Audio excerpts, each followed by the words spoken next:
Upon returning from the realm of rapid transitions, Qingqiu harbored a clear ambition to exact vengeance upon the scoundrels of her past and to seek a worthy partner.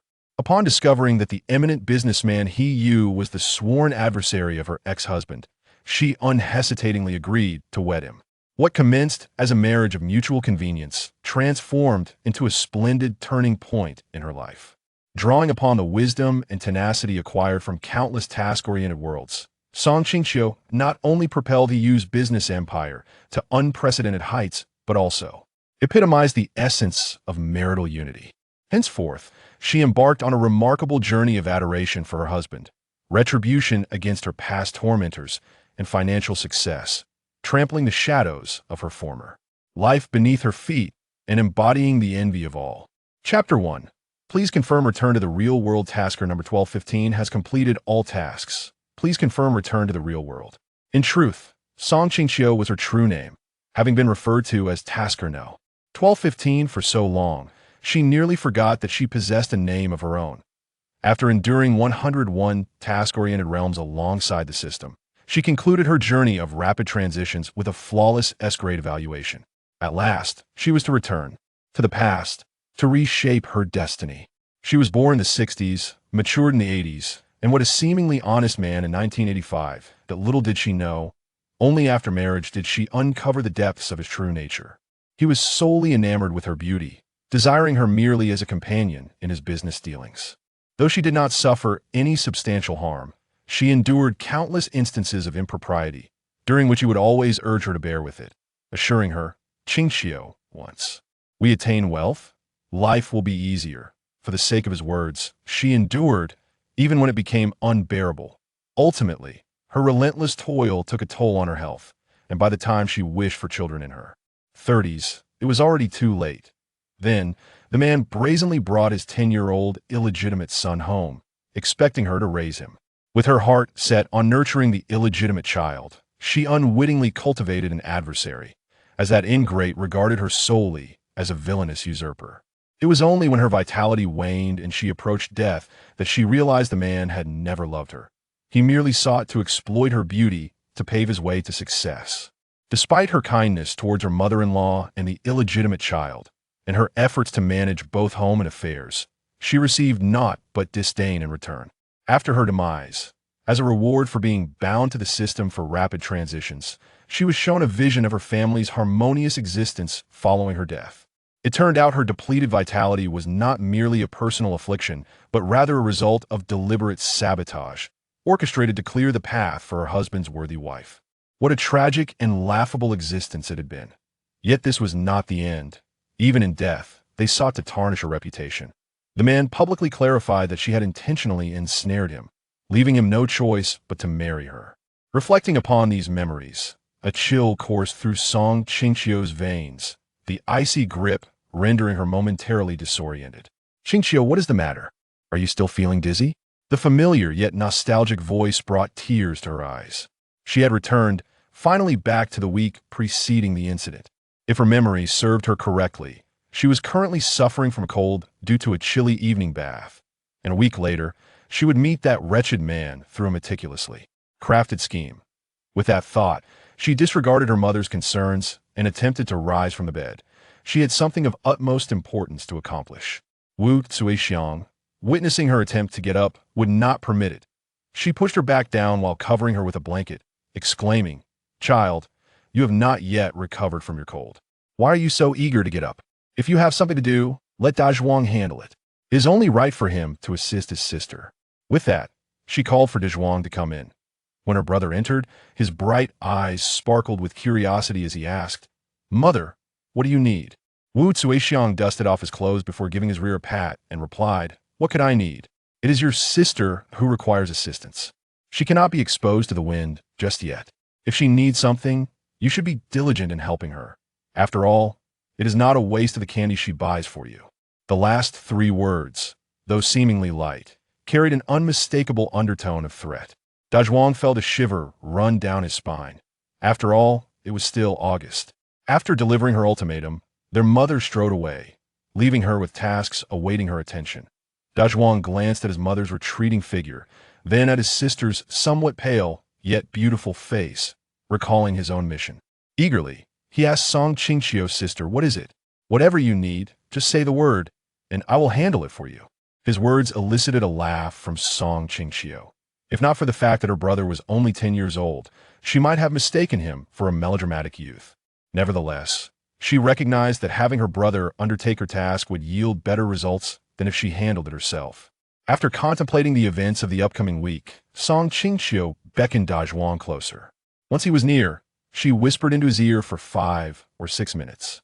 After finishing, she inquired, "Did you understand?" Dazhuang blinked his large, gleaming eyes and nodded affirmatively.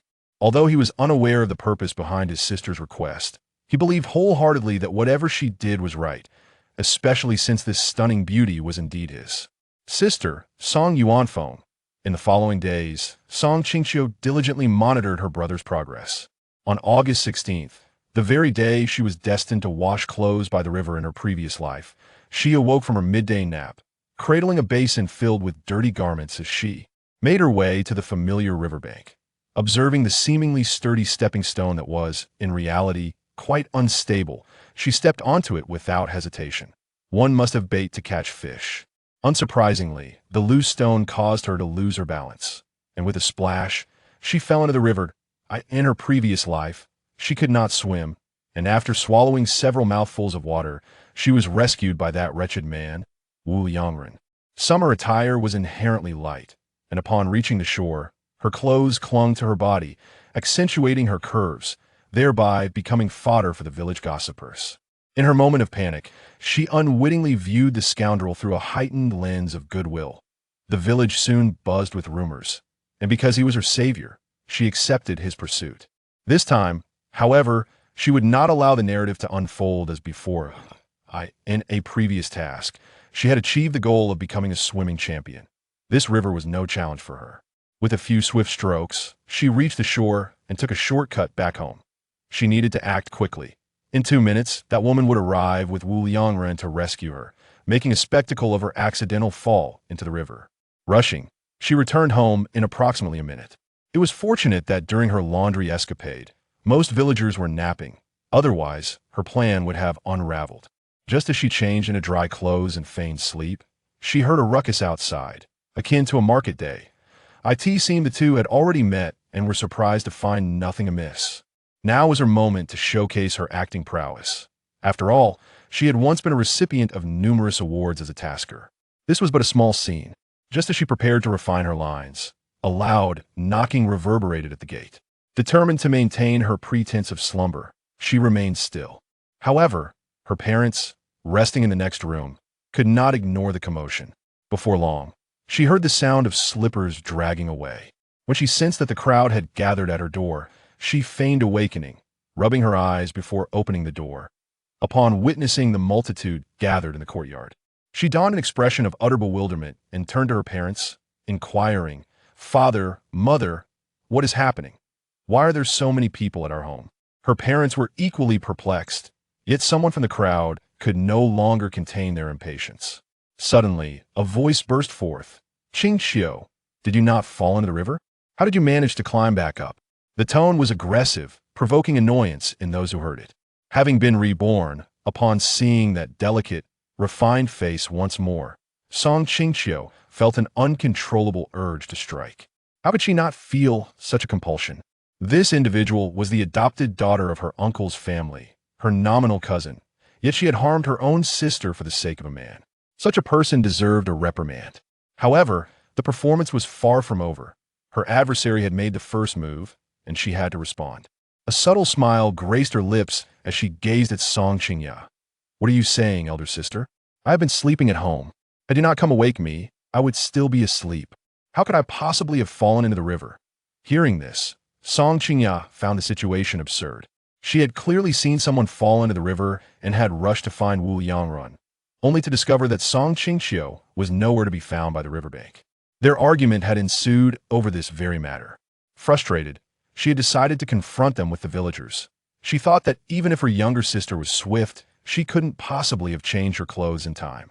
To her astonishment, not only had the girl changed her attire, but she also appeared as if she had just awoken. She could hardly believe her eyes. Yet, At this juncture, it was a matter of life or death for either of them. Suddenly, a thought struck her. If Song Qingqiu had changed her clothes, her wet garments must still be in the house. Realizing this, she dove into Song Qingqiu's room, rummaging through everything in sight. Song Qingqiu did not hinder her. Instead, she smiled and asked, "Sister, what are you doing? Are you searching for something? If so, why not tell me, and I shall assist you?" Such words only infuriated Song Qingqiu further, as it was evident that Song Qingqiu was relishing her predicament. Nevertheless, the thought of finding the wet clothing made her feel that her current plight was trivial in comparison. However, after searching through all the items, she found no trace of the wet garments, causing her to panic.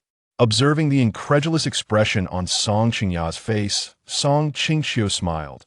Her gentle laughter was still captivating, causing the faces of several young men present to flush. Crimsoned as the situation spiraled out of control, Wu Yongren stepped forward. Though he had initially wished to intervene, he could not disregard the well-being of his unborn son. "Qingqiu, please do not take offense. Qingqiu may have some misunderstandings. You are sisters, after all, so do not dwell on it too much," he said, gesturing for Song Qingqiu to leave first. Yet, Song Qingqiu would not acquiesce. "Sister, you have rummaged through my belongings. You cannot simply walk away now." With that, she pretended to wipe the corner of her eye, and upon closer inspection, one could see a glimmer of tears. The sight of a beautiful woman in tears provoked the ire of the onlookers, and murmurs of condemnation began to ripple through the crowd. Song Qingqiu appears quite demure, yet when pushed, she can be fearsome enough to harm her own sister. "What cruelty!" Others chimed in. "Indeed, she seems amiable enough, yet how could she mistreat her own kin?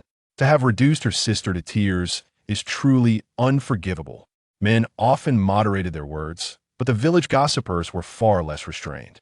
One widow exclaimed, "Why does Wu Yongren seem so concerned for Song Qingqiu? Isn't he fond of Qingqiu? Why then is he defending Song Qingqiu? Does he wish to enjoy the benefits of both?" Song Qingqiu mused. "Annie, you have unraveled the truth. Wasn't that precisely his intent? Alas, in this lifetime, she would not allow them to succeed. May they find their desires paired with misfortune, enduring eternally." Wu Yongren had intended to rescue his future child's mother, yet he found himself nearly ensnared in the chaos. Resolutely, he forced a smile at Song Qingqiu, saying, "I just remembered I have matters to attend to. I shall take my leave now, Qingqiu." Without a glance at Song Qingqiu's pale visage, he departed. Seeing her man leaving, Song Qingqiu too sought to escape, but was halted by Song's father. "Qingqiu, there are still items in Qingqiu's room that have yet to be tidied. How can you leave now? We may overlook your reckless words, but you must understand the importance of returning things to their rightful place." As Song Qingqiu observed her usually taciturn father, warmth surged within her. She couldn't help but praise him in her heart. "Father, you truly are the best." Upon hearing this, Song Qingqiu felt a pang of fear. Her child was still in the early stages of development, and the effort of searching had already taken a toll. If she were to put everything back, it could lead to a miscarriage. She contemplated seeking aid from her typically soft-hearted aunt, but found her completely disinterested, chilling her heart. Unexpectedly, in this precarious moment, Song Qingqiu graciously declared, "This time, I shall let it slide. Should there be another incident, do not blame me, your sister, for disregarding our bond." The onlookers were taken aback that Song Qingqiu chose to let her sister off the hook, and discussions resumed. "It appears I was mistaken about Song Qingqiu. She seems to be quite noble, allowing her sister to mistreat her while still valuing their bond. Truly touching. Indeed, who knows where those past rumors originated? They are utterly untrustworthy. Besides, Qingqiu has always been a poor swimmer. With her frail health, how could she have climbed back if she had genuinely fallen into the river?" Song Qingqiu thought, "Thank you, kind aunt, for clarifying my situation." Song Qingqiu never anticipated that her attempts to undermine her sister would backfire, ultimately granting Song Qingqiu an admirable reputation. Yet, she could not afford to be unwise. Otherwise, she would jeopardize her child and her prospects with Wu Yongren. She still aspired to become the mistress of the household. Watching Song Qingqiu retreat, flustered and defeated, Song Qingqiu smiled. "Run away. These are your final days of freedom." Her earlier decision to spare Song Qingqiu's child was motivated by its potential usefulness. Glancing at the jade bracelet adorning her wrist, Song Qingqiu could not fathom that the very item she desired lay within it. Chapter 2. A surprising revelation. Caressing the jade bracelet on her wrist, Song Qingqiu found herself lost in reverie. This bracelet had been a gift from the system at the time. Its significance had not been fully explained, yet she had not anticipated its remarkable utility. Had she not been in a moment of desperation, she might never have recalled its existence. Now, to further comprehend the intricacies of this bracelet, she resolved to seek an opportunity to explore its depths. After all, she had believed that the system's gift was undoubtedly valuable. She just needed to discern its true worth. After Song Qingqiu's departure that afternoon, she retreated to her room, though her mother remained concerned for her well-being. Previously, she had been gradually softening, believing that even without a heroic rescue, she would soon fall into Wu Yongren's affectionate trap, helplessly ensnared. Her mother feared that she might succumb to despair while alone, wishing to keep her company for a while. However, the current Song Qingqiu was no longer the innocent little girl of her past life. Now, not even the beast disguised as a man, Wu Yongren, nor a rare and exceptional gentleman could evoke sorrow within her. She had long since come to terms with the notion that love would no longer be a necessity, but rather a luxury. Should she fortuitously encounter a suitable partner, she would not outright refuse. If not, she would find contentment in the company of her family. In her previous life, she had owed them too much. Once upon a time, before marriage, she had been the cherished daughter of her family. After she married, regardless of the hardships she faced, she never revealed her plight to her family. Even when she sensed that they might already be aware of her circumstances, she refrained from confiding in them. During that time, her own life was in disarray, leaving no room for her to support her parents. It is no exaggeration to say that since her marriage, she had hardly provided anything for them. Even during festive occasions, her parents, feeling sympathy for her situation in her in-laws' home, concocted various excuses to excuse her from giving gifts. Moreover, when her parents fell ill, she was naturally unable to offer any assistance. Financially constrained and physically bound by her in-laws and her own household, she wondered what she had truly sought in Wu Yongren. In terms of appearance, he was merely passably handsome, and there was little else to commend him. Ultimately, she could only blame herself for her lack of discernment, mistaking a brute for a man. Reflecting on her past, Song Qingqiu felt a bitter smile form at the corners of her mouth. In this life, she would ensure that the scoundrel and the shameless woman would taste the bitterness of disgrace and destitution. Just as she was about to drift into a sweet dream, plagued by memories that kept her awake, her mother called out to her, waking her abruptly. With a sense of resignation, she dressed quickly, slipped on her slippers, and stepped into the courtyard. Upon seeing the steaming dishes on the table, she realized her mother intended to begin feeding her, hence the loud call. After all, in this vast world, nothing is more paramount than nourishment. Observing that the table was laden with her favorite dishes, she surmised that her parents likely believed she was still pining over her unfulfilled romance, and felt compelled to clarify for the sake of their family's meals. She took a moment to gather her emotions, for she had always been an overly sentimental girl. If she changed too suddenly, it might startle her parents. As for her brother, she was not concerned. He was carefree and rarely pondered deeply. Father, mother, I know you're worried about me, but I have thought it over. Since Wu Yongren no longer wishes to pursue a relationship, then so be it. After all, a good woman need not worry about finding a husband. Moreover, I wish to spend more time with you both. She smiled sweetly after speaking. Wu Zuihua scrutinized her daughter's expression and began to believe that she had indeed come to terms with her situation. Her concern was understandable. This was her daughter's first encounter with love, and being a stubborn child, she feared that her daughter might struggle to move on. Upon reflection, she realized that this was indeed a positive turn of events. Her daughter was still young, and even if she stayed at home for a few more years, who would dare gossip about it? She was confident that she and her husband could support 2 children. Yes, 2 children. Even though her daughter was now 20, in her mother's eyes, she was still but a child. Seeing the mother and daughter in agreement, Song's father ceased to speak. Such matters were beyond the understanding of a rough man like him. After all, he and his wife shared a common purpose, and if their daughter chose to remain at home a few more years, he, Song Jiangwo, could certainly bear that burden. Seated at the table, Song Yuanfeng glanced between his parents and his sister, feeling as though he ought to contribute something to the conversation. After much deliberation, he managed to utter, "Father, Mother, I also think my sister is not in a rush to find man." However, as soon as he spoke, he received a gentle reprimand from his mother. "What do you know about finding a man at such a young age? You talk too much." Though her tone was stern, there was little anger behind it. Rather, she felt embarrassed. It was inappropriate for a child to speak of such matters regarding his sister's reputation. If this were her generation, she would have received a proper scolding from her parents. Yet, seeing her daughter unfazed and enjoying her meal, she decided to forgive her son this time. Ultimately, the meal, though lacking in extravagance, was enjoyed by all, and seeing everyone in good spirits brought joy to Qingqiu.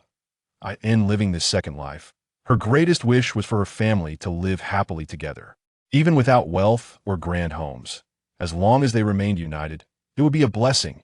Everyone ate quickly, and though she intended to wash the dishes, her mother insisted she rest, claiming she did not require her assistance. Initially, she thought her mother was merely reluctant to burden her, until she saw her robust father squeezing into the small kitchen, making her realize she was indeed the superfluous one. Up before leaving, she couldn't help but glance back, witnessing her father eagerly take over her mother's tasks. For some reason, her heart softened, and she thought perhaps she need not be so pessimistic. Maybe in this life, she would be fortunate enough to encounter someone who would care for her. Once back in her room, she calmed her mind, carefully secured the door, and with a thought, she entered the space. This space was vast, at least 1,000 square meters, yet the area filled with belongings was quite small, no more than a few dozen square meters. Within this expansive area, there was a solitary large tree, a small lake, and a patch of unknown green plants. She first approached the lake, which was more accurately described as a stream, with a surface barely a meter wide. It was insufficient for a proper bath. However, the water was remarkably clear, prompting her to scoop some up and taste it. As expected, it was refreshingly sweet. Suddenly, she sensed something peculiar about the water. To confirm her suspicions, she drank several more handfuls, gradually solidifying her belief. To her astonishment, the lake contained medicinal herbs, including several rare varieties that could invigorate blood and strengthen the body, and even those capable of reviving the dead. During a previous mission involving ancient family feuds, she had narrowly escaped death thanks to these exceedingly rare herbs. Reflecting on how the system had introduced her to these herbs, she recalled that it had suggested she should take delight in her fortune. It seemed the system was indeed aware of the potential of this space. Initially, she had thought it to be an ordinary lake. Little did she expect it to possess such remarkable properties. Gazing at the still empty expanses of the space, Qingqiu sensed that it would undoubtedly bring her further surprises. Chapter 3. One might not even notice a pretense. Since that day she had discovered the space, she had grown fond of this treasure, never anticipating that it would be so unlike any ordinary space. While wandering aimlessly one day, she stumbled upon an ancient tome beneath the great tree. Upon closer inspection, she realized it was the manual for utilizing this space. It elaborated on the myriad uses of this space, and after reading it, Qingqiu understood that the lake was merely a minor feature within the vastness of her domain. If she managed this space well, ascending to the pinnacle of her life would be within reach. However, nurturing this space to its potential would not be an easy task.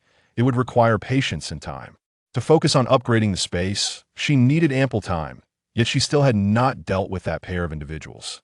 After some contemplation, she resolved to act swiftly. Presently, Qingqiu was only 2 months pregnant, and she would not allow this child to be lost during such a sensitive period. She awaited the right moment. Knowing that once everyone was aware she was carrying Wu Yangren's child, he could no longer shamelessly pursue her. Although she had rejected him, the relentless man was not easily deterred. Given his shamelessness, it is certain that he will seek attention again. However, she has resolved never to play the fool again in this lifetime, and no man shall deceive her further. Let them, the lovesick couple, torment each other. Currently, it is the season for autumn harvest, and most rural areas are about to experience the dual harvest period, known as Shuangchang. As it is now mid-August, preparations must commence by late August at the latest. During this time, young and old alike will toil in the fields, with the only distinction being the amount of work they undertake. Failure to contribute the requisite public grain will leave households with little to spare, and no family dares to be complacent during such a crucial time. After all, a moment's laziness could lead to hunger in winter, which would be a grave miscalculation. Song Qingqiu recalls that in her previous life, Song Qingya did not participate in the dual harvest. Later, it was revealed that she had injured her foot while working. Although her aunt's family was angered, they could not bear to force her to work while injured. At most, they would assist with delivering meals and water. It was this very injury that afforded that wretched offspring a chance at life, in this lifetime. She is determined to ensure they all pay the price they deserve, regardless of their stature. Wasn't Wu Yongren intent on having a son? Indeed, Song Qingya bore a boy, but in this life, that child shall have to choose another mother in the heavens. He has only himself to blame for failing to discern character.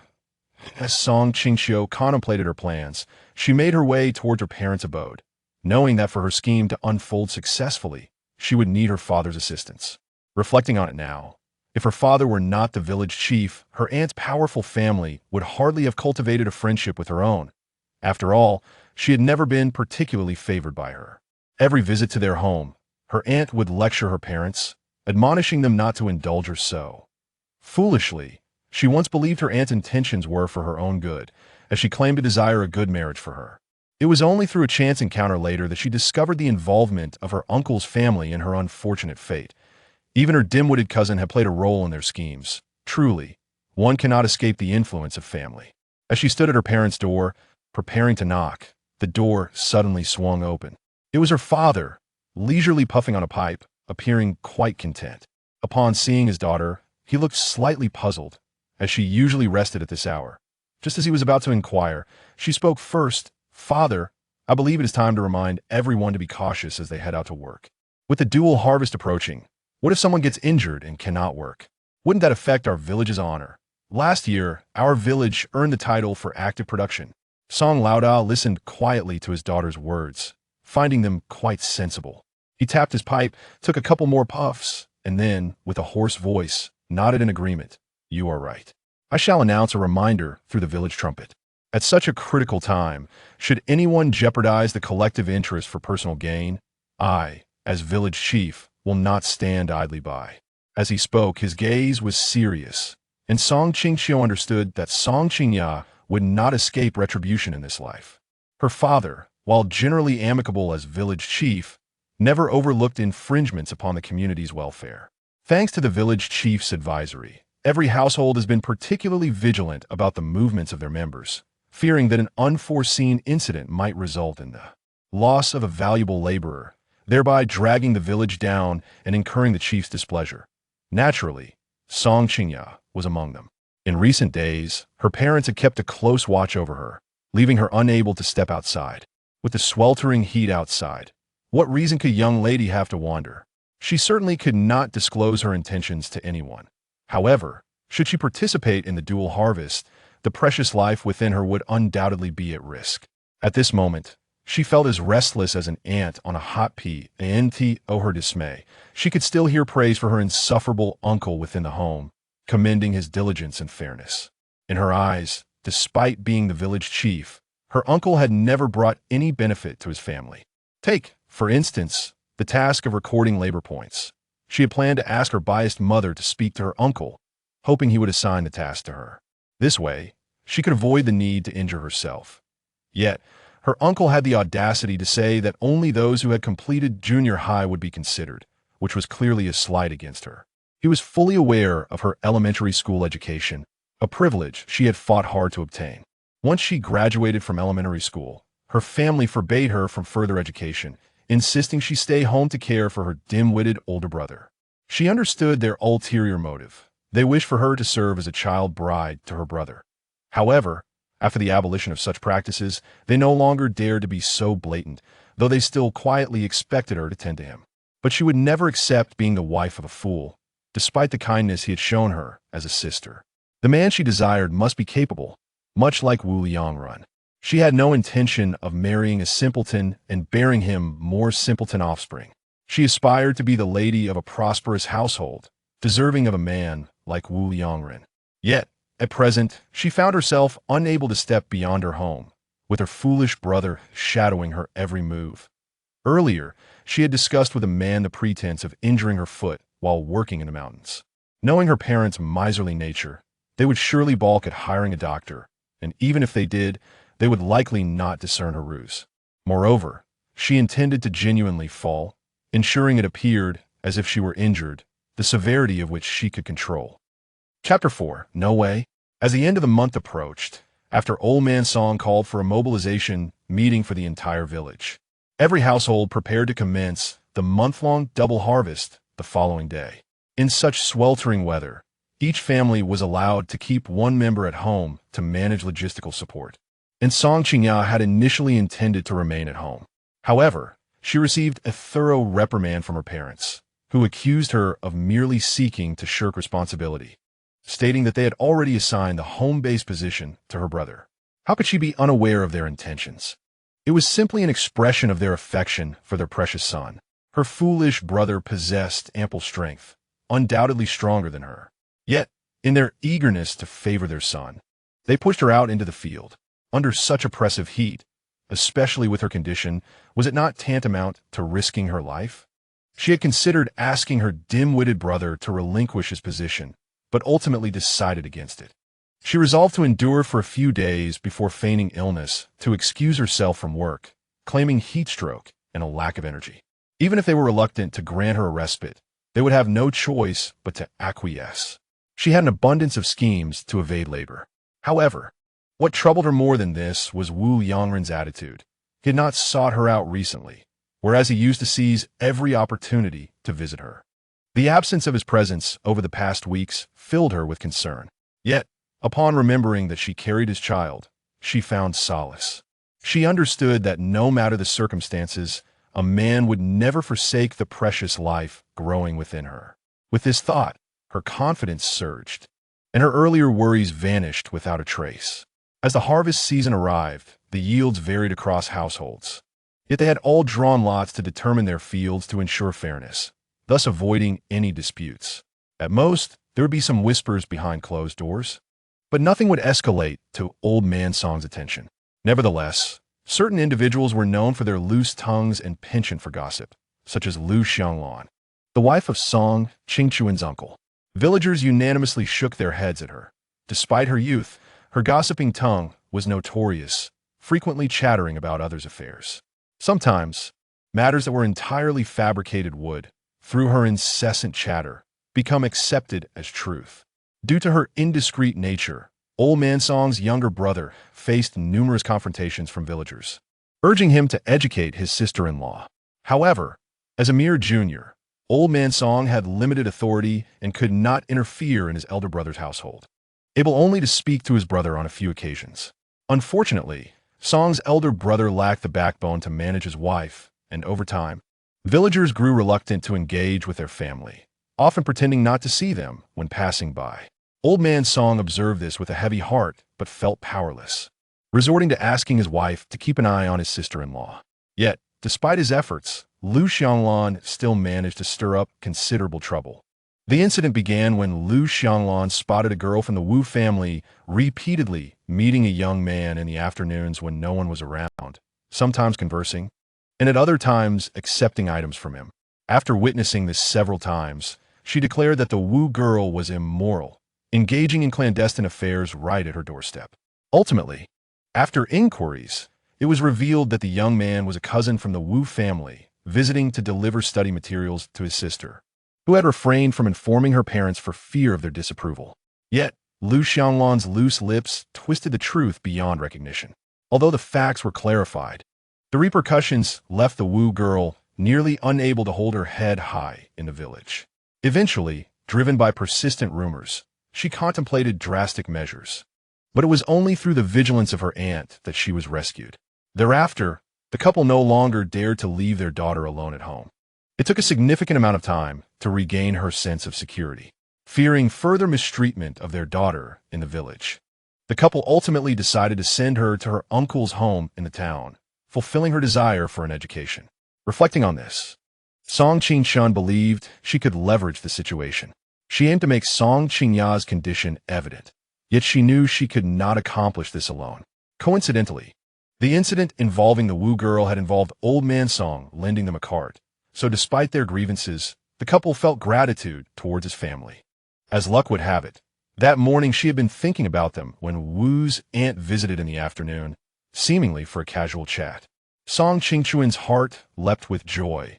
Was it not the perfect opportunity for conversation? How could she not seize the chance to unveil Song Qingya's secret? Initially, her mother and Aunt Wu sat together, while she quietly listened, refraining from interjecting. Once her mother rose to fetch something, Song Qingqiu discreetly moved closer to Aunt Wu. Pulling her aside, nervously scanning their surroundings, she shyly asked, "Aunt, under what circumstances might a girl not have her monthly cycle for several months?" Aunt Wu hesitated, feeling a bit awkward discussing such matters with the innocent young lady. However, seeing Song Qingqiu's worried demeanor, she gently reassured her, generally, those who have not married do not experience such issues. It might be that you are feeling anxious or unwell. Perhaps your mother can help you with some nourishment, and it will return. Do not worry. After patting her back, Aunt Wu intended to ease her concerns. Unexpectedly, rather than alleviating her anxiety, Song Qingqiu became even more agitated. After stammering for a while, she finally confessed, "Aunt, it is not me, it is my cousin." She mentioned that she has not had her monthly cycle for several months and asked me not to tell anyone. I heard from my mother that a girl's monthly cycle is crucial, and fearing my mother would tell my aunt, I came to inquire with you. If you know how to resolve this issue, I will relay the information to her. We were quite close before, and if it weren't for well. Let's not speak of it, Aunt. Please tell me, are there any other possible reasons for the situation? Seeing her genuine concern, Aunt Wu felt a surge of affection. What a wonderful girl she was. Despite her own daughter's mistreatment of her, this young lady dared to approach her with such a delicate inquiry. Suddenly, Aunt Wu recalled an incident her son had mentioned, where he saw Song Qingqiu and someone sneaking into a thicket. Connecting that with the current situation, she nearly gasped in surprise. No way. Could it be that Song Qingqiu was with child? Once the seed of suspicion was sown, she began to recall previously overlooked details. After a moment, she deemed it essential to confirm this matter. If her suspicion proved accurate, she would not hesitate to confront that wayward little vixen. This was not only for the sake of Song Qingqiu, but also to avenge the grievances of her own family. Had it not been for her sister-in-law's incessant gossip, her own daughter would not have been ostracized in the village. If this turned out to be true, she would make Song Qingqiu pay dearly. With this thought, her gaze turned icy. Sensing the shift in her mood, Song Qingqiu feigned ignorance and asked, "Aunt, what troubles you?" Aunt Wu regarded her intently before responding with a smile. "Qingqiu, I may have to thank you in the future. I just remembered something at home and must take my leave. Please convey my regards to your mother." With that, she hurried away without looking back. As she watched the satisfied figure of her departure, Song Qingqiu revealed a contented smile. Let Aunt Wu expose Song Qingya's disgraceful deeds. After all, grievances have their origins, and debts have their masters. Chapter 5. A dark red scene ever since the day Song Qingqiu spoke to her about Song Qingya. Auntie Wu has been particularly observant of that young girl. Indeed, she has discovered something unusual, as those who have born children know well. When a mother is pregnant, she instinctively seeks to protect the child within her womb, often unconsciously caressing her belly. Additionally, she frequently supports her waist, even in the early stages of pregnancy. Auntie Wu has observed over the past 2 days that Song Qingya has performed these two actions countless times. Having gathered sufficient information, she had no intention of remaining idle. Although she typically refrains from gossip, this time she was dealing with a family adversary. She felt no obligation to let it slide. If anyone were to blame, it would be the girl's own lack of shame. Despite the labor being arduous, the women in the village did not forget their leisure activities, often gathering in small groups beneath the trees to chat during breaks. This time, Auntie Wu decided to join the fray. After an hour of unintentional revelations, the most talkative women in the village were well aware that Song Qingya had committed a disgraceful act and was now pregnant with another child. The following morning, many workers noticed that the village's gossipy women were deliberately scrutinizing Song Qingya. Initially uncertain, they confirmed through repeated observations that indeed, they were watching her. However, they were left wondering what they were observing. Men, filled with curiosity, dared not voice their thoughts, for the subject of their scrutiny was an unmarried young woman. A careless remark could offend her entire family. Yet, the gossipy women were not so reserved. At first, Song Qingya managed to endure the stares, but her patience soon waned. Working in the sweltering heat was already vexing enough without having an entourage of gossipers leering at her. Unable to tolerate it any longer, she confronted the most fervent observer. "Ani Zhang, what are you looking at?" Song Qingqiu, overhearing, merely scoffed internally. This person was truly skilled in pretending. Though she was irked, she still addressed her as auntie. The most gratifying response came from Ani Zhang, who cast a significant glance at Song Qingya's belly, uttering not a word, and returned to her work. This gesture left Song Qingya feeling guilty, and her apprehension made her more likely to reveal her secret. Striving to appear nonchalant, she had been attempting to refrain from touching her belly or supporting her waist, but upon being looked at like that, she instinctively touched her belly again. The usually straightforward widow Ma chuckled at her, but her subsequent words only fueled Song Qingya's anger. Half jokingly, she remarked, "Qingya, if you weren't still single, we might think you were expecting. Your constant belly rubbing resembles how I acted when I was pregnant with my son. Liu Xianglan Kaimding, scolding, widow Ma. If you can't speak wisely, just keep your foul mouth shut. How could my daughter possibly be pregnant? If you keep babbling, I will tear your mouth apart." After this, she shot a glare at Song Qingya, berating, "You useless girl, how much work have you done? Rubbing your belly and supporting your waist. If I catch you slacking off again, you'll see what I do." Although Song Qingya felt frustration rise within her, she remained silent, bowing her head to continue her labor. However, her anger only grew, and the attention from those around her, who had initially been oblivious, was now drawn to her. Their unabashed gazes were directed toward her belly. How could she not feel their scrutiny? She feigned ignorance, yet her irritation intensified, and her already discomforting belly became increasingly painful. Instinctively sensing something was amiss, she abruptly halted her work and pitifully pleaded with her mother, "Mother, I truly can't continue. My stomach hurts terribly. Could you let me return home to help brother with the cooking?" Upon hearing this, Liu Xianglan, who had not been particularly angry before, suddenly erupted with fury. She was aware that her daughter disdained her son, yet for the sake of his future, she and her husband had decided to continue supporting her. To think that her daughter would not only disrespect her son, but also use him as an excuse to be lazy. She had not observed any enthusiasm from her daughter before. Fueled by her anger, she retorted harshly, "You little wretch, how much work have you done to claim exhaustion? If this little bit tires you, then everyone in the village would be dead from fatigue. Mark my words, if you want to go home, you must wait until we finish work together. Now get back to work, or don't blame me for withholding your meals." Her words were harsh, and those around her, who might have intervened, thought better of it, considering the family dynamics. After all, it was a private matter. Hearing her mother-esque scolding ignited Song Qingya's temper. If she wasn't allowed to leave, then she would go on her own. If she did not leave soon, her baby would surely be lost. Not only would the disgrace of her premarital pregnancy be exposed, but she'd also have to answer to Wu Yangren. The Wu family matriarch already looked down on her. If the child were to perish, all hope would be lost. Yet, she underestimated Liu Xianglan's volatile temper. In truth, Liu had noticed the scrutinizing gazes directed at Song Qingya, and, recalling her daughter's recent scant menstruation and sudden loss of appetite, her suspicions intensified.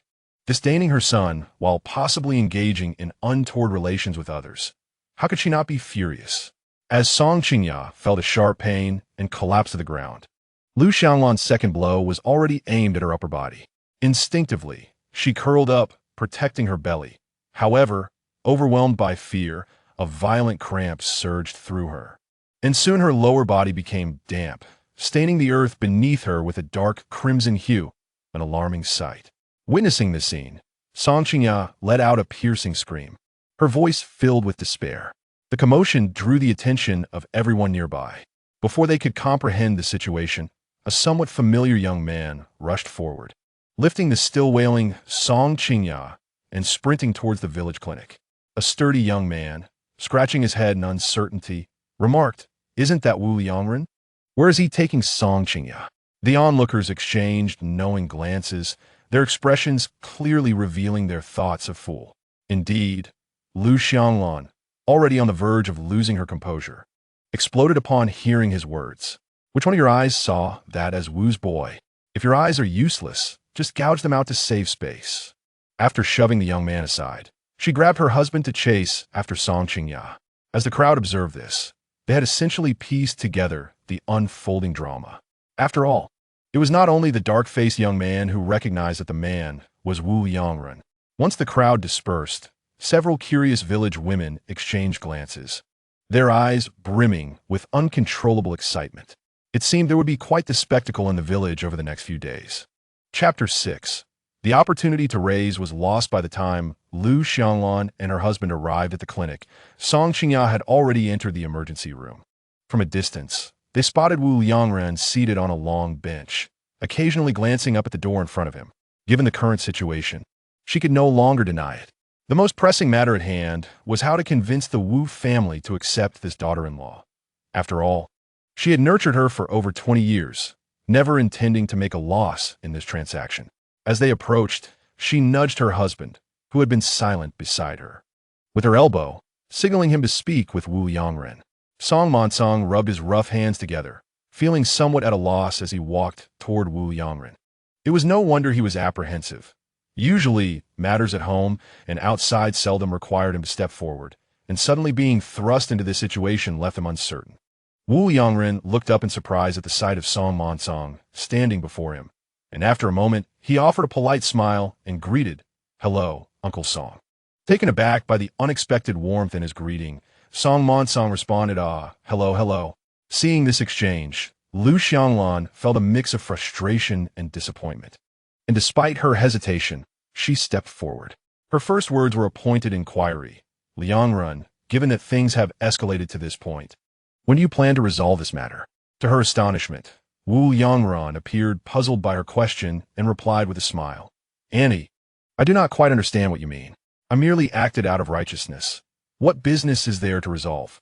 In fact, on the way here, he had already discussed with Song Qingya that if the child were lost, they would strive to conceive again in the near future.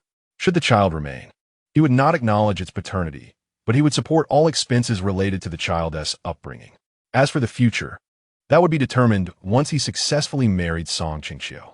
The foolish woman was so eager to marry him that she would undoubtedly comply with his wishes. Thus, he felt emboldened to distort the truth before her parents, for their daughter had proven herself unworthy. Lu Xianglan could never have anticipated that this young man, who usually seemed quite decent, would be at a loss for words in such a critical moment. However, arguing with him would prove futile, so she resolved to wait and see what the doctor would say. If anything were to happen to Song Qingya, she could use it as leverage to extract some benefit from the Wu family. That way, her son's dowry would be secured. With this thought, she found herself secretly hoping for something unfortunate to befall Song Qingya. After all, she had never regarded them as her true parents. Given the current turmoil, it would be prudent to secure some advantages in return for the years they had raised her, thus repaying their kindness. In this manner, both parties stood fixated on the white door before them, yet no one genuinely cared about the person lying within. Their minds were solely occupied with ulterior motives. After a prolonged wait of over half an hour, an elderly doctor wearing a mask emerged, followed by 2 nurses. The doctor removed his mask, surveyed the 3 individuals, and inquired, "Who among you is the patient's family?" Though Wu Yongran yearned to learn about Song Qingya's condition at once, he restrained himself, knowing that any impulsive action could disrupt his carefully crafted plans. Thus, he remained seated, motionless. The doctor cast a fleeting glance in his direction, yet his eyes reflected disappointment. He had witnessed the man bringing the girl in, and now that the family had arrived, he feigned ignorance. However, he had seen such behavior before and swiftly shifted his gaze. Upon hearing the doctor's question, Lu Xianglan quickly pulled Song Monsong a few steps closer and, feigning concern, asked, "Doctor, how is our daughter?" The doctor hesitated before responding, taking a moment of silence before stating, "I regret to inform you that, despite our best efforts, we were unable to save the child she was carrying." At this juncture, He sensed that the family might struggle to cope with what he needed to convey next. He subtly gestured to the nurses behind him, stepping back to allow them to take over. Upon hearing that the child could not be saved, Lu Xianglan felt neither joy nor sorrow. The loss of the child meant there would be no evidence to compel the Wu family to accept Song Qingqiu. Yet, a moment's thought led her to consider that this might free her to find a match for her daughter elsewhere, thus securing a dowry. This realization brought her some comfort. However, just as her plans seemed to align perfectly, the nurse's next words shattered her hopes. One nurse, supporting the other, said, "Sir, ma'am, the doctor's upcoming news might be difficult for you to accept, but you must remain strong. Otherwise, how can you care for your daughter?" At that moment, Lu Xianglan realized she had underestimated the severity of the situation. If that foolish girl had merely lost the child, the doctor would not have sent the nurses to prepare them for bad news. Eager to ascertain the full extent of the situation, Lu Xianglan forced a smile and politely replied, Yes, you are right, nurse. My husband and I will hold strong. After all, our daughter still needs us." Seeing her resolve, the nurses exchanged glances with the doctor. Receiving their feedback, the doctor approached them once more, his expression unusually grave as he addressed Lu Xianglan and Song Monsong. "The situation is such that the patient has not only lost the child. During the procedure, she experienced severe hemorrhaging, and in the interest of her life, we had to remove her uterus. This means she will no longer be able to conceive in the future. This will be quite a blow to her, so you must pay special attention to her emotional well-being." The doctor proceeded to detail further information. Yet, Lu Xianglan absorbed none of it. Though she did not comprehend the medical jargon concerning the uterus, she understood clearly that Song Qingqiu would no longer bear children. The implications struck her hard. She realized that her daughter would be a hen incapable of laying eggs. Others might manage to keep a barren hen, but her daughter now had no opportunity for nurturing. Realizing this, she felt a surge of anxiety at the thought of losing such a valuable daughter. Now there were only two paths ahead. Either persuade the Wu family to accept the marriage or spend money seeking someone willing to marry a woman who could not bear children. With Wu Yangren in mind, she turned to look, only to find that the man who had been seated moments ago had vanished without a trace. Infuriated, Lu Xianglan fiercely pinched her husband and exclaimed, "You men are all worthless." Though Song Monsong harbored his own grievances, he dared not express them, simply acquiescing, Yes, you are right." At this moment, lying on the bed in the emergency room, Song Qingqiu remains unaware that when she opens her eyes again, her world will be irrevocably transformed. Chapter 7. I will marry him. Following the incident, Wu Yangren has no intention of continuing his relationship with her. His initial plan was merely to keep the child. Now that the child is no longer, he seizes this opportunity to sever ties with her. After all, a woman can have children. Little does he know that for Song Qingqiu, the loss is far more profound than merely losing a child. She has now become incapable of bearing children. Meanwhile, her parents are contemplating how to ensure Wu Yangren marries their daughter. After all, having a son-in-law who is a boss is certainly more prestigious than marrying her off to just anyone. After the surgery, Song Qingqiu awakens later that evening, remaining silent. Had it not been for Liu Xianglan's encouragement, she might have chosen to remain mute. The doctor had advised the patient to maintain a positive state of mind. Yet the gravity of the situation is overwhelming, and Song Qingqiu struggles to come to terms with it. 2 days pass, and she finally begins to accept reality and speaks to her parents once more. However, she only utters a single sentence. Her expression calm and devoid of the turmoil one might expect from someone who has endured such a trauma. She gazes blankly at her parents and states, "The child was Wu Yangren's. I will marry him." Upon hearing her words, Liu Xianglan glances at her husband and perceives his approval in his eyes. Although they had suspected as much, this confirmation from Song Qingqiu brings them a sense of reassurance. Yet, a new dilemma arises. Wu Yangren's parents are unlikely to accept her in her current state. In truth, even when she was pregnant, his parents had never acknowledged her. It had always been Wu Yangren's promises that kept them hopeful. However, with the child gone and her future fertility extinguished, the situation becomes precarious. Contemplating this, Liu Xianglan decides to gauge Song Qingqiu's resolve to see if she is truly determined to marry Wu Yangren. She feigns hesitation and tentatively asks Song Qingqiu, who sits on the bed, her gaze fixed outside the window. Qingqiu, it is not that your father and I do not wish to help you, but the current circumstances are rather difficult. Yet Song Qingqiu does not turn to respond. She asserts firmly, I don't care what you do, I must marry Wu Yangren. At this point, Song Qingqiu's emotions have completely shifted. While she once genuinely loved Wu Yangren, that affection has dissipated. Her love vanished the moment she realized he intended to abandon her due to the loss of their child. Did he not desire a child? Then she would marry him, ensuring he would never have children of his own. As events unfold, she recognizes her own faults, yet she also understands the man bears an undeniable share of responsibility. Having resolved that she will never bear children, she believes he should suffer alongside her. Unbeknownst to her, these dark thoughts emanate a chilling aura that even makes Liu Xianglan, sitting beside her, shudder involuntarily. In this moment, she has no doubt that if her and her husband's efforts do not align with Song Qingqiu's wishes, the young woman would harbor resentment towards them both. Having clarified her thoughts, Liu Xianglan smiles awkwardly and assures Song Qingqiu, Qingqiu, since you are so determined to marry Wu Yangren, your father and I will certainly help you achieve that wish. For now, focus on recuperating in hospital. Do not dwell too much. Await my good news. After exchanging a glance with her husband, she ushers him to exit the room with her. Once they leave, Song Qingqiu shifts her gaze from the window towards the door, fully aware of their intentions.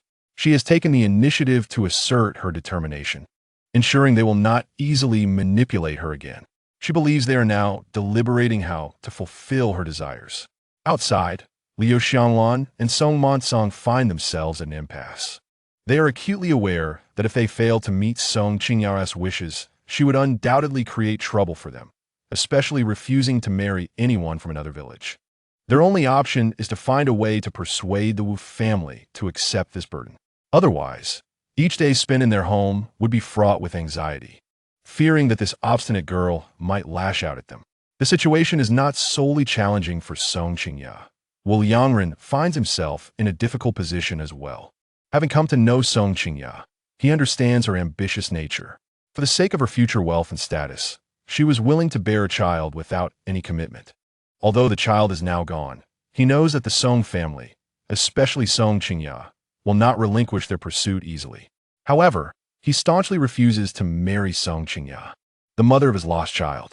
Previously, before Song Qingqiu became pregnant, his family had introduced him to several suitable young women. Had it not been for Song Qingqiu's unwavering devotion to him and her willingness to bear his child, he would never have considered entangling himself with someone like her. But now that circumstances have changed, he must prepare himself thoroughly. Little does he know that Song Qingqiu has already revealed the child as paternity and, as a result, lost her eligibility for motherhood. He will never comprehend the depths of vengeance that a woman, so deeply wounded, might pursue. After discussing matters, Liu Xianglan returns to the village alone. She thinks that since Song Qingqiu is so adamant about marrying Wu Yangren, she should first test the waters at his home. However, upon arriving and knocking for quite some time, no one answers the door. Inquiring with a neighbor, she learns that the Wu family had left the village the previous evening, and their destination is unknown. Panic sets in for Liu Xianglan. She cannot fathom keeping a daughter like Song Qingqiu by her side, believing herself unworthy of such a burden. After much contemplation and finding no viable solution, she turns back home. To her surprise, upon her return, she encounters Song Qingqiu standing at her doorstep. Confused, she asks, Song Qingqiu, what brings you here? If you have no pressing matters, you should leave quickly. I do not have the time to entertain you. Though her words are brusque, Song Qingqiu remains unperturbed, smiling at Liu Xianglan for a few moments, making her skin crawl. Finally, she speaks slowly. Are you not searching for Wu Yangren? Upon hearing this, Liu Xianglan's eyes brighten, and her tone becomes more amiable. You mean to say you know where that man is? Song Qingqiu does not respond directly, only gazing at Liu Xianglan. After a prolonged pause, she continues, Go to the largest fabric shop in town and ask the owner there. You will find Wu Yangren. As Liu Xianglan prepares to leave, Song Qingqiu kindly adds, If you can bring along some relatives, it may yield better results.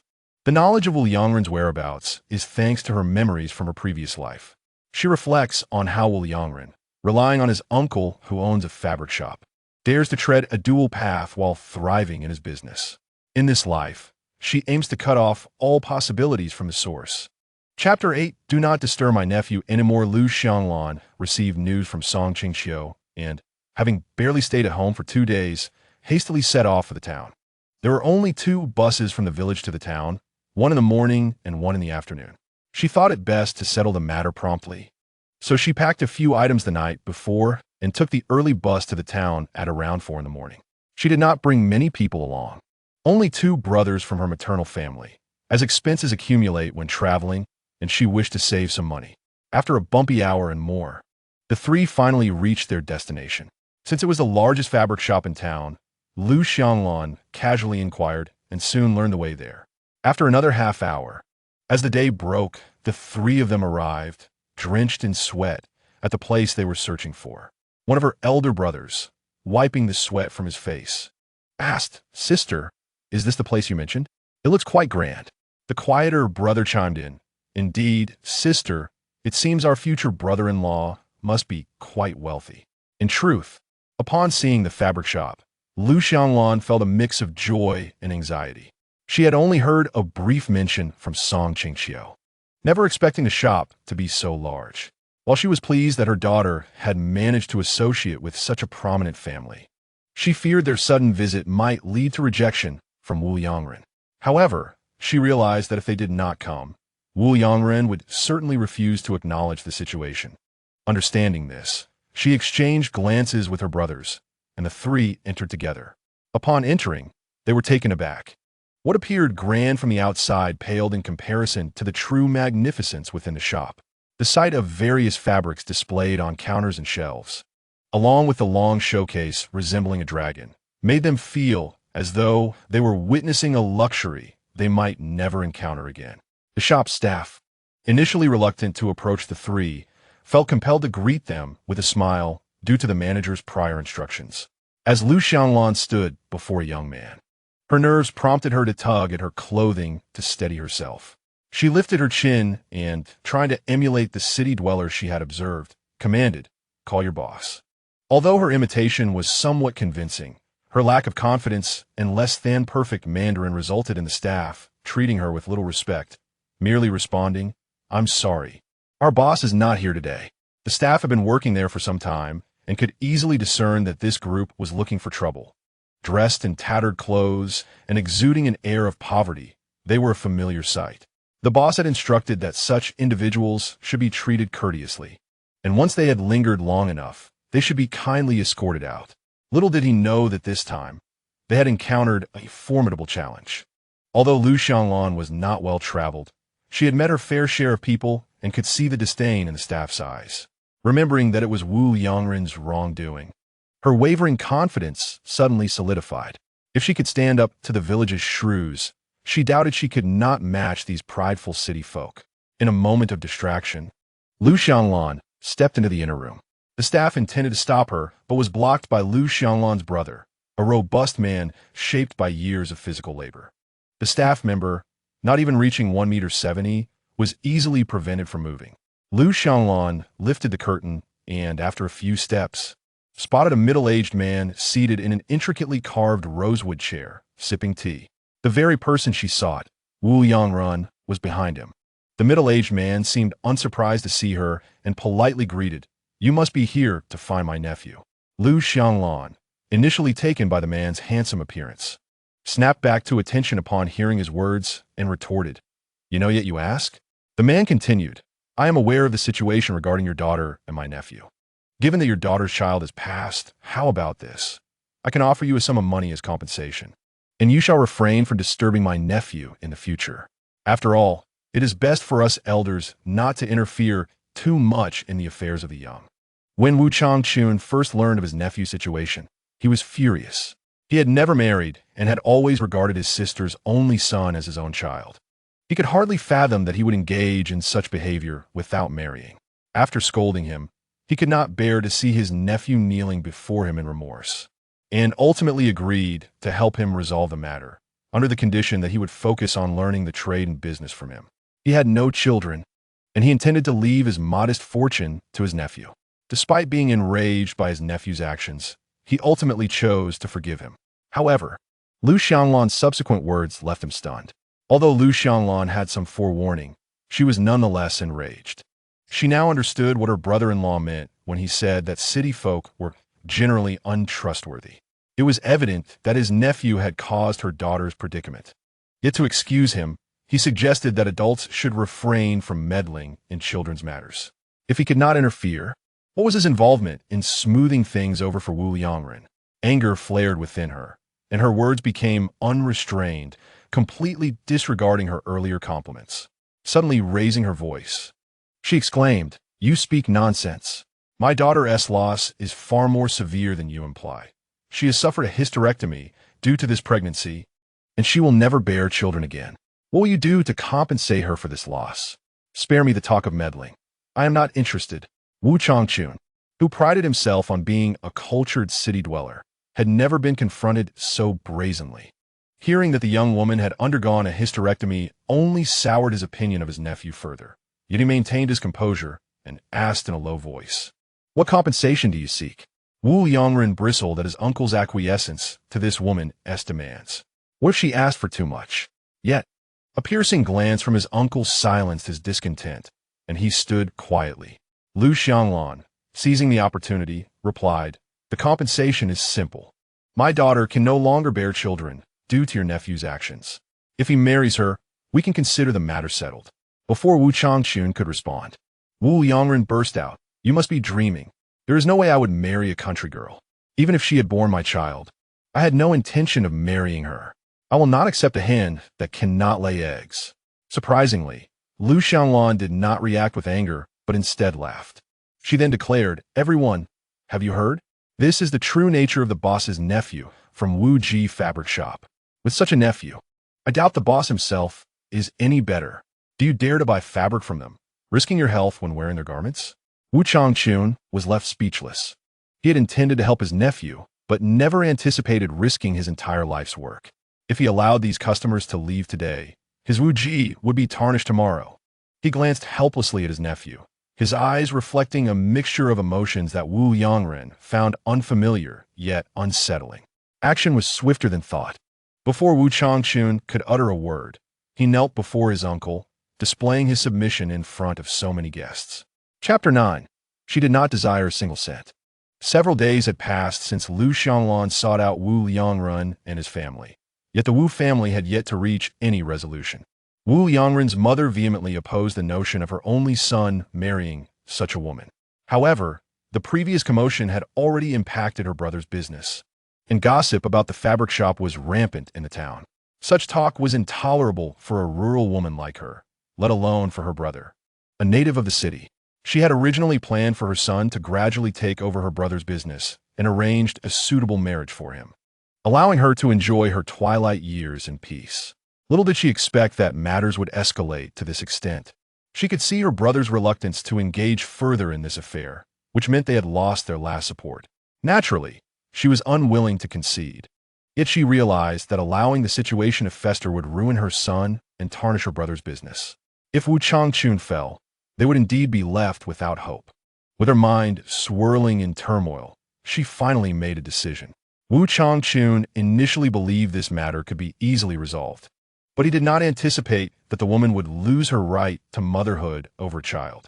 He was well aware of his nephew's character and recognized that the current predicament had long been foreseeable. He harbored some thoughts about his nephew's disgraceful actions. In his view, one could indulge in playfulness, but it should not lead to significant trouble. Now, however, he was confronted with the mess left by Wu Yongren. He had long intended to advise his sister against spoiling her son. Yet, it was evident that his counsel had fallen on deaf ears. He understood that it was challenging for his sister to raise a child alone. Although her husband was alive, he had never taken an active role in the child's upbringing. Over time, she had placed all her hopes on her son, only to see him turn into someone so selfish and reckless, toying with a young woman's feelings. Upon reflection, it occurred to him that Song Qingqiu was not the first girl to be deceived. Rather, it was her cousin who had initially been misled. In the past, he had pursued her with fervor while secretly courting her cousin. Frankly, had it not been for his business, he would not have entrusted it to his two brothers, nor would he have considered his nephew suitable. However, after this incident, he resolved to reconsider. He planned to explore whether there were any suitable young men among his brothers who could learn the trade, allowing his nephew to fend for himself. Wu Changchun owed no one anything. At this moment, while discussing matters with his son, he was unaware of his brother's intentions. Wu Yongren, upon seeing his mother approach with a stern expression, sensed trouble. This made him even more resentful towards Song Qingqiu. How could this woman be so oblivious? Were it not for her, he would not have found himself in this predicament. Not only was his reputation tarnished, but his uncle's business was also affected. It was clear that his uncle would no longer treat him with the same sincerity as before, for he was merely a nephew, not a son. As his mother approached, he braced himself for a compromise, despite her apparent reluctance. However, for the sake of her future, she would even forsake her own son. As expected, his mother scrutinized him for a while before resolutely articulating her plan. Liangren, the situation has reached this point. If you do not marry Song Qingqiu, even your uncle will be affected. Take a step back. We shall marry that girl. I do not ask for anything else, only that you handle this matter with grace, providing a resolution for everyone involved. As for your life after marriage, I will not interfere. Just promise me this time, and I will heed your wishes henceforth. Wu Yongren harbored considerable resentment, yet he was taken aback by his mother's willingness to make such a significant concession. He understood her implication, setting aside other matters. Song Qingqiu could not bear children, so how could he forsake the lineage of the Wu family for a woman? If he were to have children, he would inevitably need to marry another woman. Moreover, she had stated that if he agreed, she would defer to him in all future matters. If he contemplated this, it did not seem too detrimental. In essence, marrying Song Qingqiu would relieve him of any further obligations. Given their current discord, he would not draw closer to her again. After all, one must remain cautious of a woman scorned. Observing her son's expression, Li Xiaoyun discerned that he had acquiesced. This agreement provided her with a sense of accountability toward her brother. In recent days, she had felt the shift in her brother's demeanor towards her, which was no longer as warm as before. In her heart, her brother always held precedence, even over her own son. She would never forget the day her mother took her hand and urged her to care for her brothers. Among her 3 brothers, this one was the most capable. She had essentially placed her hopes for her later years in this talented brother. With her son agreeing to marry Song Qingqiu, a burden was lifted from her heart, and she felt considerably lighter. Upon receiving the agreement, Wu Changchun promptly represented the Wu family to propose marriage. The situation was less than honorable when he arrived. He refrained from mentioning the dowry until Lu Xianglan inquired. Only then did he reluctantly raise a finger. Lu Xianglan initially assumed it was for 1,000, only to be met with Wu Changchun's scorn. Ultimately, it was Song Qingqiu who spoke up, declaring in front of both families that she desired no money, only to marry into the Wu family.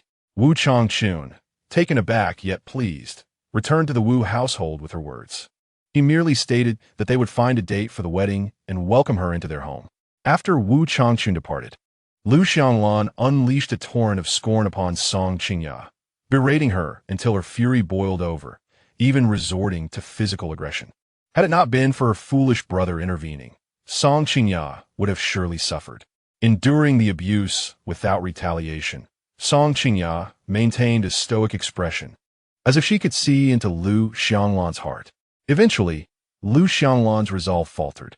Nevertheless, upon returning to her room, she continued her tirade, spewing a stream of foul language that made listeners cringe. Song Qingqiu had achieved her objective, and she could tolerate the present indignities. However, once she entered the Wu household, she would reclaim everything bit by bit from the Wu family. All the humiliation she endured today would be remembered, and she would not forgive those who had harmed her. She would demand tenfold retribution. Upon stumbling back to her room, she could not resist retrieving the letter from beneath her pillow. This letter from Song Qingqiu contained words that made her seethe with rage, yet she knew it was too early to act. Patience was required until she became powerful enough. Chapter 10. This matter is entrusted to Aunt Wang. It had been a little over a month since Song Qingqiu married into the Wu family. The details of the matter were conveyed to her by her mother, Hu Chunlan. As a relative of the bride's family, her mother made the effort to assist. Although she held some reservations about her niece due to past grievances, the bond of blood compelled her to temper her discontent. In contrast, Song Qingqiu found an excuse to abstain from attending. Her mother understood her decision and did not insist. Despite the deterioration of their relationship, she still remarked on the unscrupulousness of a young man from the Wu family. Inwardly, Song Qingqiu scoffed. Wu Yongren's dubious nature was not a recent development, but rather an inherent trait. Her mother had no intention of elaborating further, yet it seemed she aimed to unveil the true character of this young man to her daughter. While sorting vegetables, she casually remarked, "Qingqiu, you must have noticed the attitude of that young man from the Wu family." When the matchmaker asked him to lead the bride, he hesitated for quite some time before moving. "I truly wonder what Song Qingqiu sees in such a person. Thankfully, you didn't end up with him. Otherwise, living together would indeed be a challenge." Listening to her mother's words, Song Qingqiu continued to chop the vegetables methodically. After a brief moment, she smiled and replied, "Indeed, I am grateful I did not pursue a relationship with him. Now that they are together, Wu Yongren is my brother-in-law, so I wish them well. However, while we are relatives, they must live their own lives. We need not concern ourselves too much and should focus on our own happiness." Hu Chunlan nodded in agreement and chose not to pursue the topic further. In truth, Song Qingqiu already knew the wedding details without needing to inquire. It was evident that the ceremony would not resemble the one Song Qingqiu had once envisioned. In the past, they had someone to support them, allowing them to lead their dream life.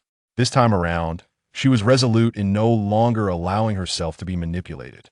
Since they enjoyed scheming against others, it was better that they did so with each other. She had no desire to be entangled in their love-hate drama any longer.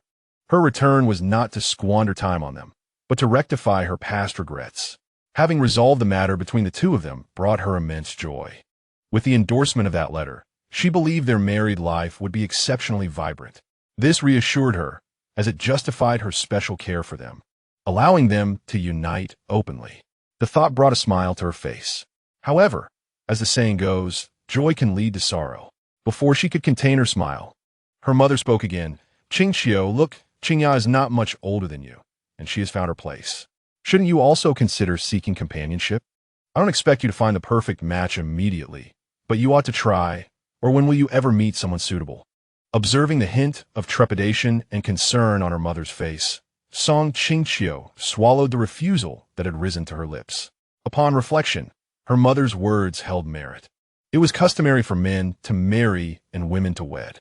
Since an opportunity presented itself, there was little harm in exploring it. Furthermore, with Wu Yongren now married, declining an arranged meeting would imply lingering feelings for him, which was not the outcome she desired. Having come to this conclusion, she paused her task and earnestly addressed her mother. "Mother, very well, I will heed your advice. If a suitable match arises, I am open to meeting." Upon hearing her daughter acquiesce, Hu Chunlan felt a wave of elation. In truth, she had approached the matter with a sense of testing, hoping to discern whether her daughter had truly moved on from Wu Yongren. She was reluctant to ask outright, fearing that if her daughter had not forgotten him, her inquiry would only reopen old wounds. Given the current circumstances, she felt a sense of relief. Life does not present us with many significant individuals. Encountering the unsuitable can lead to finding the right one. The key lies in being open to possibilities, and her daughter's willingness to explore this avenue reassured her. Song Qingqiu did not anticipate that her casual concession would bring such joy to her mother, and she felt a bit out of sorts. Nevertheless, her mother's eyes, crinkled with genuine happiness, were indeed charming, and Song Qingqiu found herself liking them. The two of them quickly settled the matter, and Hu Chunlan, as if fearing her daughter might change her mind, cheerfully declared, "Tomorrow, I will seek out the most renowned matchmaker in our village, Aunt Wang. I will ask her to find a suitable young man for you. If something promising arises, you must agree to meet." Seeing her mother so animated, Song Qingqiu could not help but chuckle inwardly, yet she still responded affirmatively. Understood, mother. That evening, after the family had dinner, they each went about their activities. Unbeknownst to Qingqiu, in just one night, her mother had already contacted Aunt Wang and even offered a small red envelope to increase her chances of success. Although the amount was modest, in the countryside, a matchmaker does not receive any rewards unless there is a promising lead. With such sincere intentions, Aunt Wang confidently assured Hu Chunlan, "Sister, your daughter's matchmaking is in my hands. Just wait. Within 5 days, I will provide you with a definitive answer. You can rest easy." Having received the response she desired, Hu Chunlan's joy was palpable. She felt this evening was the happiest moment of her life. And even many years later, she would look back with gratitude for her astute decision at that time. Otherwise, she would not have been able to find such a suitable match for her daughter. Meanwhile, Qingqiu, engrossed in her own space and its development, remained blissfully unaware of her mother's efforts. She was currently elated about the growth of her space, which had flourished significantly over the past few months. The tree had grown taller, and the lake had expanded, deepening beyond its previous width. The evergreen field, she later learned, was a medicinal plot, which would yield increasingly diverse herbs as her space matured. At present, it contained only some common medicinal plants. However, due to the medicinal lake, she could not utilize the plot just yet. Her primary focus remained on the medicinal lake, as she had yet to discover a method to extract its water from the space. She had perused the manual, which indicated that at an appropriate moment, she could draw upon the lake. However, the manual failed to specify when that appropriate moment might occur, leaving Qingqiu rather vexed. Possessing such a treasure, yet being unable to utilize it beyond her confines, was deeply frustrating. Unable to find a solution, she set aside her thoughts and patiently tended to her space. By the time she emerged, it was already past 8 o'clock. The fatigue enveloped her, and she soon fell into a deep, irresistible slumber. Meanwhile, in a nearby village, a family bearing the surname, he was illuminated by bright lights. A woman clad in a red, coarse cotton coat led the way, followed by several middle-aged individuals, both men and women.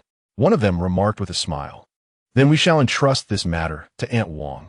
If the children's affair comes to fruition, we will not forget your kindness."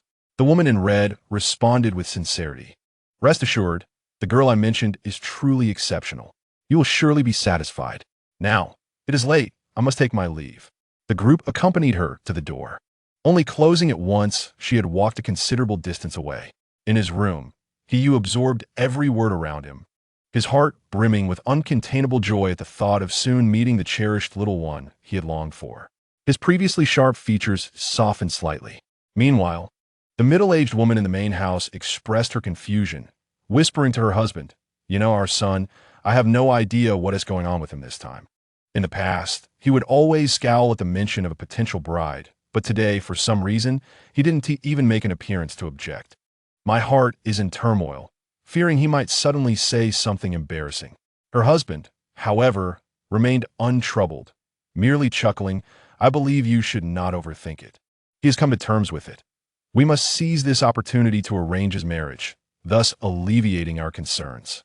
The woman nodded in agreement, tidied up, and climbed into bed, shortly after which the room was enveloped in darkness. Chapter 11. You understand my meaning, don't you? Qingqiu was taken aback by Wang Ani's swift actions. Within just a weekend, the potential match had been decided. It was a young man from the He family in the neighboring village, of whom Qingqiu had no recollection. However, her mother mentioned that there was some animosity between him and Wu Yangrun, although she did not elaborate on how it originated. This revelation prompted Qingqiu to consent to the meeting. In this life, she aimed not only to alter her own destiny, but also to vex Wu Yangrun, who had once treated her poorly. As the saying goes, the enemy of my enemy is my friend. She was not concerned with the details of their feud. She simply wished to see what he looked like. If he was appealing, she would not mind engaging with him further, thus paving the way for future developments. Additionally, since he bore a grudge against Wu Yangrun, he would likely not hinder her if she chose to act. With the woman's agreement, Wang Ani scheduled the meeting for 2 days later. Hu Chunlan had not anticipated her daughter would acquiesce so readily, especially since she had shown little enthusiasm the last time the topic was broached. This sudden agreement felt like an unexpected surge of happiness. However, she felt it was better to have her daughter agree than to refuse. She hoped that this young man could win her daughter's heart at once, alleviating her own concerns. With her daughter growing older and her previous less-than-favorable reputation, she feared that time might slip away, leaving her to scramble in desperation later. Thus, the prospect of Song Qingqiu's meeting became the family's focal point, naturally creating a tense yet fervent atmosphere that affected her as well. Initially indifferent, she began to feel a twinge of nervousness as the days progressed. Aside from her past entanglement with Wu Liangrun, she had little experience interacting with men. After such a long interval, the prospect of engaging with a man again stirred unfamiliar emotions within her. 2 days swiftly passed, and Wang Ani arrived punctually with Hiyu. Although the temperature was mild that day, the sun shone brightly. Upon hearing the commotion, Song Qingqiu emerged to see a man whose half-shadowed face revealed a strikingly straight nose and a well-defined jawline, suggesting he was rather handsome. When he turned to face her, an uncanny sense of familiarity washed over her, though she was acutely aware of the present moment, refraining from uttering any frivolous remarks. This was not an era where flirtation between men and women was unrestrained. In fact, even a few exchanged words could invite unwelcome gossip, especially for someone like her. With a checkered past, she had resolved to start anew, wanting to spare her parents from any further disgrace. As these thoughts occupied her mind, her gaze avoided the man. Yet she could feel his intense, unwavering stare seemingly glued to her, an inescapable presence. Truth be told, being scrutinized in such a manner made her uncomfortable. Yet she could not bring herself to meet his gaze, ultimately managing only a fleeting glare.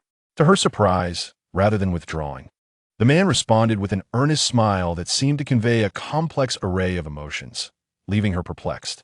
Nevertheless, she grasped the underlying sentiment, an affection that felt profound, as if he had cherished her for an eternity, despite it being their first encounter.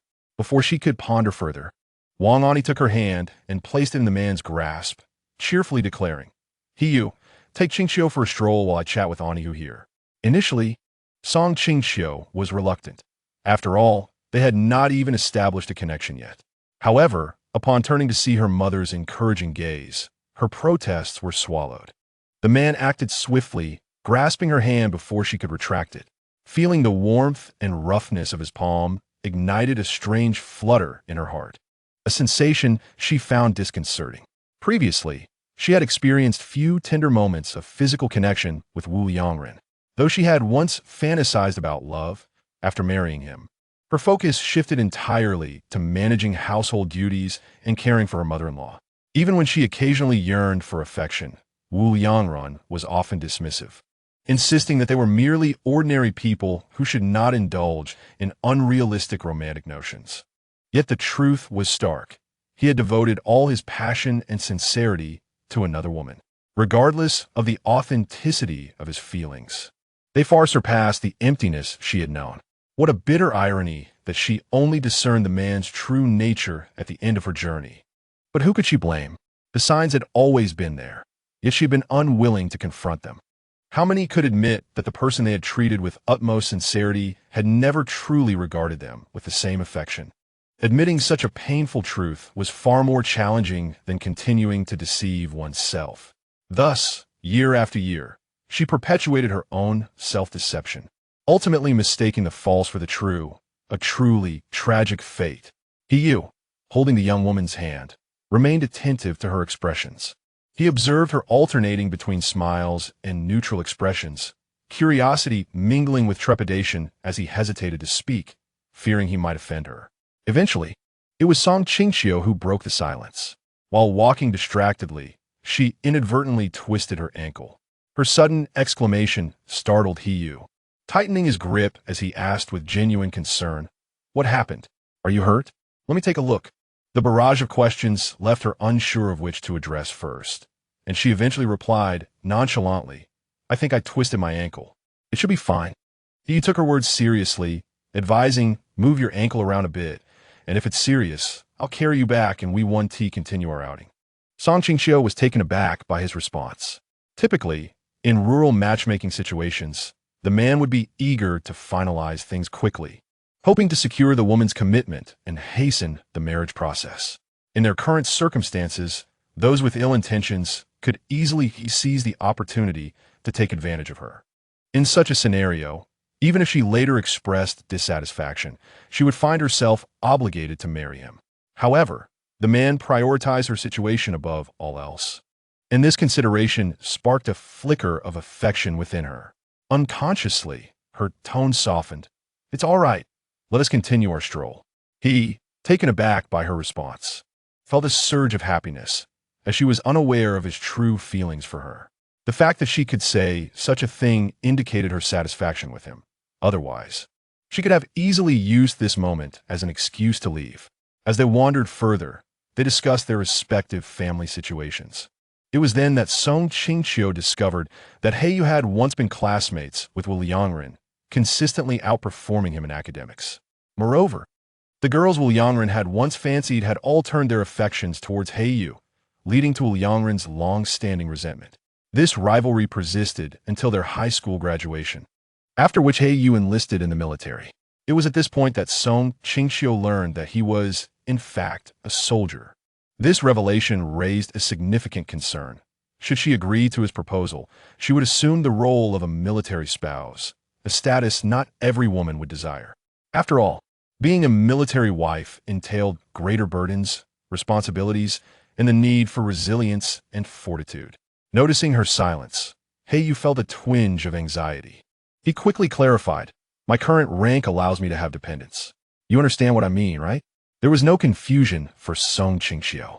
She understood that it meant she could accompany him. However, this arrangement did not significantly improve her situation, as accompanying him would mean she would have to manage both home and affairs independently. Recalling past events, she instinctively withdrew her hand from his grasp.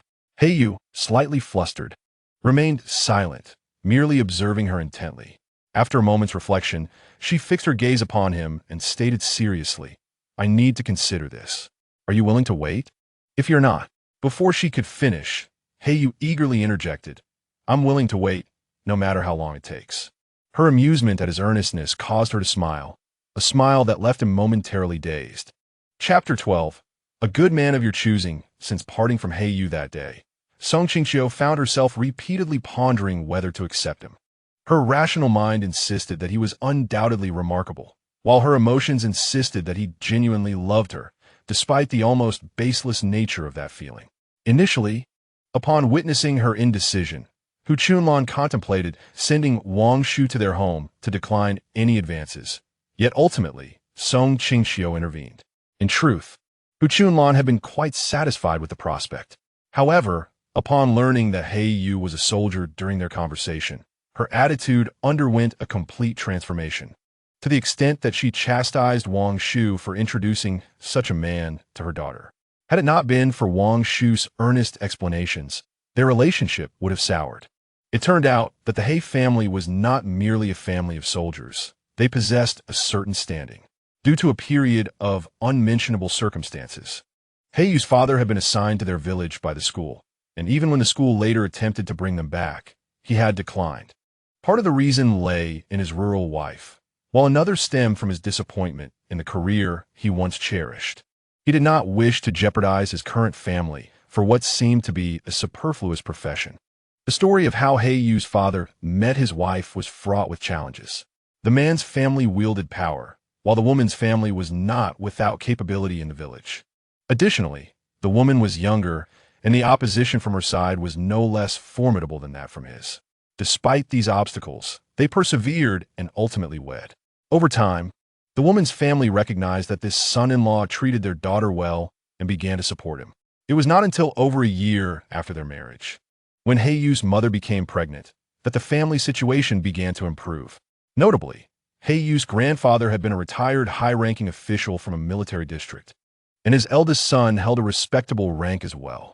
The compromise reached between the parents was to allow Heiyu to enlist after reaching adulthood, fulfilling a desire of the grandfather, as none of his other grandchildren wished to endure the hardships of military life. Of course, this decision was made only after consulting Heiyu's opinion. Thus, upon turning 18, Heyu entered the military. From that point on, the military green became his second skin, with only rare occasions prompting him to don civilian attire. This meeting with Song Qingqiu coincidentally occurred during his leave. Originally, his grandfather intended to intervene in his grandson's marital affairs, given his commendable performance in the army. Considering the prospect of providing him with more support, the grandfather wished to arrange a match of equal social standing. However, much to his surprise, his son, who typically opposed his father, willingly complied with his arrangements for the sake of his son's happiness. Ultimately, a compromise was reached, allowing Heyu the freedom to choose his partner in exchange for the grandfather's agreement to return to teaching in the city. After hearing these stories, Song Qingqiu found herself intrigued by this adaptable professor. There is no denying the charm of a man who could stand firm for his wife while also making concessions for his son's happiness. Such a man, indeed, could exhibit both strength and flexibility. Regrettably, he was already married. However, upon further reflection, she realized that while she might not become his wife, she could still aspire to be his daughter-in-law. Surely, being a daughter-in-law to such a man would not entail undue hardship. After learning all this, both mother and daughter felt it prudent to deliberate further. The primary concern remained with Hu Chunlan. In truth, most parents do not aspire for their daughters to seek wealth and power. They simply wish for their daughters to marry well and lead comfortable lives. The influence of the man's family is merely a supplementary advantage. Yet, as she glanced at her daughter, Hu Chunlan sensed that her daughter was indeed somewhat pleased with the prospect. With a resigned sigh, she refrained from further comment. For the moment, only Wang Shu continued to enthusiastically extol the virtues of the prospective groom, as though eager to expedite the arrangement. Finally, Hu Chunlan, feeling exasperated, retorted, "Do refrain from whispering in my ear. I'm not the one to decide. Only Song Qingqiu's willingness matters." Just then, Song Qingqiu, returning from the kitchen with water, overheard her mother's words and couldn't help but chuckle. When Hu Chunlan heard her daughter's laughter, she felt a tinge of embarrassment and shot her a disapproving glance. Song Qingqiu received her mother's scolding look without immediate response, instead turning to the awkwardly smiling Wang Shu and cheerfully suggesting, "Wang Shu, perhaps we should leave it at this for today. You can wait for our news."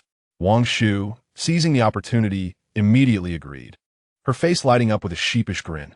"All right, I shall await your good news."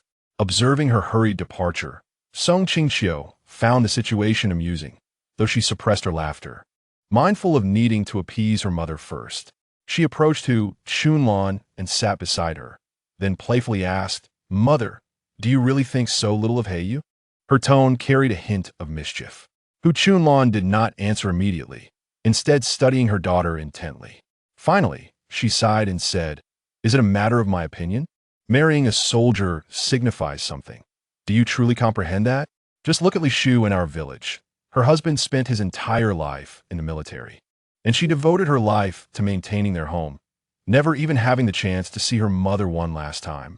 I do not mean to imply that soldiers are inherently unworthy, but being a soldier's wife entails far more suffering than that of an ordinary wife. Do you understand? As your mother, I want you to think this through carefully and not let a momentary impulse dictate your entire life. Can you comprehend my concerns?" As she gazed upon her mother, whose eyes were etched with the lines of age, Song Qingqiu found herself momentarily engulfed in hesitation. Hadn't she lived another life solely to ensure her family's happiness? If she were to wound her mother's heart for the sake of a man, would that not render her efforts futile? Yet, the recollection of that man's deep, ink-like eyes stirred within her a reluctance to refuse him outright. The silence between mother and daughter grew heavy and oppressive. Ultimately, it was Hu Chunlan who made the concession. "Qingqiu, I can see you are quite taken with Heyu. If that is the case, you may continue to see him. However, heed this warning. If he ever causes you distress, you must listen to your mother and find another. A man who can make you feel aggrieved, even before marriage, is not one to be indulged." Song Qingqiu was taken aback. Her mother, who was always resolute in her decisions, was willing to compromise for her sake. She felt a rush of emotion and instinctively embraced her mother. With their internal conflict resolved, they had intended to relay the news to the man promptly. However, the following day, They learned from Aunt Wang that he had been called away on urgent duty and had returned to the army that very night. Upon hearing this, Hu Chunlan cast her daughter a knowing glance, her eyes bright with the unspoken sentiment of approval for the man chosen by her daughter. Song Qingqiu dared not retort, instead accepting the silent acknowledgement. Chapter 13.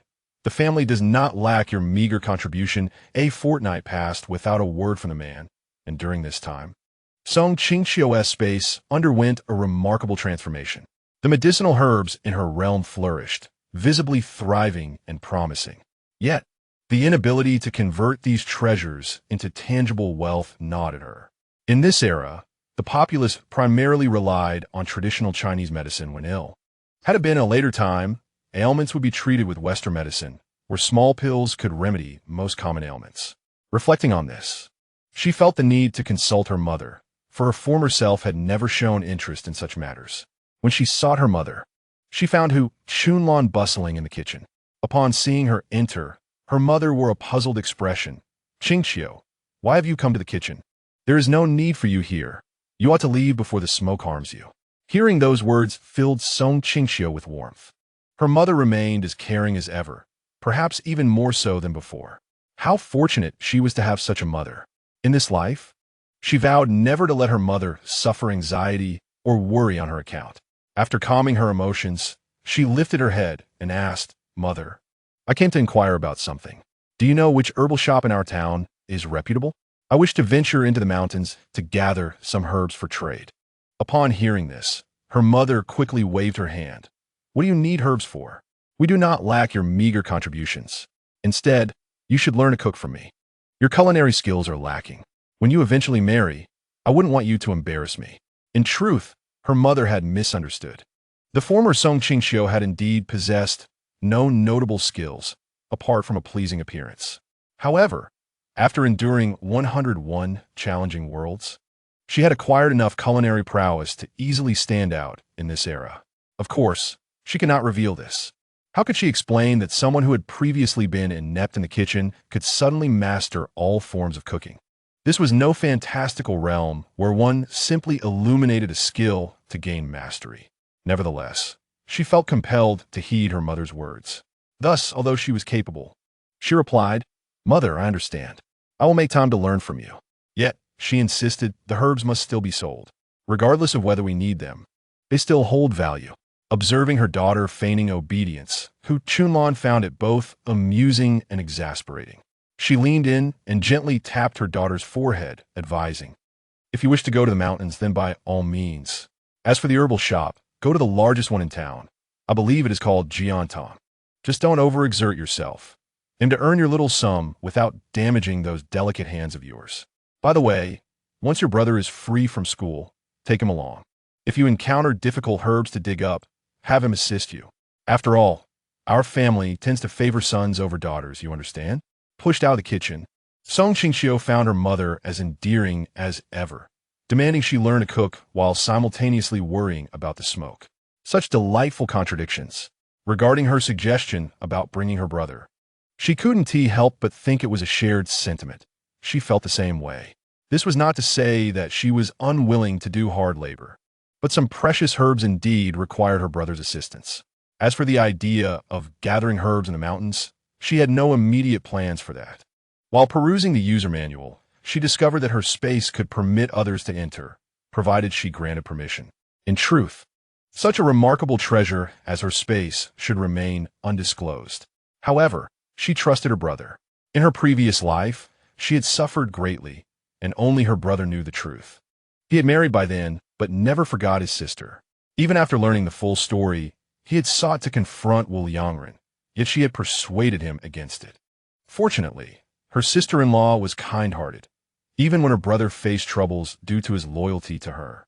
She never spoke ill of him and was willing to call her sister when they met. With such a brother, she felt no need for caution.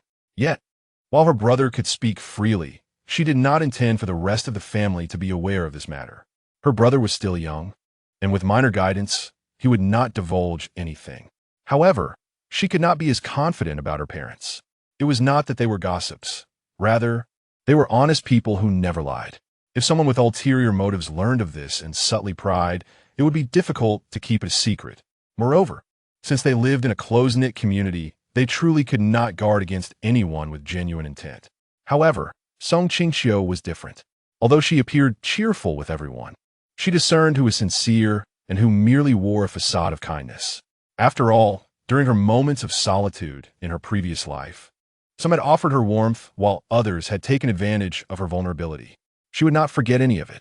Her mother suggested waiting until her brother finished school before gathering herbs, but she felt compelled to scout the area first. She intended to ascend the mountain while it was still quiet, finding a secluded spot to enter her space. If discovered, she would struggle to explain the situation. Today was Friday. Song Yuanfeng had one more day of school before the weekend. Reflecting on this, she lamented that children in this era had their own struggles. Yet, there were pros and cons. Although they only had one day off, they were not burdened with endless studying and could assist their families, experiencing the true joys of rural life. Unlike in the future, where children spent all day studying and had to cultivate various talents in their spare time. Children today only needed to eat well, drink well, and focus on their studies. Her parents would be working in the afternoon, so Song Qingqiu decided to take advantage of their absence to scout the mountain. At that time, most villagers would be in the fields, leaving her with ample opportunity to act. Speaking of the mountain behind their village, it was truly a treasure trove. If her memory served her correctly in the coming years, someone would discover several decades-old ginseng there, each fetching thousands. Although the ginseng in her space appeared promising, she was uncertain if it could command the price of wild ginseng once outside. If her ginseng could be sold at such a price, she would make a fortune. However, such thoughts were merely fleeting fantasies. After all, the abundance of items in her space was already sufficient to grant her a life of comfort. Even selling at the price of artificially cultivated ginseng, given the current level of technology, would enable her to amass considerable wealth. In the afternoon, once her parents had gone to the fields, she seized the opportunity to slip out of the courtyard. Throughout her journey, she encountered no one. After walking for about half an hour, she finally ventured deep into the forest. After observing her surroundings, an idea struck her, prompting her to enter the space. Recently, she had often entered the space to monitor its changes. The medicinal field within had expanded significantly, transforming from a small patch into a vast expanse. Consequently, the tree no longer appeared as towering as before. She had studied this tree, discovering it to be an evergreen species, with its leaves possessing different properties in each season. The leaves of spring invigorated and promoted growth. Those of summer provided relief from heat and thirst. Autumn leaves soothed the lungs and alleviated phlegm, while winter leaves offered warmth and protection from a cold. Not to mention, the winter leaves alone were enough for Song Qingqiu to profit immensely, as consuming just one leaf could maintain warmth for 24 hours, keeping body temperature above normal regardless of clothing. This was a splendid option for beauty-conscious women who despise the cold, as well as for those working in winter. Since discovering the tree's wonders, Song Qingqiu felt increasingly confident about her promising future.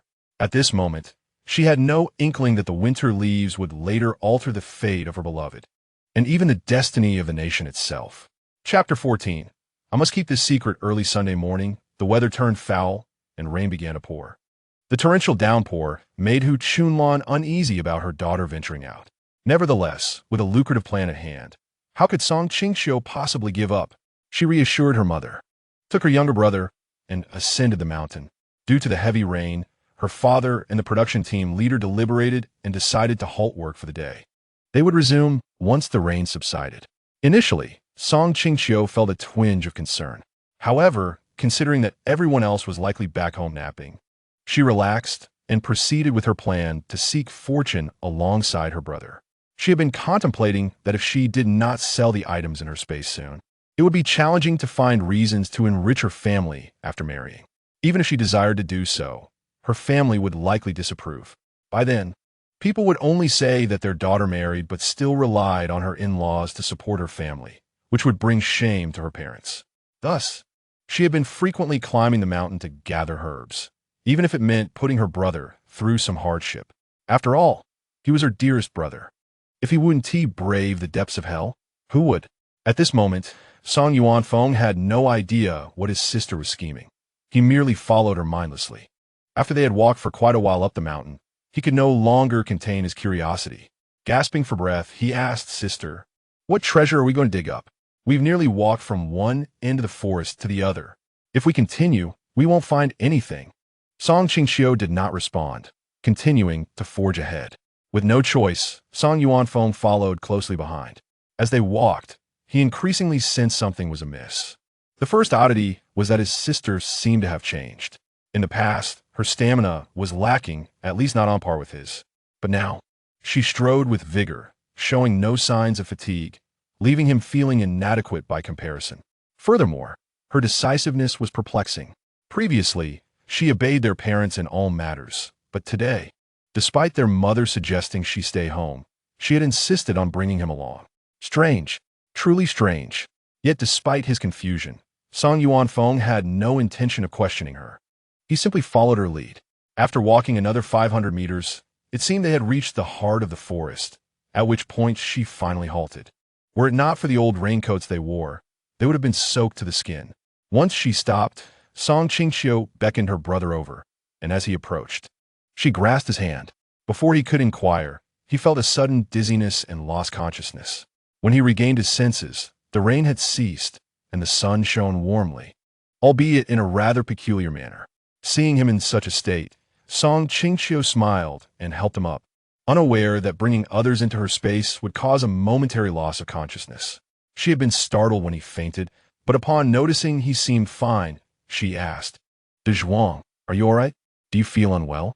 Song Yuanfeng rubbed the back of his head and chuckled sheepishly. "Sister, I'm fine, just a bit of a headache." "But where are we?" Once she confirmed he was indeed all right, Song Qingqiu explained, "You are now my space. To put it simply, this is my land, known only to me. As long as I wish to enter, I can do so. But now that you know, you must help me keep this secret." Upon seeing her sister's sly grin, Song Yuanfeng felt a flicker of fear. Yet, recalling her past kindness towards him, he mustered his courage and replied, "All right, sister, I understand. I will definitely keep this secret." His stuttered words revealed his apprehension.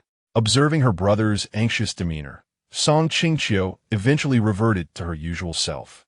It was no wonder she wanted to tease him. Her brother was simply too easy to frighten. Without a little fun at his expense, her own joy would diminish significantly. In truth, Song Yuanfeng struggled to comprehend what his sister meant by space, but he understood the concept of land. The thought of his sister becoming a landowner frightened him, as he recalled their mother saying that landlords were not esteemed figures. However, seeing her so confident, he felt reassured.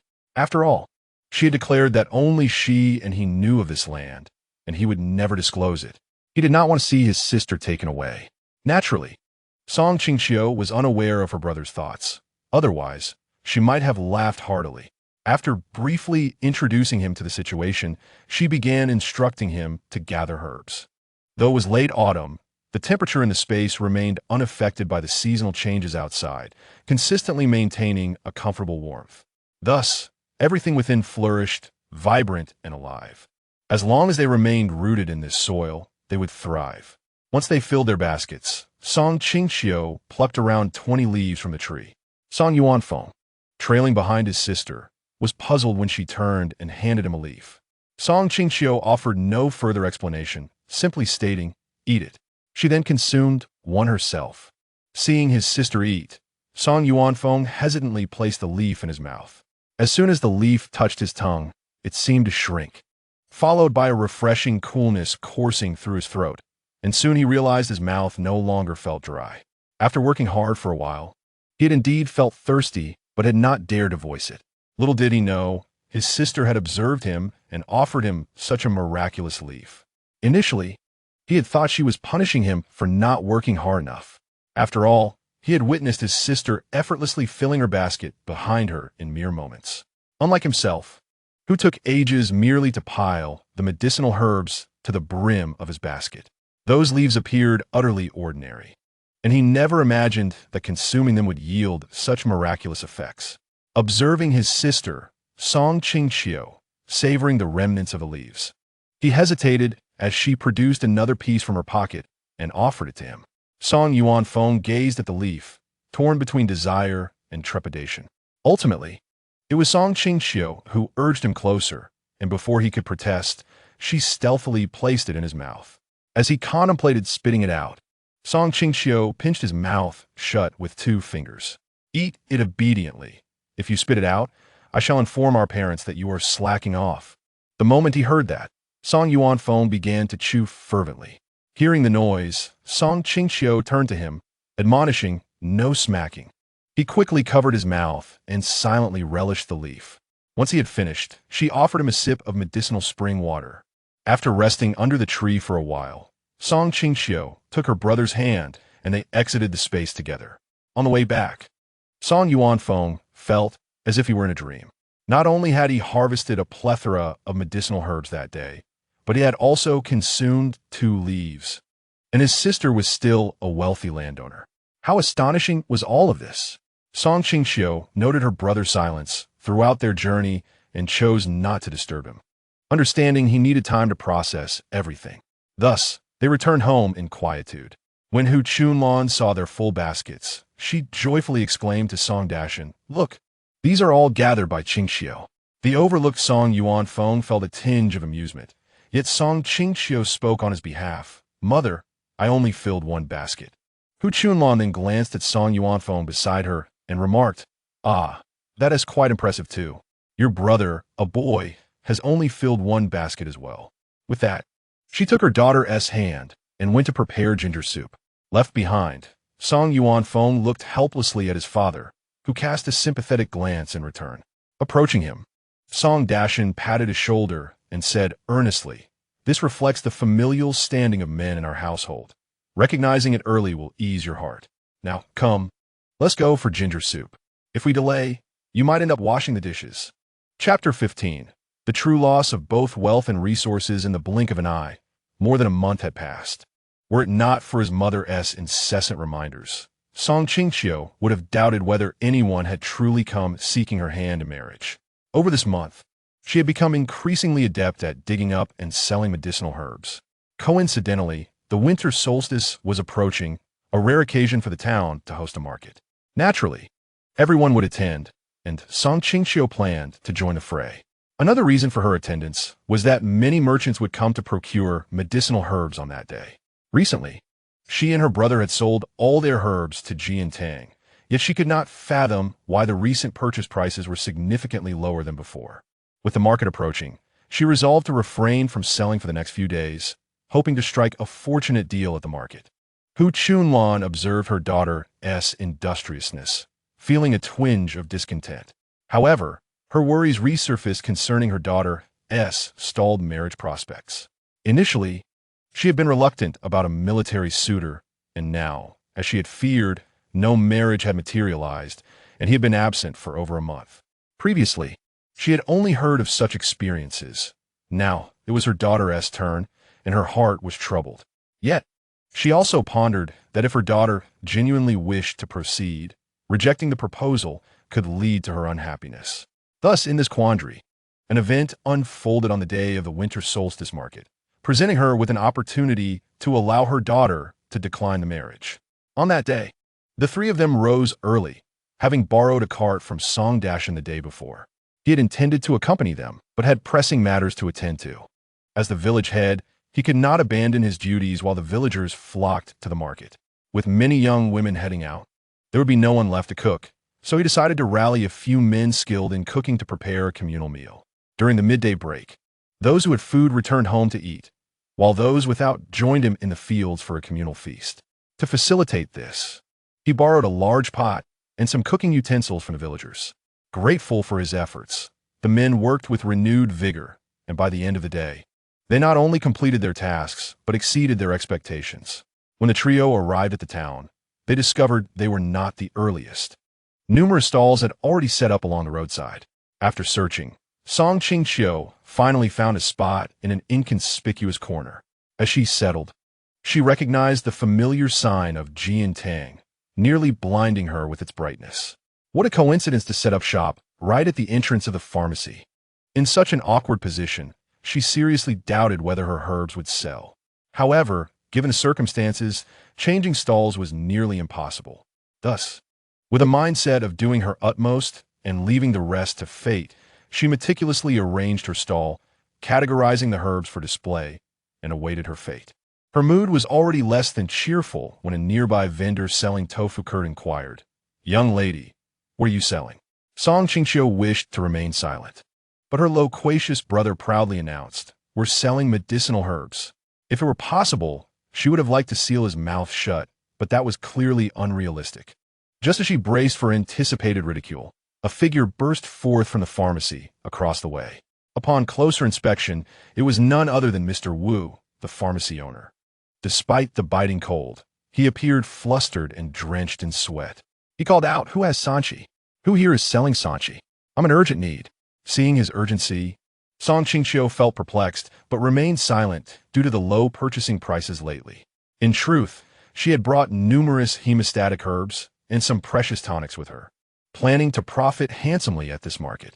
Just as she contemplated her options, an unmistakable voice resonated from beside her.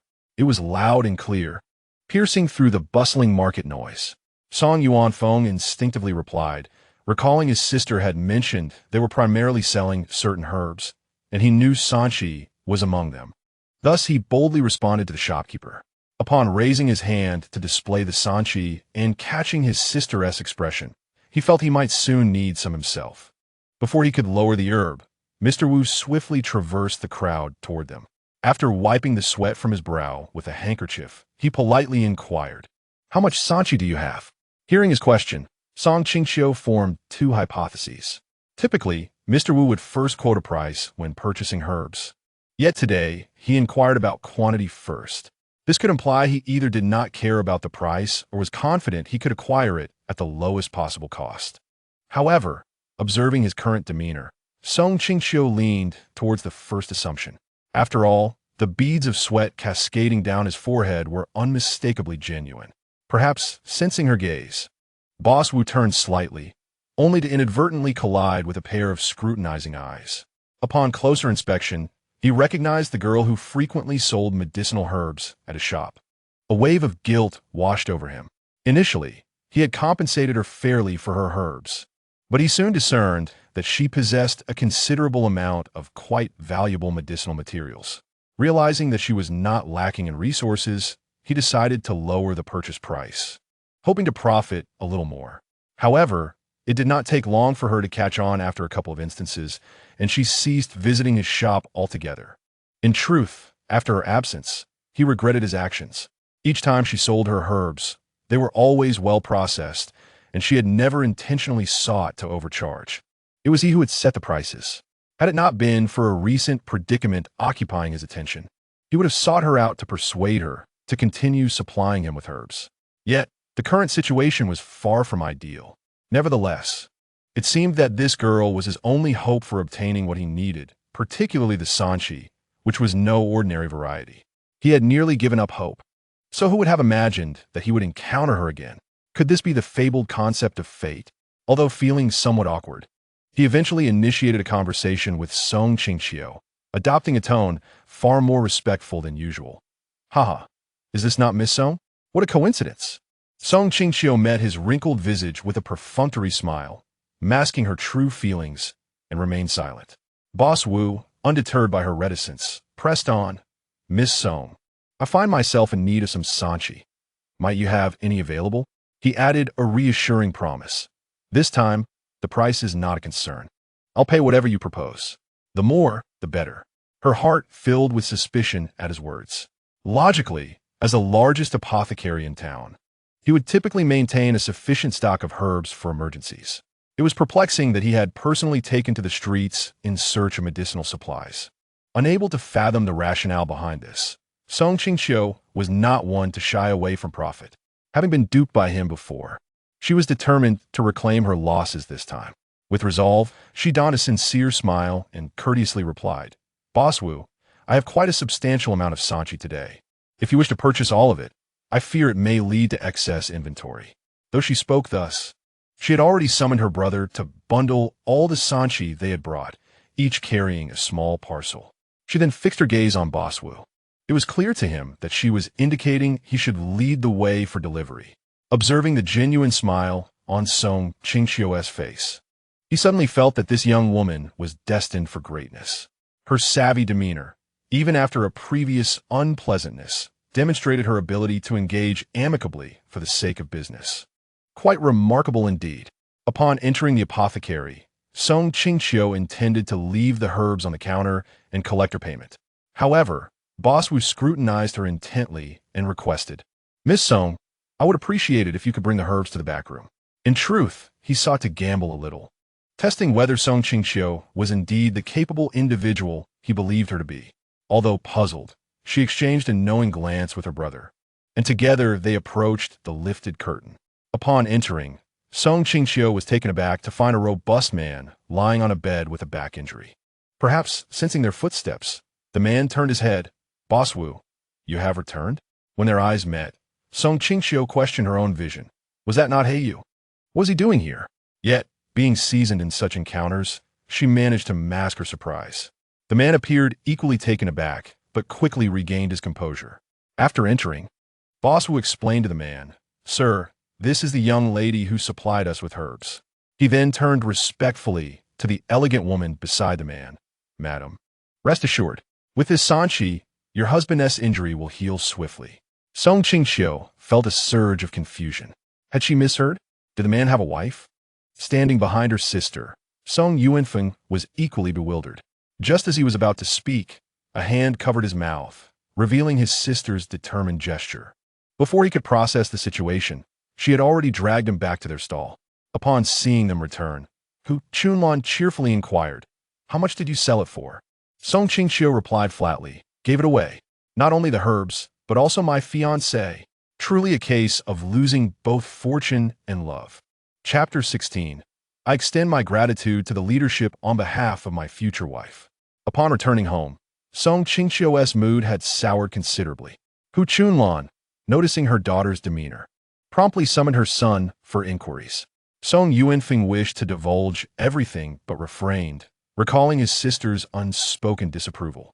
When Hu Chunlan found that her son could not extract any information, she approached her daughter instead. Song Qingqiu, wanting to voice her complaints about the man's behavior, felt conflicted.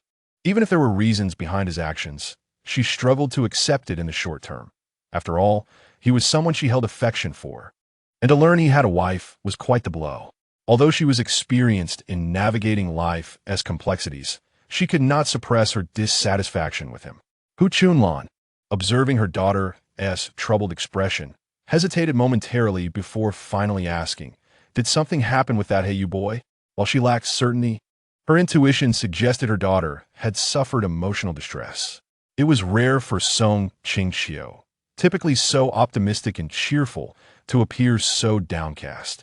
Understanding that her feelings were unlikely to escape her mother's notice, Song Qingqiu chose to withhold the full truth. She vaguely stated, "I saw Heiyu at the apothecary, and he was with a woman." She did not intend to elaborate, fearing her mother might confront the Hei family for clarification. Hu Chunlan was no longer a young girl. She had scrutinized Heiyu when he had visited their home. He was a good lad, but she harbored reservations about his profession. With this latest incident, her impression of him had dimmed further. After a prolonged silence, she addressed Song Qingqiu earnestly, "If this is untenable, I shall refuse the engagement. That way, you may pursue your own paths without entanglements."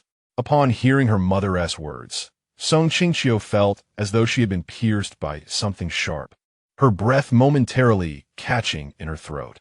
It seemed to take an eternity for her to regain her voice, and when she finally spoke, she said, "Mother, I wish to grant us both another chance. I will wait for him to explain. If he does not seek me out after his return, then you need not refuse the engagement. We may simply consider this affair as if it never transpired. If it comes to that, what need is there for you to intervene? Shall I allow myself to be humiliated by being sent to him?" Song Qingqiu's emotions were tumultuous. She knew she should seize the opportunity to clarify matters. Yet, she feared that everything might not be a misunderstanding, and she wondered how she would cope then. Rather than take the initiative, she preferred to let him seek her out. If he truly cared for her, he would undoubtedly come. Certainly, if everything is not merely a misunderstanding, it is best to consider oneself blind once more allowing each other to live in peace without interference. Though my heart is resolute in this decision, I cannot help but feel that should circumstances lead us to that point, I would inevitably unleash a torrent of harsh words upon the man, a lament for the love that has withered before it could blossom.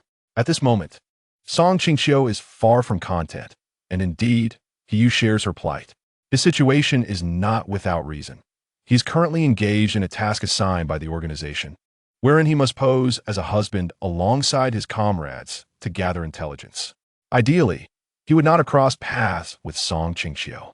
Yet, fate intervened, and they were ambushed by adversaries near the town. Sustaining a severe injury to his back, he was unable to make a successful retreat, and the two of them decided to seek refuge at Jiantang, a stronghold of their organization. They anticipated a smooth passage, yet unexpectedly encountered Song Qingqiu. To be candid, his astonishment matched hers. However, bound by the ongoing mission, he felt compelled to shield her from danger, leading them both to choose silence. In this regard, he felt a twinge of pride, reflecting on how fortunate he was to have selected such an extraordinary woman. In that precarious moment, had his mental fortitude not been steadfast, he might have inadvertently revealed their ruse. Song Qingqiu is indeed the remarkable woman he had discerned. The more he cares, the greater his fear of loss. Just as they were on the verge of solidifying their relationship, an unforeseen mission delayed his reunion with the woman he so ardently longs to see. Heaven knows the joy he felt upon receiving a letter from home stating that Song Qingqiu had agreed to continue their courtship. His happiness was boundless. Little did he realize that his elation was premature. Should this predicament fail to resolve adequately, he senses that the fiancée he is yet to claim will surely slip away. At that point, no amount of regret would suffice.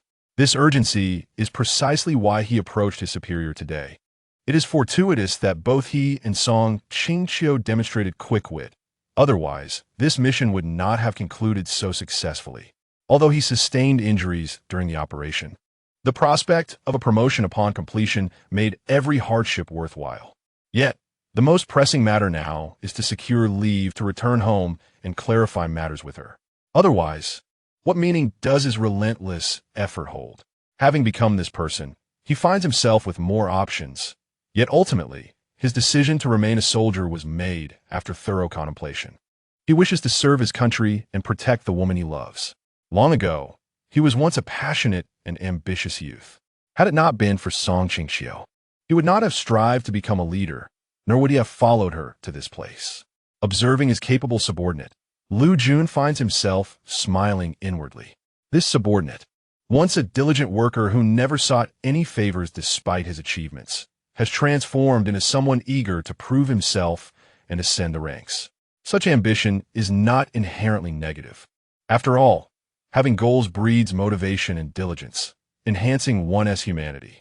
Yet, when one finds themselves in close proximity to such ambition, it can become rather bothersome. This subordinate persistently pressed for a leave of absence, and although regulations typically prohibit such requests, he was granted permission to recuperate at home due to his injuries. Remarkably, he further requested 2 additional days off, justifying it as a favor for his future fiancée. Upon inquiry, it became clear that the woman he admired had assisted him during his mission without disrupting their plans. In that moment of pride, Lu Jun felt a desire to deliver a well-placed punch, for the young man's arrogance was rather infuriating. Nevertheless, this matter must be addressed. Despite his annoyance, Lu Jun conceded to the young man's wishes. Given your outstanding contributions to this mission, you are granted a special leave of half a month. Please ensure you return to duty promptly in 15 days. Upon hearing these words, Hiyu's smile stretched from ear to ear, illuminating his otherwise handsome visage with an endearing foolishness. Just before departing, he cheekily expressed his gratitude to Lu Jun on behalf of his future wife. Liu Yun, exasperated by his vanity, threw a book in his direction as he watched the young man's joyful exit. Unexpectedly, he found himself reminiscing about a future where he might care for a wife and children in the countryside. Lifting his teacup for a sip, Lu Jun couldn't help but sigh. Youth truly is a blessing. In Chapter 17, Hiyu's embarrassment is palpable. Following his injury, The organization had intended to dispatch a vehicle to escort him home. However, he insisted on surprising the woman he cherished by returning on his own. In the end, his superiors relented and reimbursed him for his ticket. As he journeyed back, excitement surged within Qingqiu. The thought of seeing his beloved uplifted him, easing the pain from his wound. He had initially intended to purchase a direct ticket, but due to the sudden decision, he was left with one that required transfers. His unit was stationed in Shanshi, while his home lay in Yunshi, over 100 kilometers apart. The direct route would take half a day, and this transfer route would consume even more time. Yet, for the chance to reunite with Song Qingqiu, every moment spent was worthwhile. Gazing out the window at the fleeting scenery, Qingqiu's heart raced with anticipation. Upon his return, he was determined to cultivate a deeper connection with her, ideally prompting her to agree to marry him. As a soldier, his time with her was limited, yet he yearned for every fleeting moment. Thus, he contemplated the audacity of binding her through marriage, willing to embrace the notion of marrying before truly falling in love. With this thought, a fervent determination glimmered in his eyes. He would have her, and she would undeniably become his wife. "Excuse me, could you please make way?" A sweet, soft voice suddenly resonated from behind him. Turning to look, he saw a woman of average height struggling to hoist her bag onto the luggage rack. Noting her military attire, he assumed she was capable enough and chose not to assist, as he understood the physical prowess of fellow soldiers. As he redirected his attention, Jiao internally berated the man for his lack of chivalry. She had refrained from seeking assistance from the other passengers, drawn by the man's tall stature. She gambled on his appearance, hoping that he would not only possess good looks, but also gentlemanly manners. Alas, he merely glanced at her before returning to the window, seemingly indifferent to her plight. Was he too shy to offer help? Perhaps she should try again. After a moment's hesitation, she resolved to speak up. As he felt the movement beside him, he instinctively turned to see the struggling female soldier once more. Frowning slightly, he felt a tinge of annoyance at the repeated interruption. Yet, the girl appeared unperturbed, brushing her hair back as she shyly addressed him. "Hello, comrade. I'm feeling a bit carsick. Would you mind switching seats with me?" Upon hearing her request, Qingqiu's irritation deepened, now accompanied by skepticism. In but a fleeting moment, he resolved to report the matter to his superior upon his return. As a soldier, even a female soldier, one's physical capabilities may falter. Yet to exhibit such an affected demeanor is simply unacceptable. She had barely boarded the vehicle when she should have been within a nearby military district. He would certainly ensure that her superiors acknowledged this issue. Jiao misinterpreted his silent gaze as a recognition of her beauty. Just as she was about to admonish him for his unabashed scrutiny, she heard him coldly utter, "No." Seeing him turn away to gaze out the window, Jiao felt a surge of frustration. She had never anticipated such ungraciousness from him. She merely wished to sit beside him. Yet this man had so brazenly rebuffed her. As the granddaughter of a high-ranking military official, she had never experienced such treatment. Had she not been restraining herself, she would have confronted him about his behavior. However, before him, she felt as though she had lost face. Acting rashly was no longer an option. Yet to surrender the opportunity felt like a waste, for a man of such striking appearance was a rarity indeed. Initially drawn to his silhouette, her attraction deepened upon seeing his face. She had truly begun to develop feelings for him. A man like this was deserving of her affection. Realizing that he currently harbored no interest in her, Jiao decided to bide her time, hoping to discover his name before he disembarked. Her grandfather was a former commander. Once she knew his name, she would ascertain where he was stationed and find a chance to meet him. As she sensed the gaze that had been fixed upon her dissipate, he felt a wave of relief wash over him. He had encountered many women of her ilk and was all too familiar with their intentions. He found such women repugnant, even before he ascended to his current status. He had been pursued by those enchanted by his appearance. Even now, with someone in his heart, he would not be swayed by a woman of such superficiality. He was content with Song Qingqiu. Since it was afternoon when he boarded, he would remain on the train for the night, disembarking the following morning. The night train was often fraught with danger, from petty theft to personal harm. Yet he was capable of managing such threats, and thus he did not resist sleep, dozing for a brief while. However, scarcely half an hour had passed before he sensed movement around him and caught a whiff of a familiar scent. Instantly alert, he recognized it as the odor of a narcotic. Prior to his return, a fellow soldier had informed him of incidents in which family members had gone missing while traveling. Everyone knew these were not mere cases of people getting lost. They were often victims of abduction. In this day and age, with communication so severely limited, the chances of recovering abducted women and children were negligible. Most would never see their families again, forced to endure a meager existence in unknown places. He quickly stifled his breath and cautiously opened his eyes, only to see a burly man preparing to carry the woman away. Those surrounding her appeared to be under the influence of a drug, all but him lying unconscious. The question of whether to intervene weighed heavily on him. Emotionally, it had little bearing on him, but as a soldier, he bore the responsibility of protecting the populace, even if the individual in question was someone he found distasteful. After a moment of inner turmoil, he envisioned her tragic fate should she be abducted, and he ultimately could not bring himself to turn away. He resolved to rescue her. However, he chose a subtle approach, feigning a sudden awakening and fixing a piercing gaze upon the man. As the robust figure prepared to hoist her, he felt the chilling intensity of Hiyu's stare, causing him to falter. Startled, he dropped the woman, whose descent echoed throughout the train car, awakening those who had been in a light stupor. A young man, rubbing his sleepy eyes, glanced between the burly man and the now-prone Qingqiu, then settled on the stern visage of Hiyu. His previously muddled thoughts cleared in an instant, before he could voice his concerns. The train car was suddenly illuminated as an officer in uniform, flanked by several conductors, approached. The burly man, sensing trouble, attempted to flee but tripped over an outstretched leg, scrambling to regain his footing just as the officers reached him. After some questioning by the conductors, it was revealed that the man was a notorious repeat offender. He had committed crimes on this very train multiple times, primarily targeting young women and silent children. By sheer fortune, Qingqiu had found herself in a situation where the entire train crew was prepared to apprehend the kidnapper, compounded by Hiyu's timely intervention. Otherwise, her fate might have been dire. It was known that many young women and children had fallen victim to this gang, with only a handful ever rescued. Their clients were often desperate men from the mountains seeking brides or families unable to afford children. Once sold to such individuals, the future was bleak indeed. Upon regaining her senses, Qingqiu began to comprehend the gravity of the situation. She then boldly addressed Hiyu in front of those around them, saying, "Comrade, please tell me your name. I will surely find an opportunity to thank you properly."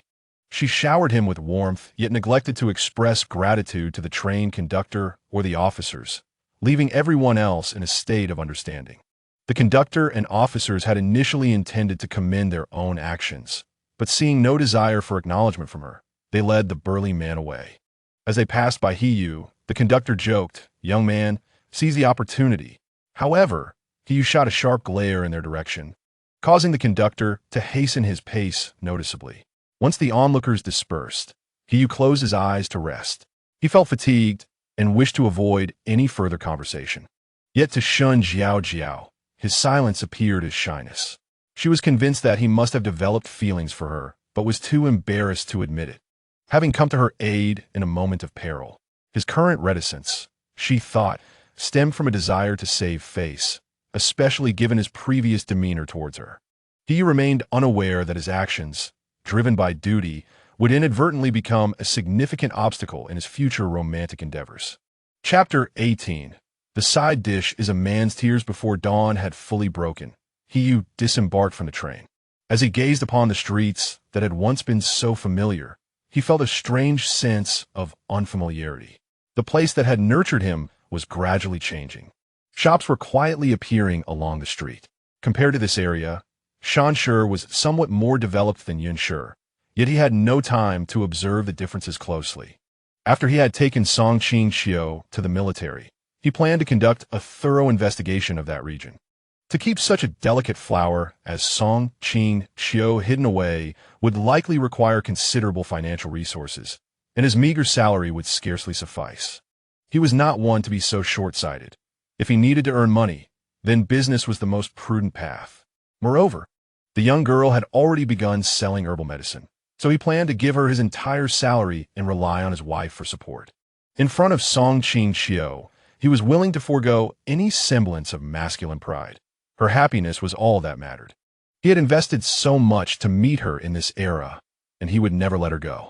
Tightening his grip on his military bag, he made his way toward the bus station, heading for the village. Gazing up at the sun on the horizon, although it had yet to fully rise, it nonetheless illuminated the path beneath his feet. Having arrived at the station shortly past 4, he vaguely recalled that there was a bus to the village around 5. He still had time to grab a bite to eat. Typically, it wouldn't even matter whether he ate or not, but given his injuries, he found it increasingly difficult to forego food. He casually sought out a nearby noodle shop, lifting the curtain at the entrance and stepping inside. Though modest in size, the establishment was remarkably clean. The tables were spotless, and the chairs were neatly arranged. Upon a closer inspection, he detected a familiar aroma wafting through the air. Initially, he did not see the owner and surmised that the person was likely still preparing, so he refrained from calling out and quietly took a seat to wait. After approximately 5 minutes, a man emerged from the back. Though he appeared robust at first glance, it became apparent that he was standing on one leg. When he raised his gaze to the man's face, he was momentarily taken aback. The other seemed equally surprised to see him there. This man was once Hiyu's comrade in arms, who had retired due to injury. The organization had arranged a position for him, but for reasons unknown, he had declined it. And several years had passed since their last encounter. Time had flown, and neither of them had anticipated that they would reunite in such a manner and setting. In that moment, time seemed to stand still as they gazed at one another, uncertain of what words would be appropriate. Eventually, Li snapped back to reality, warmly insisting on serving Hiyu some noodles, calling out to someone inside, "Xiao Yun, add extra noodles to this bowl." Hiyu appeared to sense something, his expression momentarily perplexed. Finally, he managed to muster a smile and jest, "You've done well for yourself. Even married." Li erupted in artilauter, visibly pleased. Once the noodles were served, he introduced his wife to Hiyu, saying, "This is my wife, Wu Yun." Hiyu promptly stood to introduce himself. "Hello. I am Hiyu, a former comrade of Li. Your husband is a fine soldier." The atmosphere between them had been pleasant, but Li's eyes suddenly glistened with unshed tears upon hearing the words "a fine soldier." A single bowl of noodles had transformed into 2, accompanied by the unspoken sorrow of 2 men reminiscing about the past. Noticing this, Wu Yun excused herself, claiming she had something to attend to, thereby granting the 2 former comrades the space to reconnect. In truth, this part of the experience was not one that Yu had lived through. However, the memories etched in his mind were undeniably those of this body. The brutality of war, the unfulfilled aspirations of comrades. Although Li had not been injured while saving anyone in particular, his wounds were nonetheless sustained in service to the nation he cherished. The young man, barely 20 at the time, had risked his own safety to protect the homeland he loved. Such valor was commendable. Yet, the mission had not concluded, and he had been forced to retire due to injury, shedding the olive-green uniform he cherished. He had transformed from a protector of the people into a protected individual. Even after all these years, he still struggled to fully adjust. Many times, he would forget that he had only one leg, but what of it? He remained proud of having once been a soldier defending his country. As a soldier, the nation called upon them, and they were duty-bound to rise to the occasion, facing the unknown with courage and determination. Upon exiting the noodle shop, Hiyu found himself lost in thought. He had only known that Li had returned to his hometown after retiring, unaware that he was from this very place. During their conversation, Li had mentioned that he declined the organization's arrangement for the sake of his wife. However, Hiyu understood that the truth was otherwise. He must have wished to make room for others. The mission for his memories had resulted in significant casualties. Although it ultimately succeeded, it had come at a steep price, paid in the blood of many. Had it not been for their efforts, success would have been unattainable. With so many injured and the burden of compensation for fallen soldiers, the pressure on the military was immense.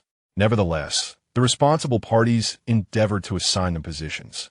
Lily must have considered those who were more severely injured, as he would not have relinquished that opportunity otherwise. The difficulties they faced years ago when attempting to establish a business were unfathomable. In truth, he had also been wounded in service to his country, even to the point of sacrifice. He still vividly recalled the moment when the enemy's iron hoof shattered the city gates, the despair and grief felt by the soldiers. It was as if the world had crumbled before their eyes. Though the nation was weak and the ruler foolish, it remained the homeland they cherished and were willing to give everything for. Now, living in this country and era, he felt an overwhelming sense of gratitude. Thus, he ultimately chose this path, allowing his counterpart to continue the dreams of the original Qingqiu. Henceforth, both the nation and his wife would be the weightiest, yet most fulfilling responsibilities upon his shoulders. The journey to the village was surprisingly smooth, with few passengers. What should have taken over 2 hours by bus was accomplished in less than an hour, bringing him to Shanglu village, where Song Qingqiu resided. Upon alighting, he headed directly to her home.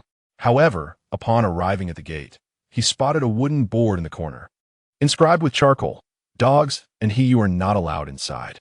The word dog had been altered, and his name had evidently been added later. Seeing this sign left no room for doubt. The young girl was clearly upset with him, so much so that she wouldn't even allow him into the yard. Nevertheless, this did not deter him. He borrowed a small stool from the neighbor and sat down right at their doorstep, eagerly awaiting her appearance to explain himself. Chapter 19. A worthless appearance. Qingqiu sat at the entrance of Song Qingqiu's home, waiting and waiting. After a considerable amount of time had passed without anyone emerging, he could no longer contain his impatience and inquired with the neighbor, Aunt who had lent him the stool. Noticing the sweat on his forehead, she scolded, "You left before I finished speaking." With that, she shot him an annoyed glance before continuing, "The whole family has gone to the city. They probably won't be back today. Waiting here is just a waste of time." Although he was unsure why this aunt held a grudge against him, he remained polite and expressed his gratitude. He then pressed on, "Do you know when they might return?" Aunt who had initially intended to give Song Qingqiu a bit of a hard time at Qingqiu's expense. However, witnessing his earnest demeanor softened her tone unconsciously. "You may wait a little longer. If things go smoothly, they should be back by the afternoon. I heard them mention before leaving that they wanted to return by evening." After leaving Aunt Hu's home, Qingqiu resumed his seat, determined to make sure that the young girl would see him waiting upon her return, hoping that she might be willing to listen to his explanation. Otherwise, even if he had a valid reason, it would be futile. Often, the misunderstanding itself is not the issue. The real problem lies in whether the other party is willing to grant an opportunity for clarification.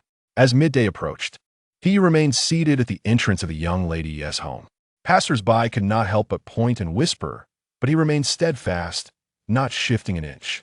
This was sincerity, and he resolutely refused to move. He reassured himself of this. Patience bore fruit, and by around 3 in the afternoon, Song Qingqiu's family finally returned. As they approached the village entrance, a curious onlooker relayed the news of Qingqiu's presence to the Song family. Upon hearing this, Qingqiu exhibited no reaction. In her mind, if he wished to wait, so be it. Her precious daughter was not lacking in good men to marry. Upon hearing the name Qingqiu, Song Qingqiu could not help but wonder what this man intended. Was he here to seek an explanation from her? Or perhaps to clarify that she should refrain from pursuing him? The recollections of the heartless words spoken by Wu Liangren in her absence quickened her blood. The moment those vicious phrases crossed her mind, an impulse to eliminate that despicable pair surged within her. Truly, these vile individuals ought to express gratitude for the present era. Otherwise, in ancient times, their fates would be utterly uncertain. Sometimes the law affords these people a more dignified demise. Otherwise, they could become acquainted with the torturous punishments of your. Regaining her focus, Song Qingqiu instinctively quickened her pace, eager to confront the man and discern whether his words held any substance. Qingqiu and Song Dashan, her parents, perceptibly sensed their daughter's emotional shift and hastily matched her speed. As for Song Yuanfeng, he had automatically fallen in line as soon as his sister accelerated. The quartet carried various items, and their increased pace rendered them more fatigued. Coincidentally, as they neared their home, they found themselves too weary to continue. Prompting a brief pause for rest, Qingqiu's keen gaze suddenly caught sight of a fair, delicate visage and filled with delight. He sprang from his small bench and strode towards them with purpose. His imposing demeanor elicited a tinge of trepidation among the onlookers, who were either elderly or vulnerable. It was no wonder that Qingqiu and her husband instinctively felt a twinge of fear. However, she quickly reined in her anxiety. Pinching her husband's arm and muttering a reproach, such a disgraceful display. Song Dashin, reprimanded by his wife, dared not retort. He straightened his posture, hoping to diminish the man's imposing presence, yet ultimately failed, for the disparity in their heights was quite pronounced. He was not there to provoke, he sought forgiveness. As he approached, the others noticed his long arms moving swiftly, akin to a whirlwind. In the blink of an eye, the items they carried were transferred to him, resting upon his shoulders and neck. His words flowed with charm. "Uncle, Auntie, allow me to carry these for you. I wouldn't want you to tire yourselves." His radiant smile, glistening under the sun, rendered Qingqiu unable to utter any further harsh remarks. She merely responded, "Ah, thank you," though her tone lacked warmth. While Song Dashin remained silent, he scrutinized the young man before him. With a discerning eye, he sensed that this young man was likable. Yet he remained curious about how such a situation with a married woman had arisen. It appeared necessary to hear the man's explanation firsthand. Should his account fail to satisfy his daughter, even if he deemed him a good person, he would not compel her to maintain any relationship with him. Good men abound, but only those who gain his daughter's approval could aspire to be her suitor. With their burdens lifted, the Song family members collectively exhaled in relief. Even Song Yuanfeng, who idolized his sister, found himself inexplicably drawn to the tall man. His thoughts were simple. If such a person could become his brother-in-law, he would surely be the envy of his peers at school. After all, in all of Qingqiu village, no other man could rival Qingqiu in stature and charm. He believed that if he grew up, he too could attain such handsomeness. Unbeknownst to the Song family, the head of the household and his younger brother viewed Qingqiu in this light. Otherwise, he might have joyfully tossed his belongings into the air, only to catch them again. In truth, upon seeing the man, Song Qingqiu felt an urge to clarify matters. However, the crowd made conversation difficult, so she suppressed her inquiries. While she remained silent, Qingqiu transformed into a chatterbox, incessantly engaging her. "Song Qingqiu, where are you all headed? Why has the entire family gone to town?" She ignored him. "Song Qingqiu, are you tired? Would you like me to carry you?" She glanced at the items on his back and shook her head, continuing to disregard him. Within a mere 100 meters, the presence of Qingqiu began to irritate the group, not only due to the rising temperature, but also because of his incessant chatter. Once he stood beside Song Qingqiu, he had not allowed a moment of silence to pass. Eventually, she contemplated silencing him, but she restrained herself, resolving to address matters once they entered the house. Upon catching the fleeting smile at the corner of her mouth, he felt a chill run through him. That smile seemed eerily familiar, reminiscent of the expressions he had encountered when superiors assigned him tasks. Yet, the thought that this calculated expression came from the woman he cherished ignited a willingness to face any trial for her sake. At long last, they arrived at the doorstep. Song Yuanfeng, ever observant, swung open the yard gate, and Qingqiu, after Song Qingqiu entered, followed suit. Chapter 20. Will you marry me? Once inside the courtyard, aside from Song Qingqiu, everyone else instinctively retreated to the inner room. Initially reluctant to leave, Song Yuanfeng ultimately complied with his parents' urging. Once they departed, the atmosphere settled into a profound silence. Song Qingqiu remained quiet, gazing intently at Qingqiu. Receiving her signal, Qingqiu promptly laid bare the thoughts he had meticulously crafted within.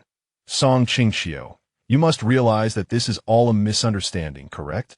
The individual before him nodded, prompting Qingqiu to continue his explanation. "What occurred that day pertains to internal matters. All I can disclose is that I was on a mission. That woman was my comrade." Upon hearing his words, Song Qingqiu did not respond immediately, but bowed her head as if pondering a weighty question. After a brief pause, she lifted her gaze, seriousness etched across her features, and softly inquired, "Will you marry me?" This was a decision she had meticulously contemplated. She had realized that since she had fortuitously encountered someone she admired, coupled with the man's unique profession, certain discussions could be broached. To establish a legitimate claim over a man, nothing would be more effective than becoming his partner. She recognized the gamble she was taking, one that appeared to be a substantial wager. After all, her understanding of the man was limited to the impressions left from their two encounters and the whispers of others regarding him.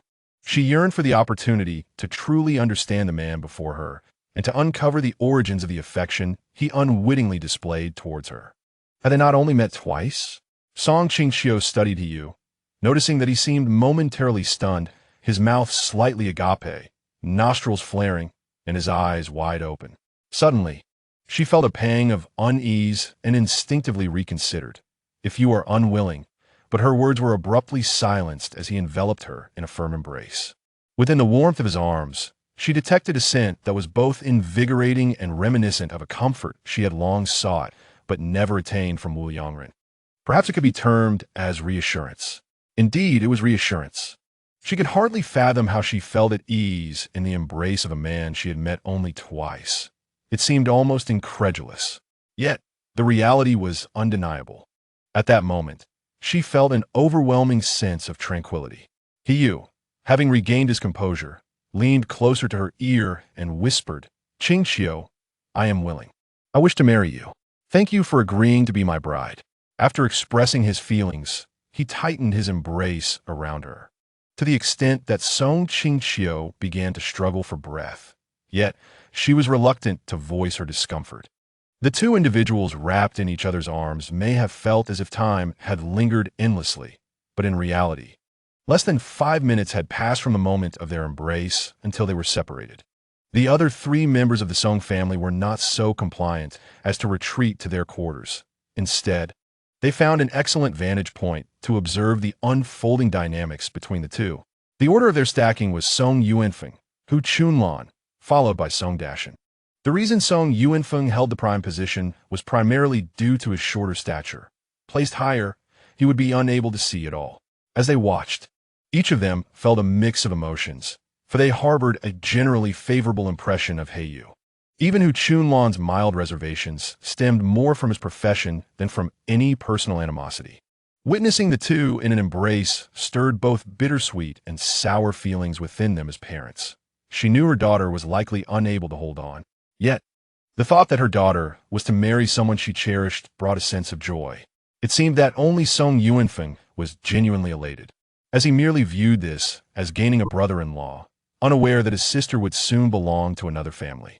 Although Yu sensed the disapproval of his future in-laws, he bravely addressed them, "Uncle, Aunt, I hope you can agree to let Qingqiu marry me.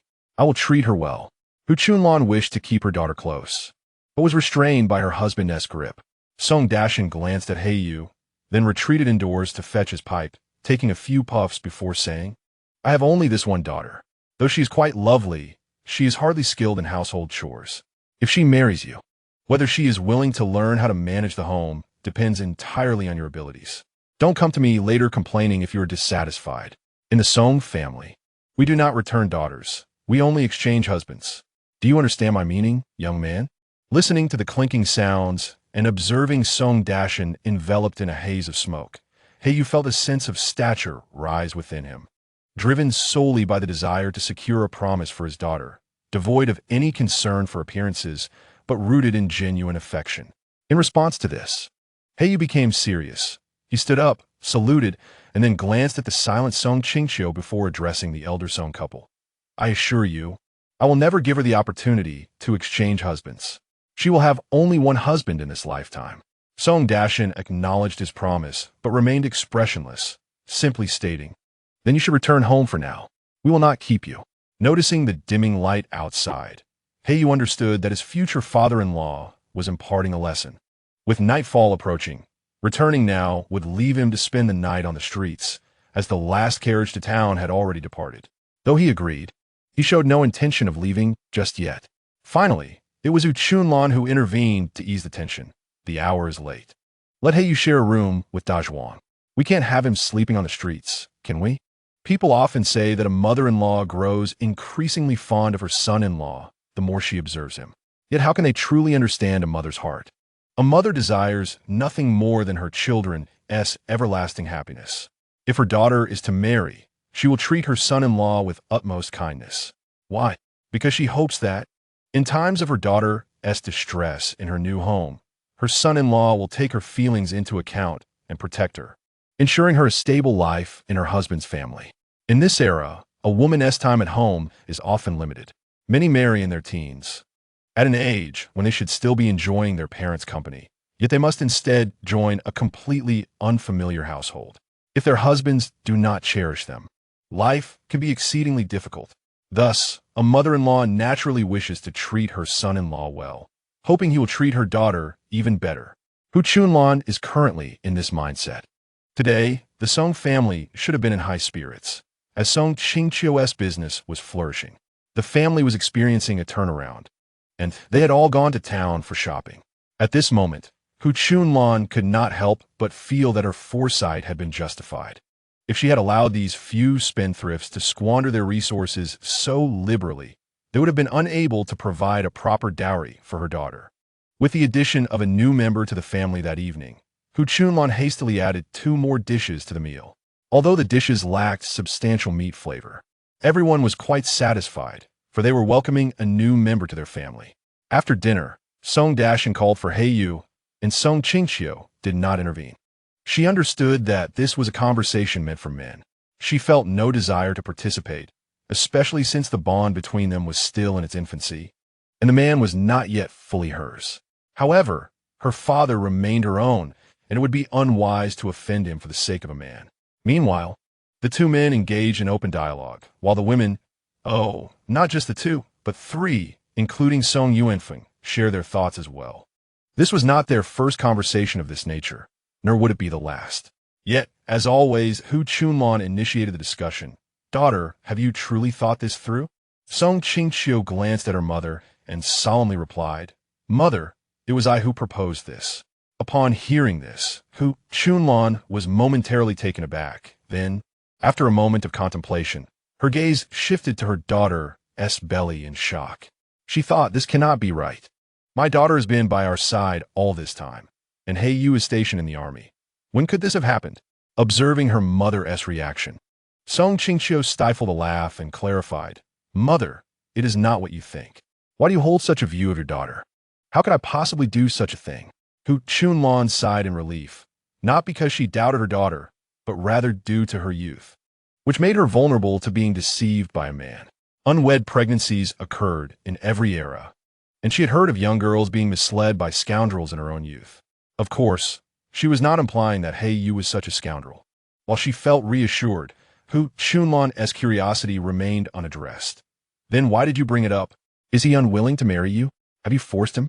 Song Qingqiu found her mother's imagination overly vivid, but the priority was to dispel her doubts.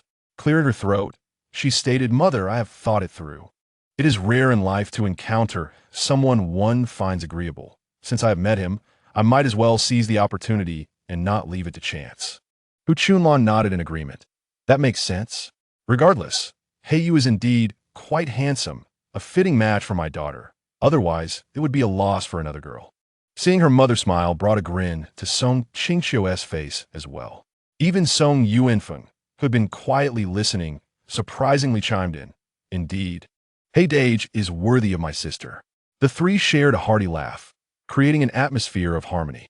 Just then, Heiyu emerged from inside, and Song Qingqiu refrained from inquiring about their conversation, instead directing her brother to lead him to a place to rest. After all, the hour was late, and she felt weary and sore, longing for a good night's sleep, thus overlooking the man's expression of unspoken words.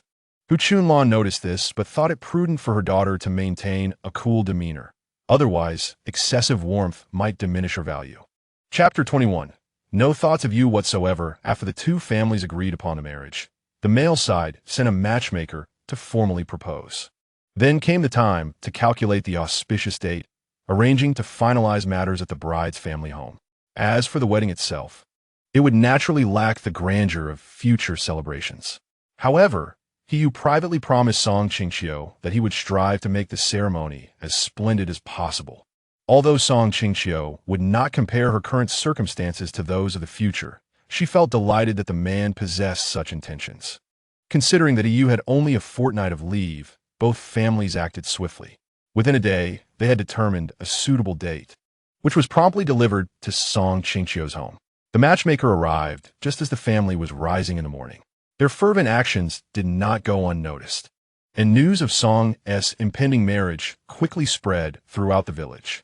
Those who previously doubted Song Qingqiu's prospects could only stare in disbelief. For not only was she to be wed, but the groom's family was also exceedingly generous, bringing substantial gifts that were clearly visible. Given the current living conditions, spending 100 yuan on a wedding was already considered quite extravagant. They had heard that in town, the bride's dowry typically amounted to only 200 or 300 yuan. Yet the He family was making a significant show of wealth. Some astute observers calculated the value of the gifts they brought, estimating them to be at least 500 yuan, which sparked envy among the onlookers. Little did they know, Song Qingqiu had quietly earned several thousand yuan from her small business ventures during this busy period. As her family preferred a low profile, it did not flaunt their success. While the villagers usually supported one another, any family that suddenly rose above the rest often attracted jealousy rather than genuine admiration. After all, everyone began with similar circumstances.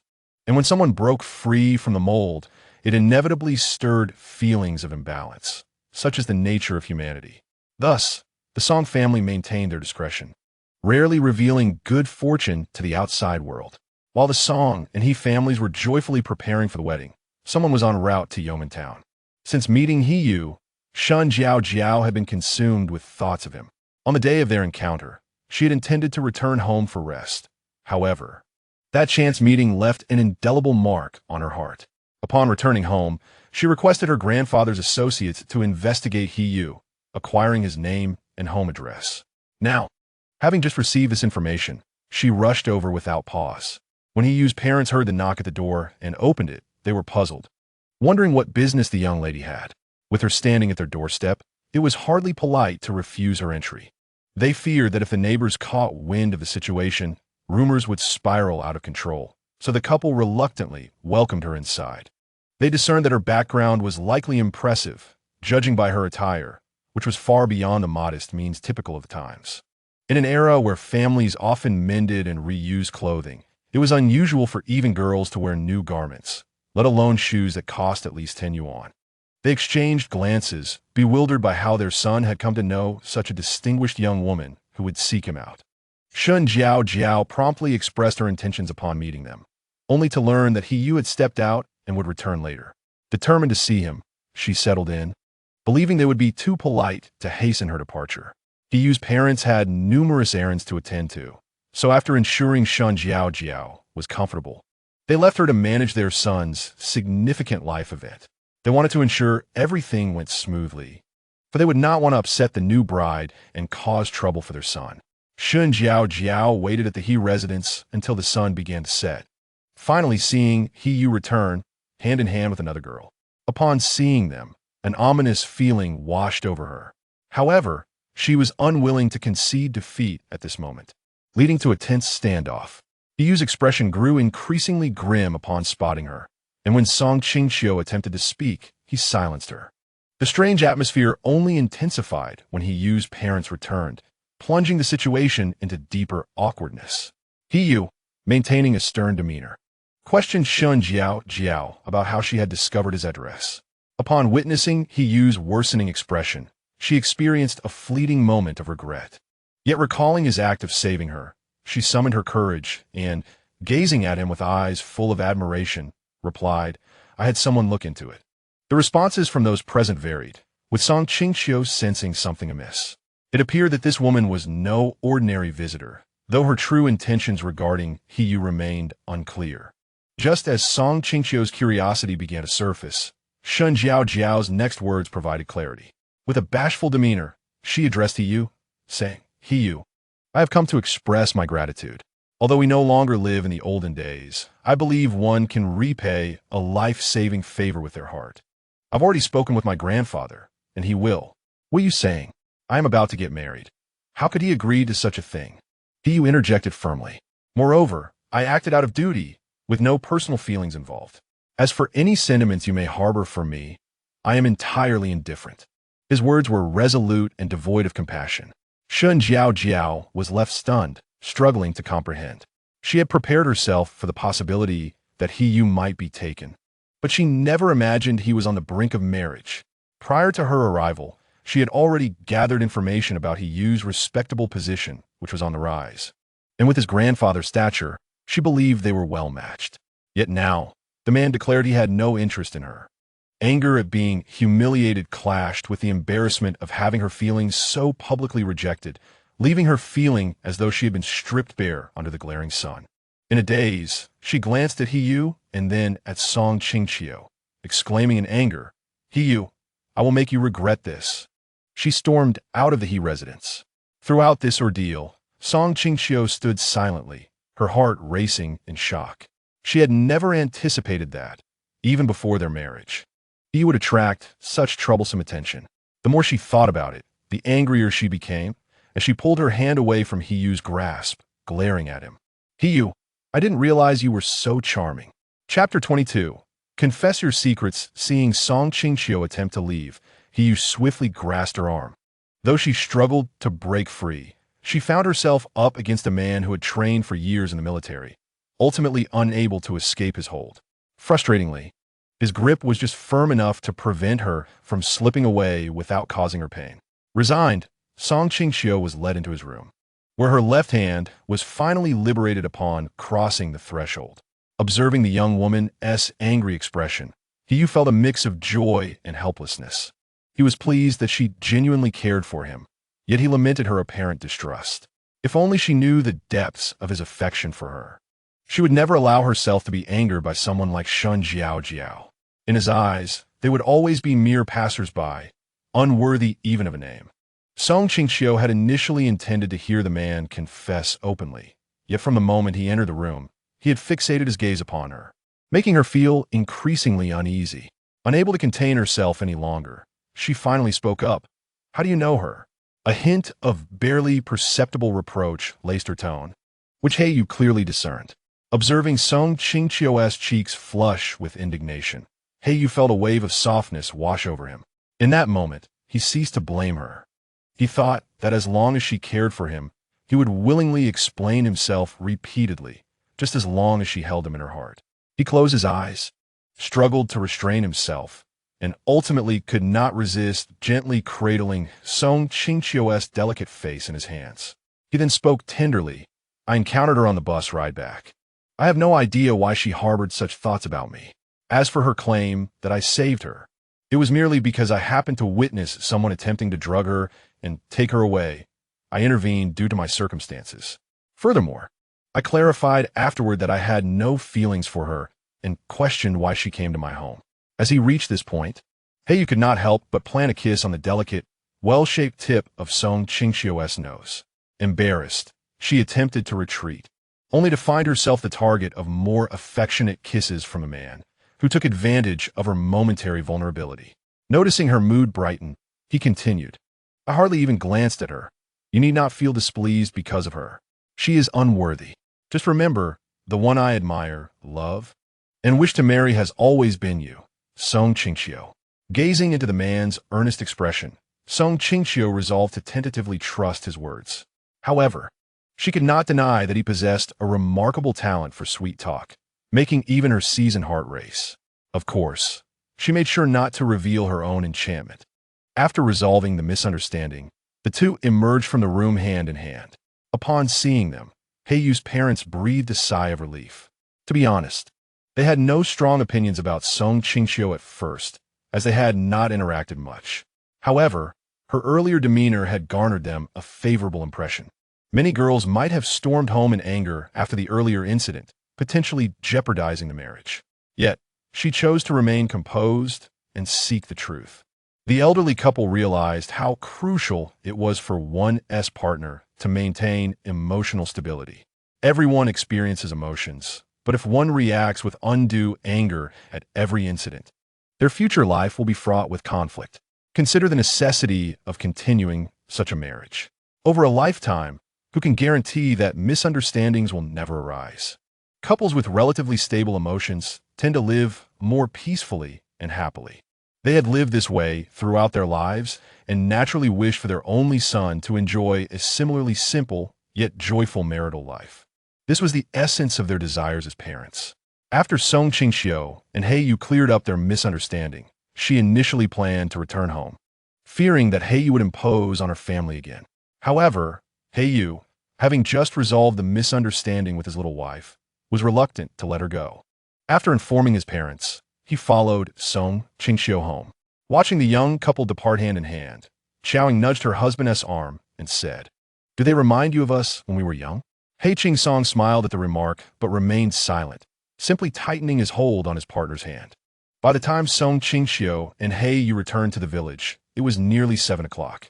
They had initially planned to stay at Yu's home, but Qingqiu, wishing to teach him a small lesson, insisted on returning home, knowing full well how poor her brother's sleeping habits were. Yu, however, saw through her little scheme and indulged her, relishing the radiant smile she wore when she believed her ploy had succeeded. That was something he wished to cherish for a lifetime, even if it meant paying a price. Upon their return, Qingqiu's parents were puzzled but did not inquire further, only asking a few general questions. At that moment, Qingqiu found herself defending Yu's character. It was not merely out of loyalty. She feared that her parents might worry unnecessarily if they learned the truth. Moreover, she believed in the veracity of Yu's words. Having spent considerable time in the task world, she could easily discern when someone was being truthful. After all, she had studied psychology in a previous task world. Deceiving her was no easy feat furthermore. Regardless of the circumstances, she would uphold her chosen partner's reputation in front of her parents. Otherwise, given Yu's impression on Qingqiu, she feared he might end up in trouble, potentially even getting hurt. Women, after all, are often more emotional beings. However, when Qingqiu finished her meal, washed up, and prepared to rest, she was startled by Yu's sudden entrance into her room. "How did you get in here?" she exclaimed, dressed in her nightclothes with her hair disheveled, her voice filled with surprise. "Your mother told me to sleep with you tonight because the extra blanket from your brother's room has already been sent to yours. She found it bothersome and let me in. She also mentioned that we are getting married soon." After saying this, he even winked at Qingqiu with his bright, sparkling eyes. Qingqiu felt her face flush. She suddenly questioned her earlier judgments about her mother. How could she act in such a manner? It seemed utterly illogical. Yet, with him already in her room, it was too late to chase him away, especially since her mother had given him a key. With this thought, she looked at him in confusion and demanded, "You better come clean. How did you manage to win my mother's favor?" Yu merely smiled at her expression of disbelief and frustration. He certainly would not divulge the lengths to which he had gone to earn his future mother-in-law's affection. The priority now was to persuade his wife to agree to share a bed, albeit purely for sleeping, as the more significant matters were reserved for their wedding day. This was his mother-in-law's directive, as well as his promise to cherish the woman he loved. Chapter 23. The unyielding elderly lady Qingqiu returned from selling herbs only to be summoned by Qingqiu. She was puzzled as she was led into her parents' room without a struggle. Once inside, Qingqiu sighed. Today, Yu's grandmother paid a visit. Goodness, what an imposing presence. Just from the way she held her head high, I could tell she looked down on our family, yet I managed to hold my tongue. I felt that your relationship was on the verge of success, and it wasn't wise to create a rift. Thankfully, your future mother-in-law is reasonable. Otherwise, the atmosphere would have been incredibly awkward. Observing her mother's worried expression, Qingqiu took her hand and reassured her, "It's all right. Even if that elderly lady is difficult, I only see her a few times a year. I will simply show her respect. Besides, you need not worry. If she oversteps, I'm not one to be trifled with. If it comes to that, I can always return home to stay with you." Qingqiu, initially frowning, found solace in her daughter's remarks, recognizing the truth in them. No matter what, her daughter should never be subjected to unfair treatment.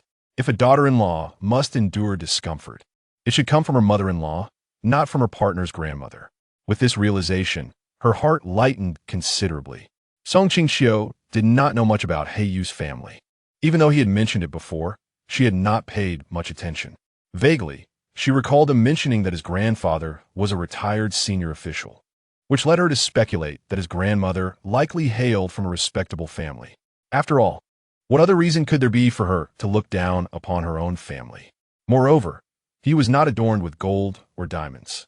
The thought of her parents suffering indignities in front of his family ignited a flicker of anger within Song Qingqiu towards the man.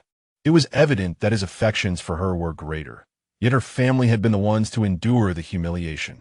Her previous remarks were merely to amuse her mother. As a modern daughter-in-law, it was frowned upon to return to her parental home after being wronged by her in-laws. If she were to do so, it would indeed add to the distress of her parents. Nonetheless, considering the current state of their engagement, it was clear that they could not halt their progress. However, she intended to inquire about the nature of his grandmother when he came to find her. If she truly was a meddlesome person, she would try to maintain her distance. Given the pace of their engagement, she knew she should not wander aimlessly, but her parents' leniency allowed her to sneak away to earn a little extra money. Having experienced the hardships of financial strain, she developed a habit of seizing any opportunity to make money. This habit had allowed her to save a little, accumulating several thousand, amounting to over 10,000 now. Although this sum might seem trivial in the future, it was a considerable fortune at present.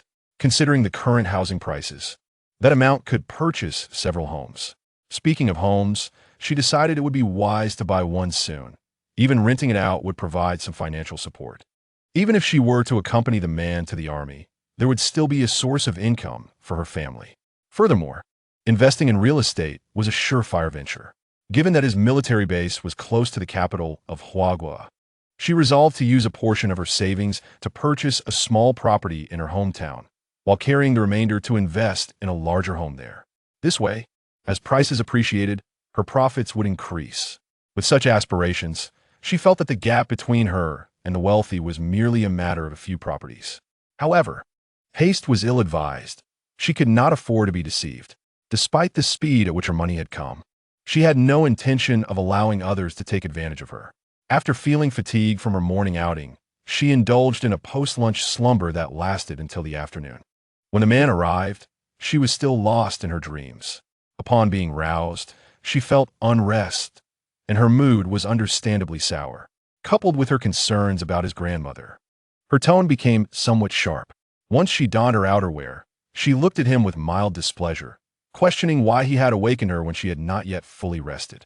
Although he was initially uncertain if she was truly upset, it quickly became apparent to him that she was indeed displeased. This was not the first time he had awakened her, and on previous occasions, she had not shown such a scowl.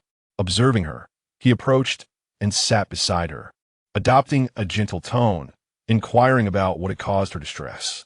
However, Song Qingqiu did not respond immediately. Instead, she asked him about his grandmother. Noticing her dissatisfaction, he realized the root of her frustration lay with his grandmother. He also recalled that his parents had visited her family today, which likely meant his grandmother had accompanied them, leading to the discomfort of her family. Understanding the situation, he gently caressed her silky black hair and smiled, explaining that his grandmother was very fond of him. She had previously intended to arrange a suitable match for him, but his parents had intervened. It seemed she had heard something that prompted her visit. Being of a wealthy background, she placed great importance on family lineage. If his grandmother had inadvertently caused any embarrassment to her family today, he sincerely apologized on her behalf. Hearing his earnest explanation, Song Qingqiu felt a twinge of guilt. After all, it was his grandmother who had offended, not his parents, nor him. Yet she had directed her ire at him. Once she regained her composure, the awkwardness set in, robbing her of the courage to face him directly. Instead, she turned slightly away, presenting only her profile to him. He found her subtle actions amusing, but continued to soothe her, assuring her that she need not feel embarrassed. After all, it was he who would be marrying her, and it was only right for him to apologize for the discomfort caused to her family by his own. With such reassurances, Song Qingqiu felt it unnecessary to dwell on her grievances.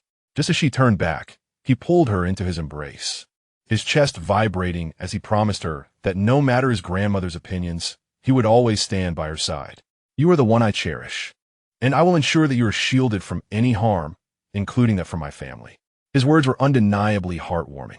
Secretly, Song Qingqiu could not help but critique the allure of such promises.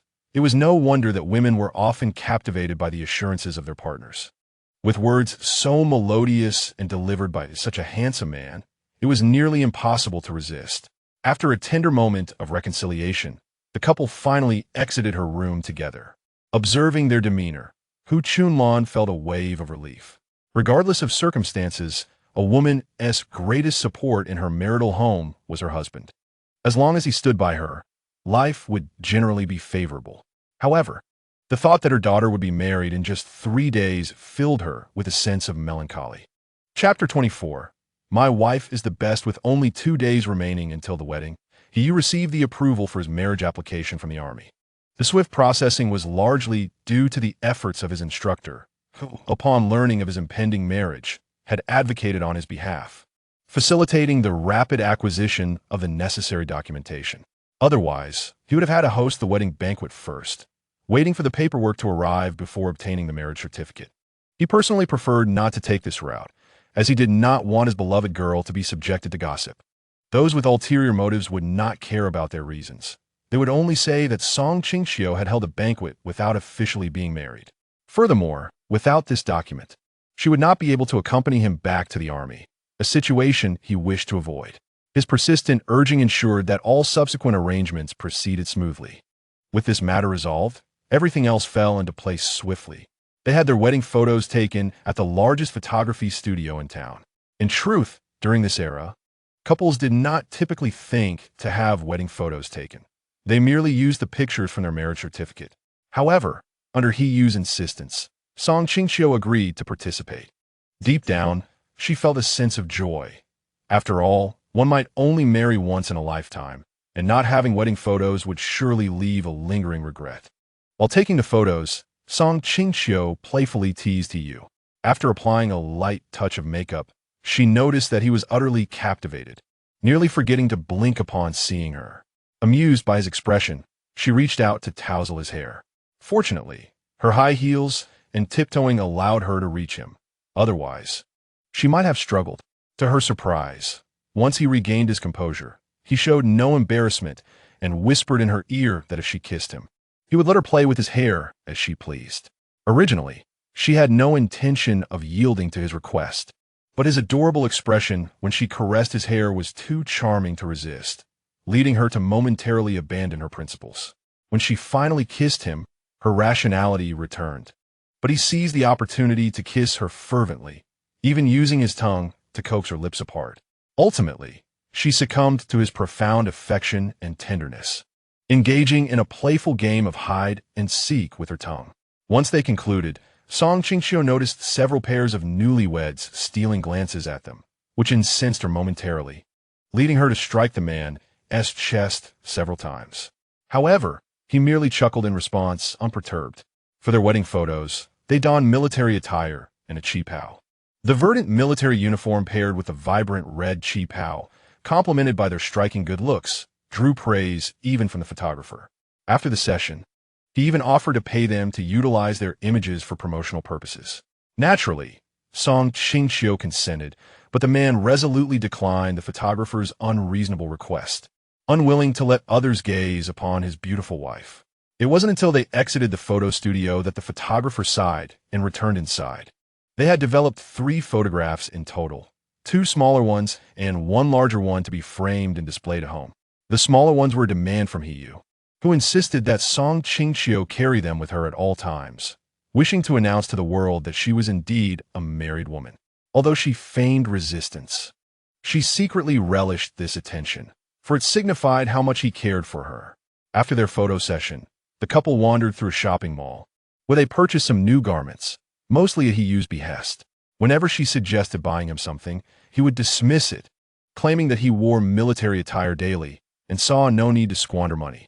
Yet, when it came to selecting clothes for Song Qingqiu, he was quite generous, choosing several outfits without a hint of reluctance. Eventually, under Song Qingqiu's insistence, he agreed to have a Zhongshan suit and a formal suit tailored for himself. A man must wear a uniform, after all, and with his military background, These garments only accentuated his commanding presence. Once he donned the attire, Song Qingqiu nodded in approval, and upon witnessing her delight, He couldn't help but smile, his demeanor becoming notably softer and even attracting the attention of some young ladies, though they were swiftly shielded by Song Qingqiu. After all, he was her man. He savored her possessive affection, his smile growing even brighter. The couple busied themselves for the next 2 days until the much-anticipated wedding day arrived. Early in the morning, Song Qingqiu was awakened by the elder women who had been invited, first to change into new attire and then to be groomed for the occasion. Hu Chunlan watched her daughter with a swelling heart, her eyes misting as she observed the transformation. Once Song Qingqiu's hair was styled, she noticed her mother's reddened eyes and quickly took her hand, urging her to sit down. "Mother, please do not be sad.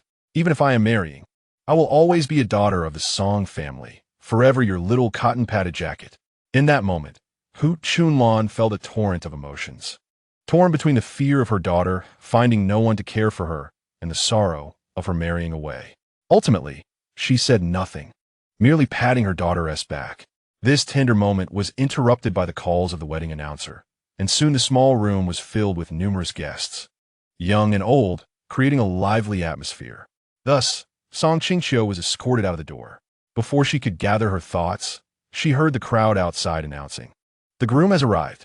Qingqiu had borrowed several military jeeps for the occasion, facilitated by his grandfather, a retired high-ranking official with some connections. Within 5 minutes, the jeeps lined up neatly in front of the Song family home, eliciting admiration from onlookers, particularly from unmarried young women who expressed their envy. The welcoming party consisted of Qingqiu's cousins and his comrades from the military, while his younger cousin was absent due to his youth. Clad in military garb, Qingqiu strode into the courtyard alongside his brothers. Upon spotting Song Qingqiu, his eyes became misty with emotion, overwhelmed by an indescribable joy. He was finally marrying her, fulfilling his deepest desire and securing his lifelong treasure. His cousin, noticing his emotional state, approached and gently patted his shoulder, saying, "Well, you got her now. She is officially your wife. She seems like a wonderful girl. You're quite fortunate."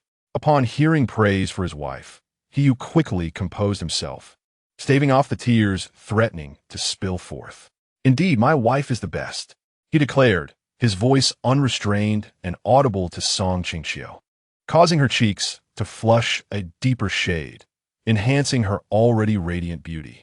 Thankfully, it was their wedding day. Otherwise, he would have sought to cover her face to prevent others from lingering gazes. With the bride in tow, they set off towards the town. Along the journey, Qingqiu held Song Qingqiu's hand tightly, as though fearing she might slip away. Feeling the warmth of his large, calloused hand, she felt reassured. In that moment, she believed wholeheartedly that he would cherish her, and she was willing to spend her life alongside this man, embracing the future together. After a day filled with matrimonial festivities, the guests departed late into the night. As the reality of the night's impending events dawned on her, Song Qingqiu felt a flutter of anxiety. Her previous experiences with Wu Yangren had not been pleasant, and following her inability to conceive, he had ceased to touch her altogether. Now, faced with the prospect of intimacy, she felt a twinge of discomfort. However, contemplating Qingqiu's impressive physique, she found herself secretly anticipating the moment. Time slipped away amidst her mix of trepidation and expectation. By the time Qingqiu finished his duties and returned, Song Qingqiu was on the verge of slumber. Yet, once he slipped under the covers beside her, she was instantly awake, acutely aware of his unclothed state. She silently thanked the darkness of the room, for otherwise, the warmth in her cheeks might have been enough to fry an egg. Before she could regain her composure, he whispered in her ear, "I will be gentle." For the next hour or so, Song Qingqiu felt as though she were a small boat adrift in the depths of the sea, guided by Qingqiu, experiencing the joys of marital intimacy and the profound connection shared between spouses. As the night deepened, the once creaking wooden bed finally settled down. By this time, Song Qingqiu was nearly a puddle of water, having pleaded for mercy, but her pleas only fueled Qingqiu's fervor, driving him to greater heights of passion. Afterward, he was considerate enough to tidy up a bit before embracing her and drifting off to sleep. From that night onward, Song Qingqiu's fate was irrevocably intertwined with that of Hiyu. Through all joys and sorrows, wealth and poverty, they would stand by each other, never to part ways. Chapter 25. You're a lucky fellow. On the second day of their marriage, Song Qingqiu accompanied Hiyu back to his military base. For someone who had never ventured beyond her current city, she felt a mixture of excitement and apprehension. However, the presence of the man beside her instilled a sense of confidence that happiness awaited her, even if their union was not born of love. To allow them ample time together, Hiyu's mother had awakened them early. She had already packed their belongings, which amounted to 3 large bags. Unbeknownst to her, Song Qingqiu had secretly stowed away several items in her personal space, a detail she had yet to disclose to Hiyu, as her trust in him was still a work in progress. Due to time constraints, the traditional visit to the bride's family post-wedding was also skipped, which weighed on Hiyu's conscience. To make amends, he had sent additional gifts to her family on the day of the wedding, and her parents had not overly reproached him. After breakfast, Hiyu loaded all their belongings on his back and led Song Qingqiu to catch a ride to the town. They had timed their departure well and did not have to wait long before boarding the vehicle. The journey was bumpy, but they eventually arrived in town.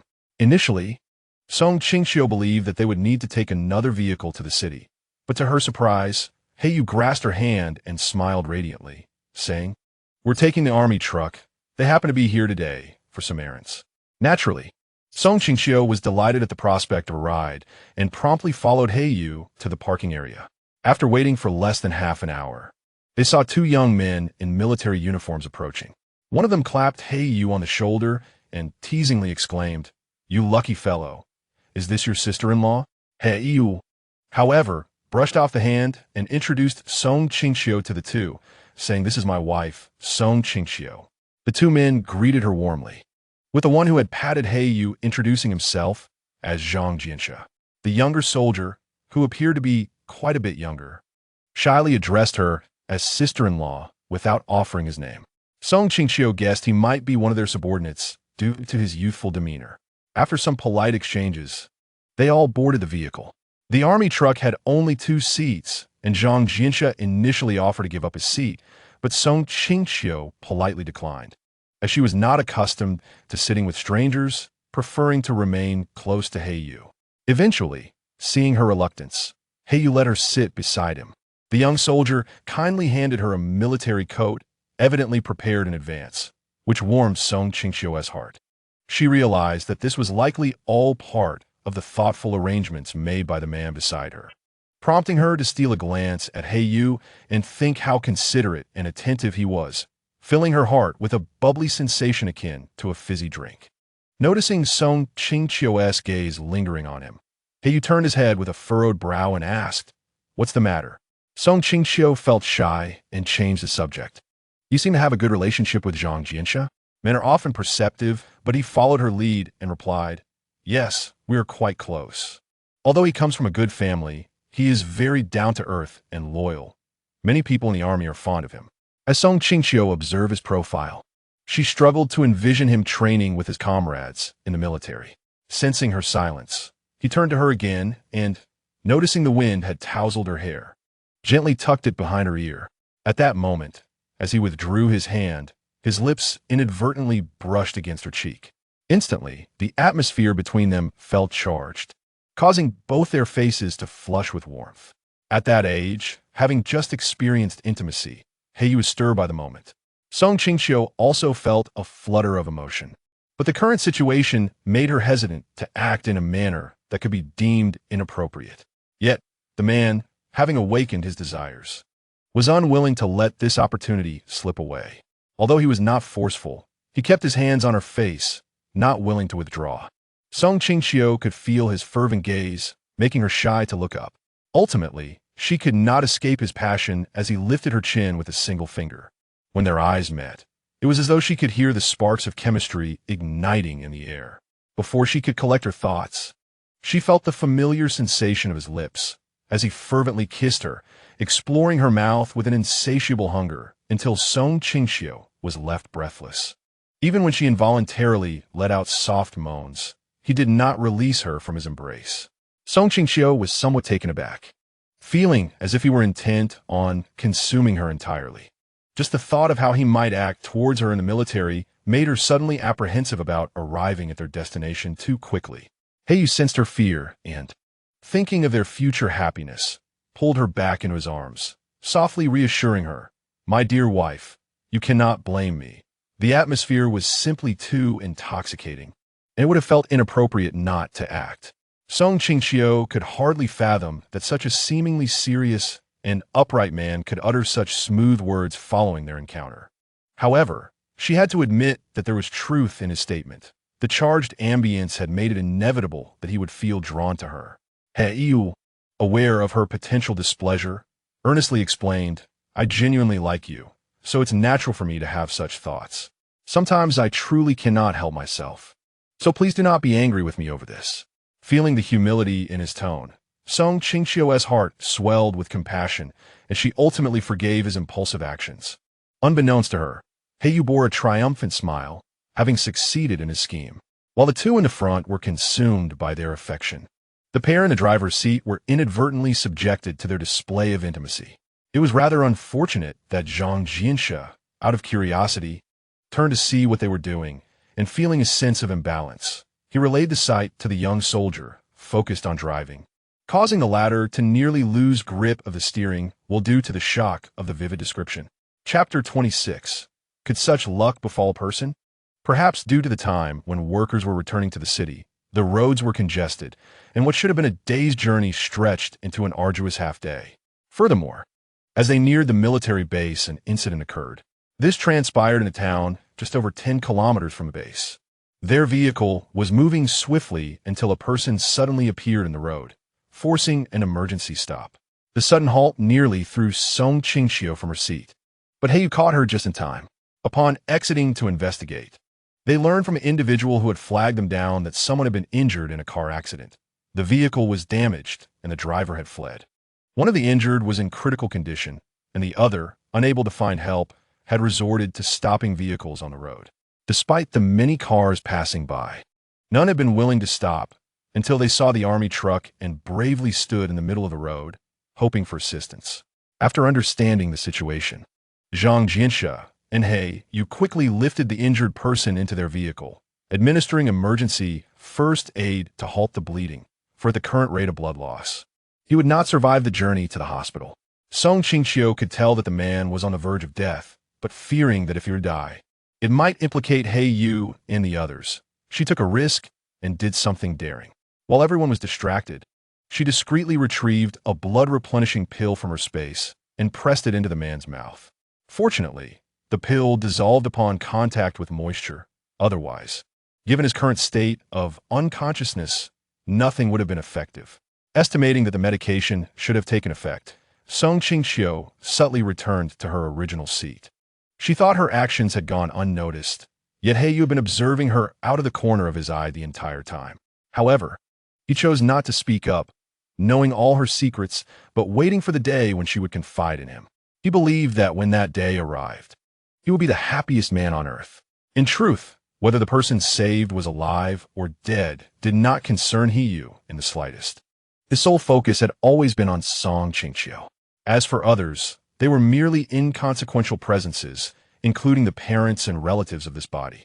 His willingness to honor them stemmed solely from a desire to maintain his previous persona, devoid of any genuine sentiment.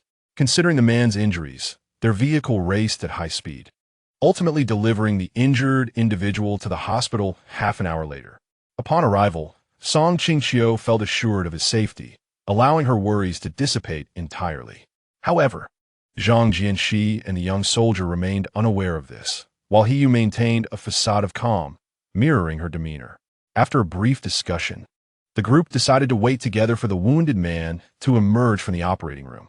The man who had halted their vehicle appeared visibly shaken, his spirit lost. It was Zhang Jianxi who, unable to bear the sight, offered him some comforting words, which slightly improved the pallor of his face.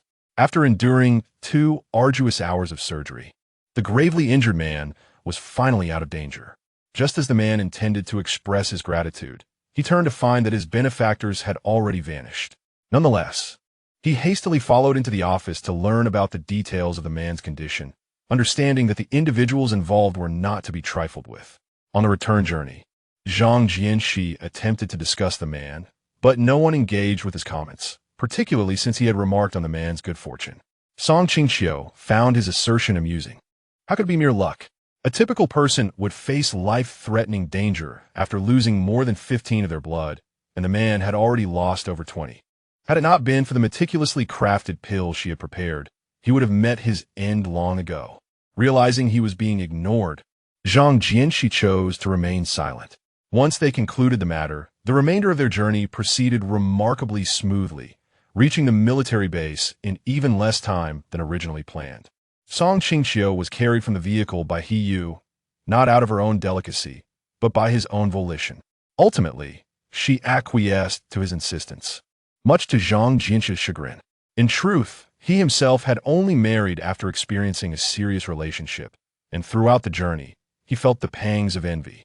However, gazing at Song Qingqiu's fair and delicate visage, along with her alluring figure, he could comprehend how any man would struggle to restrain himself once married to such a captivating wife.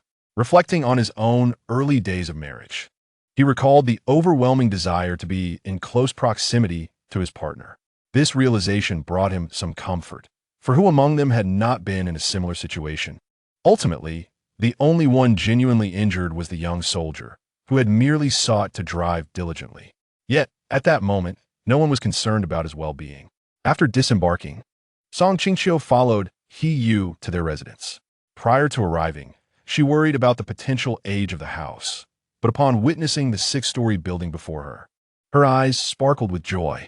He Yu, having closely observed her, recognized her delight. Logically, he should not have been able to secure a place in this building, but through his own efforts, he had managed to obtain a room, albeit at a cost. Nevertheless, seeing her smile made it all worthwhile. Her happiness was his own. Their apartment was located on the 4th floor, neither too high nor too low, with excellent lighting that filled the space with warmth. The number of residents on their floor was minimal. Contemplating the effort He Yu must have exerted to acquire this apartment, Song Qingqiu decided to reward him. Casually approaching him, she whispered, "Lower your head a bit." He Yu, assuming something was in his hair, obediently bent down, even exaggerating the motion to alleviate her potential discomfort.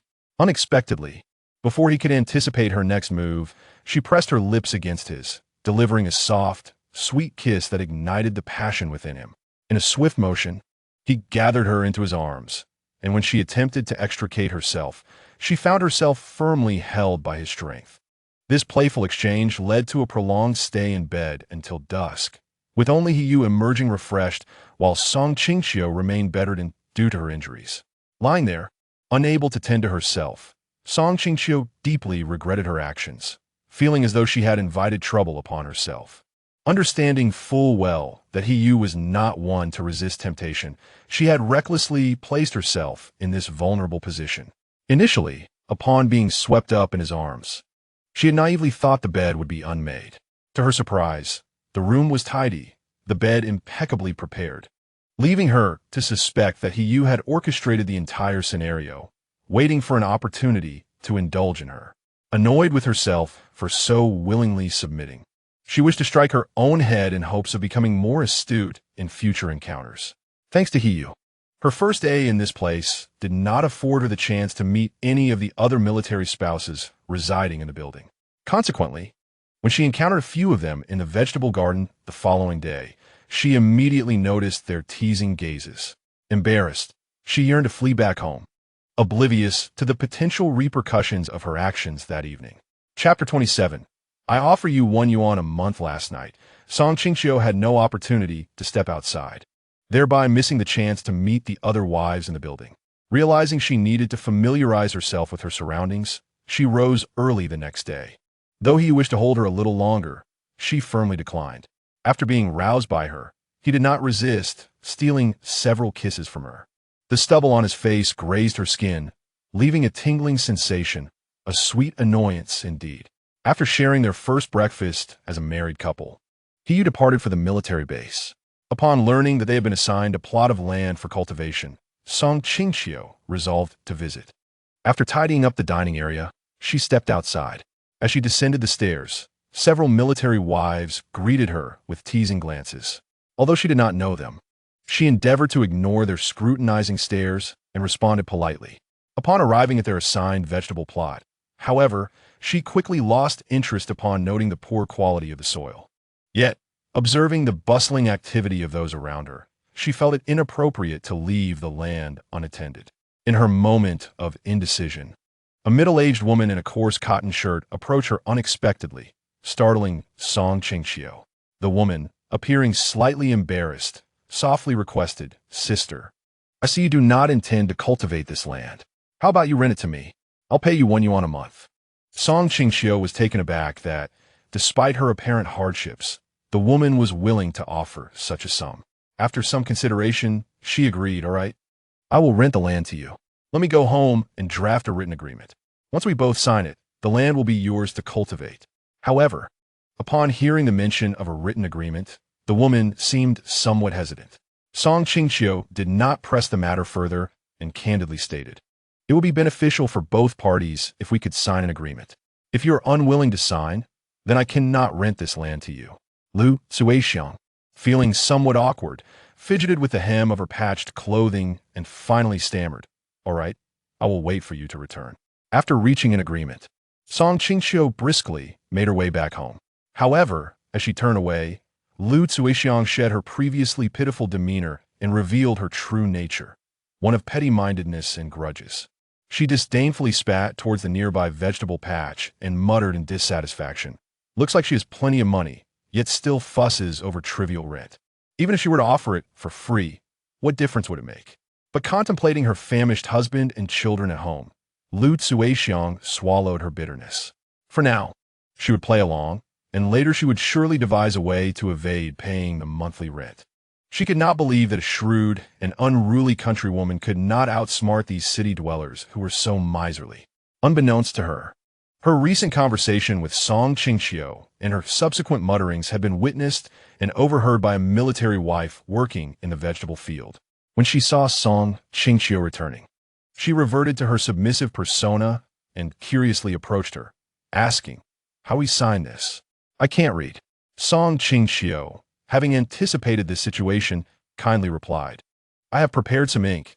You only need to press your thumb on the paper." With a playful tone, she added, "You know, each person's fingerprint is unique." Lu Suixiang's heart trembled at this remark. After hesitating for a while, she ultimately pressed her thumb down. She understood that if she did not comply with Qingqiu's instructions, the land would not be cultivated for her.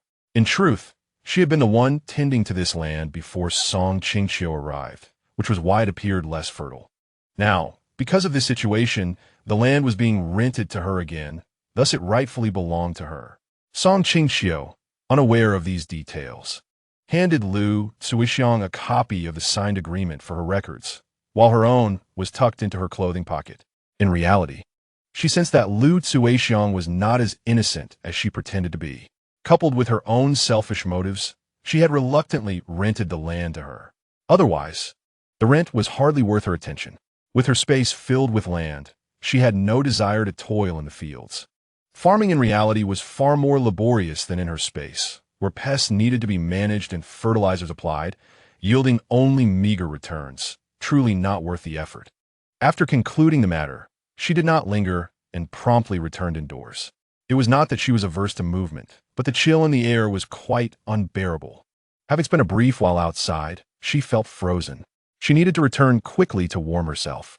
Once back at her room, she soon ventured out again and approached the window on their floor, wrapping herself in a blanket as she observed the activity outside. It was only after ascending the stairs that she discovered she could clearly see the situation in the vegetable field from this corner. Sure enough, she saw that woman skillfully working the land belonging to her family. As she recalled her ascent, a troubling thought struck her.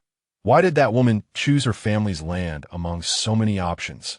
The fertility of that land was incomparable to the surrounding plots. What could possibly motivate her?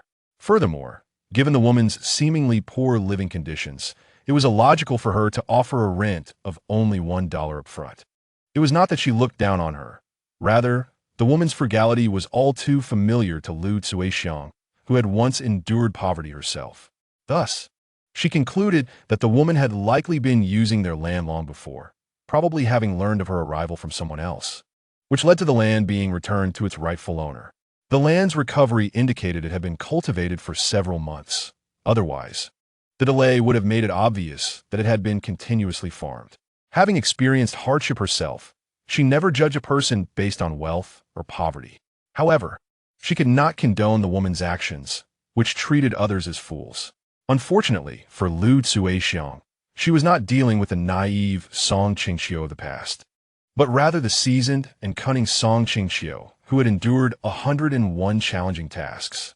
Adjusting her blanket, she began to look forward to the unfolding developments, as this would mark her first battle against adversity since joining the military. She was determined to make it clear to those who were either curious or condescending towards her that she, Song Qingqiu, was not someone to be trifled with. After all, establishing one's presence in a small circle begins with demonstrating one's capabilities. This would enable her to act more freely in the future and deter those with ulterior motives. While she was not opposed to forming connections, they must be worthwhile. Otherwise, she would rather spend her time earning money. Chapter 28. Otherwise, we fear the hearts of us soldiers and military wives may grow cold. A week had passed since Lu Zuixiang rented the land, and Song Qingqiu had been waiting for her to come and cause a stir. However, for reasons unknown, there had been an unsettling silence from her side. Although puzzled, Song Qingqiu did not dwell on it too much, as she had been preoccupied with her money-making endeavors. She had learned from her good neighbor, Wang Auntie, that their military unit was not far from town. A cart ride would take less than half an hour. The town offered a variety of goods, making it an excellent place for business. Having familiarized herself with the layout, Song Qingqiu spent the next 4 or 5 days at home. During this time, she diligently harvested enough medicinal herbs from her space, rising with the sun and working until dusk. Each cart ride cost only $2, but she believed in saving whenever possible. Moreover, she was cautious about drawing too much attention in this area, opting to sell only the less valuable items. As for the truly valuable goods, she would need to assess the reliability of the shopkeepers. If they were untrustworthy, she would continue to sell in volume. Reflecting on her previous plans, she remembered the urgency of securing a house. She had given her father the money for the house before leaving, insisting that he purchase a property without being stingy. Yet, while she was engrossed in her financial pursuits, rumors began to circulate around her, suggesting she had questionable conduct. Initially, she dismissed these rumors, but one fateful afternoon, upon returning home, she was confronted by soldiers donning helmets marked with inspection, who took her in for questioning, claiming it was for her cooperation in an investigation.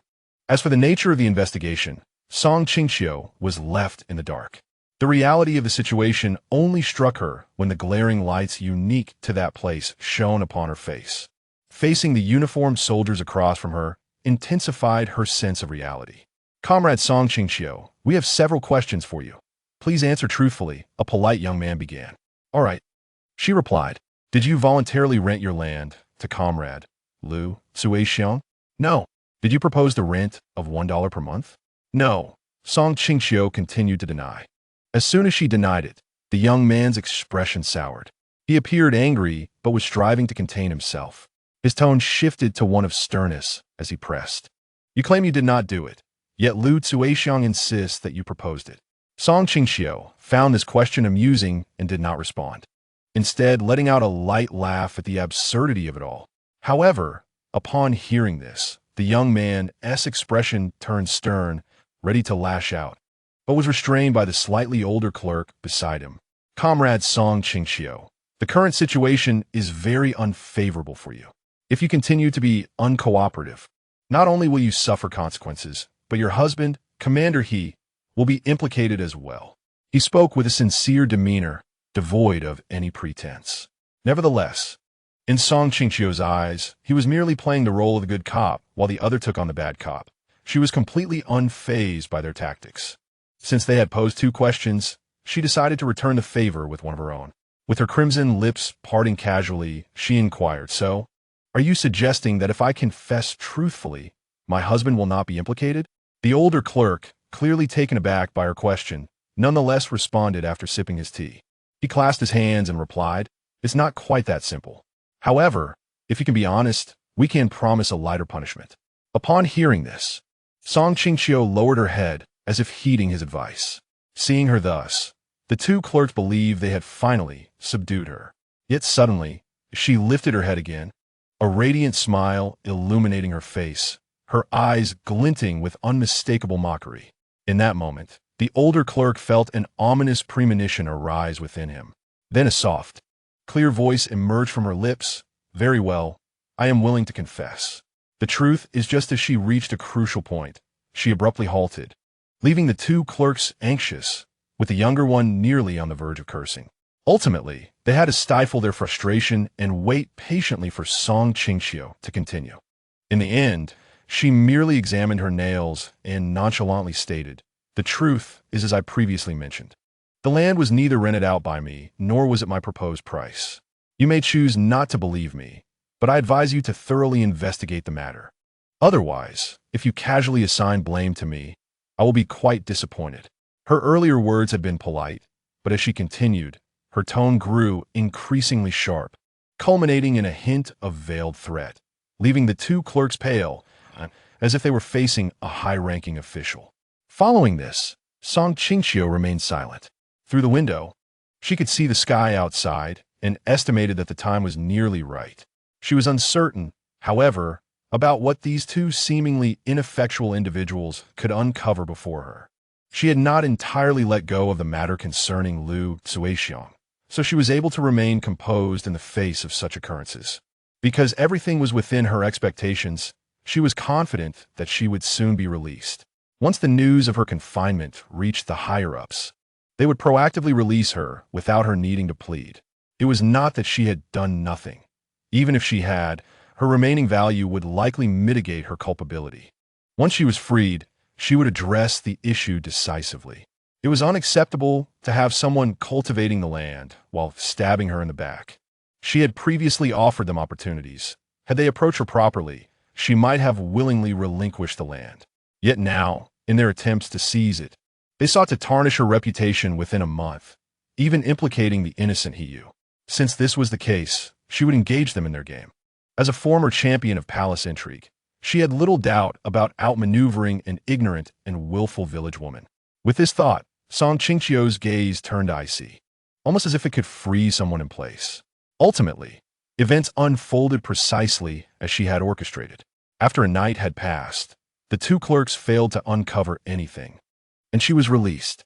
As she exited, it was their superior who personally escorted her out. The astonished clerks nearly dropped their jaws at the sight. Observing their expressions, Song Qingqiu refrained from uttering anything that would further embarrass them. Instead, she simply remarked, "I hope you will take your work more seriously in the future. Otherwise, you may risk disappointing us military personnel and their spouses." Her words, devoid of any vulgarity or ill sentiment, nonetheless left both clerks blushing with shame. Yet Song Qingqiu felt this was entirely justified. After all, they had been quick to jump to conclusions and overly eager for results. It was only fitting that they experienced a taste of their own medicine. After her departure, the superior chastised the two clerks, stating they had caused a significant problem and should think critically before acting in the future. Song Qingqiu paid little heed to this. Her thoughts were consumed by how to exact revenge for her unjust confinement in the black room of the inspection team. Meanwhile, upon learning that she had been detained and subsequently released by her superior, Lu Zuixiang was so distressed that she could not even eat breakfast in peace. Chapter 29. I will tidy up and go with you. As soon as she emerged, she spotted Hiyu. In that moment, Song Qingqiu suddenly remembered that she had a husband. Seeing his worried expression made her feel a twinge of guilt. However, the man did not reproach her. Instead, he stepped forward, enveloping her in his embrace. His voice laced with fatigue. "I have clarified everything. It's my fault for being busy since my return and neglecting you." He gently brushed her hair aside and asked, "Do you need my assistance?" Song Qingqiu lifted her head in surprise, touched that he sought her opinion rather than immediately offering to intervene. Her mood lifted and her tone softened considerably. "No need. You are weary. I can handle this matter myself. If I truly find myself unable to resolve it, I will remember that I have you as my husband. Noting her cheerful smile, Qingqiu chose not to press further, simply holding her close as they returned home. Once at home, he, having had little sleep the previous night, retired to the bedroom for a nap. He had already taken leave from the camp for the day, intending to devote it to handling matters for his wife. After he retreated to the bedroom, Qingqiu tidied up the house. Just as she was sweeping and mopping, there was a knock at the door. Curiously, she went to open it, only to find their neighbor, Sister Wang, standing outside. It was she who had informed Qingqiu about her being taken away. It was puzzling why the two clerks had not let Qingqiu know about this incident. When he returned for dinner and did not see Qingqiu, he had planned to go out searching for her when Sister Wang informed him of what she had witnessed. Now that she was at the door, Qingqiu intended to express her gratitude, but Sister Wang scrutinized her from head to toe with a concerned expression. "Are you all right, sister? I saw your husband as soon as he returned, and he told me." Mistakenly thinking Sister Wang had come to ask for a favor, Qingqiu was about to offer something as a gesture of thanks. To her surprise, Sister Wang turned to leave, which caught her off guard and caused a faint blush of suspicion to rise on her cheeks. Perhaps she had misjudged her intentions. As Sister Wang made her way towards the door, Qingqiu planned to follow and close it behind her when Sister Wang suddenly turned back. Startled, Qingqiu thought she had a change of heart. Instead, Sister Wang scratched her head and smiled, saying, "You know my memory. I meant to ask how you plan to handle this matter. Do you need witnesses? I saw and heard everything that day. If you wish to confront her, I can accompany you." In truth, we all find Lu Suixiang intolerable, but she is remarkably skilled at throwing tantrums and being unreasonable. Otherwise, we wouldn't have allowed her to tarnish the image of military spouses. The army has even attempted to educate her before, but to little effect. I never expected such an incident to arise again. Hearing this, Qingqiu began to contemplate seriously. Indeed, she intended to seek out Lu Suixiang. Moreover, it is essential to tidy her up properly, making her aware of who is worthy of provoking and who must be resolutely avoided. Once she had made up her mind, she approached Wang Xiaozi, grasping her hand with warmth and expressing her gratitude. "Wang Xiaozi, I will seek her out today. I would appreciate it if you could accompany me." Upon hearing this, Wang Xiaozi beamed with delight. "Very well. When you go, just come find me next door. I have a few matters to attend to at home, so I shall take my leave for now." After bidding her farewell, Qingqiu felt her spirits lift even further. Without witnesses, handling the situation could have been rather cumbersome. However, with Wang Xiaozi's assistance, matters became significantly simpler. She was not concerned about Wang Xiaozi possibly wishing to exploit her. Such mutually beneficial arrangements posed no harm. In the morning, she had refrained from seeking out Lu Suixiang due to other commitments. When the man awoke at noon, he expressed curiosity. "Why didn't you go find Lu Suixiang? I will visit her after my afternoon nap. I still have some unfinished business this morning," Qingqiu replied casually, happily enjoying her plate of shredded potatoes. The man nodded in acknowledgement, joining her in the meal. Over the past few days, he felt particularly blessed to be enjoying lunch at home, as he initially assumed that Qingqiu would disdain cooking and household chores, considering she had previously been uninterested in such tasks. Little did he expect that his wife not only embraced them, but excelled at them, leading him to feel extraordinarily fortunate to have married such a diligent and capable partner. He was aware of her small business endeavors, but did not intend to expose them. His purpose in marrying her was to ensure her happiness, and he would not impede anything that brought her joy and posed no detriment. He already felt guilty for confining her to this situation, and aside from being together, he was willing to concede on everything else. After finishing their meal, the man took the initiative to wash the dishes. He initially planned to embrace his wife for a brief rest. However, she insisted that she did not wish to sleep today, so he relinquished the idea. He could surmise her reasons for avoiding slumber. Pretending to close his eyes, he heard her exit the door, followed by the sound of a knock on the adjacent door. Unable to contain his amusement at this, a charming smile tugged at the corners of his mouth. He then genuinely prepared to sleep, as he chose to feign ignorance about her intentions, not wanting to upset her. The reason Qingqiu wished to keep her external support concealed from her husband stemmed from her reluctance to lose face. She did not want him to perceive that she required assistance to resolve this matter. Perhaps it was due to the midday hour that she knocked for quite some time without anyone answering the door next door. Just as she contemplated returning, the door finally opened. Wang Xiaozi answered, her hair somewhat tousled and her clothing wrinkled. Feeling slightly embarrassed, Song Qingqiu said, Wang Xiaozi, I apologize for interrupting your rest. To her surprise, Wang Xiaozi's face flushed slightly as she replied bashfully, oh, it's not your fault. It's my husband's doing. He never mentioned needing a nap, but suddenly decided to take one today. Song Qingqiu immediately felt that she ought to retreat, sensing it was inappropriate to intrude upon the couple's intimacy. Just as she contemplated leaving, Wang Xiaozi grasped her arm, asking, you're going to find Lu Zuixiang, right? Song Qingqiu nodded, and Wang Xiaozi promptly declared, then wait for me. I will tidy up and join you. Less than 5 minutes after returning home, Wang Xiaozi knocked on her door. Upon hearing the sound, Song Qingqiu hurried to open it. The two women discussed their plans before heading toward Lu Zuixiang's residence. As they descended the stairs, they encountered several military wives, whose expressions were filled with confusion and surprise, likely not expecting Song Qingqiu to be released so swiftly. Coincidentally, among them was a military wife who shared a close rapport with Lu Zuixiang, and she took it upon herself to warn Lu Zuixiang of their impending visit. Meanwhile, Lu Zuixiang was still blissfully asleep alongside her husband. Song Qingqiu and her companion acted swiftly, even if Lu Zuixiang had received advance warning. She had not had the chance to prepare before they arrived at her door. Lu Zuixiang resided on the second floor, and it took Song Qingqiu and Wang Xiaozi less than 2 minutes to reach her. The corridor was filled with onlookers, eager to witness the unfolding events. Song Qingqiu did not deter them. After all, she had intended to tarnish Lu Zuixiang's reputation. With witnesses present, she saw no reason to hold back. She approached and knocked vehemently on the door. Upon learning of their arrival, Lu Zuixiang hesitated to open the door. Eventually, her husband, unable to endure the commotion any longer, emerged from the bedroom, suppressing his irritation as he queried, why aren't you opening the door when you hear someone knocking? Are you deaf? As he prepared to open the door, Lu Zuixiang boldly intervened. You mustn't open it. We cannot let them in.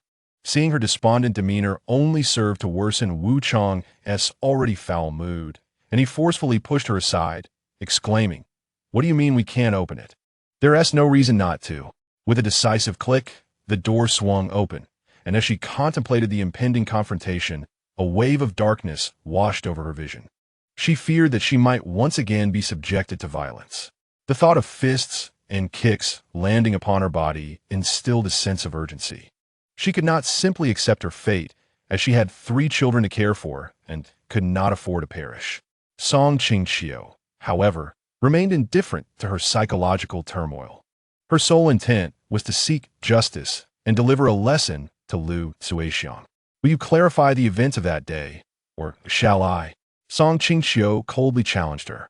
Sensing her husband's gaze upon her, Lu Zuixiang's voice quivered as she replied, what events? There's nothing to discuss. Observing her blatant evasion, Song Qingqiu smirked with derision, realizing that she had grossly overestimated human nature. If Lu Zuixiang were willing to acknowledge the truth, she would not have resorted to slandering her. Without further ado, Song Qingqiu articulated her purpose. I have come to discuss the matter of the land rental with you. Surely, you have not forgotten Lu Xiaozi? Upon hearing this, Lu Zuixiang trembled uncontrollably. As anticipated, before she could respond, Wu Chang interjected with a fierce inquiry. What do you mean she sought to rent land? Song Qingqiu remained silent. But Wu Chang quickly grasped the situation and angrily turned to Lu Zuixiang, demanding, are you unaware of our financial situation? We have no funds to rent land. Lu Zuixiang shivered in fear, but refrained from retorting. Wu Chang, seeing her silence, turned back to Song Qingqiu, asking, how much did she spend to rent the land?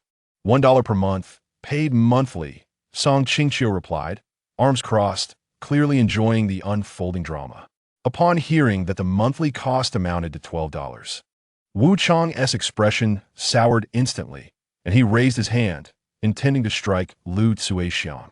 Perhaps due to previous beatings, Lu Zuixiang instinctively recoiled, then managed to raise her head to defend herself. It wasn't my choice to rent. You insisted on renting it to me. The rent was your decision, and you promised to give me a discount.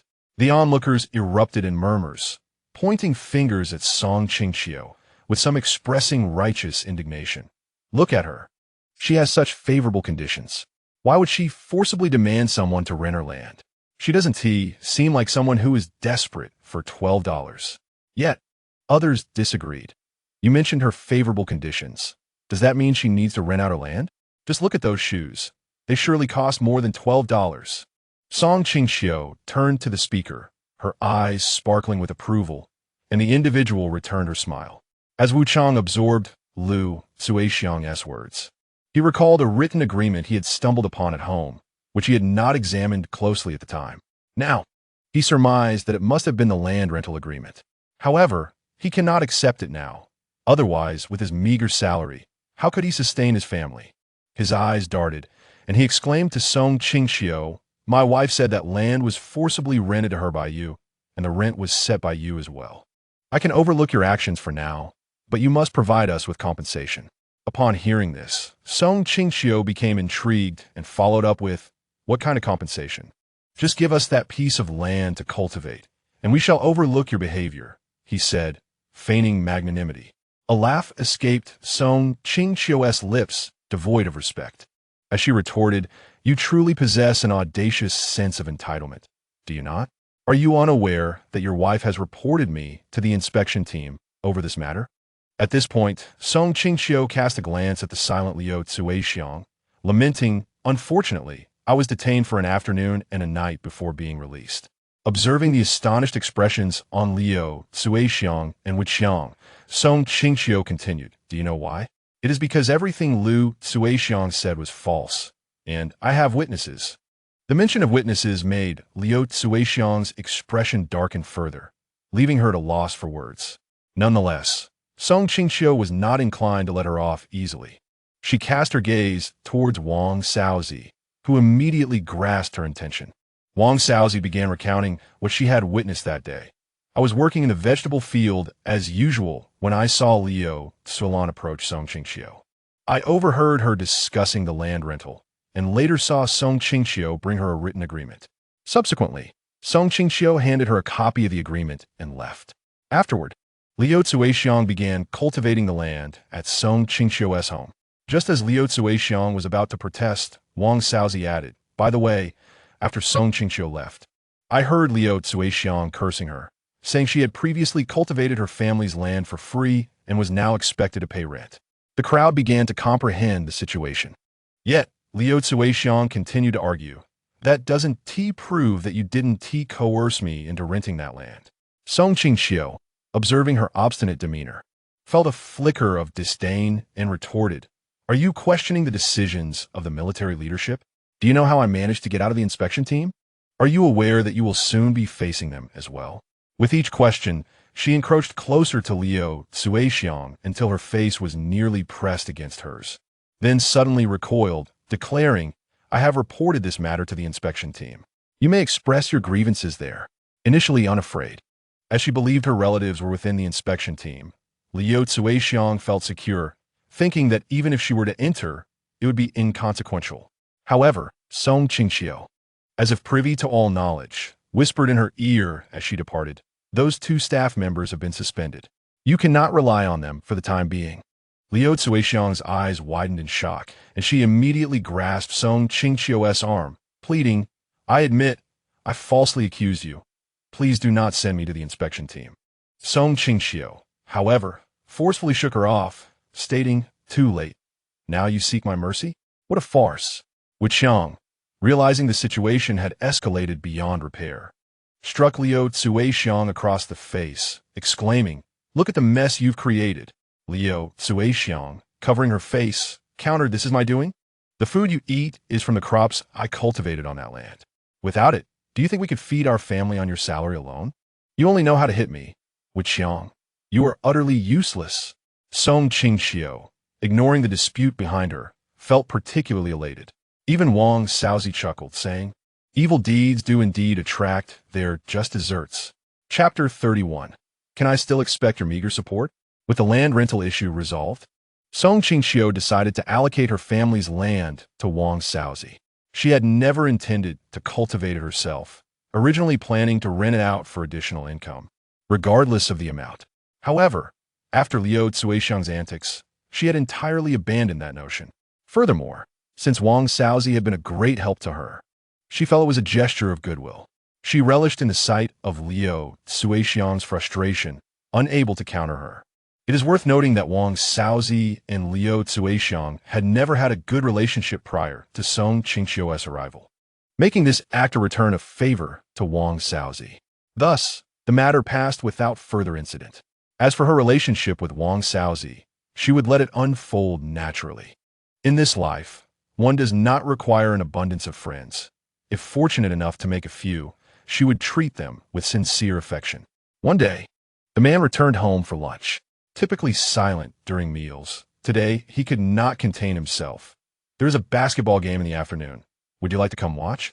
Observing the anticipation on his face, Song Qingqiu smiled, deliberately taking a bite before responding slowly. "Do you want me to go?" She could see through his intentions, yet she wished to hear him articulate it. He, realizing how she had posed the question, finally admitted, "I would like you to come." He quickly added, "I heard them say their wives would attend, and they even bring food for their husbands." He hesitated to voice this last part, knowing Song Qingqiu was busy and had never mentioned it to her. However, each time he saw his comrades' wives delivering meals, he couldn't help but feel envious. Although he could manage a workout on his way back and knew that Song Qingqiu's cooking surpassed that of the others, he could not articulate this sentiment. He resolved to find an opportune moment to subtly encourage his wife. Song Qingqiu, having noticed the man's recent odd behavior, did not think much of it. They had previously agreed that if anything were amiss, he would seek her out. Since he had not approached her, she assumed there was no significant issue at hand. At this moment, she remained unaware that a man's pride and competitive spirit could transform even the most composed and mature individual into a petulant child. With the basketball game settled, Song Qingqiu needed to adjust her afternoon plans. As the wife of a soldier, she understood the importance of supporting him, lest it strain their marital bond. After inquiring about the game time, he mentioned it would commence at 2 in the afternoon. Thus, Song Qingqiu decided to forego her afternoon nap and took the opportunity to prepare some snacks for him. After an intense game, he would likely be famished, especially with additional training scheduled afterward. After all, he was a man who could easily consume 3 large bowls of rice in one sitting, not to mention the accompanying dishes. With early spring upon them, Song Qingqiu resolved to prepare something substantial yet easy to eat: steamed buns. In this era, steamed buns were quite common, although they did not possess the rich flavor of the milk-infused buns of later generations. Today, she planned to make these. The milk for her milk buns would come from goat's milk, which is more nutritious than cow's milk. She already had the necessary flour and ingredients, but she needed to procure goat's milk from the nearby villages. Just as she pondered this dilemma, a knock echoed at the door. Upon opening it, she found Wang Xiaozi from next door, holding a small bucket. Seeing Song Qingqiu in her apron, Wang Xiaozi thought she had come at the right time. Without a word, she entered and placed the bucket in the corner, smiling as she said, "Yesterday, my husband bought this goat's milk from the villagers to provide our child with added nutrition." With a hint of amusement in her voice, she continued, "You know how my husband is. He tended to be a bit careless. He ended up buying more than we needed. I fear that if I leave it there for too long, it might spoil, which is why I brought some over for you. Do not be misled by the strong scent of goat milk. It is quite nutritious." Upon hearing her words, Song Qingqiu promptly expressed her gratitude, saying, "How can I accept this without offering you something in return? Wang Xiaozi, how much do these milks cost? I shall pay you for them, as if I were purchasing them." She waved her hand dismissively, insisting, "How could I possibly take your money? You have already gifted me your land. I cannot accept this small amount of milk in return. Besides, this quantity is hardly sufficient for anything significant, so do not be so polite." Seeing her genuine courtesy, Song Qingqiu accepted the milk. She thought to herself that she could prepare some steamed buns and bring a few over for her taste. Although the milk she received was not abundant, it was more than enough for making steamed buns. After all, once incorporated into the flour, the buns would carry a hint of the milk's flavor, and given a modest amount, the scent would not be overwhelming. This perfectly aligned with her intentions. sparing her the trouble of masking any strong odors. With all the ingredients ready, it was time to commence the preparation. She recalled her memories from when she was the proprietor of a modern bakery, and soon clarity descended upon her thoughts. Step by step, she kneaded the dough, allowed it to rise, shaped it, and placed it in the steamer. An hour later, steaming baskets of buns emerged, with a few smaller ones set aside specifically for Wang Xiaozi's children. Gazing at the lightly yellowed buns, exuding a delightful milky aroma, Song Qingqiu found herself unable to resist the temptation of tasting one. However, since she had not made many, she refrained, fearing that if she indulged, there might not be enough left for the men. When she delivered them next door, Wang Xiaozi expressed her heartfelt gratitude and lavished her with compliments. Although Song Qingqiu was accustomed to receiving praise, such sincere commendation was a rarity that filled her with joy. Both women planned to attend a basketball match, and Song Qingqiu arranged to meet Wang Xiaozi. With half an hour remaining, she thought to take a brief nap. Little did she know, she would oversleep. When she awoke to persistent knocking, she glanced at the clock and hurriedly donned her coat to answer the door. Though Wang Xiaozi did not scold her for being late, Song Qingqiu felt quite remorseful. Observing her distress, Wang Xiaozi softly reassured her, "What is done is done. I knocked urgently out of concern for your well-being. After all, mishandling the coal we use could be quite dangerous. Now that I know you merely overslept, it is a relief. Do not wear such a gloomy expression. We still need a cheer for Captain He." Upon hearing Wang Xiaozi's teasing, Song Qingqiu's feelings of guilt dissipated in an instant. As the two women leisurely made their way to the game, the players on the court appeared somewhat distracted, as if awaiting something. Chapter 32. Captain He seemed to be out of sorts. By the time they reached the sidelines, nearly 20 minutes had elapsed. During this time, Qingqiu and Zhang Jianxi anxiously awaited the arrival of their wives. Their lack of focus resulted in mistakes during play, prompting some comments from teammates. The moment Qingqiu spotted Song Qingqiu, he exchanged a glance with Zhang Jianxi, who also caught sight of his own wife. Initially, Qingqiu had feared that Song Qingqiu had changed her mind, causing him some discontent. However, upon seeing her arrive, even if late, he decided not to dwell on it. Relieved that she had chosen to come at all, Song Qingqiu was concerned that her tardiness might have impacted his performance. But she had not anticipated the extent of its effect. She overheard comments from those around her watching the game. A shorter young man, seemingly knowledgeable about basketball, remarked, "Did you notice? Captain He has not been himself lately. They've fallen behind by 5 points. He seems to have regained his usual form now. But who knows what was going on?" Song Qingqiu felt her face flush. Though she was reluctant to admit it, her lateness had likely influenced Qingqiu's mood. After the young man spoke, another chimed in, "It's not just him. Look at instructor Zhang. He has been out of it since the start." But once Captain He found his rhythm, Zhang returned to form as well. Isn't that curious? Listening intently to their conversation, Song Qingqiu suddenly found it amusing. The phenomenon of shipping couples existed in every era, even in male-male pairings, displaying a remarkable audacity. She wondered how the men would react if they knew they were being shipped together. At that moment, her curiosity piqued, though the opportunity for answers would not come until much later, when she would be a devoted mother herself. As the two young men provided their expert commentary, even someone like Song Qingqiu, who was not particularly well-versed in basketball, managed to grasp much of the game. After a while, they entered halftime, and it was then that Song Qingqiu made a surprising discovery. To her astonishment, she saw Wang Xiaozi approaching Zhang Jianxi with a towel, wiping his sweat.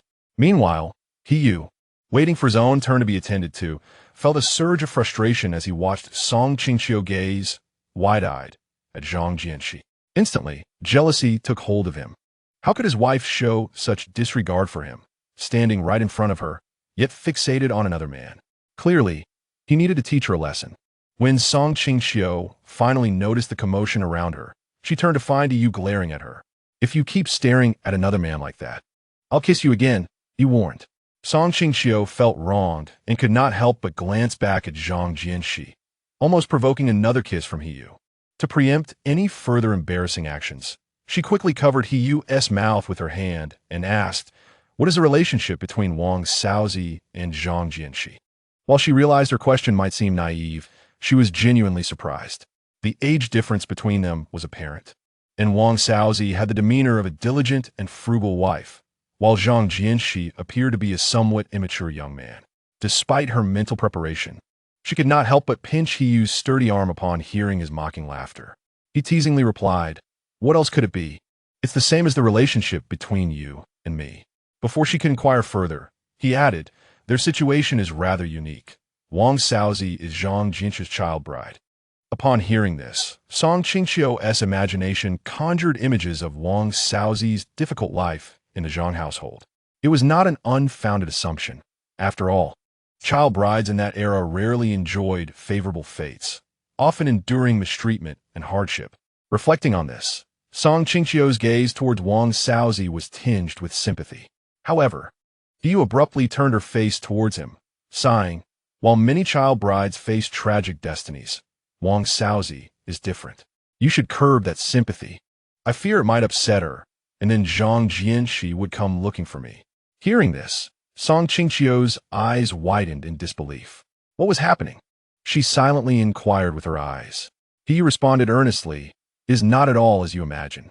I cannot divulge too many details. If Wang Xiaozi wishes to share more, she will do so in her own time. Zhang Jianxi harbors a profound affection for his sister-in-law, who is not at all comparable to the typical child bride. It is crucial not to draw comparisons between her and others, as there is simply no basis for such. Furthermore, it was Zhang Jianxi himself who insisted on marrying Wang Xiaozi without any interference from family members." Yu, contemplating the truth of the matter, felt a sense of joy for Wang Xiaozi, appreciating her character and wishing for her happiness. Once the topic was concluded, the sweat on the man's brow had long since dried. It was at this moment that Song Qingqiu remembered the steamed buns she had brought. As soon as the lid of her basket was lifted, a delicate aroma of milk wafted through the air, quickly attracting a few onlookers. However, before they could utter a word, he shooed them away and covered the basket once more. Song Qingqiu thought to herself that the man remained consistently stingy. Yet, the notion that he was being frugal with something she had prepared for him filled her heart with a warmth. Subsequently, the man, oblivious to the many prying eyes around him, savored the lovingly made buns from his wife. Although Song Qingqiu considered the buns to be ample, they appeared somewhat diminutive in his hands. She mused that next time she would need to make larger ones. Otherwise, they would hardly suffice given his appetite.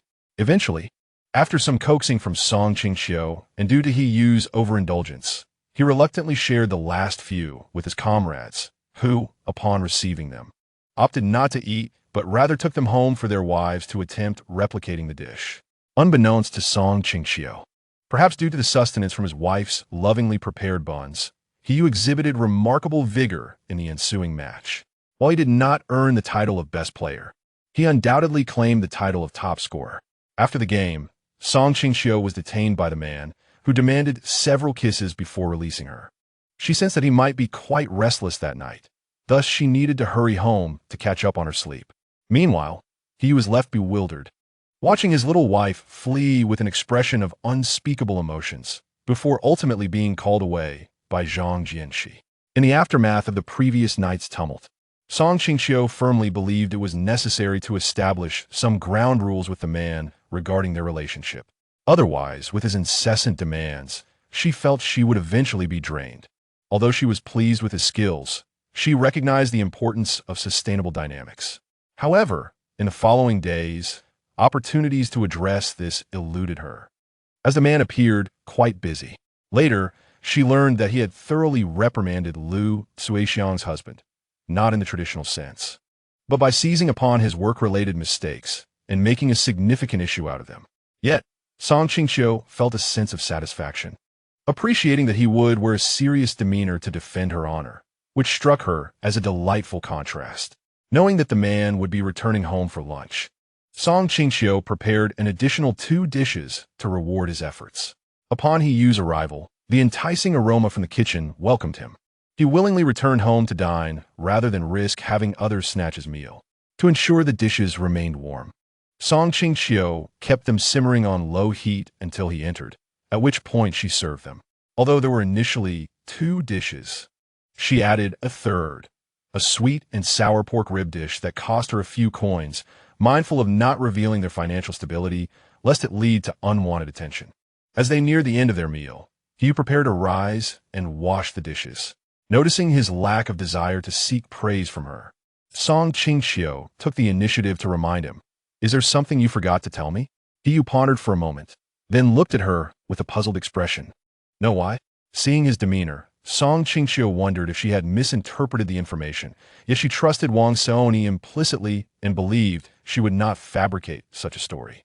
Thus, it could only mean that Qingqiu did not wish for her to know or considered it unworthy of mention, believing it to be his duty. Based on her understanding of him, she felt the latter possibility was more likely. Tentatively, she inquired, "Did you confront Lu Suixiang's husband on my behalf?" Before she could finish her thought, Qingqiu interrupted her, adamantly asserting, "Do not speak nonsense. I acted impartially. He was penalized for his own work-related errors, not for you." Observing his earnest attempts to defend himself, Qingqiu found him increasingly endearing. It was evident that his actions were indeed for her sake. Yet he spoke with such conviction that it elicited a delightful contradiction. Unable to resist, she reached out to touzle his hair. Qingqiu, taken aback, gazed up at her in disbelief.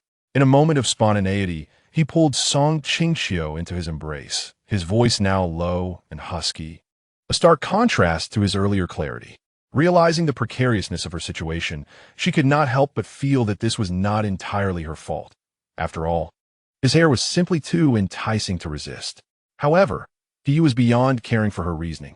After enveloping her in affection, he swept her off her feet, preparing to carry her to the bedroom for some daylight indulgence. In a state of urgency, with her cheeks flushed and lips moist, she urged, "Qingqiu, put me down. It's still midday. You need to return to the army this afternoon." He, however, remained unfazed, claiming, "It is of no matter. I can take a leave." He jested, for he had no obligations that afternoon, which he had returned home early. Yet, Qingqiu, unaware of this, blushed even deeper at the thought of him taking leave for such a reason. She continued to plead, "This is inappropriate. You are a battalion commander. How will your subordinates perceive you?" Qingqiu chuckled, proudly asserting, "You underestimate them. They will not look down on me. Rather, they will admire me. I am bold enough to indulge in daylight pleasures with my wife, while they must wait for nightfall and seek permission from theirs." As Qingqiu attempted to respond, her words were silenced by his lips. He seemed insatiable, as if he could never tire of kissing her. She felt his soft tongue pry open her lips, delving deep within, and once he had captured her tongue, he refused to release it. He continued to tease her, occasionally drawing in for more, until she felt as though her mouth no longer belonged to her. Hours later, as the intensity of their encounter subsided, Qingqiu, still in a daze, admonished him, "Did you truly take leave for this?" Qingqiu, enchanted by her dulcet, love-laden voice, nearly succumbed to desire once more. Upon recalling her recent tearful plea, her voice hoarse with desperation, a sense of restraint washed over him. After all, inciting his wife's ire could jeopardize his own bliss. To reassure her, Qingqiu gathered her closer into his embrace, explaining gently that there was no cause for concern as they had a holiday that afternoon. Hearing the word strange, Qingqiu felt her cheeks flush involuntarily, and she could not suppress her annoyance at his deception. However, fatigue soon overtook her, and she drifted into slumber. Just before she succumbed to sleep, a nagging thought tugged at her, hinting that she had forgotten something important.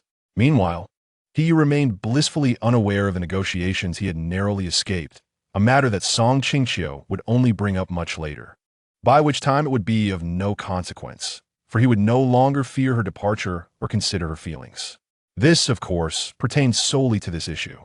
In all other respects, he remained quite amiable. After hearing Qingqiu's soft breaths, Qingqiu too began to feel drowsy and nestled into the warmth of the fragrant quilt that still held her scent. Perhaps she found his warmth excessive, as she made several attempts to distance herself from him, only to be pulled back by his strong arms, firmly encasing her within his embrace, denying her any chance of escape. Even though her retreat was unconscious, he would not permit it. Chapter 34. Why such a temper? Since the basketball game, the frequency of visitors to Qingqiu's home had increased significantly. Initially baffled, she soon discerned their true intentions. They had come to learn the art of making steamed buns. To her surprise, the milk-flavored buns she had prepared for Qingqiu during the game had resulted in unforeseen consequences. Yet, witnessing their enthusiasm, Qingqiu felt it would be impolite to decline. Ultimately, she carved out time each day to teach these sisters-in-law her culinary skills. During this period, various events unfolded, deepening her understanding of these military spouses, with whom she was still not entirely familiar. However, these issues did not emerge immediately. They arose only after everyone had become somewhat acquainted. At first, Qingqiu continued to manage her own affairs, rendering her teaching schedule inconsistent, with lessons varying from day to day. This led to some sisters-in-law expressing their discontent, indicating their potential unavailability. Qingqiu chose to disregard their comments, as it was they who sought to learn, and since the instruction was free of charge, it was only reasonable that they accommodate her schedule rather than the other way around. It was likely that this marked the inception of underlying tensions. Unfamiliar with such dynamics and underestimating the darker facets of human nature, she initially took little heed. However, to be prudent, she eventually allowed herself some leeway. The first few days passed peacefully as she prepared materials, and the sisters-in-law compensated her afterward, while she continued to instruct them. Throughout the teaching process, she could confidently assert that she had not withheld any secrets. Yet, there were always individuals capable of disrupting her peace of mind. The day after she completed the entire process for the milk-flavored buns, one of the military spouses visited her. "Qingqiu, what is wrong with my buns? The milk flavor is so faint." Qingqiu was taken aback by her remark, as she had clearly explained all the necessary quantities. There should have been no discrepancies. At that moment, she recalled that Sister Wang had mentioned on the first day of her class that this woman was a fellow townsfolk of Lu Zuixiang, which was not the worst of it. The concern lay in the fact that their relationship seemed quite amicable, and this sister-in-law came from a modest background. Reflecting on her circumstances, Qingqiu ventured to ask, "Sister, how much goat milk did you use?" She already suspected the answer, but felt it better for her to acknowledge it herself to avoid any misrepresentation that could arise later. Initially, she anticipated a denial, but to her surprise, the sister-in-law admitted, "Oh, I bought goat milk, intending to use it for the buns. However, my husband said I was using too much and wasting it, so I only used half. The rest went to my 2 children." Qingqiu was at a loss for words. Her recommended quantity had been quite minimal, yet this woman had unilaterally reduced it. What could she possibly say? Despite her thoughts, she patiently explained, "Sister, that amount is already quite small. If you reduce it further, there will be no milk flavor left. The reason these buns are named as such is due to the milk flavor. If you diminish the quantity, it is only natural that there will be no taste. How can they still be called milk-flavored buns?" Though her intention was to elucidate, her growing frustration may have made her words sound somewhat brusque, which inadvertently offended the military spouse. "Hey, sister, why are you so irritable? If they lack flavor, they lack flavor. My kids enjoy them just fine, and the leftover goat milk is for them. What does it matter? You're meddling." With that, she stormed off, leaving Qingqiu momentarily stunned, feeling like a fool for trying to help, only to be met with such criticism. It was disheartening. At times, she found herself at a loss as to how to navigate relationships with these military spouses from various backgrounds.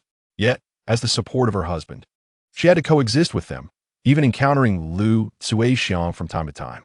Regardless of her personal feelings, appearances had to be maintained to avoid repercussions for her husband, which was something they all wished to avoid. However, at that moment, Qingqiu could not foresee that the friction with this military spouse would escalate into a scandalous rumor, with her character being maliciously slandered. A few days later, upon returning from her errands, Sister Wang from next door knocked fervently at her door, her expression fraught with urgency. "Qingqiu, have you had a conflict with Wu Zhaodi?" Qingqiu had considered this possibility, given her connection to Lu Zuixiang, but she wondered why both women had seemingly forgotten the consequences of their actions. As this realization dawned on her, a shadow darkened her clear eyes. Yet, when she looked back at Sister Wang, her gaze brightened again with clarity. "Sister, did she bring up the material quantities?" Sister Wang was taken aback. "How did you know?" Indeed, she accused you of over-reporting the costs when you procured materials for them, claiming that why her milk-flavored buns lacked flavor. Upon finishing, she took Song Qingqiu's hand, adding, "I naturally do not believe that. I know what kind of person you are. You would take advantage of them for a few dollars. However, it is essential to clarify this matter, as it could adversely affect your reputation." Song Qingqiu nodded, bidding her farewell. Sister Wang had been supportive of her on several occasions, and Song Qingqiu felt a strong connection forming there. She appeared to be genuinely amiable and devoid of ulterior motives, making their interactions quite pleasant.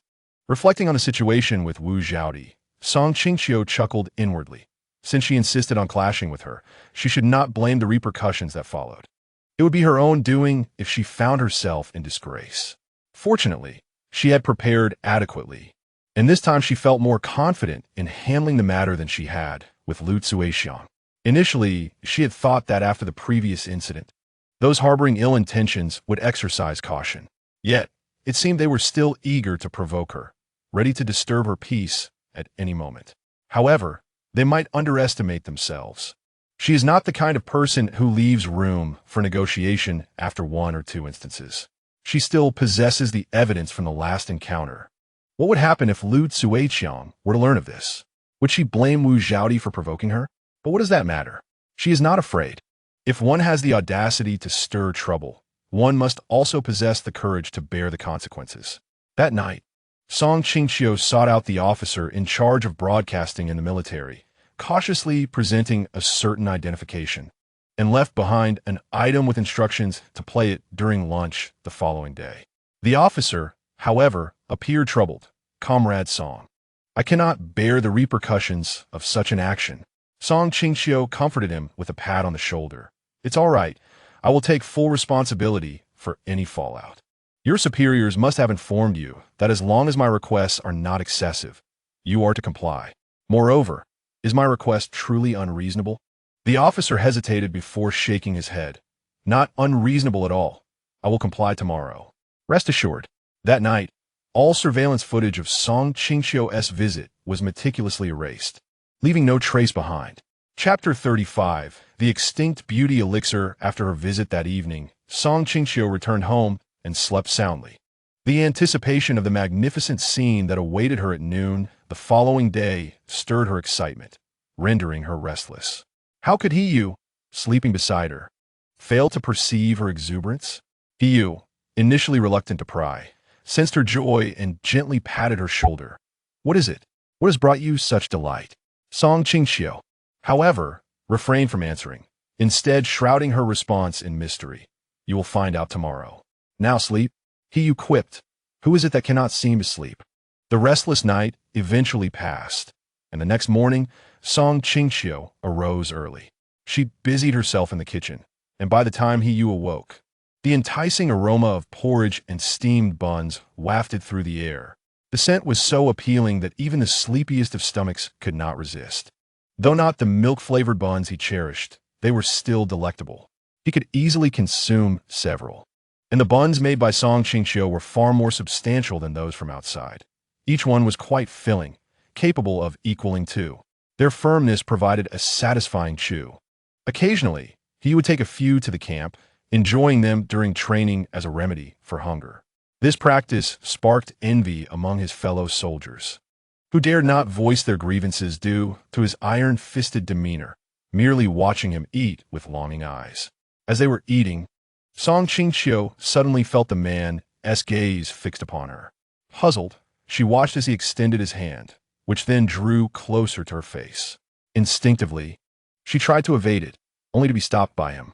She soon realized he was gently wiping the corner of her mouth with his roughened fingertip, leaving her feeling somewhat embarrassed. At her age, how could she have been so careless as to get food on her face without realizing it? Observing her bashful demeanor, the man thought to himself that indeed his wife was delightful, soft, fragrant, and delicious, inspired by the taste of her lips. He seized a moment while she was distracted by her food, stealing a quick kiss. Song Qingqiu was evidently taken aback by the man's audacity.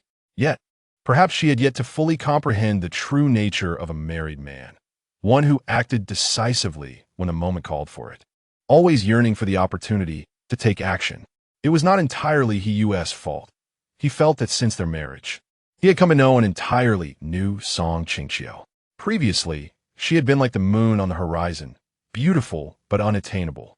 Now, however, he could embrace her, kiss her, and witness the charming blush that adorned her face.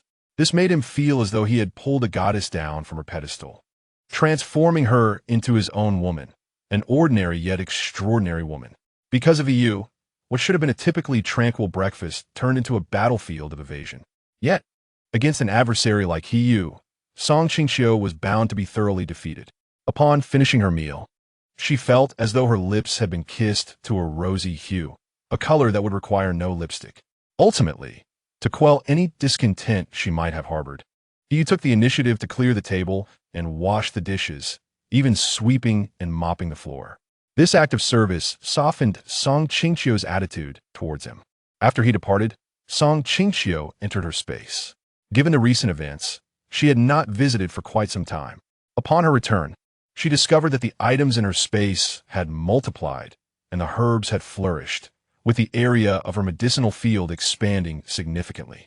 The lake had also grown considerably, its edges becoming increasingly indistinct. Approaching the lakeside, she observed the deepened hue of the water, confirming what she had learned from the manual. Over time, the efficacy of the medicinal lake would enhance.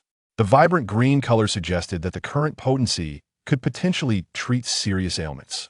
Furthermore, in cases of severe injuries, it might provide substantial relief. When she first beheld this lake, her hope had been to secure a safeguard for Qingqiu in the event of a grave wound, at the very least providing him with a chance for medical attention. Although her feelings for him had not yet blossomed into love, she had no intention of becoming a widow. Her past experiences had instilled within her a desire for her own child, thus ensuring Qingqiu's continued health became imperative. After all, his genes were commendable, and he had treated her well. For her, that was already sufficient. Suddenly, she noticed that beside the medicinal field, a cluster of flowers had sprouted. Upon closer inspection, she realized that these seemingly ordinary flowers were, in fact, a long-extinct beauty elixir. If merely a trace were added to a standard powder compact, it could lighten and brighten the complexion, and with consistent use, it could even promote skin regeneration. Legend has it that a certain emperor's concubine regained his favor after inadvertently discovering this precious ingredient. Discovering this, Song Qingqiu felt a surge of joy. For contemporary beauty products often fell short of her expectations. With this elixir, she could simply gather some, place it aside, and when needed, mix a bit of powder into her compact and apply it to her face. Moreover, this elixir was not solely for her use. It could also be sold to others, presenting an excellent business opportunity. While trading herbal remedies had its merits, it was not suitable for mass sale due to its extensive reach. In the past, she could claim it was sourced from the mountains, but now, although there were mountains nearby, they were not accessible. As for the medicinal materials, she resolved to incorporate them into her future cosmetic endeavors, creating the earliest form of medicinal cosmetics. She was confident that would yield promising results. She envisioned not only purchasing a house, but also acquiring a shop. Regarding her family home, she had recently received news that it had been successfully purchased. They had heeded her advice and secured a property in the city's central area. Once the city underwent replanning, her family would undoubtedly benefit. At that point, they could use those funds to acquire additional houses and storefronts. She believed that with sufficient financial resources, the potential for conflict would diminish, even when her brother eventually married. As the saying goes, money may not be everything, but a lack of it can lead to insurmountable difficulties, a universal truth that no one can evade. After thoroughly surveying her territory once more, Song Qingqiu plucked several blossoms of the Shiyin flower. She had named it thus, for its original name had been lost to history, and she felt her chosen name was quite fitting. As she emerged from the spatial realm, the broadcast coincidentally played the content she had requested. However, she did not linger to listen attentively. Her foremost concern was to secure those precious flowers. Other matters could wait, for beauty cannot be delayed. Yet, she could foresee the delightful expressions of the two peculiar individuals upon hearing the broadcast, which filled her with anticipation. Chapter 36. The harmonious daily life with military wives, dear soldiers and military wives. It is once again time for our daily broadcast. Let us now listen to the heartfelt account provided by a devoted military wife regarding her harmonious interactions with fellow military wives. Following the unique crackling sound of the broadcast, the dialogue between Song Qingqiu and Lu Zuixiang, while renting land in the vegetable garden, was transmitted. Each word was heard distinctly, and although some initially struggled to comprehend, enlightenment followed after being informed by other military wives, leading to a more delightful meal. Though some had already been aware, hearing the conversation directly was still shocking, resulting in a silence that enveloped the group as they absorbed the less than 5-minute exchange. Just as they prepared to seek out Lu Zuixiang for some excitement, the broadcast continued with another conversation. Among those eager to find Lu Zuixiang, Wu Zhaodi was the most zealous, yet her husband ultimately restrained her. When she recognized her own voice on the broadcast, she had just stepped out of the door. There she beheld her husband, who also recognized his voice, casting a fearsome glare upon her. He had never been particularly fond of her, often criticizing her for embarrassing him. Now, upon discovering her intent to confront Song Qingqiu, he struck her down. "You dare to trouble He's wife? Are you simply idle?" His fury contorted his face, and the hand raised high above was poised to fall once more. In a desperate plea for mercy, Wu Zhaodi cried, "I shall never do it again." It was all Lu Zuixiang's instigation. She claimed to have a good temper and that I could benefit from her. Observing her pitiable state, her husband huffed, "Are you a fool? Just because Lu Zuixiang told you to go, you obeyed? The entire military knows that couple is not to be trifled with. And yet you are easily deceived, following her every whim?" At this juncture, his anger flared anew, though he managed to restrain himself. With a sigh, he declared, "Wu Zhaodi, this is both your first and last warning. If I learn that you have heeded anyone's advice to create trouble for me again, pack your belongings and return to your hometown. Ensure you take those 2 girls with you and tend to the elders and children there." In truth, Wu Zhaodi's husband was generally reasonable, rarely resorting to violence, but this time he had been pushed to his limit. The situation with Lu Zuixiang, however, was quite different. Only after her husband stormed out did Lu Zuixiang dare to clutch her abdomen and rise from the ground. Her husband had struck her with considerable force, and as pain gripped her stomach, she neglected to inspect her bruised face and made her way alone to the infirmary. Fuming, her husband had even threatened divorce. Naturally, Lu Zuixiang opposed this notion. She could not and did not wish to divorce, despite his frequent violence. Being with him ensured she had enough to eat and warmth to wear. What else could she hope for? Could she realistically expect to divorce him and find someone better? Besides, she had children, and they were not particularly close to her, even after bearing 2 daughters and desperately trying for a son. None of her 3 children respected her, and despite her utmost compliance, she received neither affection nor regard from her son. On her way back from the infirmary, she realized her failure to recognize her own position. Initially, she assumed Song Qingqiu would not seek revenge, considering her recent arrival. Clearly, she had been mistaken. Song Qingqiu not only dared to confront her, but also made the matter public, leaving no room for leniency. Her husband had just issued a stern warning. If he discovered she had stirred up trouble outside, he would kick her out, straight to divorce. He claimed he could find another partner, but she could not bear the thought of her son having a stepmother. The daughters were of little concern, as they would eventually marry. As a result of this uproar, the friction between Song Qingqiu, Lu Zuixiang, and Wu Zhaodi was thrust into the open. Conventionally, Song Qingqiu's actions were deemed inappropriate, yet due to certain circumstances, the military chose not to penalize her. Instead, the following day, both Lu Zuixiang and Wu Zhaodi were summoned for inquiries. They were explicitly informed that if the claims were substantiated, corresponding repercussions would befall them and their husbands. The next day, Wu Zhaodi was escorted home by her husband, while Lu Zuixiang returned alone. Although it was termed an investigation, the irrefutable evidence from the broadcast made it clear to all that this was merely a pretext. The ultimate punishment would indeed be administered. Henceforth, no one dared to dance before Song Qingqiu, having understood the military stance on her. Only the unfortunate head of the broadcasting station was compelled to write a report due to directives from higher-ups. For him, there was no avoiding this predicament, as the military considered his punishment a form of compensation to Qingqiu.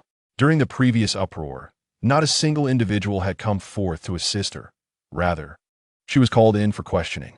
The military leaders, fearing the repercussions of offending Qingqiu and the potential hindrance to future matters, felt compelled to offer some form of recompense, which included providing her with a minor position within the military. However, Qingqiu promptly declined, deeming the role of little significance to her. Ultimately, she transferred it to Sister Wang, believing that since the opportunity had been given to her, any subsequent actions would be justified. Thus, Sister Wang became a serving lady at the military canteen. As for Zhang Jianxi, his wife's weight gain after becoming a serving lady would be a tale for another time. Through this powerful clarification, Qingqiu successfully vindicated herself. Moreover, an increasing number of individuals approached her, their intentions clear to her discerning eye.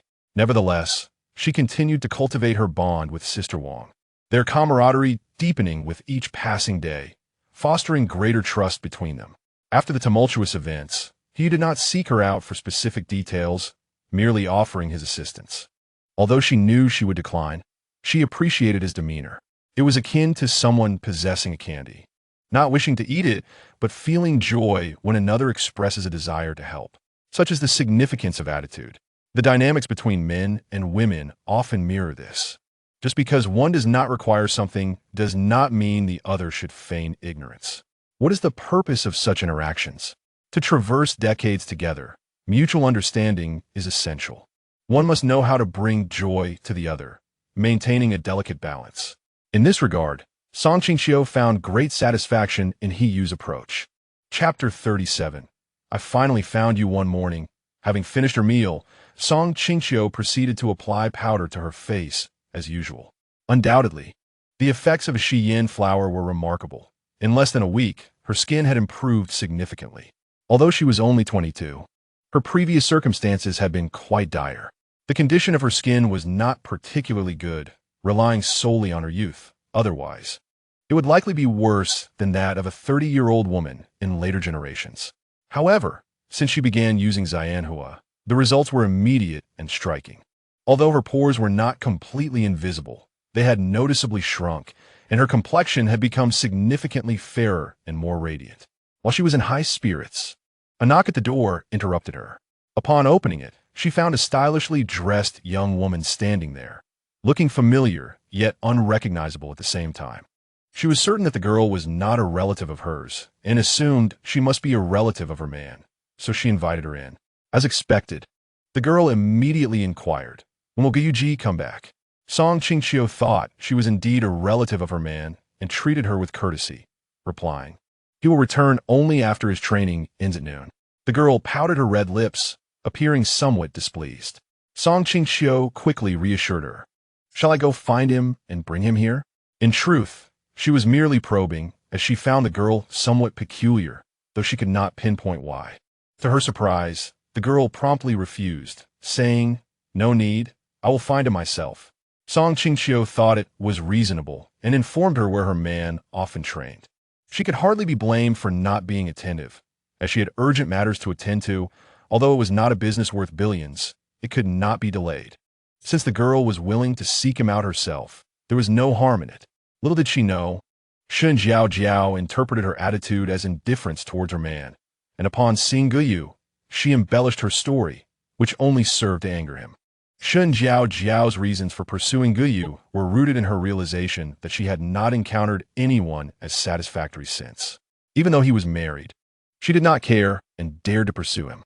After all, everyone has the right to seek love, and she believed she was more suited for Guyu than Qingqiu. Her grandfather was a retired high-ranking official, and her father held considerable power. If he were willing to divorce Qingqiu and be with her, she would undoubtedly ensure her family supported him. With such beautiful thoughts in her heart, her mood lightened. Earlier, she had feared being recognized by Qingqiu while standing outside, but to her surprise, she went unrecognized, perhaps due to her changed hairstyle. The thought of soon meeting Guyu made her heart race with excitement, akin to a fawn's bounding. As she approached the camp, the number of soldiers she encountered increased.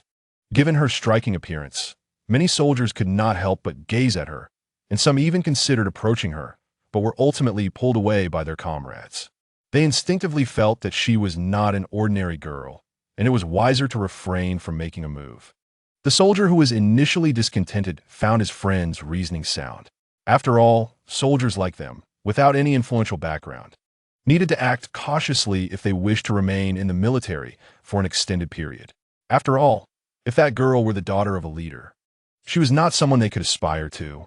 Unbeknownst to Qingqiu, who was currently training, Shun Jiao had come looking for him. However, he heard from returning comrades that a beautiful girl had arrived at the camp. Initially, he thought it was his wife, but upon further reflection, he realized that if Qingqiu and the others recognized her, they would not simply describe her as a pretty girl. This realization left him somewhat disappointed, and he felt a twinge of resentment towards women for their indifference towards him. He recalled how other soldiers' wives would occasionally visit to encourage their husbands during training, in stark contrast to his own wife, who rarely visited the camp. However, thinking of his wife's other admirable qualities lifted his spirits. After all, he had such a wonderful wife who could earn money and cook delicious meals. Subsequently, Qingqiu immersed himself in training once more. When Shun Jiao finally stood before him, he felt as though he were dreaming. Gazing at the beautiful face before him, which he found unappealing, he perceived it as overly aggressive. Her eyes and nose could not compare to those of his wife. Such a woman was not to his liking. Yet Shun Jiao, as usual, seemed oblivious to his distaste and approached, attempting to take his arm, exclaiming, "I finally found you." As she nearly touched him, he sidestepped her, mindful of the many comrades present, not wanting them to witness such a scene. Feeling irritated, he spoke harshly. "Why are you here again? I made it very clear on my wedding day. I don't like you. I only love Qingqiu. Please leave." With that, he turned to walk away. However, Shun Jiao was unwilling to let him go so easily. She stubbornly believed that Qingqiu rejected her only because he did not understand her. Thus, she stepped in front of him before he could leave and patiently said, "Qingqiu, you must not know me well. Otherwise, you would not refuse me." Her words piqued Qingqiu's curiosity. What was there to know? And how could she be so confident that once he heard something, he would want to be with her? He sensed that if he did not allow her to finish speaking, she would not relent. It was better to let her say everything at once. After all, in his heart, there was only Qingqiu. It did not matter what she said. Upon seeing that he was finally willing to listen, Shun Jiao's face blossomed into a beautiful smile. For Qingqiu, however, it felt like casting flirtatious glances at a blind person, as he was only interested in what she had to say. Noticing his gaze fixed on her, Shun Jiao could not help but feel shy, taking a while to gather her thoughts. In a soft voice, she began, "Qingqiu, you may not know, but my grandfather is a retired high-ranking official, and my father wields considerable power. If you are willing to be with me, I will ensure my grandfather supports you. Besides, your grandfather is." Before she could finish, Qingqiu abruptly pulled her away. She believed she had finally succeeded in persuading him and followed him with a shy expression. However, once they reached a secluded area, Qingqiu's expression darkened as he said, "I do not care who your grandfather is or how much power your father has. I will tell you once more, I only love Qingqiu, and I will never like you. Do not bother me again. Otherwise, do not blame me for lacking courtesy." Understanding the threat in his words, Shun Jiao felt a twinge of fear. After all, she had not informed her grandfather that she was pursuing a married man, merely stating that she had been rejected. If her family discovered that she was chasing after a married man, she would surely be reprimanded. Qingqiu, however, seemed oblivious to her momentary change in demeanor as he strode away. Yet, Shun Jiao had one last plan to annoy him. She shouted after his retreating figure, "What good is your affection for her? Do you think I found my way here all on my own? Qingqiu told me."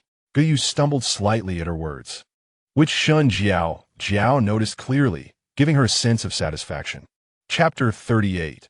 A severed meal. It was during the day Qingqiu returned that he recognized Shun Jiao as Qingqiu had mentioned her. He even felt a bit angry with himself over the matter. Qingqiu, while somewhat embarrassed, thought it was not a significant issue and chose not to elaborate further. Although the man did not overtly express his dissatisfaction, she could still sense something amiss with him. Coincidentally, the military had been particularly busy lately, and he had been sleeping in the barracks for several days. This made Qingqiu feel rather pleased, as it meant she could enjoy a peaceful night's sleep without being disturbed. If he were to return home, she would once again be subjected to his restless energy every night. Although he had improved significantly since their initial days together, he still struggled to control himself when the mood struck. Thus, Qingqiu cherished this rare personal space. Little did she know, the man harbored a different sentiment altogether. He felt that his wife was not sufficiently affectionate or loving towards him, and now, her indifference to his staying in the barracks only deepened his frustration. To make matters worse, Zhang Jianxi continued to whisper in his ear about how Wang Xiaoni was devoted to him, evoking both envy and resentment within him. After several days of pent-up gloom, he dragged Zhang Jianxi out on a day off, purchasing a few bottles of alcohol, claiming he wanted to drown his sorrows. Zhang Jianxi was initially reluctant, but ultimately, out of camaraderie, he accompanied him, thinking that his own drinking capacity would keep him sober. However, unbeknownst to him, even a few drinks sent him into a drunken stupor, leading him to utter incoherent ramblings about how Qingqiu did not care for him. Zhang Jianxi attempted to offer words of comfort, but his stubbornness only intensified when anyone mentioned his wife's name. After enduring a few punches from him, Zhang Jianxi decided to let him be. Drinking was typically prohibited in the military, and even during leave, one was not allowed to become inebriated. Yet, he succumbed to intoxication rather quickly.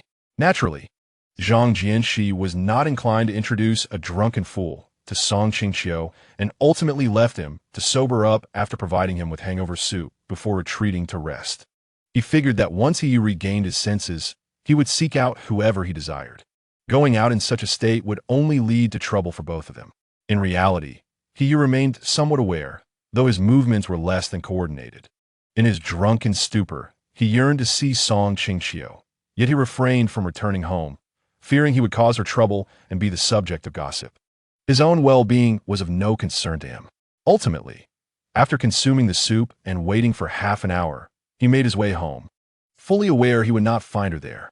Nevertheless, he longed for her presence. Even the scent of her would bring him solace. He had grown weary of the days spent apart from her, and he resented the notion that she did not miss him. Yet, how could he help but love her? The one who loves first often feels the most vulnerable. To avoid the scent of alcohol on his breath, and fearing her disdain, he took a shower in the dormitory. When he finally staggered home, he found Qingqiu indeed absent. Yet, the familiar scent that permeated the house brought him immense comfort, alleviating some of his discomfort. He accepted the reality that, although she might not yet love him, she remained his wife, someone he could still embrace and kiss. As long as he refused to let go, they would forever be united as husband and wife, impervious to anyone trying to take her away. This thought granted him a measure of peace. Fatigue washed over him, and he retreated to the bedroom for a much-needed rest.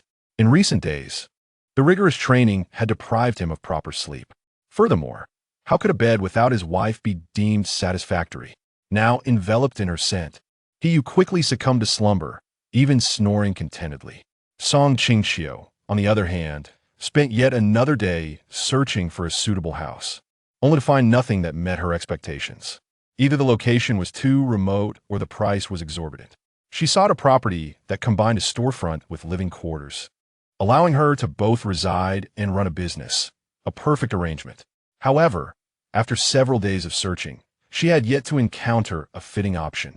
On her way home, she suddenly recalled that he had not returned for 4 days. While she typically did not concern herself with his work, the fact that he had been absent for more than 3 days without prior notice prompted her to pay closer attention, lest she miss something significant. Upon returning home, she keenly sensed that someone had entered the house. A sudden thought struck her, and she made her way to the bedroom. There, she noticed the normally flat bed covers had formed a significant mound.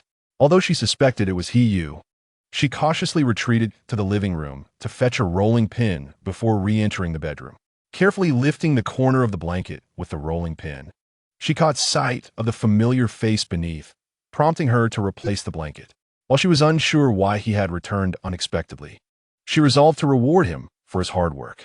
Having worked for 4 consecutive days, it was likely he had undergone important training.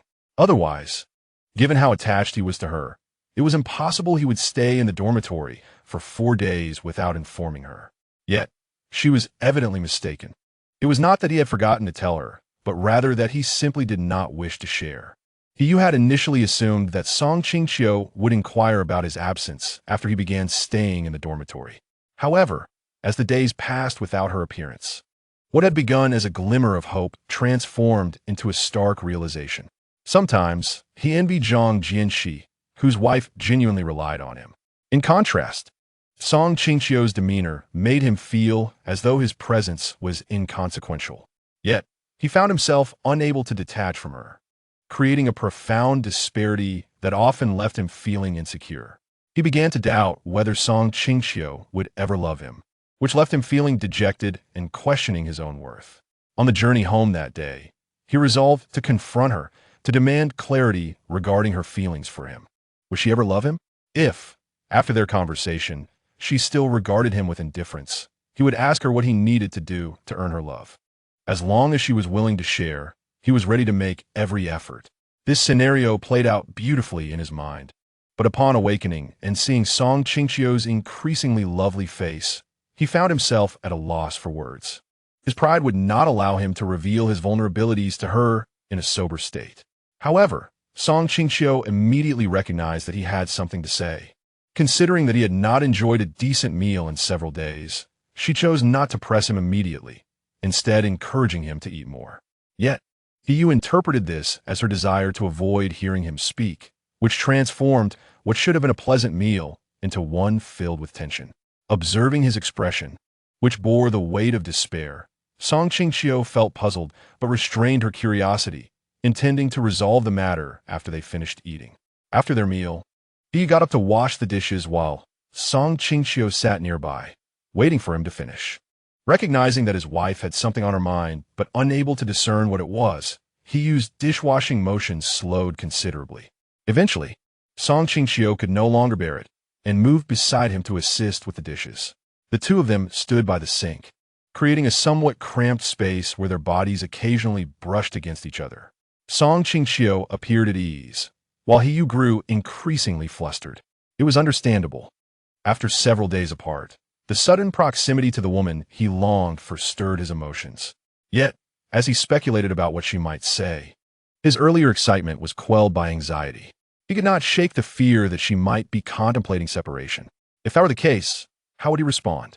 Lost in this terrifying thought, Qingqiu failed to notice that, with Qingqiu's help, they had already finished washing the dishes. No, the sudden outburst startled Qingqiu.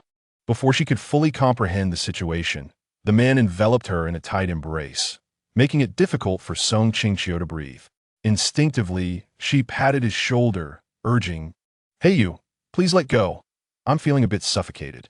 As if jolted back to reality, Qingqiu released her, his face etched with guilt.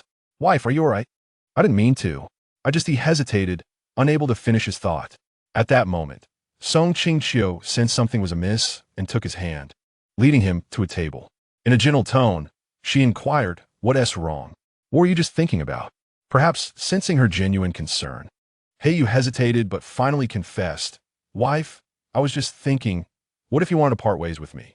That's why I reacted that way." Qingqiu was taken aback by his apprehension but reassured him, "It's all right. How could I ever leave you? We are married." Then, as if recalling something, she asked, "By the way, I just remembered, why haven't you been home for 4 days? I've been busy and didn't notice your absence until today." Seeing her genuine worry, Qingqiu's gloom dissipated. It dawned on him that he had misjudged her. She wasn't indifferent, just preoccupied. "I've been busy too, but it wasn't that I didn't want to tell you," he bravely admitted. Qingqiu, puzzled by his words, casually asked, "Why would you want to tell me?" However, he offered no reply. After recalling recent events, she tentatively queried, "Is it related to Xinjiao?" To her astonishment, he nodded slightly. Seizing this opening, Qingqiu pressed on, You don't think I intentionally sent Jiao to find you because I don't care about you, do you? She found it hard to believe he would think that.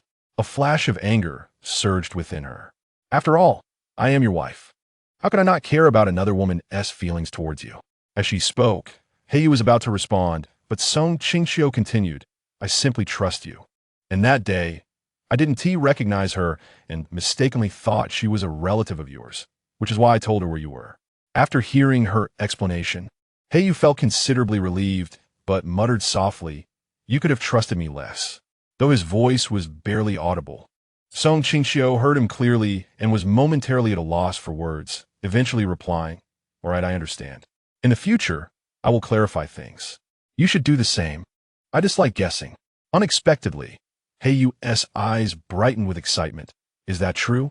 Qingqiu, still unaware of the imminent danger, replied casually, of course we are married. We should communicate openly. Guessing is exhausting. With her affirmation, Heiyu felt emboldened and, after a moment's hesitation, mustered the courage to ask, Qingqiu, do you love me? Qingqiu remained silent, and Heiyu, interpreting her silence, continued, I understand you may not love me yet, but you know I love you. I just hope you will try to love me in return. The thought of you not loving me makes me very sad. His rare vulnerability stirred a soft spot within Qingqiu. Although I haven't fallen in love with you yet, I can affirm that I like you. So loving you is merely a matter of time. After all, you are such a wonderful person. I have no reason not to love you. Heiyu, be a bit more confident. Though you fell for me first, I might end up loving you even more. Delighted by her words, Heiyu countered, no, it will definitely be me who loves you more. Qingqiu, seeing his certainty, chose not to argue and offered him reassurance. Heiyu, since I decided to marry you, as long as you don't betray me, I will never abandon you. So there is no need for you to feel insecure. As long as you love me, I will be your wife. Her recent declaration of your wife had successfully brightened Heiyu's mood, lifting his spirits entirely. Seizing the moment, Heiyu requested, you need to pay more attention to me and keep me in check. Here I am, a married man, yet I have more freedom than some who are single. Understanding that his mood had improved, Qingqiu teased, isn't that good? I've heard that men dislike being managed by their wives. I'm granting you freedom. Aren't I? Before she could revel in her playful banter, Heiyu silenced her with a kiss. I don't like that. I prefer you to keep me in line. His voice, low and filled with affection, enveloped Qingqiu, leaving her dazed and enchanted. Feeling her emotions stirred, Heiyu, emboldened, wrapped his arms around her shoulders and kissed her tenderly. After their lips entwined, he gently adjusted her hair and murmured, let us go to the bedroom. I've been thinking about it for days. Qingqiu, not bold enough to respond directly, instinctively looped her arms around his neck. He understood her cue and lifted her, carrying his delicate wife to the bedroom. Chapter 40. The injury is not severe as her relationship with Heiyu mellowed. Qingqiu resolved to spend more time at home with him. Since she had promised to try loving him, it was time for action. This included, but was not limited to, delivering meals to him and visiting the camp if he returned late. Over time, their bond grew stronger, and Qingqiu felt she was on the brink of falling in love with him. Her earlier assertion held a grain of truth. He was a wonderful man, and loving him was merely a matter of time. After all, he not only met her physical preferences but also treated her with great care and affection, granting her ample freedom. Given such a remarkable man, resisting the urge to love him proved increasingly challenging. Recently, having spent most of her time at home, Qingqiu frequently traversed her surroundings. One day, not long after entering her space, she heard a series of urgent knocks at the door. Indeed, her surroundings allowed her to hear everything happening outside. The knocks grew increasingly frantic, suggesting the visitor was in a hurry. Qingqiu hastily tidied up before exiting the space.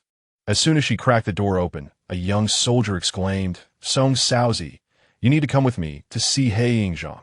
He has been injured. Upon hearing the word injured, Qingqiu's heart raced, her tone shifting to one of urgent concern. What happened? How was he hurt? Yet no matter how many questions she posed, the soldier remained silent, his demeanor suggesting it was difficult to articulate. A wave of foreboding washed over Qingqiu. Could He Yu's injury be severe? Anxious, she quickened her pace, initially following the soldier, but soon urging him to move faster. Eventually, they arrived at the entrance of the medical station, and upon looking up, Qingqiu sighed in relief. As long as he was still at the medical station, it likely meant his injury was not serious. Otherwise, he would have been sent to the hospital by now. Upon ascertaining the location of the man's hospital room, Qingqiu expressed her gratitude to the young soldier before hastily departing. The soldier, puzzled, reflected on the rumors that suggested Sister Song was indifferent towards Colonel He. Yet, upon seeing her rush over at the mere hint of an injury, he began to doubt the veracity of such claims. Furthermore, Colonel He seemed to be downplaying his injuries, leaving Qingqiu visibly anxious. The soldier couldn't help but admire how her flushed cheeks enhanced her already striking beauty, causing his own face to redden in response. He mused how fortunate he would be to one day marry a woman as lovely as her. Entering the hospital room, Qingqiu was met with the sight of the man lying prone on the bed, his back wrapped in bandages, a rather alarming sight. Irritation welled up within her as she thought, "He, did I not instruct you to take care of yourself? What on earth happened?" Though her intention was to express concern, her words came out sounding accusatory. Upon hearing her voice, he realized his wife had arrived and greeted her with a wide, foolish grin, aware that this was not the moment for reproach. It was crucial to comprehend the situation at hand. "You still haven't explained how this happened," she insisted, her expression stern as she fixed her gaze upon him. Pressured by her intensity, he reluctantly confessed, "During training, I was struck by some equipment. It's nothing serious, so please don't worry." He had hoped the young soldier would downplay his injuries to encourage her to come see him quickly. Little did he know, Qingqiu was already en route the moment she learned of his injury, her urgency stemming solely from the fact that the injured party was her husband, He. As He basked in his small deception, he was unexpectedly met with a light slap from Qingqiu, though she and T struck him with force. His sensitive state rendered him acutely aware of her presence. Turning to face her, he was taken aback to find his usually composed wife with teary eyes, gazing at him reproachfully. At that moment, he felt a wave of guilt wash over him, realizing he had made a jest at the expense of her concern. He could only imagine how worried she must have been during her hurried journey to him.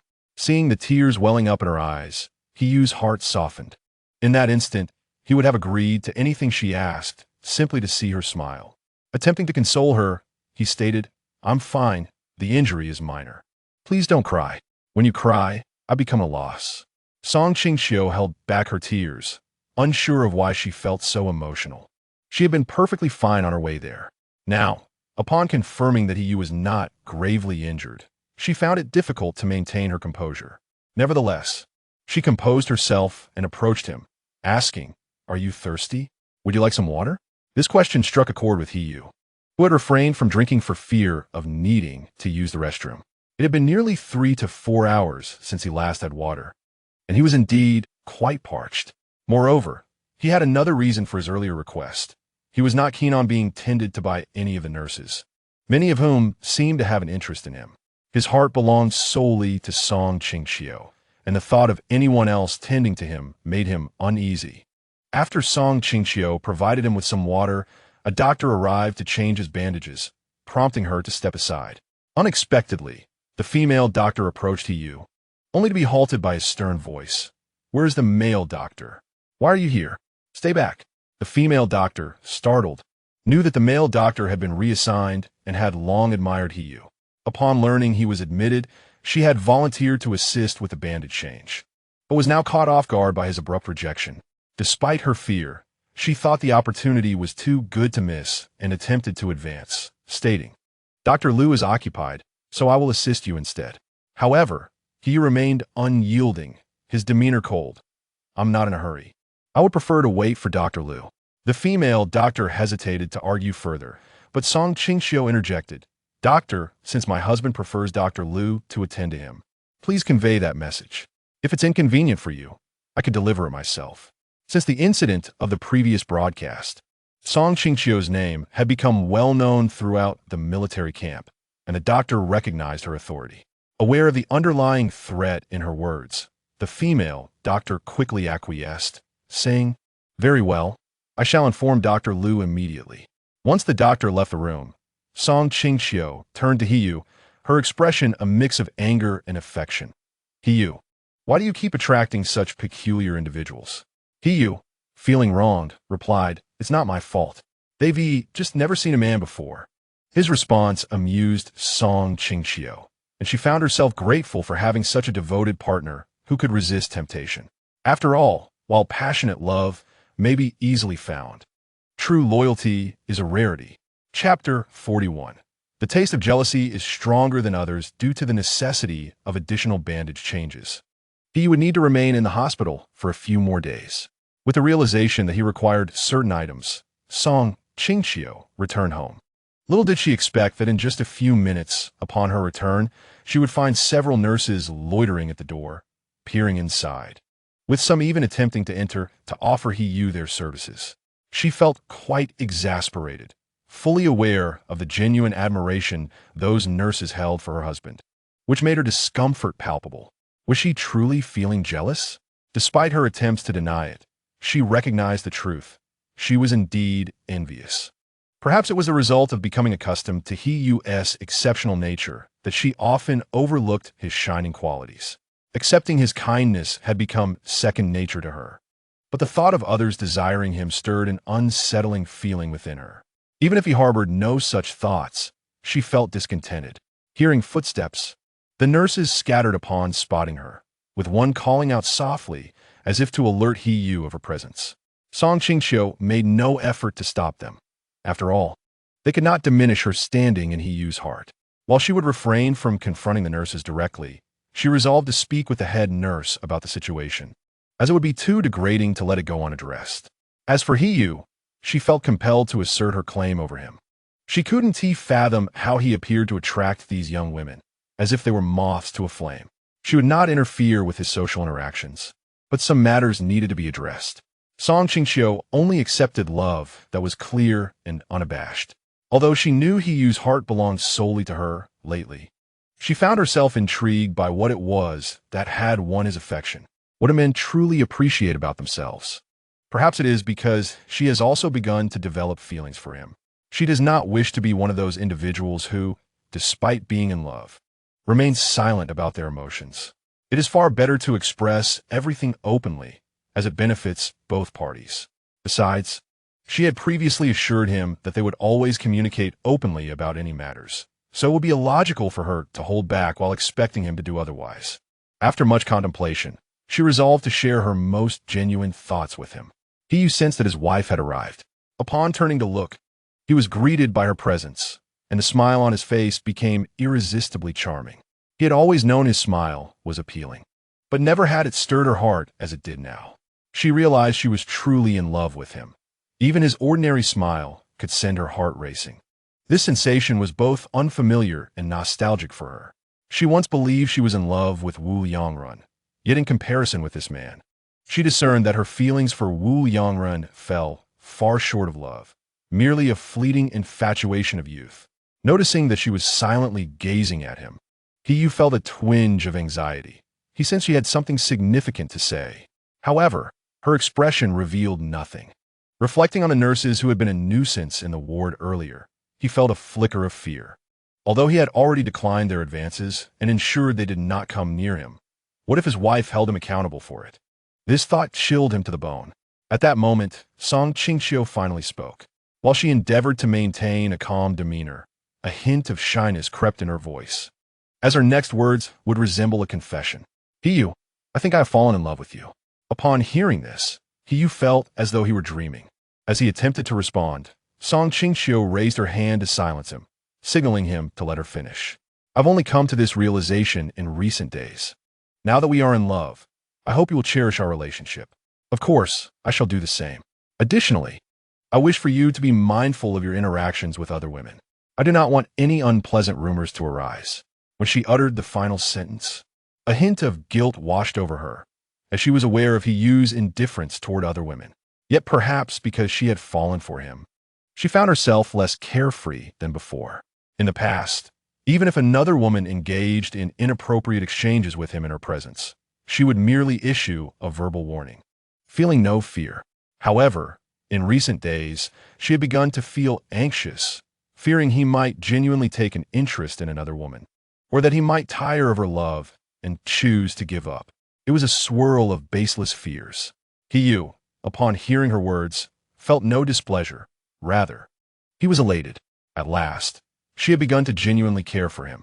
He did not say much else, simply confirming with Qingqiu, "Wife, you have indeed fallen for me, haven't you?" Despite her reluctance to admit it, the anticipation in his eyes compelled her to finally concede, "Yes, I have fallen in love with you. I hope you will maintain your integrity and refrain from engaging in any inappropriate actions or associations with unrelated individuals."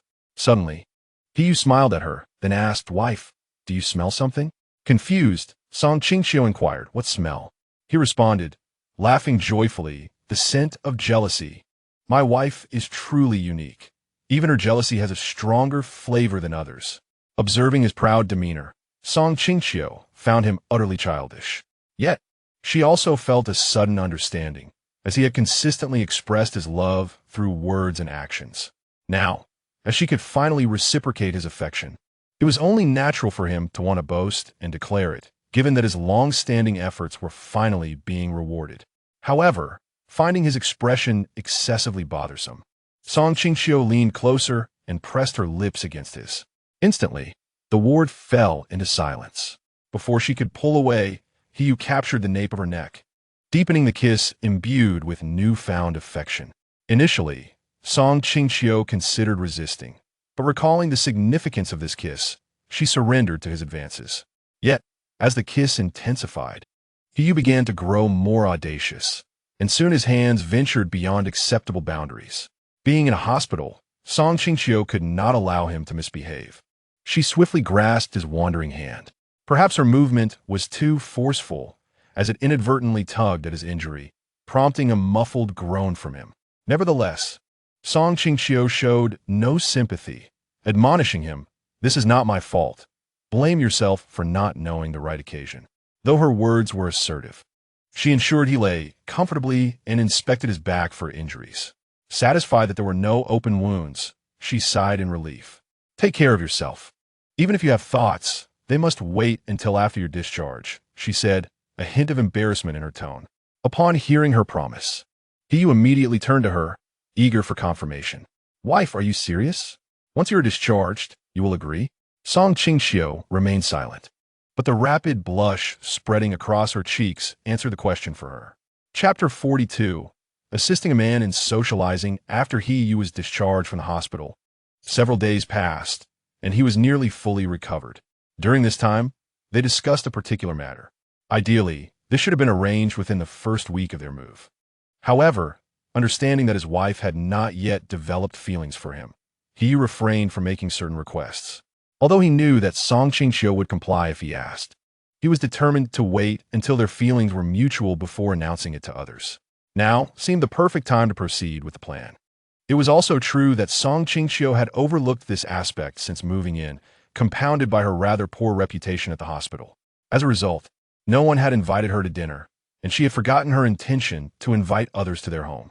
Ultimately, it would be beneficial for Qingqiu's social life. After finalizing the date, Qingqiu requested a guest list from Qingqiu.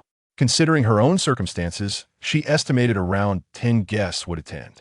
Since she was inviting families, she had to take into account the preferences of men, women, and children, aiming for a menu that would cater to everyone's tastes, primarily focusing on home-cooked meals to minimize the risk of errors. Qingqiu had invited Zhang Jianxi, along with his superior, Lu Jun, and the young soldier who had come to fetch Qingqiu previously. On her end, however, Qingqiu had very few people to invite. Initially, she had only planned to ask Sister Wang, but since Sister Wang was related to Zhang Jianxi, it seemed she would be left without any guests. Fortunately, upon hearing about the gathering, Sister Wang reminded her that she ought to invite the women's director from the military unit. Otherwise, if any conflicts arose with the military spouses, no one would come to her aid. Although she was competent enough on her own, lacking official power meant that sometimes her issues could be effectively resolved with the women's director's intervention. It was essential to extend an invitation to her. Given that she would be invited, It was only natural to include her family. As Sister Wang mentioned, her family consisted of 3 members. Although his Yu's position was not particularly high, he had performed well in the military, and it seemed his character was commendable. Sister Wang's assessment piqued her curiosity. After all, she's not one to offer praise lightly. Initially, the plan was to invite around 10 people, but with the addition of a family, a new arrangement was required. Considering that the children are still quite young, Qingqiu decided to prepare some extra snacks, which should appeal to them. It is worth mentioning that her decision to invite only a select few was made after careful consideration. Given her current reputation, most people would hesitate to engage with her, and naturally, they would be even less inclined to dine at her home. Thus, Qingqiu refrained from undertaking any thankless tasks, knowing that even if she extended an invitation, they would most likely decline. This seemed unnecessary. Moreover, having fewer guests has its merits, allowing her to prepare a more modest spread. Spending her resources on individuals she does not particularly favor is something she finds difficult to justify. She is not one to be overly generous or easily taken advantage of. She has always believed in reciprocating kindness and holding grudges, maintaining a clear boundary between gratitude and resentment. With about 10 guests, her supply of seasonings would be insufficient. Eventually, it was Sister Wang and an unfamiliar woman, the director, who brought the needed ingredients. While she could have made the purchases herself, she had forgotten to inform her husband during the previous shopping trip, resulting in him not buying anything. Nevertheless, she had already formulated a plan in her mind. Once the meal was over, she would replenish the seasonings. After all, such everyday essentials need to be restocked promptly when depleted. As for the dishes, she instructed her husband to go specifically to the military cafeteria. Considering the dishes she intended to prepare, she asked him to buy 5 pounds of pork, 2 black-bone chickens, 2 large Crucian carp, some vegetables, and a few preserved eggs. She also clearly communicated the other ingredients needed. When her husband returned the previous night, he brought everything back with him. Aware that meat dishes require more time to prepare, she planned to tackle the meat first. After her afternoon nap, she was busy when she heard Sister Wang calling her from outside. Upon opening the door to let her in, she learned that Sister Wang had taken the afternoon off to assist her. Qingqiu felt a deep sense of gratitude for her help. Honestly, preparing meals for 10 people alone can be quite laborious. Unlike in later times, where takeout and cold dishes are readily available, every dish, whether simple or complex, requires her personal time and effort to prepare. With Sister Wang's assistance, she could breathe a little easier. Among the dishes she was preparing, the black-bone chicken soup and Crucian carp soup were the most time-consuming. The chicken needed to be simmered for 2 hours until tender. The fish was easier. It simply required frying until cooked and then simmering on low heat. Since she only had 2 stovetops, she took advantage of the downtime to prepare the simpler dishes. Even during a brief trip to the restroom, she retrieved 2 bowls of medicinal water from her space. The guests coming to her home today were either soldiers or military spouses. Her primary intention was to ensure the safety of these soldiers. Although the medicinal water would not retain its efficacy indefinitely, it would still have a short-term effect. This could be considered a gift from her to them. As someone who cares for her husband, she naturally cares for those he values. As a wife and a beloved partner, she believes it is her duty to do these things. With company present, the 2 hours passed swiftly. Upon catching the enticing aroma of the chicken soup, Qingqiu checked on it and added the medicinal water. Although the water appeared emerald green, once integrated into the soup, it was indistinguishable. Seeing that the chicken had become tender and was separating from a bone, she added some mushrooms and continued to simmer it on low heat.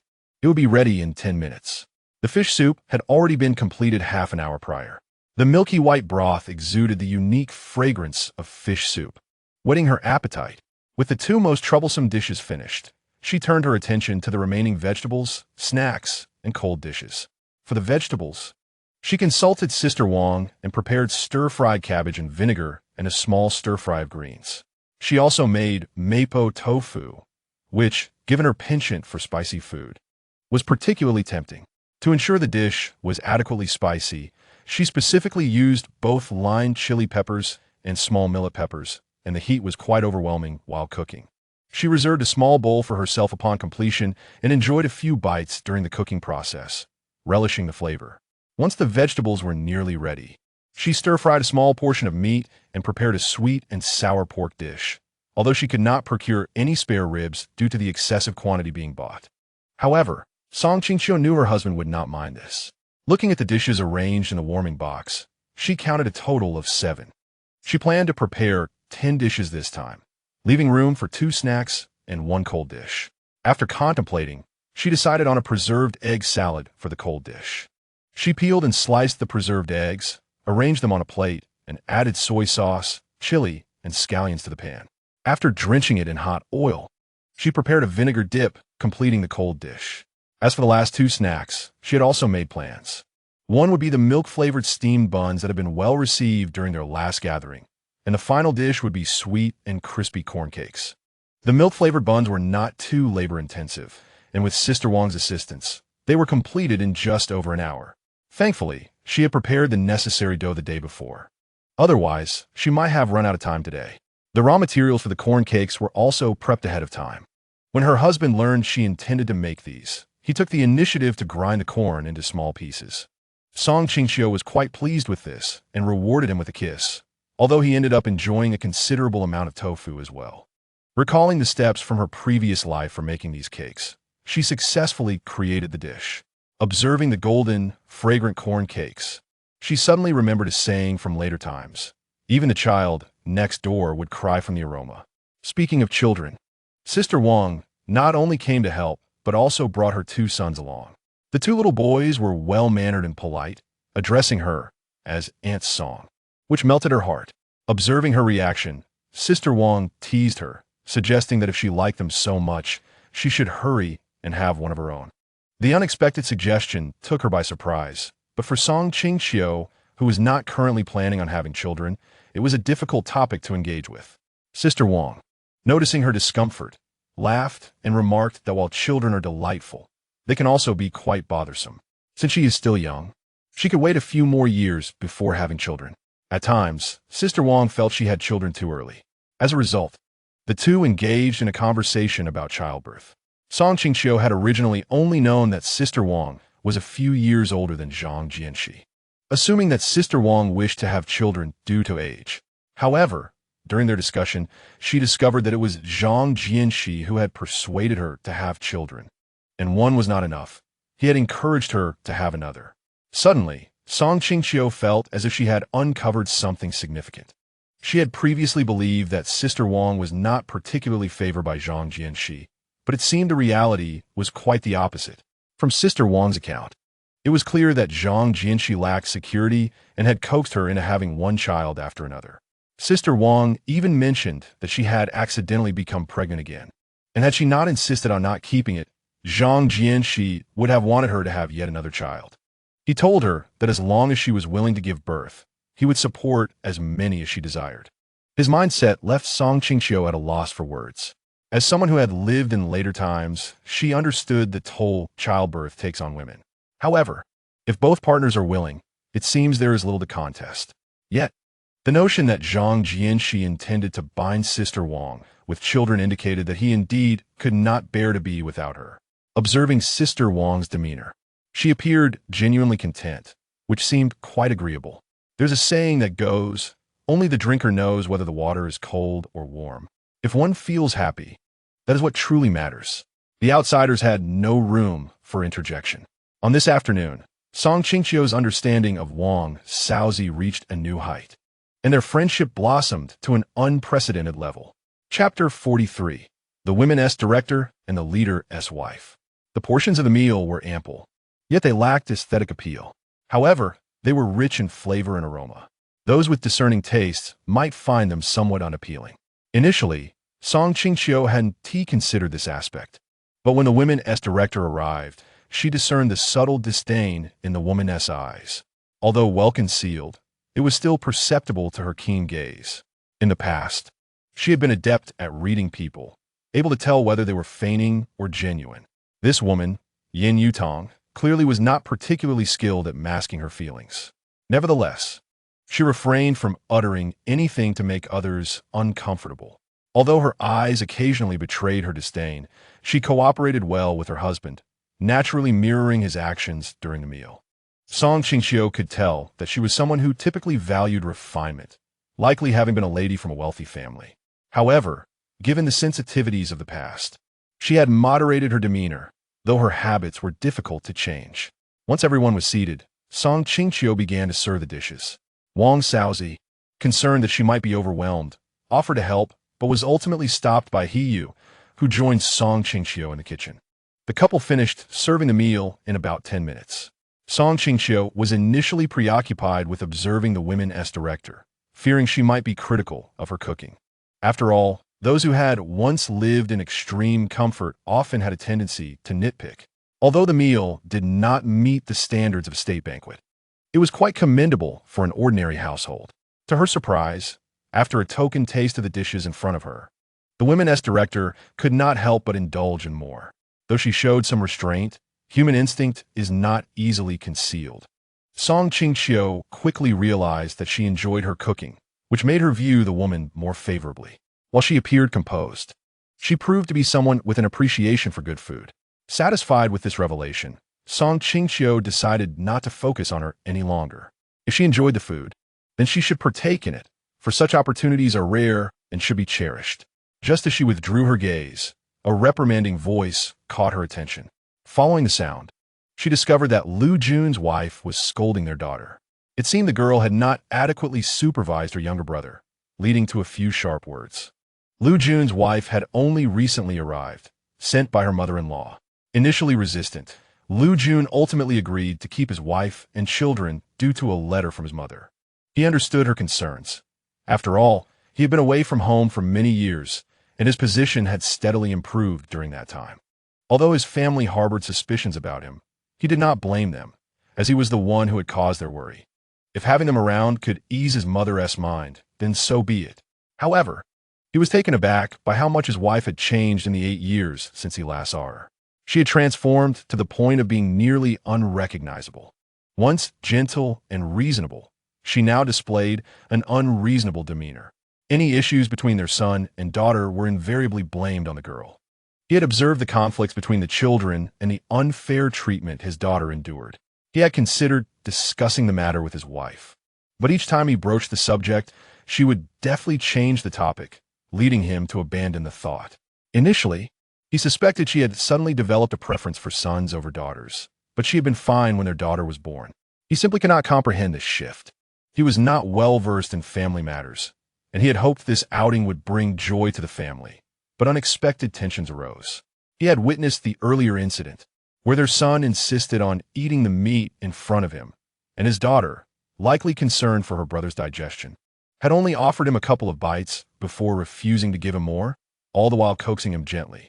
To his dismay, the boy threw a tantrum over such a trivial matter, and Lu Jun could ascertain that this behavior had likely been cultivated during their time at home.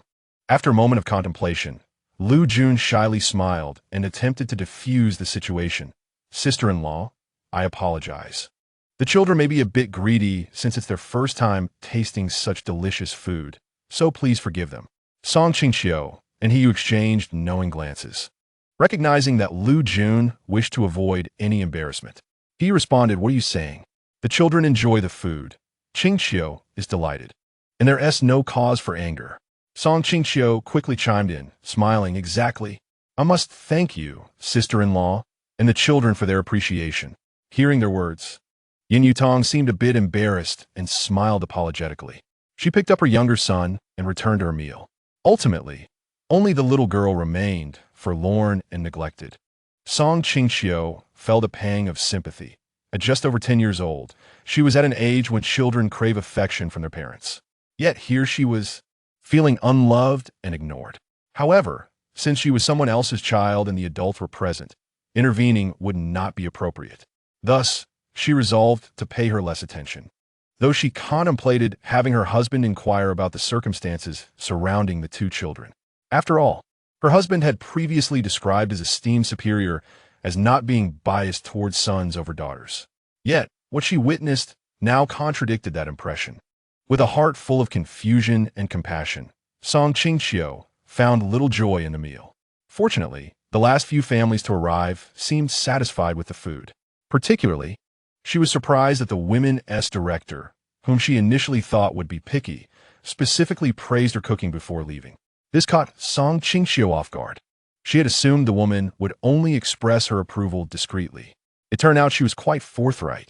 No wonder her husband often looked at her with such affection. Having a somewhat discerning yet genuinely appreciative wife must bring much joy.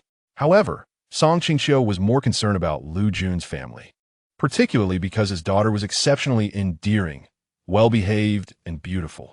For someone like Qingqiu, who had an affinity for aesthetics, the girl was irresistibly charming. Once they had bid farewell to the guests, and while her husband was washing dishes in the kitchen, Qingqiu called out, "Qingqiu, I think we should have your leader investigate the situation at home to understand what has caused this change in his wife. She doesn't seem like the type to deliberately mistreat her daughter." Qingqiu appeared to ponder her words for a moment before responding. Lu Jun has already sent someone to look into it. Though he can be somewhat vain, he does care about his children. After hearing this, Qingqiu felt a sense of relief. Having already endured a long day, she shared her thoughts with her husband before retreating to their room for rest. When he finished in the kitchen and tidied himself up, he promptly entered the bedroom, only to find his little wife already exhausted and asleep, even snoring softly. This sight softened his heart, and he reflected, perhaps I will never love her enough in this lifetime. Chapter 44, Can I Change My Mind About Selling? After several days of searching for a suitable shop, Qingqiu finally discovered a fitting establishment not far from the center of town. Upon inquiring about the price, the agent arranged a meeting for her with the seller. Given the agreeable price, Qingqiu quickly finalized the time with the agent. Recognizing that such a favorable combination of location and cost was rare, she was eager to finalize the deal, wishing to avoid prolonged uncertainty. On the agreed date, she hurried to the meeting place with cash withdrawn from the bank. To her surprise, she encountered Jiao there, and it was evident that neither wished to engage with the other. Qingqiu thought it was too coincidental and decided against sitting at the same table. However, when the agent arrived late, he apologized, explaining that he lived a bit far away. Qingqiu felt as though his words were directed at both her and Jiao. Yet, upon glancing at the close proximity between them, she considered the possibility that she might have misinterpreted his intent.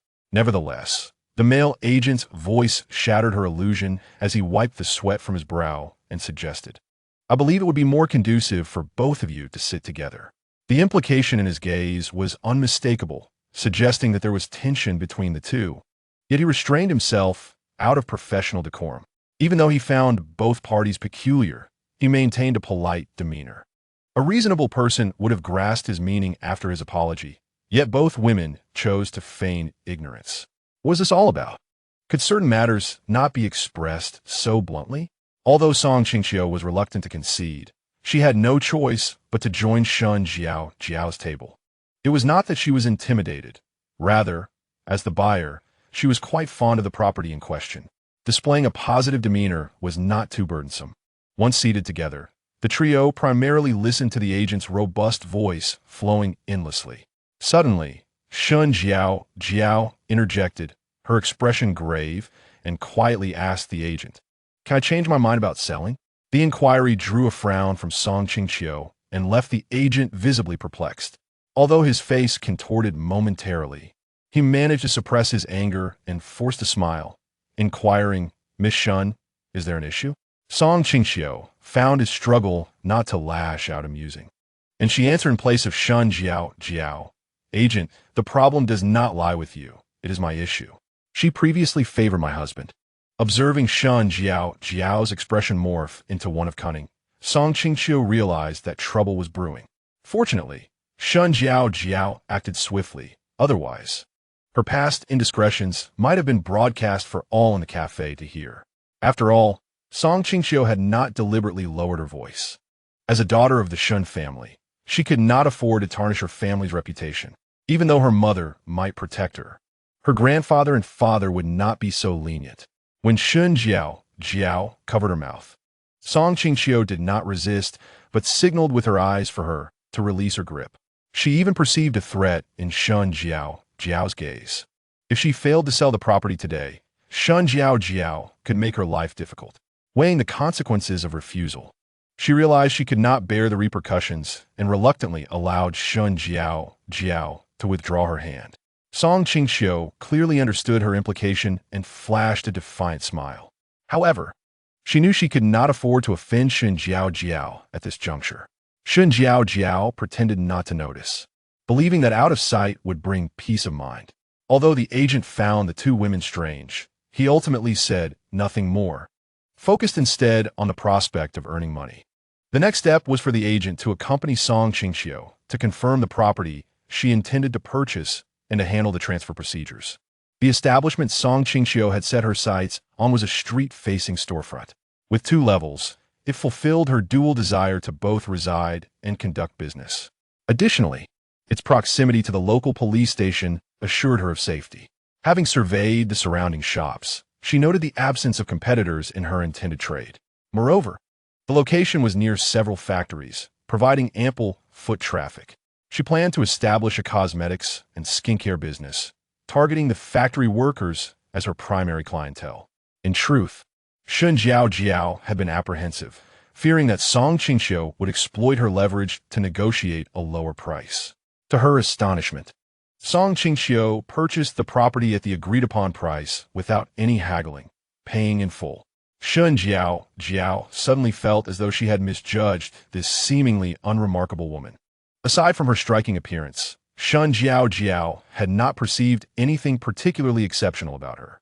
However, Song Qingqiu's confident discourse with the agent today led her to reassess her perspective. She realized that this woman was far from simple.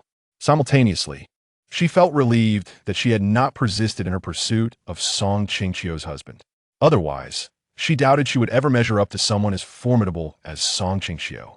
Observing her decisive demeanor, Shun Jiao inexplicably recalled her cousin from her uncle's family. He, too, was a man of action, swift and ruthless, leaving no opportunity for others to retract their decisions. She found herself curious about how a meeting between the two would unfold.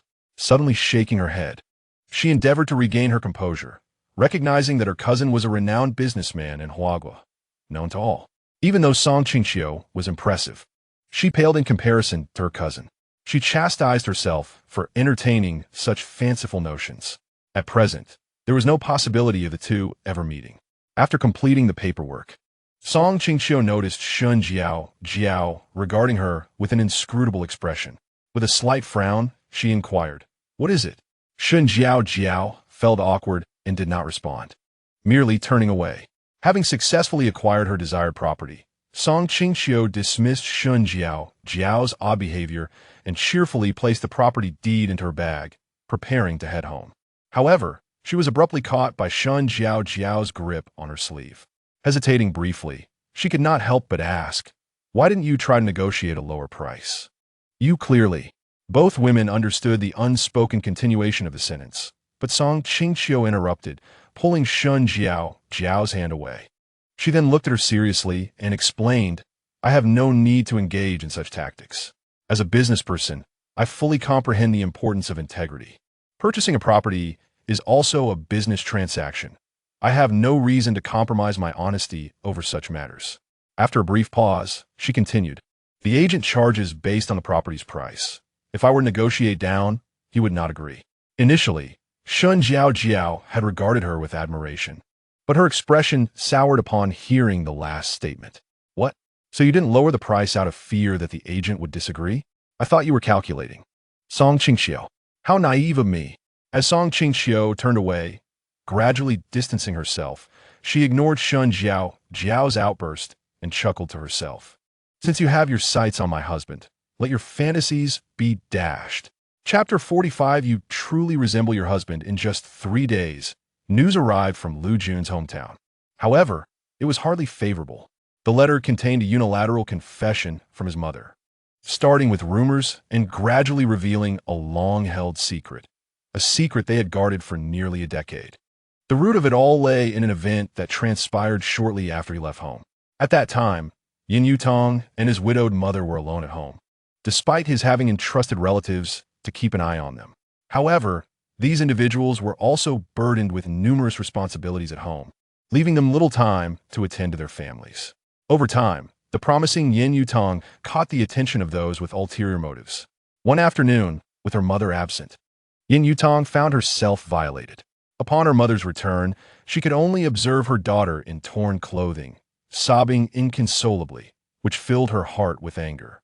Yet, being elderly and frail, she felt powerless.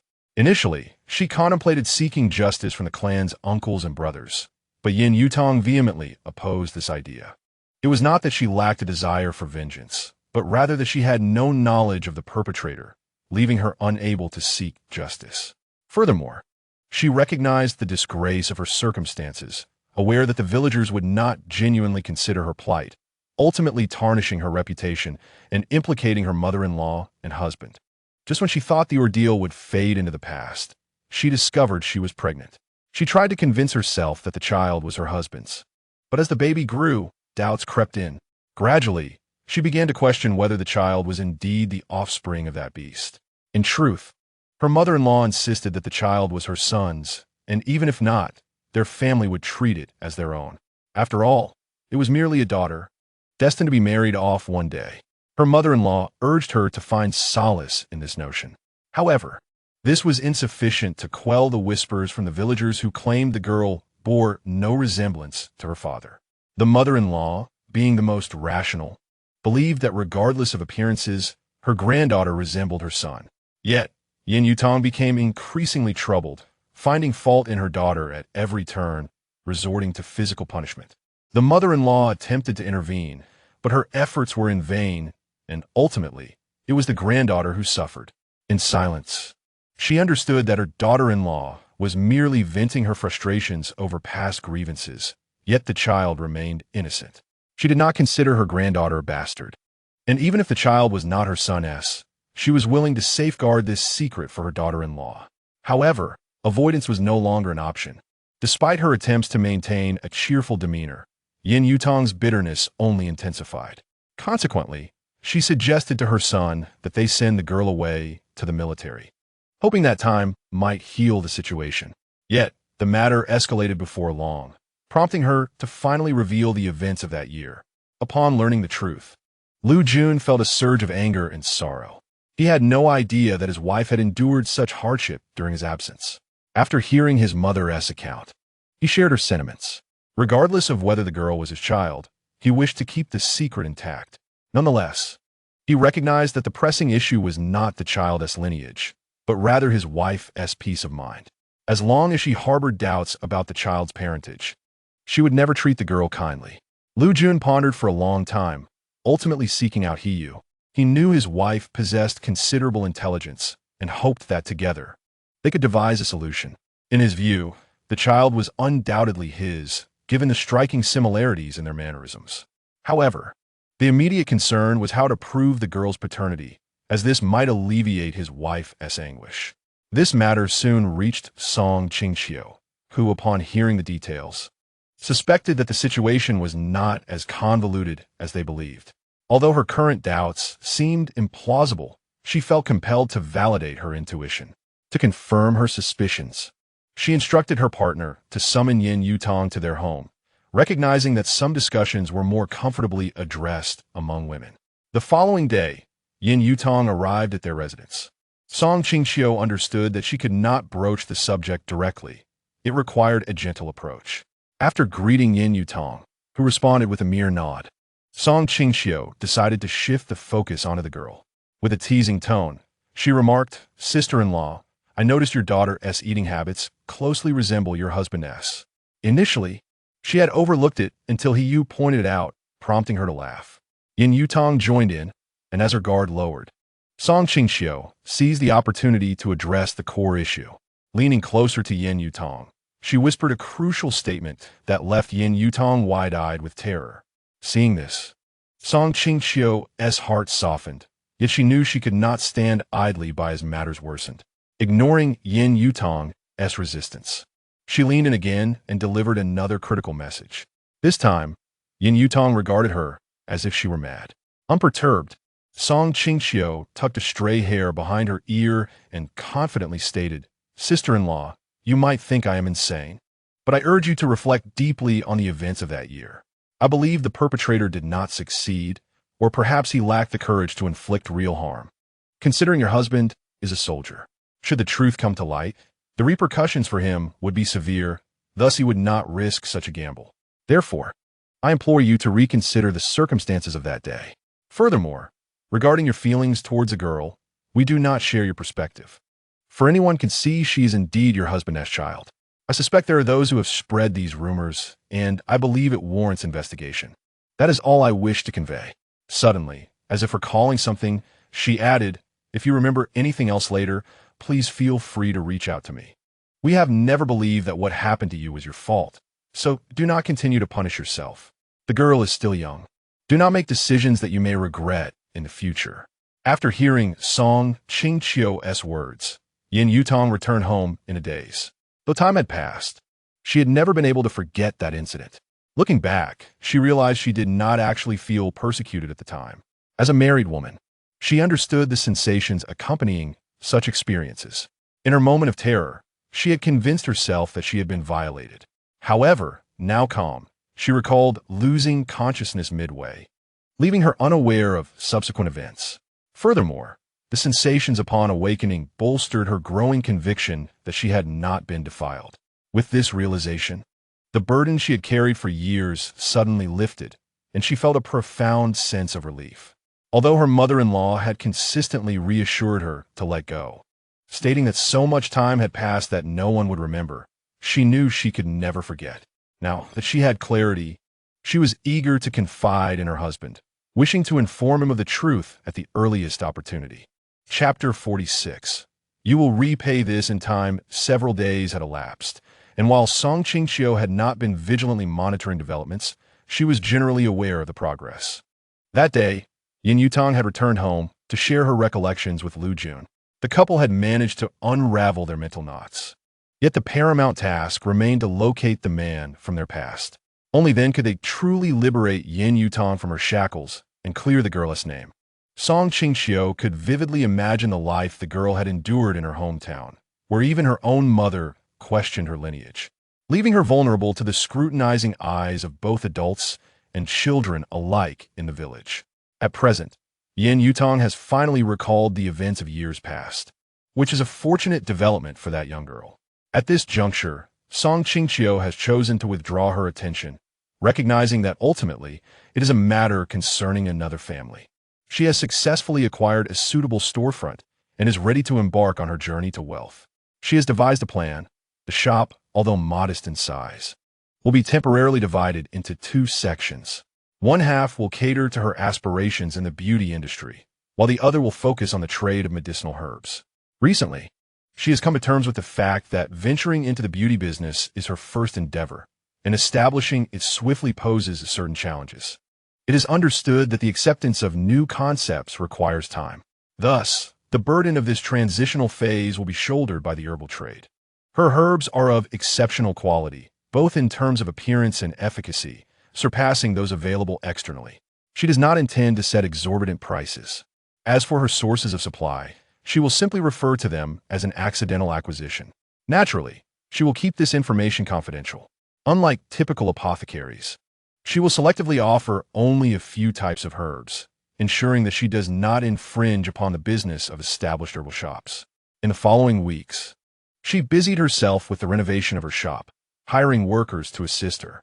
Though the space is small, it must be adequately equipped. With her limited time to oversee operations, she must find someone trustworthy to manage the shop. One day, while seeking a perfumer, she fortuitously encountered a young girl she recognized as the future fragrance master, Shen Miarong. Currently, she is in unfortunate circumstances, having lost both parents and lacking funds for burial, resorting to servitude. Although the purchase of slaves is no longer permissible, voluntary servitude remains unregulated. Song Qingqiu recognized the girl's potential and quickly contemplated the risks and rewards before deciding to alleviate her immediate plight. Later, she discovered that Shen Miarong's story had made headlines, detailing her tumultuous childhood and how she overcame adversity to establish herself in the fragrance industry. However, The acquisition was not without complications. A corpulent, greasy man insisted on purchasing her with money, but the girl refused, leading him to attempt coercion. Song Qingqiu, unwilling to entertain his advances, boldly reprimanded him, declaring, "Do not presume to covet what is unattainable. I have lent her the money." When he turned to retaliate, he was taken aback by her formidable presence. Reflexively attempting to reach for her, he was swiftly subdued by her skilled maneuvering. Although it had been some time since she practiced such techniques, she managed to bring him to the ground without incident. Standing over him with her foot on his back, she defiantly proclaimed, "You fat pig, should you continue to misbehave, I will report you for human trafficking." The man, undeterred, retorted, "Aren't you also attempting to buy her? I will report you." With a scoff, Song Qingqiu clarified, "I am merely lending her the money, as I just stated. Is your hearing impaired? Should I assist you?" The man, realizing he had encountered an immovable obstacle, quickly begged for mercy, acknowledging his folly. With the matter resolved, Song Qingqiu escorted Shen Miaorong to her shop. The young girl, still in disbelief, questioned, "Why would you lend me money when I cannot repay you?" Song Qingqiu interrupted, assuring her, "Do not worry. Your current inability to repay is inconsequential. In time, you will be capable of doing so." After providing her with a glass of water, she continued, "Your family was involved in the perfume trade, correct? I need someone to assist me in creating perfumes, which I will then integrate into my specially formulated powder, resulting in a medicinal beauty product." Shen Miaorong blinked in realization, grasping Song Qingqiu's intentions. She then inquired, "Will I be compensated for my work?" Song Qingqiu understood her concerns, considering the young girl's current predicament of being cast out by her family, forcing her to seek servitude for her parents' burial. "Certainly, you will be compensated, and I will also provide meals and accommodation. I recognize your talent in perfumery, and if you desire to further your education in this field, I will support you.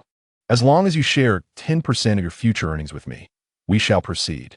Taken aback by the unexpected generosity, Shen Miaorong hesitated to respond. Ultimately, Song Qingqiu, being a shrewd businesswoman, knew the value of her investment. The share of future profits she requested was minimal compared to the potential returns Shen Miaorong could generate. Therefore, she was determined to solidify this agreement, as failing to collaborate with her would only lead Shen Miaorong to partner with others. Driven by her own financial desperation and the desire for vengeance against her parents' enemies. After sipping her tea, Shen Miaorong gathered her resolve, nervously clutching her garment before looking up at Song Qingqiu with determination, stating, "I am willing, and I hope you will support my learning. I assure you, I will not disappoint you."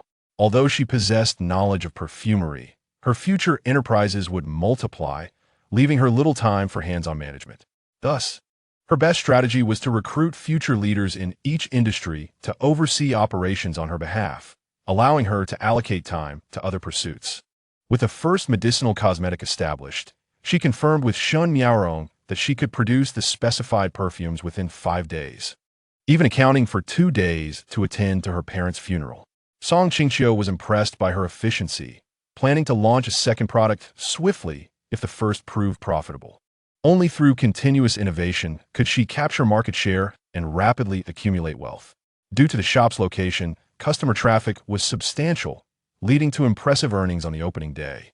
Much to Song Qingqiu's satisfaction, she even presented Shen Miaorong with a red envelope as a reward for their successful start. This kindness took Shen Miaorong by surprise. She had not anticipated such generosity. After handling her parents' affairs, she gained a clearer understanding of her relative's true nature. While her parents had lavish care on her as the sole daughter of the Shen family, their passing revealed their relative's true colors. Yet, the promise Song Qingqiu had made instilled hope that vengeance could be within her reach sooner than expected. She knew the identity of her enemies, but lacked the strength to confront them. For now, her priority was to strengthen her own position so that they would think twice before attempting to harm her. Only then could she fulfill her desires. Until that day, she would focus on learning and biding her time, awaiting the moment she would be powerful enough to act. Song Qingqiu's understanding of Shen Miaorong was limited, knowing only that her parents had been murdered. However, that knowledge sufficed, for sometimes hatred can bestow unimaginable strength upon an individual. With such a capable ally by her side, Song Qingqiu could divert her attention to other matters. Her lifelong ambition is to become a titan of commerce, amassing wealth rivaling that of nations. To become such a person, she must infiltrate various industries that are destined to flourish in the future. In truth, the beauty industry was merely her initial entry point. She later contemplated venturing into medical aesthetics, having witnessed the prosperity of the medical aesthetics industry in later times. She would undeniably seize such a splendid opportunity. However, she did not anticipate meeting a girl in urgent need of medical aesthetics so soon. That day, while she was simply going to the shop to check accounts, she unexpectedly encountered a girl veiled in a thick scarf. It was already March or April, yet she was still wrapped in such a heavy covering. The scarf was thick enough to rival the winter scarves worn by people in the depths of winter. Upon entering the shop, the girl approached Shen Miaorong, which caused Song Qingqiu to pay her little mind. However, just as she was about to leave, she was intercepted by Shen Miaorong. "Sister Song, that girl says she wants to see the shop owner. What do you think?" Song Qingqiu glanced in the direction she pointed and beheld the girl's luminous eyes peeking out from beneath her scarf. In that fleeting moment, she was captivated by those exquisite eyes, so pure and innocent. Their gaze met, and she felt as if she were being drawn in, intrigued by such a pair of eyes. Song Qingqiu acquiesced to the girl's request for a meeting.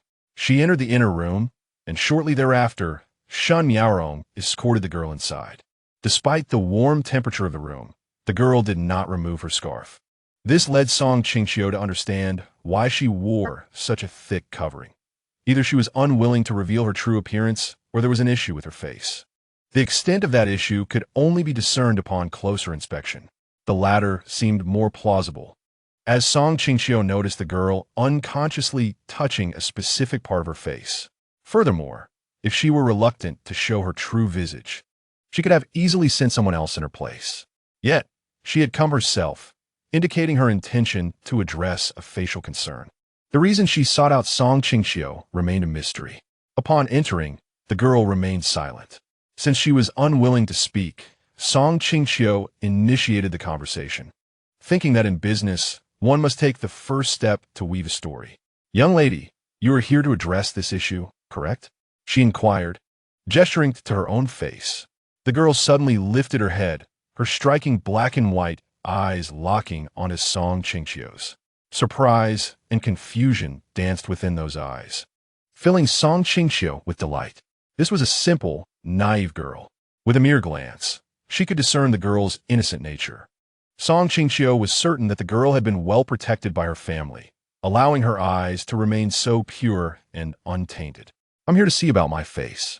I heard from others that you are quite skilled, so I want to give it a try," the young girl said sweetly, evoking a sense of fondness in Song Qingqiu. "May I see your face?" Song Qingqiu asked with a teasing smile. "Without seeing it, I cannot determine if I can assist you." The girl hesitated, glancing towards Shen Miaorong, and Song Qingqiu instantly understood her shyness.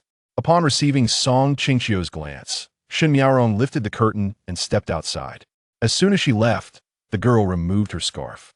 At first, with her head down, Song Qingqiu could not see her clearly. However, when she lifted her head, Song Qingqiu could not help but gasp in astonishment. This girl had evidently been disfigured by malicious intent. Under the indoor lights, Song Qingqiu beheld a face of exceptional beauty marred by a deep scar that seemed to reach the bone, if the depth alone was alarming. The size of the scar was even more so, as it nearly traversed her entire face, creating a stark divide between her upper and lower features. Song Qingqiu's reaction did not escape the girl's notice. In a swift motion, she covered her face with the scarf once more and attempted to rush out. Song Qingqiu was taken aback, simultaneously curious about who could have inflicted such harm on a young girl of 17 or 18. Nevertheless, since the opportunity had presented itself to her, she had no intention of letting it slip away. Although the remedy might require considerable effort, it was not without possibilities. Many thoughts raced through her mind, but she hesitated only for a brief moment. "Young lady, please do not rush to leave. I haven't said that it cannot be treated." Upon hearing this glimmer of hope, the girl did not hastily sit down, but remained standing, listening intently to Song Qingqiu's subsequent words. Observing her demeanor, Song Qingqiu surmised that the girl might not be as naive as she initially appeared. In fact, she must belong to a prominent family, having endured her share of trials. Otherwise, how could she perceive that there was more to be said? Since the girl was waiting, Song Qingqiu felt free to express her concerns. Treatment is indeed possible, but I must ask, is the financial aspect agreeable? Upon hearing this, the girl smiled, her eyes curving with delight. You are solely concerned with money? Surely. You can see I am not the daughter of an ordinary family. Song Qingqiu, however, did not follow her lead, but instead shifted the topic. As long as you have sufficient funds, this matter can be arranged. If not, you may need to seek someone more capable. Initially thinking that her words might provoke the girl to leave in anger, Song Qingqiu was surprised when the girl plopped back down onto the small stool. Fine. Since you only desire money, I will comply, provided you can help me with the scar on my face. After saying this, she adjusted her skirt, which had creased slightly from sitting, and continued, of course, I do not expect you to make the scar completely invisible, as long as it is not easily noticeable. That will suffice. Upon hearing this, Song Qingqiu felt a pang of displeasure. Was the girl underestimating her abilities? That would not do. Since she was willing to pay, Song Qingqiu was determined to assist her wholeheartedly. In less than 2 months, I will make that scar vanish without a trace. Their dialogue continued pleasantly, and after finalizing the date, the girl took her leave. It was then that Song Qingqiu realized she had not even learned the girl's name. Chapter 48. By Ji Duan Long Gu that day, although she did not learn the girl's name, she did discover her surname, Qiao. She delved into her memories, searching for any notable family by that name, but nothing came to mind. However, this was of little consequence. Her immediate concern was to locate a crucial medicinal ingredient. In truth, her desire to pursue medical aesthetics differed from the practices of the future. In the future, medical aesthetics rely on medical techniques, primarily involving surgery to achieve cosmetic results. However, with the current medical capabilities, Song Qingqiu lacked the means to reach such a level. Thus, she planned to initially engage in non-surgical business ventures, intending to perform surgeries only when medical standards advanced. Before that could happen, she first needed to address the issue at hand with her client. That day, she had carefully examined Miss Qiao's scar, which appeared to be the result of a sharp weapon. Such scars were generally easier to treat, but she required a particularly vital medicinal ingredient. If it were merely a matter of regenerating skin, her medicinal lake would suffice. However, to achieve the utmost effect, this ingredient was essential as an adjunct. Though she possessed this ingredient in her spatial realm, its inherent rarity and growth cycle rendered it temporarily unusable. The unresolved problem left Song Qingqiu in distress, as she watched a significant sum of money slip through her fingers. She was unwilling to accept such a fate. Noticing his wife's troubled demeanor, he realized something was amiss. Yet, he decided to wait for her to voice her concerns first. Originally, Song Qingqiu intended to endure a little longer, but as the time she had promised to Xiao drew near, she resolved to speak up to the man. Indeed, Xiao was the affectionate nickname Song Qingqiu had bestowed upon that young woman, who was undeniably attractive, bore the surname Qiao, and was of a suitable age. It felt just right to call her Xiao. She reassured herself that there was nothing shameful in this, for what was his was hers, and what was hers remained hers. The man would not begrudge her this. Thus, on a serene and sunny evening, just as the man was about to transform into a beast, Song Qingqiu presented her dilemma. The man glanced at his aroused state, tempted to silence her with a kiss. Yet she continued to prattle on, with even more enthusiasm. You must tell me this time. He pondered that perhaps this was a fabrication, for she had always received his assistance whenever she asked. The veins on his forehead twitched with restraint as he enveloped her in his arms and calmly inquired, "What is it? What matter could possibly trouble our Qingqiu?" Song Qingqiu realized that the man had finally set aside his desires, feeling both relieved and somewhat guilty. Yet, she could not be blamed for her resolve. The man had been overly fervent lately, relentlessly pursuing her every night. She was gravely concerned that if this continued, she would soon bear fruit. However, she was not ready for children, which prompted her to devise this ruse. although she could not satisfy his cravings entirely. A small indulgence would suffice. Seizing a moment when he was distracted, she playfully nibbled at him. To her surprise, he reacted by biting her neck, accompanied by a husky warning. "If you do not intend to satiate me, do not tease me so recklessly." Qingqiu buried her head against his neck, stifling her laughter. Realizing this was indeed how he was. He was not one to resist temptation easily. Observing the man, even amidst his intense desires, still willing to exercise restraint for her sake, she could not help but acknowledge that he was even more captivating at this moment. As enchanting as when he was swept away by passion. It was through him that she understood love could be both wild and restrained. Reflecting on this, she gently caressed his hair and asked, "Darling, I am in need of medicinal herb called Bai Ji Duan Long Gu. Can you help me procure it?"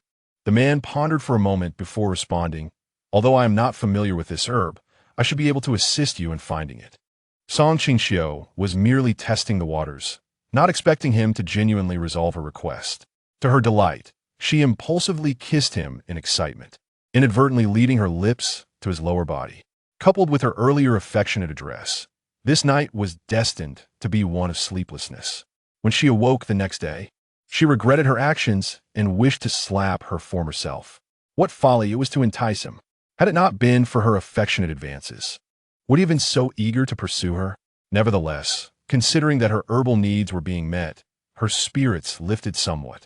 Though her body might be frail, her spirit was vibrant, even exuberant, as she envisioned a fortune heading her way. The man's efficiency was remarkable, possibly due to her having satisfied his needs. He chose a day off to take his wife to a pharmacy run by a subordinate of his late grandfather. This was no ordinary pharmacy. It specialized in rare herbs. Thus, Bai Ji Duan Long Gu was certainly available. After introducing her to the proprietor, he dutifully stepped outside to await his wife. When Qingqiu emerged, she found him lounging on a long bench in the lobby, idly passing time. She momentarily imagined that a few words were missing from the wall above his head. Words like boyfriend and husband claim zone. The amusing thought made her chuckle. Upon hearing her laughter, the man immediately stood and approached her, asking, "What is it? Why are you so cheerful?" Naturally, he took the items from her hands and inquired further. "Nothing much. The arrangements have been made. Let's return home." As his wife was unwilling to elaborate, he did not press her, instead taking her hand with his other one as they left the shop. On their way back, he noticed a vendor selling candied hawthorn. Although Qingqiu was not particularly keen on it, he insisted on buying some, and she eventually acquiesced. Thus, she watched as he devoured both skewers of candied fruit, one of which was intended for her. Yet, seeing him enjoy his treat, she felt no inclination to complain. After all, men have a penchant for sweets, which was hardly a concern as long as he was dependable when it mattered. With their leisurely stroll filled with purchases and snacks, the couple returned home. Recognizing the unique nature of Bai Ji Duan Long Gu, Qingqiu placed it in a cool, ventilated area upon receiving it from Hiyu. In truth, this herb primarily served to reinforce her efforts. She relied heavily on the medicinal waters of her herbal spring. Just as Xiao Qiao's facial scars would require her medicinal waters for effective treatment, consuming Bai Ji Duan Long Gu daily would be futile without that enhancement. However, once she successfully treated Xiao Qiao, the price of Bai Ji Duan Long Gu skyrocketed due to opportunists. But that was a story for another time, irrelevant to Qingqiu's current situation. With the herbs at her disposal, Qingqiu began preparing her medicine while also planning for her second meeting with Xiao Qiao. In her busyness, she failed to notice how preoccupied her husband had become recently. It was only when she realized this that she understood the reason for his closeness. In the days that followed, due to the man's vigorous activities at night, Qingqiu would collapse in a slumber immediately after their encounters. Thus, when she awoke to find him absent, she did not think much of it. It was only upon discovering a note on the table that she learned he had gone on a mission. The note was succinct. "On a mission, do not worry. Take care of yourself." This was the first time Qingqiu had seen his handwriting, and she found herself impressed. Indeed, he was a man of talent. With Hiyu away on a mission, Qingqiu felt no anxiety. After all, it was no different from a regular workday for him, allowing her to continue her tasks in an orderly manner. In 3 days, the date she had agreed upon with Qiao would arrive, and she needed to prepare the medicinal film she intended to use. This medicinal film resembled modern facial masks, with Qingqiu incorporating the herbs she required. The concoction was thick, its medicinal scent mild yet potent, and she anticipated the results with great eagerness. Before long, 3 days had passed. During this time, she had not only been busy with her preparation, but had also been observant of the changing atmosphere in the courtyard. She sensed a disquieting tension, though she could not pinpoint its source until she returned home after completing Qiao's initial treatment. It was then she learned the cause of the unrest. The military leadership had come to extend their condolences to the military wives. Qingqiu understood the underlying truth. This was not a mere gesture of goodwill, but rather a warning. With most of the men from the military families away on duty, only the wives remained. The officials were there to stabilize morale, particularly considering many of these women had only recently joined the ranks. In previous years, some military spouses had caused scandals due to their husbands being away for extended periods. It was no joke. While the soldiers dedicated themselves to the nation, their spouses could not afford to entertain doubts, lest they bring shame to their husbands and the military. The military's decision to allow the wives to accompany their husbands was aimed at ensuring stability at home, making it absolutely essential that such situations did not arise. However, it was through Wang Xiaonyang's words that Qingqiu learned of an old tale. It was said that there once was a young military spouse who, unable to endure the solitude shortly after her husband departed on a mission, made a grievous mistake. Although the ultimate outcome remained shrouded in mystery, Qingqiu sensed that the matter could not be so easily resolved. It was merely kept under wraps. Sometimes, the absence of noise does not equate to the absence of events. The day of consolation was arranged quite well, coinciding with the first weekend after the men had left. The women's director summoned everyone together, perhaps due to the previous gathering being rather attentive. This time, her demeanor was notably more amiable. Once everyone was seated, she began her address, which essentially revolved around the need for military spouses to unite, to present a united front while their partners were away, and to offer mutual support in times of difficulty. Although Qingqiu found the sentiments somewhat cliched, she still applauded at the end of the speech, as it was part of fulfilling the leadership's assigned KPI. After her remarks, the leader arrived, predictably delivering another speech, though this one was more impassioned. It was clear that he spoke from the heart, and Qingqiu admired his ability to convey the same message with such enthusiasm repeatedly, a feat not easily accomplished. Once the speeches concluded, it was time for the military spouses to dine. The meal was nothing extraordinary, merely the standard fare prepared by the cafeteria's chef. It was quite economical. Accustomed to her own cooking, Qingqiu only pretended to eat. Her peripheral vision caught sight of the women's director, Yao, seated not far from her, who also seemed to have barely touched her food and gestured towards her. Qingqiu interpreted this as a silent agreement that the meal was indeed unappetizing. After a brief exchange of glances, the gathering finished their meals. Subsequently, there was a performance arranged by the military, ostensibly a gesture of comfort. Its essence lay in making the military spouses feel the army's care for them, thereby instilling a sense of duty towards their husbands. While Qingqiu could comprehend the rationale behind protecting the rights of military personnel, she fundamentally disagreed. She understood that these spouses were lacking in more substantial support, much like Lu Zuixiang, who had previously attempted to ensnare her over a piece of land. It was undeniable that the military provided soldiers with a salary commensurate with their positions. However, what are the accompanying spouses? Most lacked education and had large families to support. With the primary breadwinner often away on duty, they not only had to tend to household matters, but also worry about the family's expenses. Rather than engaging in these perfunctory performances or speeches with little tangible impact, the focus should be on how to augment their income. The absence of earning opportunities led to various troubles among some of these military spouses. If the military were willing to devise solutions to assist them, the situation could improve significantly. Historically, housewives have been a group prone to issues stemming from a lack of fulfillment and an imbalance between their contributions and rewards, leading to numerous unresolved problems. Considering this, Qingqiu resolved to seek out Yao for a conversation. The consolation event concluded around 3 or 4 in the afternoon. Seizing an opportunity, Song Qingqiu intercepted Yao Yao as she was heading home. "I have matters I wish to discuss with you." Observing the woman before her, whom she had only met twice, Yao Yao hesitated but ultimately acquiesced. She had been aware of Song Qingqiu's background since their first meeting and was curious as to why someone of her stature would seek out a women-s director like herself. They proceeded to Yao Yao's home, where she was alone, her husband also away on duty. Adhering to the norms of hospitality, Yao Yao fetched 2 cups of water from the kitchen, placing one before Song Qingqiu. After taking a sip, Song Qingqiu spoke. "I wish to share some thoughts regarding stabilizing the military spouses." Yao Yao was taken aback by the unexpected topic. In truth, she had been preoccupied with this very issue, especially in light of past incidents involving the military, and, as the current women's director, she felt considerable pressure. Upon hearing Song Qingqiu mention her ideas, Yao Yao's eyes brightened with interest. "I believe the military should strive to assist these spouses in securing employment, particularly those facing challenging circumstances at home. The military has considered this, but the nearby factories offer limited positions, which has hindered successful implementation.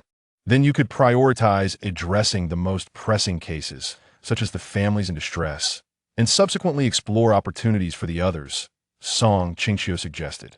Noticing Yao Yao's contemplative expression, she added, "The spouses facing hardships tend to have more significant issues, while the others, even without formal work, often find ways to occupy themselves, relieving the military of undue concern." "Yes, you make a valid point. I will relay this feedback to the higher-ups," Yao Yao conceded, ultimately accepting the suggestion. With assurance in her heart, Song Qingqiu did not linger any longer, engaging in light conversation before returning home. As she watched Yao Yao's figure fade away, she pondered whether she had underestimated this military spouse she had previously held in low regard. Upon returning home, Song Qingqiu believed the situation would soon improve. But to her dismay, just days later, she was met with a shocking turn of events. Chapter 50. The Consequences of Being Prominent. The individual involved was someone Song Qingqiu had not previously heard of. However, Yao Yao later approached her with details about this military spouse. The woman came from a relatively well-off family and had married her current husband due to familial arrangements.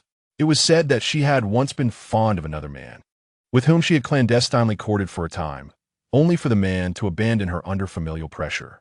Song Qingqiu was taken aback. How could she still harbor feelings for someone who had treated her so poorly? Yet Yao Yao sighed, clarifying, "It is not the same man, it is another." Song Qingqiu was even more astonished, unable to suppress her incredulity. "Really? This group of military spouses has only been here for less than half a year, and she managed to find someone else?"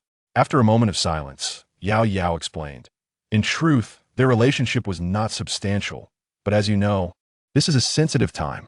Coincidentally, she was reported during this period. The higher-ups will undoubtedly impose severe penalties, even if there was no actual relationship." Anticipating the dire consequences for the military spouse, Song Qingqiu felt a sense of melancholy. A young woman, in the prime of her life, forced into a marriage with a soldier she did not love due to her family's insistence. This did not bode well for her future. Life is not a novel or a television drama where love follows marriage. Living is about the trivialities of daily life, filled with mundane challenges. Without a genuine affection for another, how could one endure the trials of life? This military spouse may not have intended to engage in actions that would tarnish her reputation, yet she fell victim to the schemes of others. Whenever the higher-ups sought to implement a policy, they often resorted to using a scapegoat to ensure public compliance. Sometimes, the truth of a situation is of little consequence. What matters is the result. Nevertheless, Song Qingqiu sensed an underlying anomaly. Why would such a scandal emerge at this particular moment? Rather than a mere saying that no secret can remain undiscovered, it felt more like bullying the most cherished child in the absence of the adults. To speak more plainly, this seems directed at that soldier. Although Song Qingqiu did not wish to meddle, she found herself unable to overlook the situation. After pondering for a considerable time at home, she resolved to extend an opportunity to this military wife. If she was willing to turn her life around, Song Qingqiu would lend her assistance. It was said that she had already been confined at home due to this matter, with designated individuals responsible for her food and drink. Ordinary people were not permitted to visit her. Fortunately, Song Qingqiu was no ordinary person. Otherwise, she would not have been able to meet her. As she made her way, she learned the woman's name, Song Yang, which coincidentally shared her surname. One might say, in a cliched manner, that this was perhaps fate. Upon arriving at her doorstep, Song Qingqiu noticed neighbors peering curiously at the house. Even she attracted a couple of glances, yet she felt no discomfort. After all, she was a prominent figure. The attention she garnered was merely a triviality. Presenting her unique identification to the sentry, she noted the soldier's astonishment, yet he ultimately permitted her entry. Upon crossing the threshold, Song Qingqiu discovered the interiors shrouded in darkness, curtains drawn tightly. After fumbling for the light switch, she surveyed the room and spotted a figure curled up against the curtain, arms wrapped around her knees, motionless for quite some time. As Song Qingqiu approached and gently moved her hands aside, she noticed tear-streaked cheeks and tightly shut eyes, indicating the woman had cried herself to sleep. She softly tapped Song Yang's shoulder, and once she stirred, Song Qingqiu remarked, "Crying will not resolve any issues." However, Song Yang seemed to trigger some emotional switch and began to sob anew. Song Qingqiu quickly interjected, "Do not cry any further. Your tears may bring misfortune not just upon yourself, but also upon your husband and parents." Hearing this, Song Yang's tears halted abruptly. Yet her delicate face still bore the remnants of her distress, a sight most unflattering. With a sigh of empathy, Song Qingqiu endeavored to speak soothingly. "Do you desire to save yourself?" The response came swiftly, Song Yang nodding vigorously, her eagerness almost comical. Observing her, Song Qingqiu refrained from delving into the matter immediately, instead suggesting she tidy herself up first. Once Song Yang had composed herself, they sat across from one another at the dining table. Song Yang, now more assertive, inquired, "What must I do to save myself?" "It is quite simple," Song Qingqiu replied. "You must clarify the events surrounding your relationship with that man, and then I shall consider whether to assist you." Upon hearing this, Song Yang grew anxious, but ultimately recounted the events honestly. Song Qingqiu listened as she described how the man had showered her with affection, how her heart had fluttered, and how she ultimately found herself reported by others. After absorbing the entire narrative, Song Qingqiu could only reflect on the timeless tale of romance between a maiden and a scholar, realizing such stories still unfolded even in modern times. Was this not the true essence of the saying that classics tend to repeat themselves? It was astonishing indeed. Simultaneously, she found Song Yang's innocence quite remarkable. She believed that Yao Yao had been overly conservative. Otherwise, such a sheltered girl would have been devoured by the world long ago. To be candid, such a person was wholly unfit to be a military wife.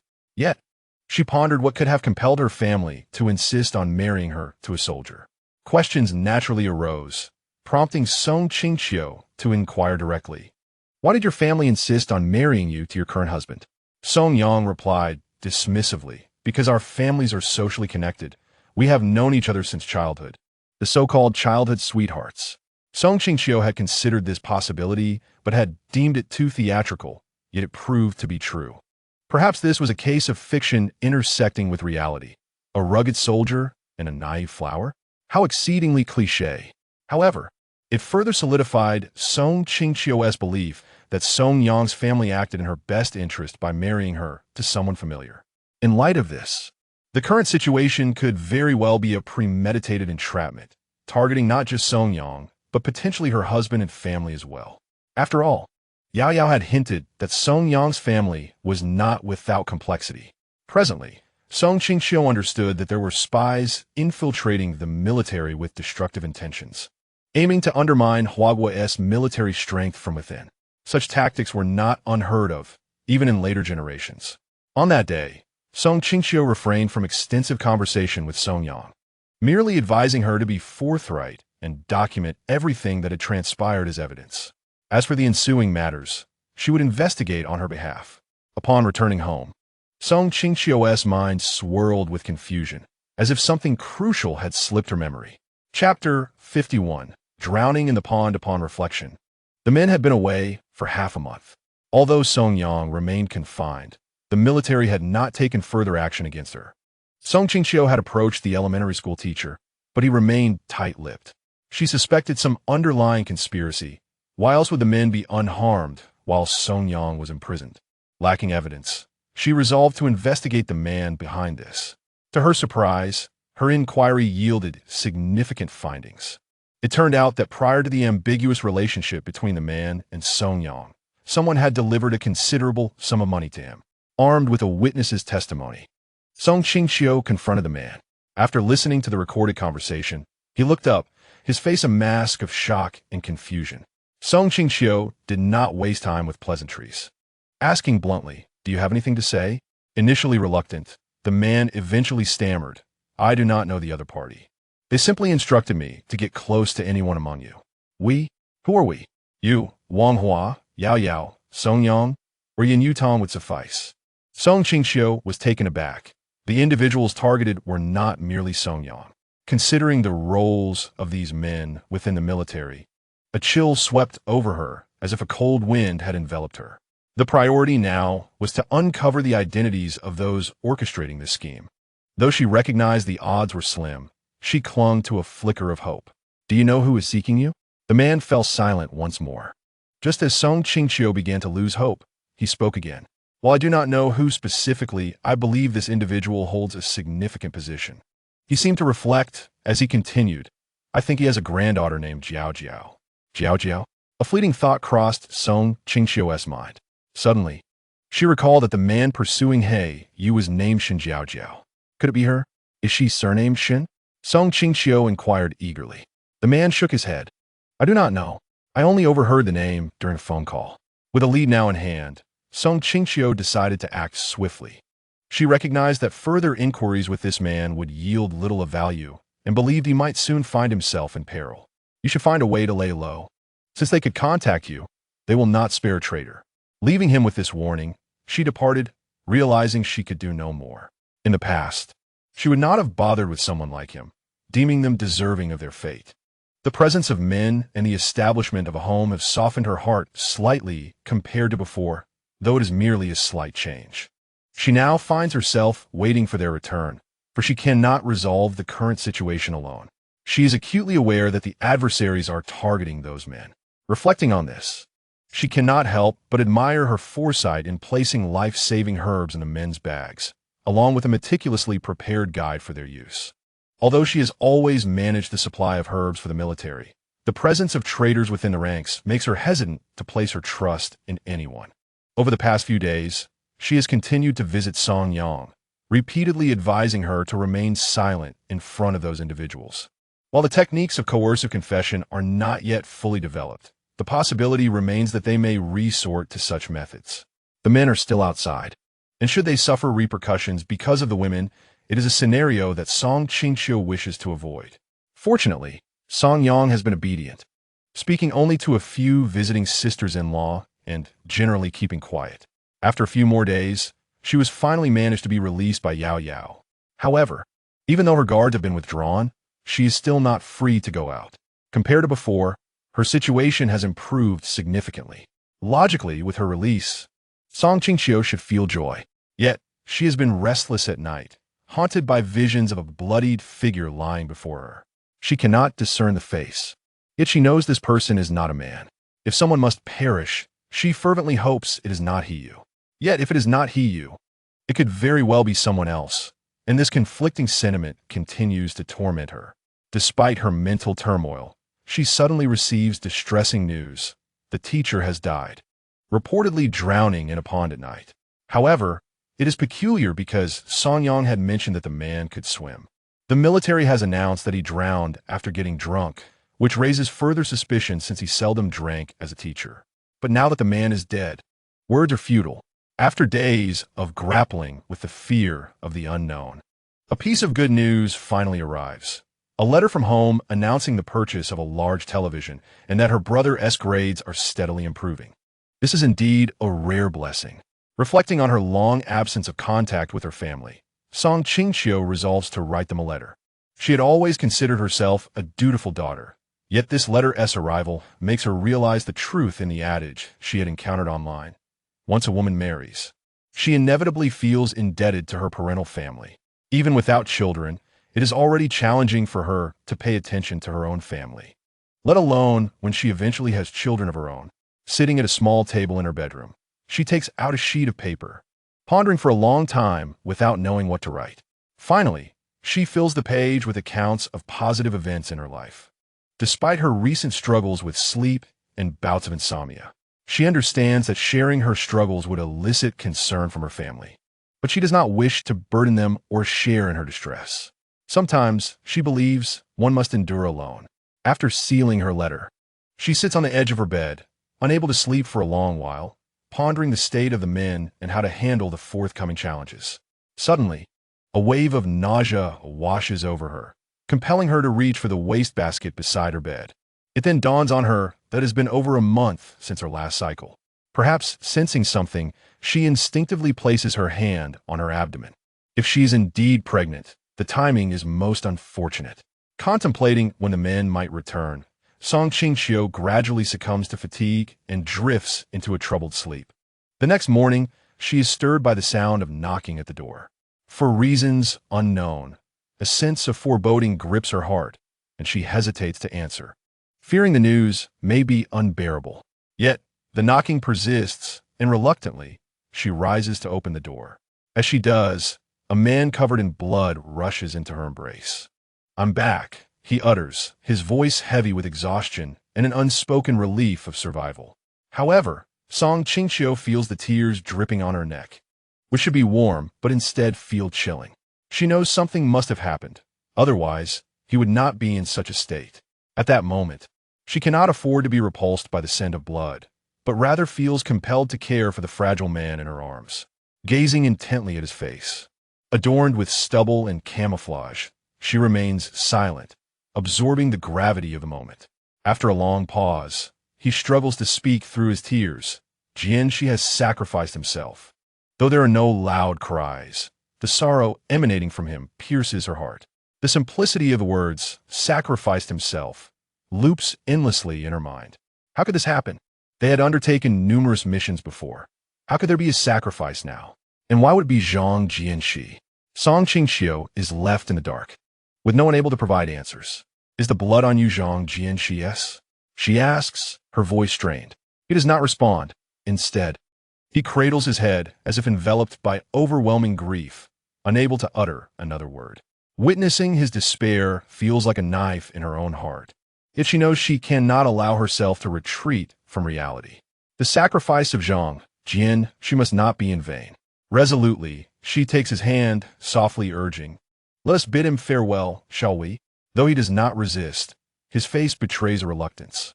However, Qingqiu will not allow him to evade this moment. The loss of a comrade weighs heavily on him, but he cannot remain engulfed in sorrow, forgetting his duty. Allowing him to drown in grief would be a sacrilege to Zhang Jianxi's sacrifice. Upon arriving at the hospital, they encounter Wang Xiaozi. To Qingqiu's surprise, she expected a woman in mourning to be distraught upon learning of her husband's sacrifice. Yet, Wang Hua appears eerily calm, as if she had anticipated this day. Surrounded by a group of military wives, she strides directly to Qingqiu. "You're here?" Her voice is tinged with undeniable fatigue. Qingqiu opens her mouth, yet finds that any words would be superfluous. Suddenly, Wang Xiaozi smiles, a smile that Qingqiu finds hard to describe, exuding a melancholic beauty. She always wanted another child. Now he has fulfilled that wish. Observing Wang Xiaozi's hand caress her abdomen, Qingqiu realizes that she is pregnant again. Before she can respond, Wang Xiaozi continues, "It's a pity that Jianxi won't have the chance to see this child he longed for." At these words, not only does Qingqiu's heart ache, but the eyes of the other military wives also glisten with tears.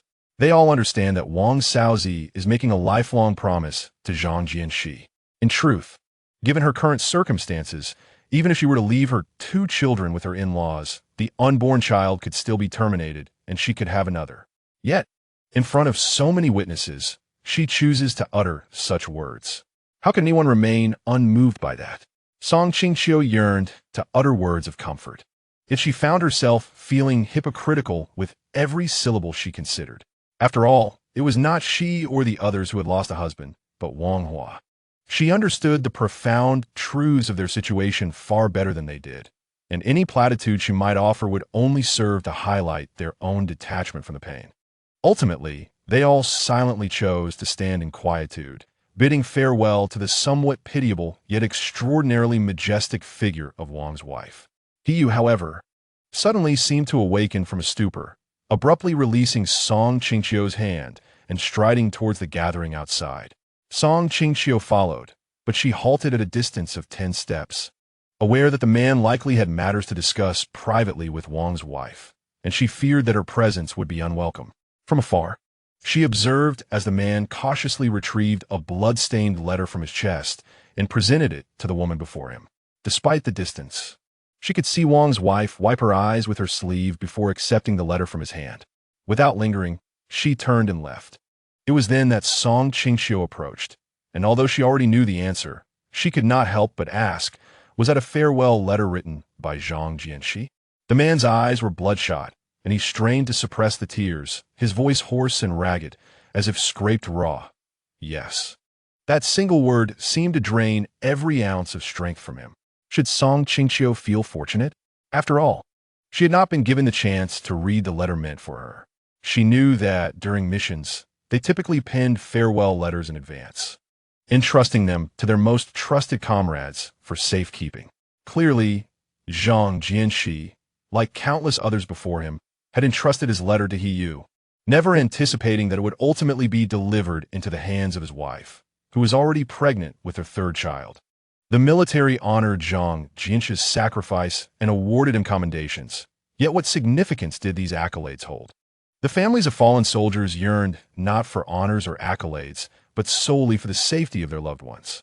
Such a simple wish, so easily granted to the average person, was a luxury for their men, luxurious to the point that they had to prepare for the possibility of losing their husbands, sons, or fathers at any moment. Despite countless prayers offered in hope, when the day of reckoning arrived, none could confront it with composure. Humanity, confronted with the specter of life and death, inevitably succumbs to fear.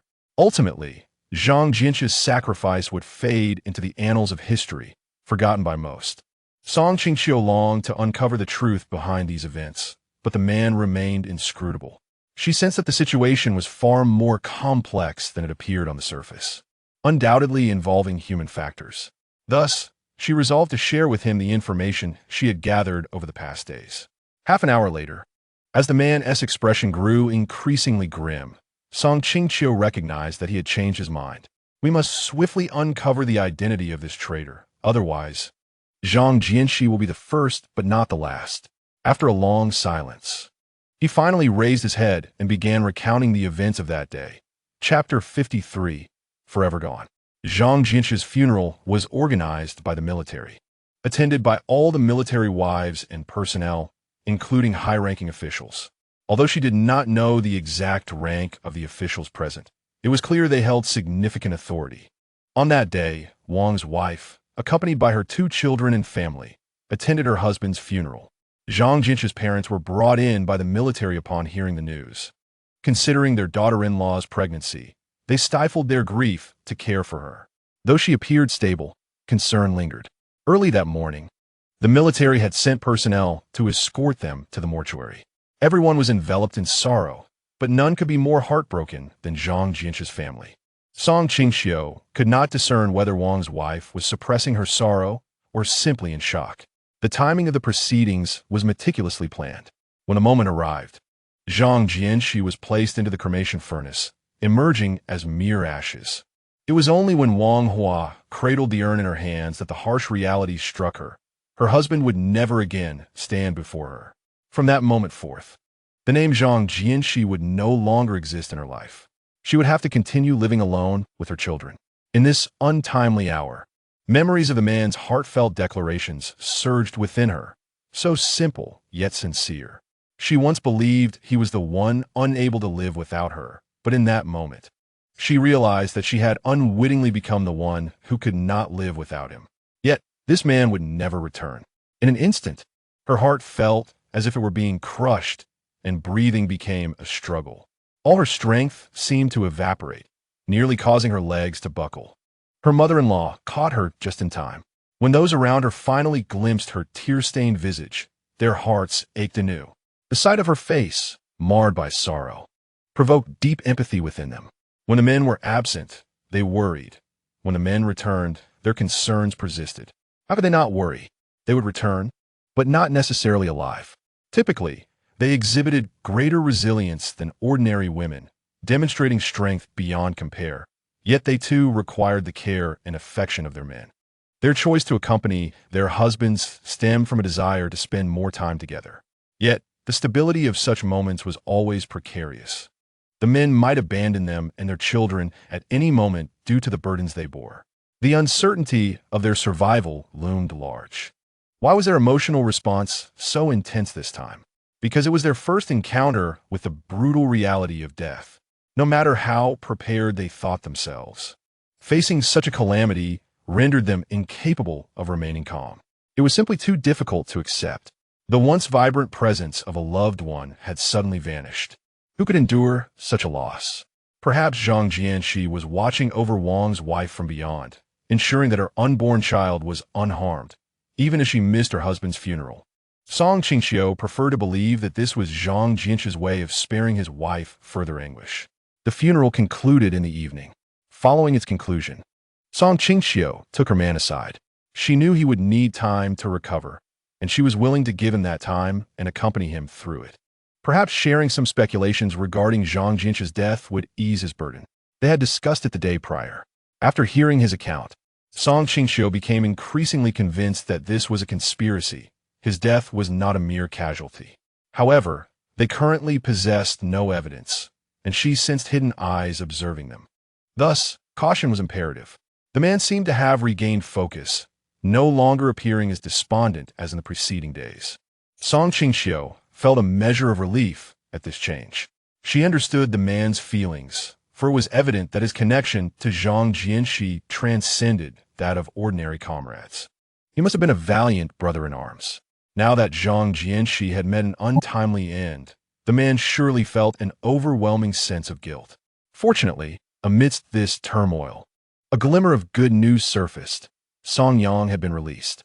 All of this was thanks to her husband, who had leveraged their family's influence to uncover some evidence. While they could not identify the true mastermind, they were able to prove that his wife had not engaged in any illicit affairs. It was through this ordeal that Song Yang had genuinely come to develop feelings for her husband. Her husband has always treated her well, yet she has persistently believed that she does not favor men in the military. Although her husband, Wan Song, does not bear the appearance of a soldier, resembling more of a scholar, his speech inadvertently reveals his true nature as a soldier with a rough edge. Nevertheless, Song Qingqiu can discern that this man genuinely cares for Song Yang. Otherwise, he would not have gotten involved in such matters or sought evidence on her behalf. A different man would likely have first reprimanded the woman, for this is a mistake that no man can tolerate. However, upon his return, he was eager to write home and consistently inquired about her well-being. Fortunately, the outcome was favorable, somewhat alleviating the sorrowful atmosphere that had recently enveloped everyone. Song Qingqiu was uncertain how Wang Sa learned of the news, but she unexpectedly arrived at their doorstep, expressing her desire to join the investigation. Sister-in-law, considering your current condition and the 2 children you have to care for, perhaps it would be best if you refrain from involving yourself in this matter. Yin Yutong meant well, yet upon hearing this, Wang Sa's expression shifted to one of displeasure. Sensing the tension, Song Qingqiu quickly clarified, Sister-in-law, we are not trying to exclude you. It is simply that your health is not in a suitable state at the moment. Why not wait until you feel better and then join us? Wang Hua seemed to absorb this suggestion, remaining silent for a moment before responding softly. All right, I will wait for you. The others exhaled in relief upon hearing her words, yet as they observed her departing figure, they could not help but feel a pang of sympathy. Can one truly blame Wang Sa?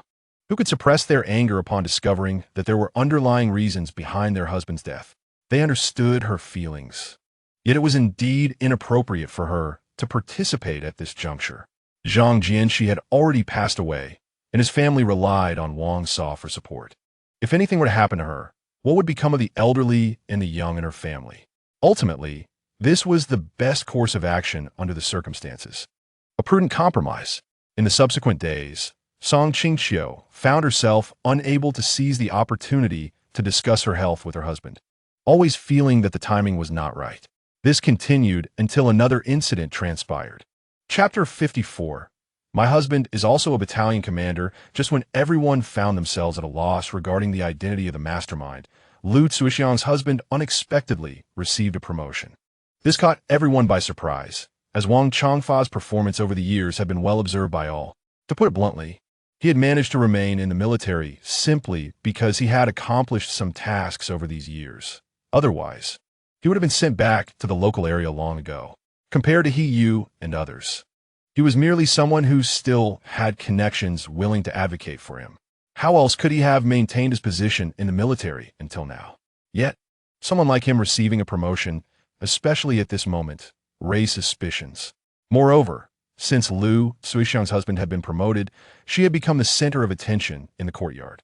Despite her husband's rank being lower than Qingqiu's, merely a deputy battalion level, she carried herself as if she were a military strategist. From that point on, she walked with her nose in the air. By chance, on this day, Song Qingqiu encountered her head-on. Although Song Qingqiu had no intention of engaging with her, Lu Zuoxiang was relentless. She swiftly blocked her path, initiating a provocation. "Oh, isn't this the wife of Battalion Commander Song? Where are you off to?" Her sharp voice was as grating as ever, enough to incite a desire to retaliate. However, on this particular day, Song Qingqiu was feeling unwell. Ever since she began to suspect she might be pregnant, she had checked her pulse and was nearly certain, but she had yet to visit the clinic for confirmation. Coupled with the recent events, she had delayed seeking medical attention. Under normal circumstances, she would not allow someone like Lu Zuoxiang to get the upper hand. But today her body simply did not permit her to engage. She wished to avoid confrontation. Yet, her lack of response was misinterpreted by Lu Zuoxiang as a sign of fear, which only fueled Lu Zuoxiang's audacity, making her remarks even more cutting. "It's just a battalion commander. My husband is also a battalion commander. Are you mute or what?" Upon hearing this, Song Qingqiu instinctively wanted to retort. But for reasons unknown, perhaps due to hunger, she suddenly felt utterly drained. Just then, Lu Zuoxiang shoved her with a bit more force. Song Qingqiu instinctively braced herself with her hands to lessen the impact of her fall. As a result, she felt a severe pain in her wrist, followed by a distinct cracking sound akin to a bone fracturing. Tears streamed uncontrollably down her cheeks. Fortunately, the commotion Lu Zuoxiang caused roused a military wife who had been dozing off. Upon seeing Song Qingqiu sitting on the ground, her face contorted in pain. She rushed out of her home to assist her. "Sister-in-law, are you all right?" At that moment, Song Qingqiu was in such agony that she could barely speak. Cold sweat beaded on her forehead. She was aware that while she had not harmed the baby, her wrist was likely fractured. "Sister, please take me to the hospital and inform my husband." Her voice was weak and nearly a whisper. The military wife hurriedly helped her to her feet, and off they went. By the time he received the news, Song Qingqiu had already been taken into the operating room. He learned of the incident through the military wife. In that moment, he regretted not paying enough attention to his wife while focusing too much on his comrades. Though his brothers were important, Song Qingqiu held an irreplaceable place in his life. Luckily, the fracture was not severe. Just over an hour later, she was wheeled out of the operating room. After she was settled into a hospital room, the doctor called Qingqiu into his office. After requesting that the military wife keep an eye on Song Qingqiu, he proceeded to the office. The military wife handed her a cup of water, unable to suppress her admiration. "Your husband treats you so well. Such a good man is hard to come by these days." Song Qingqiu simply smiled in response, remaining silent. Meanwhile, in the office, he was being scolded harshly by the doctor. "I say, you rough soldiers, could you not show a bit more concern for your wife? She is a pregnant woman, and you are so careless? How could you let her fall?" Thankfully, she didn't injure her abdomen. Otherwise, with the pregnancy so young, that child might have been lost. Qingqiu listened for a moment, then finally grasped that the doctor was informing him that his wife was pregnant and that he was about to become a father. Overwhelmed with excitement, he was momentarily speechless. The doctor, seeing his silence, assumed he was in denial and began to leave. He quickly regained his composure and grasped the doctor's sleeve. "Doctor, are you saying my wife is pregnant? How many months along is she?" The doctor had initially hesitated to respond, but, seeing the earnestness in Hiyu's eyes, ultimately relented. "Just over 2 months, but not quite 3. You must be vigilant in your care during this period, as it can be quite precarious." He nodded vigorously. The doctor, satisfied with his attitude, allowed him to accompany him back to the hospital room. Upon their return, the military wife had already departed, as it was now time for her to prepare lunch. After briefly explaining the subsequent care instructions, the doctor took his leave. Hiyu gazed at his wife, lying in bed with a pale complexion, and his heart ached with tenderness. After offering her some water, he inquired about the events of the day. Song Qingqiu, naturally, did not conceal anything, recounting the entire ordeal. This revelation infuriated Hiyu. "Wife, focus on your recovery. I will not let that couple go unpunished." After speaking, he gently kissed Song Qingqiu's forehead, resolving that this time he would show no mercy. Anyone who dared to harm his beloved wife, Hiyu, would not escape unscathed. In truth, he had already made up his mind. Since they were intent on endangering themselves, he would ensure their demise. The incident involving Zhang Jianxi had already bred considerable discontent within him, and the recent events concerning Song Qingqiu had pushed his patience to its limits. Song Qingqiu remained hospitalized for nearly half a month before finally being discharged. Initially, she had hoped to leave after just a week. However, her husband, fearing for the safety of the child within her, coaxed her into staying an additional week. Upon returning home, he kept a vigilant watch over her every move, almost accompanying her to the restroom.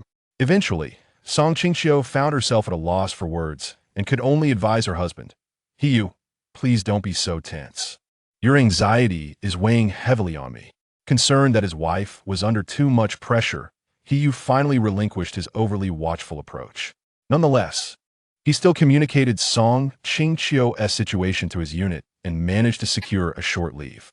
Fortunately, the military was not particularly busy at that time. Otherwise, he might not have been able to take the leave at all. However, this time off was not without its obligations. During this period, besides attentively caring for Song Qingqiu, he was also investigating the truth behind recent events. Although Song Qingqiu was currently unable to venture outside, she had others assisting her in the ongoing inquiries. Through their combined efforts, they managed to uncover some evidence. The event traced back to a few days before they were assigned to their mission. At that time, the list of participants was still being finalized. As a battalion commander, He was privy to the names of those confirmed for the mission well in advance. He had little impression of the final selections, but he was taken aback to learn that Wan Song would also be participating. Given his understanding of the individual, he strongly opposed this inclusion, ultimately resulting in Wan Song being removed from the list. It was likely that this incident had fostered resentment towards him. Reflecting on the details surrounding Zhang Jianxi's sacrifice, it was not difficult to deduce that this had been part of a plan targeting him. On the day of the mission, he had been unable to participate due to health issues, leading Zhang Jianxi to volunteer in his stead. Who could have anticipated that this decision would lead to Zhang Jianxi's demise? While he had gained some insights, he still lacked concrete evidence. Coupled with their recent observations within the organization, both he and Song Qingqiu suspected that there was a mole infiltrating the ranks. Otherwise, how could a military spouse remain confined to the base without the opportunity to work and contribute financially? This situation had thrown their modest lives into disarray. The pressing circumstances left them little choice but to act swiftly. After a few anxious days, new information arrived from Yao Yao.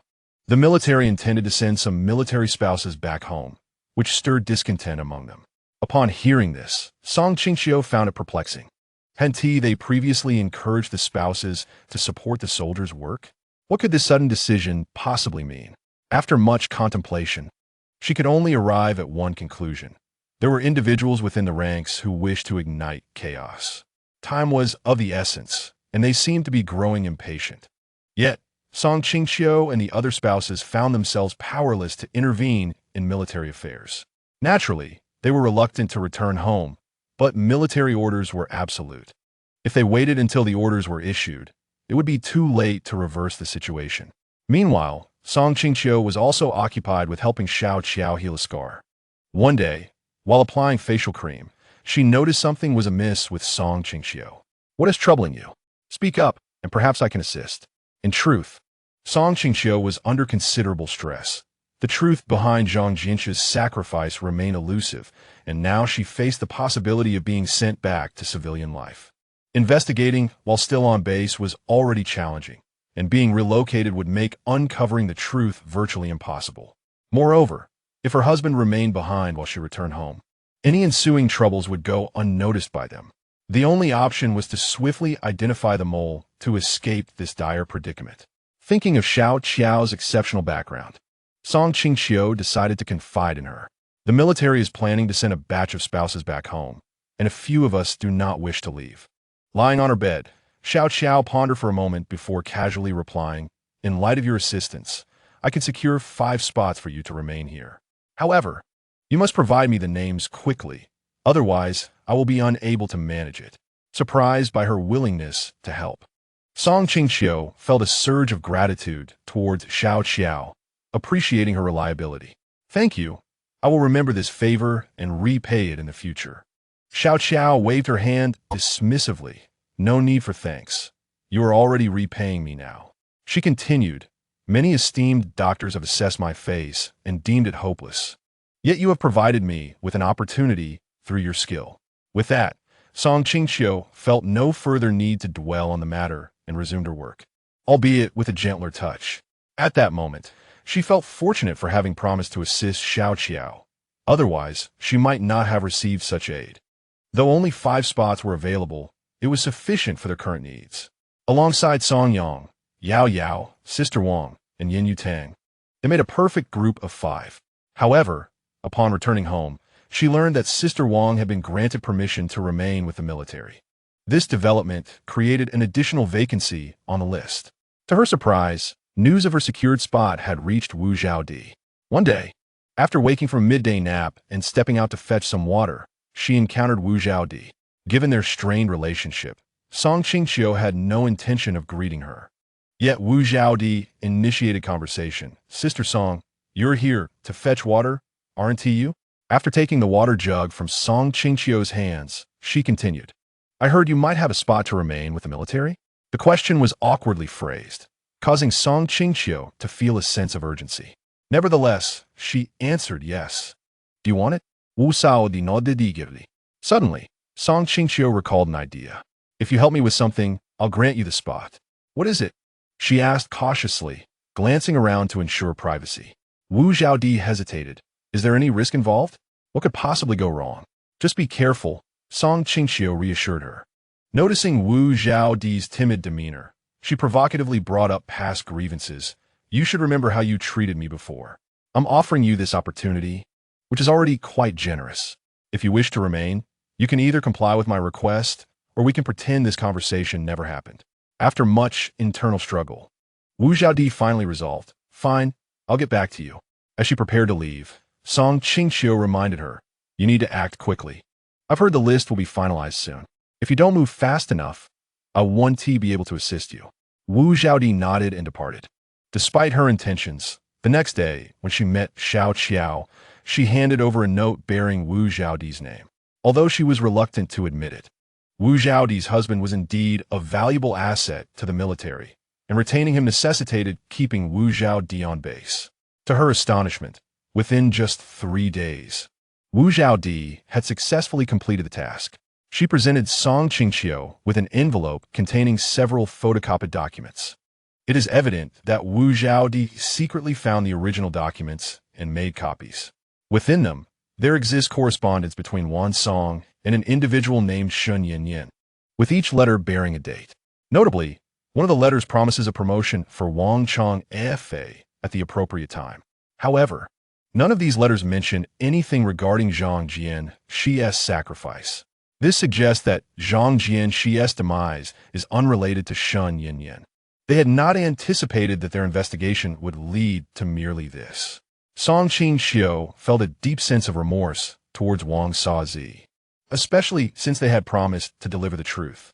Yet, at that moment, they were unaware that a turning point would emerge the very next day.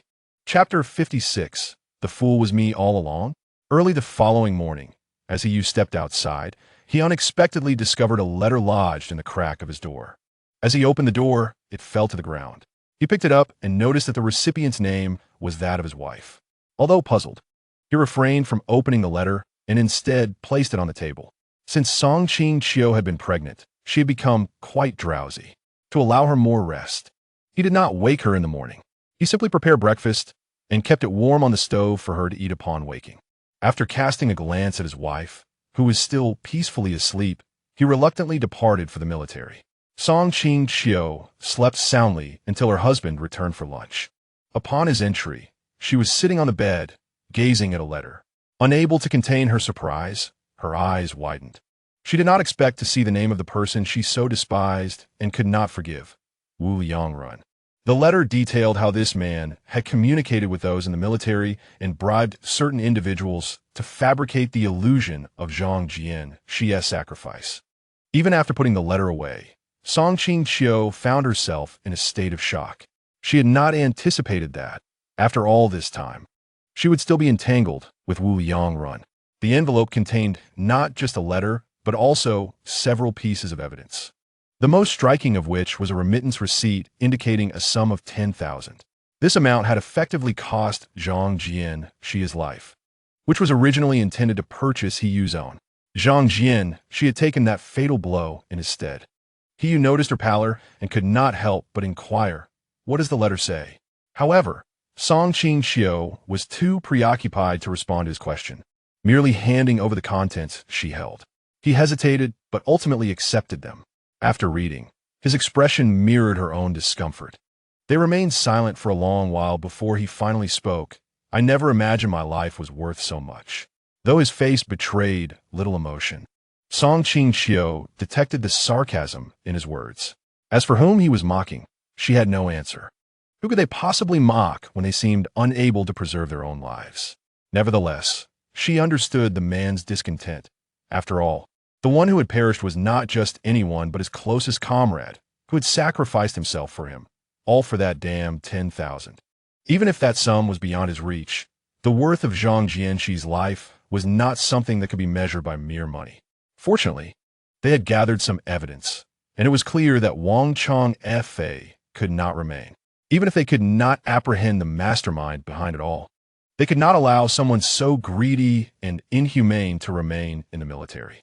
However, a pressing question arose. To whom should this evidence be submitted? This person must be someone entirely trustworthy. Otherwise, the evidence would amount to nothing more than a pile of worthless paper. Just as uncertainty loomed over the selection, Wang Shaozi voluntarily offered to handle the matter.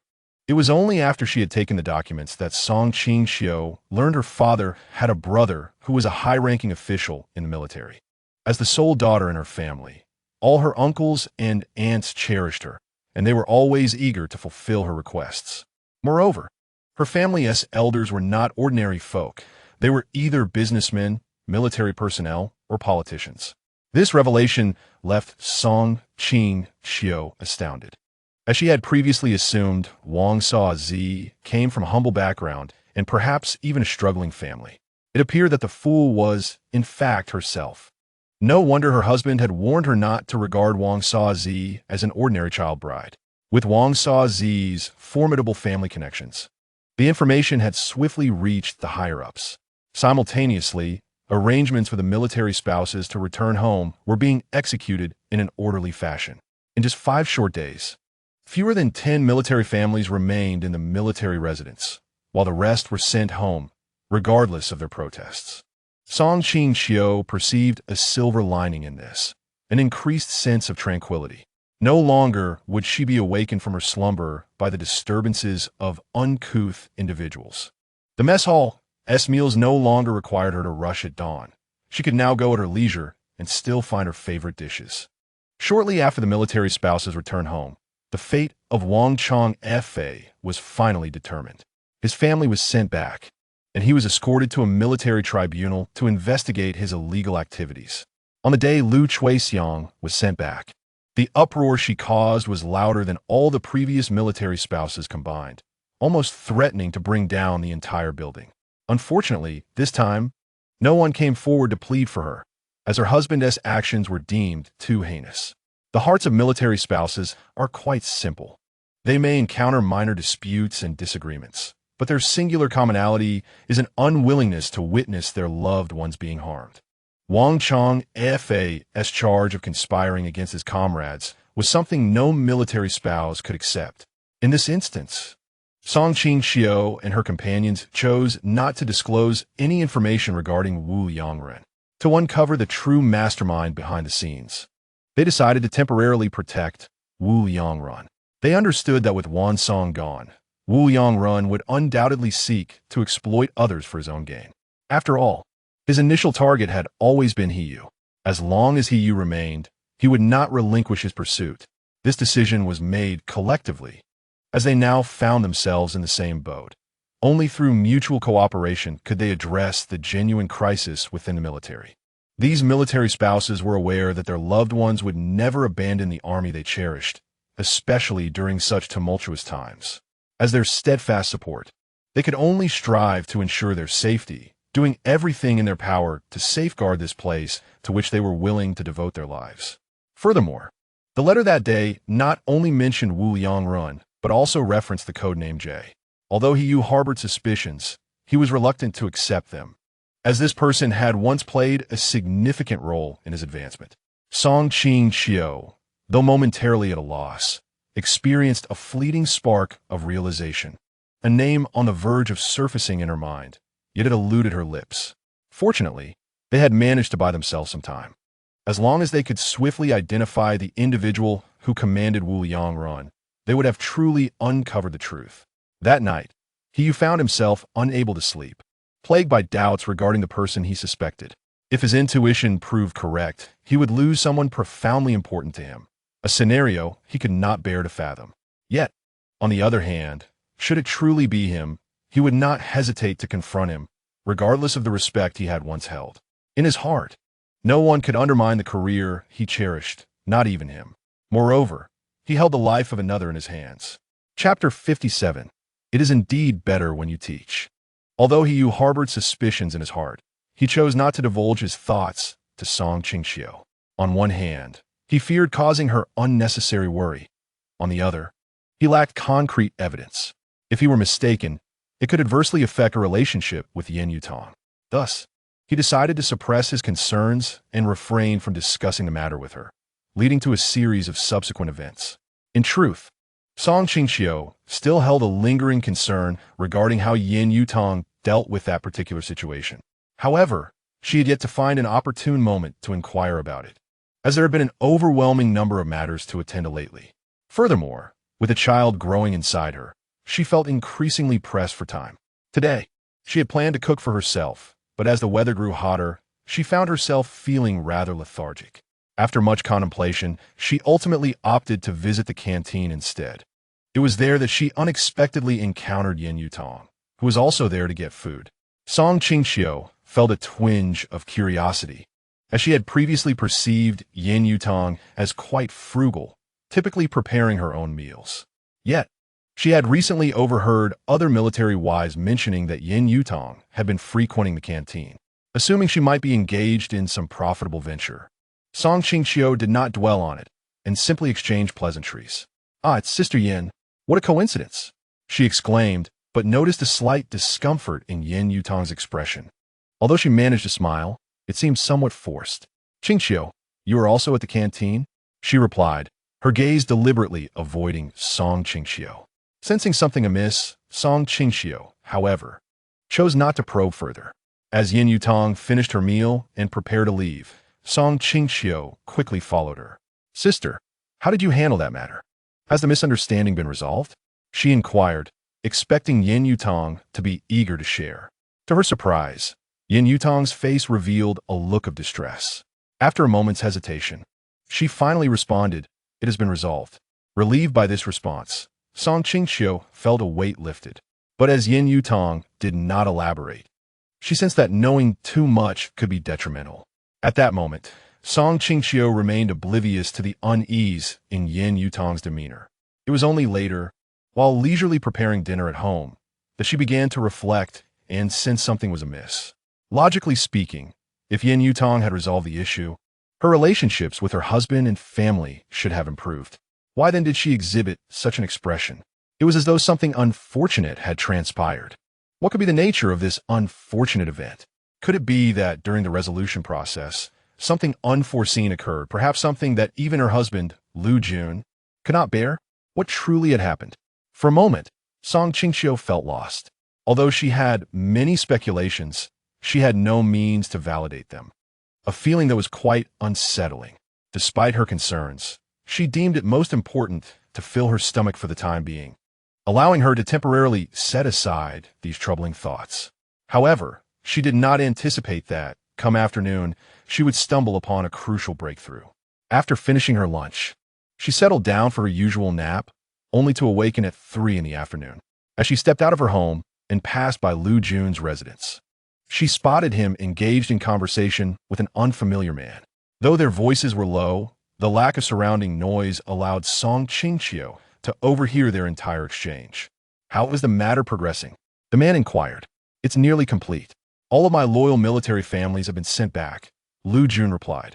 The man seemed quite pleased, exclaiming, "Ha ha ha, your suggestion was brilliant. On the surface, it saves expenses for the military, but in reality, it eliminates adversaries. Truly an astute young mind. Unlike us old-timers who have lost our edge." Lu Jun evidently held this man in high regard, waving his hands dismissively. "You flatter me, old chief. It was your guidance that was invaluable." The two then erupted into laughter, leaving Song Qingqiu feeling alarmed. The scheme to send military families back was Lu Jun's idea. What was his true intention? Caught up in her thoughts, she inadvertently kicked a wooden stick at the corner of the wall, causing a loud noise that drew the attention of the two men. Lu Jun quickly reacted, moving toward the source of the sound. At that moment, Yin Yutong appeared before him, holding a child. Upon recognizing her, Lu Jun frowned in reproach, but did not voice any criticism. As Yin Yutong passed by, she shot Song Qingqiu a knowing glance. Understanding immediately, Song Qingqiu seized the opportunity to dash down the stairs. With Yin Yutong's presence providing cover, she managed to escape the precarious situation unscathed. However, she found herself torn about whether to inform her husband of what she had overheard. As she descended the stairs, she resolved to keep it to herself for the time being.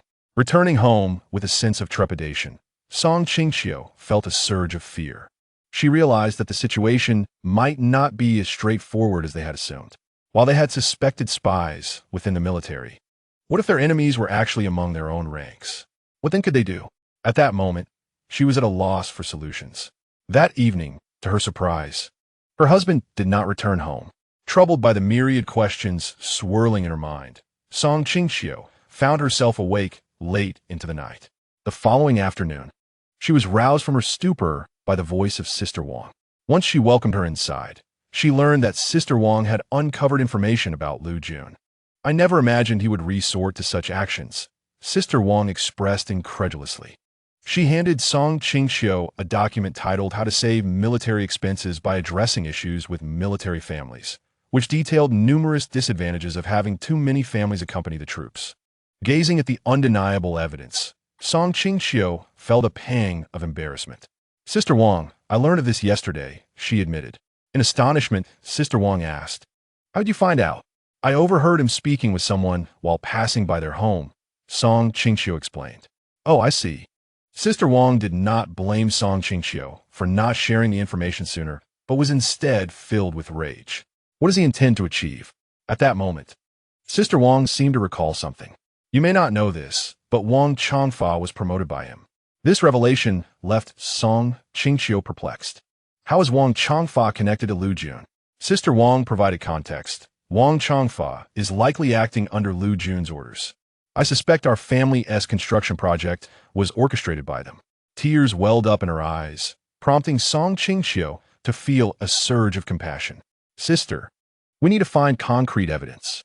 Otherwise, the information we currently possess won't impact him and may only alert him," Sister Wang stated, wiping her tears and regaining her composure. "You are right. I cannot dwell in sadness. I must seek evidence," she declared, standing to leave. Suddenly, Song Qingqiu called out to her, advising Sister Wang. "Perhaps you could investigate at Yin Yutang's home to see if anything unusual occurred recently. It might lead to some evidence." Chapter 58. Countless Lu Jun last night. He stealthily slipped away from the military base upon discovering that Lu Jun had also left. To validate his suspicions, he boldly followed Lu Jun out of the camp. What he witnessed during the night gave him a fresh perspective on his former leader. He could not fathom when the man had transformed into this unfamiliar version of himself. After an exhausting night, he returned to the base just before dawn. Overcome by fatigue, he opted not to return home, but instead fell into a deep slumber in the dormitory. When he awoke, the morning training had already concluded. Fortunately, Wan Song had assisted him in concocting an excuse. Otherwise, he feared it would have drawn Lu Jun's attention, potentially jeopardizing all his previous efforts. Reflecting on everything he had witnessed the previous night, he felt an intense desire to return home and see Song Qingqiu, yearning to embrace her and feel her warmth. At that moment, he desperately needed her. However, upon arriving home, he discovered she was not there. Glancing at the uneaten meal on the table, he surmised she must have left some time ago. Although he still felt somewhat fatigued, he resolved to wait for her return. Yet, this wait extended into the entire afternoon. Song Qingqiu returned just before sunset, accompanied by Wang Shaozi. Upon observing their somber expressions, he hesitated until Wang Shaozi departed before inquiring, "What is troubling you?" This afternoon, Song Qingqiu had met someone connected to Yin Yutang's family. It was through this meeting that both she and Wang Hua began to grasp the gravity of the situation. With this thought, she met the man's gaze and struggled to articulate, "It pertains to Lu Jun." The man displayed no surprise. "What is it?" Before she could respond, he continued, "Is it about the deeds he has committed behind the scenes? You are aware?" Song Qingqiu was evidently taken aback. "Yes. I did not return last night due to these matters," he replied, his tone tinged with disappointment and an indescribable emotion.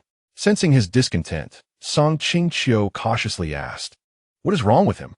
The man's expression was one of frustration, interlaced with anger. He has entangled himself with some leaders and is assisting them. Song Qingqiu could surmise what he cared about. Lu Jun had once harbored a sincere desire to serve his country, yet somewhere along the way, he had transformed into this. Although the man had not provided explicit details, Song Qingqiu could infer that Lu Jun's collaboration with the upper echelon was likely nefarious, for otherwise, he would not be in such distress. In an attempt to soothe him, Song Qingqiu decided to share the information she and Wang Shaozi had uncovered. "Actually, I just went with Wang Shaozi to investigate the underlying reasons for Lu Jun's actions. I encountered Yin Yutang yesterday and found her somewhat peculiar. Coincidentally, Wang Shaozi had mentioned her situation to me. By the way, are you aware that the proposal to repatriate military families was also initiated by Lu Jun?" Upon hearing this, the man's brow furrowed slightly before returning to its normal state, though Song Qingqiu noticed. She continued, "I then shared my observations about Yin Yutang with Wang Shaozi. Today at noon, she came to find me, claiming she had located someone connected to Yin Yutang's family. We learned something significant.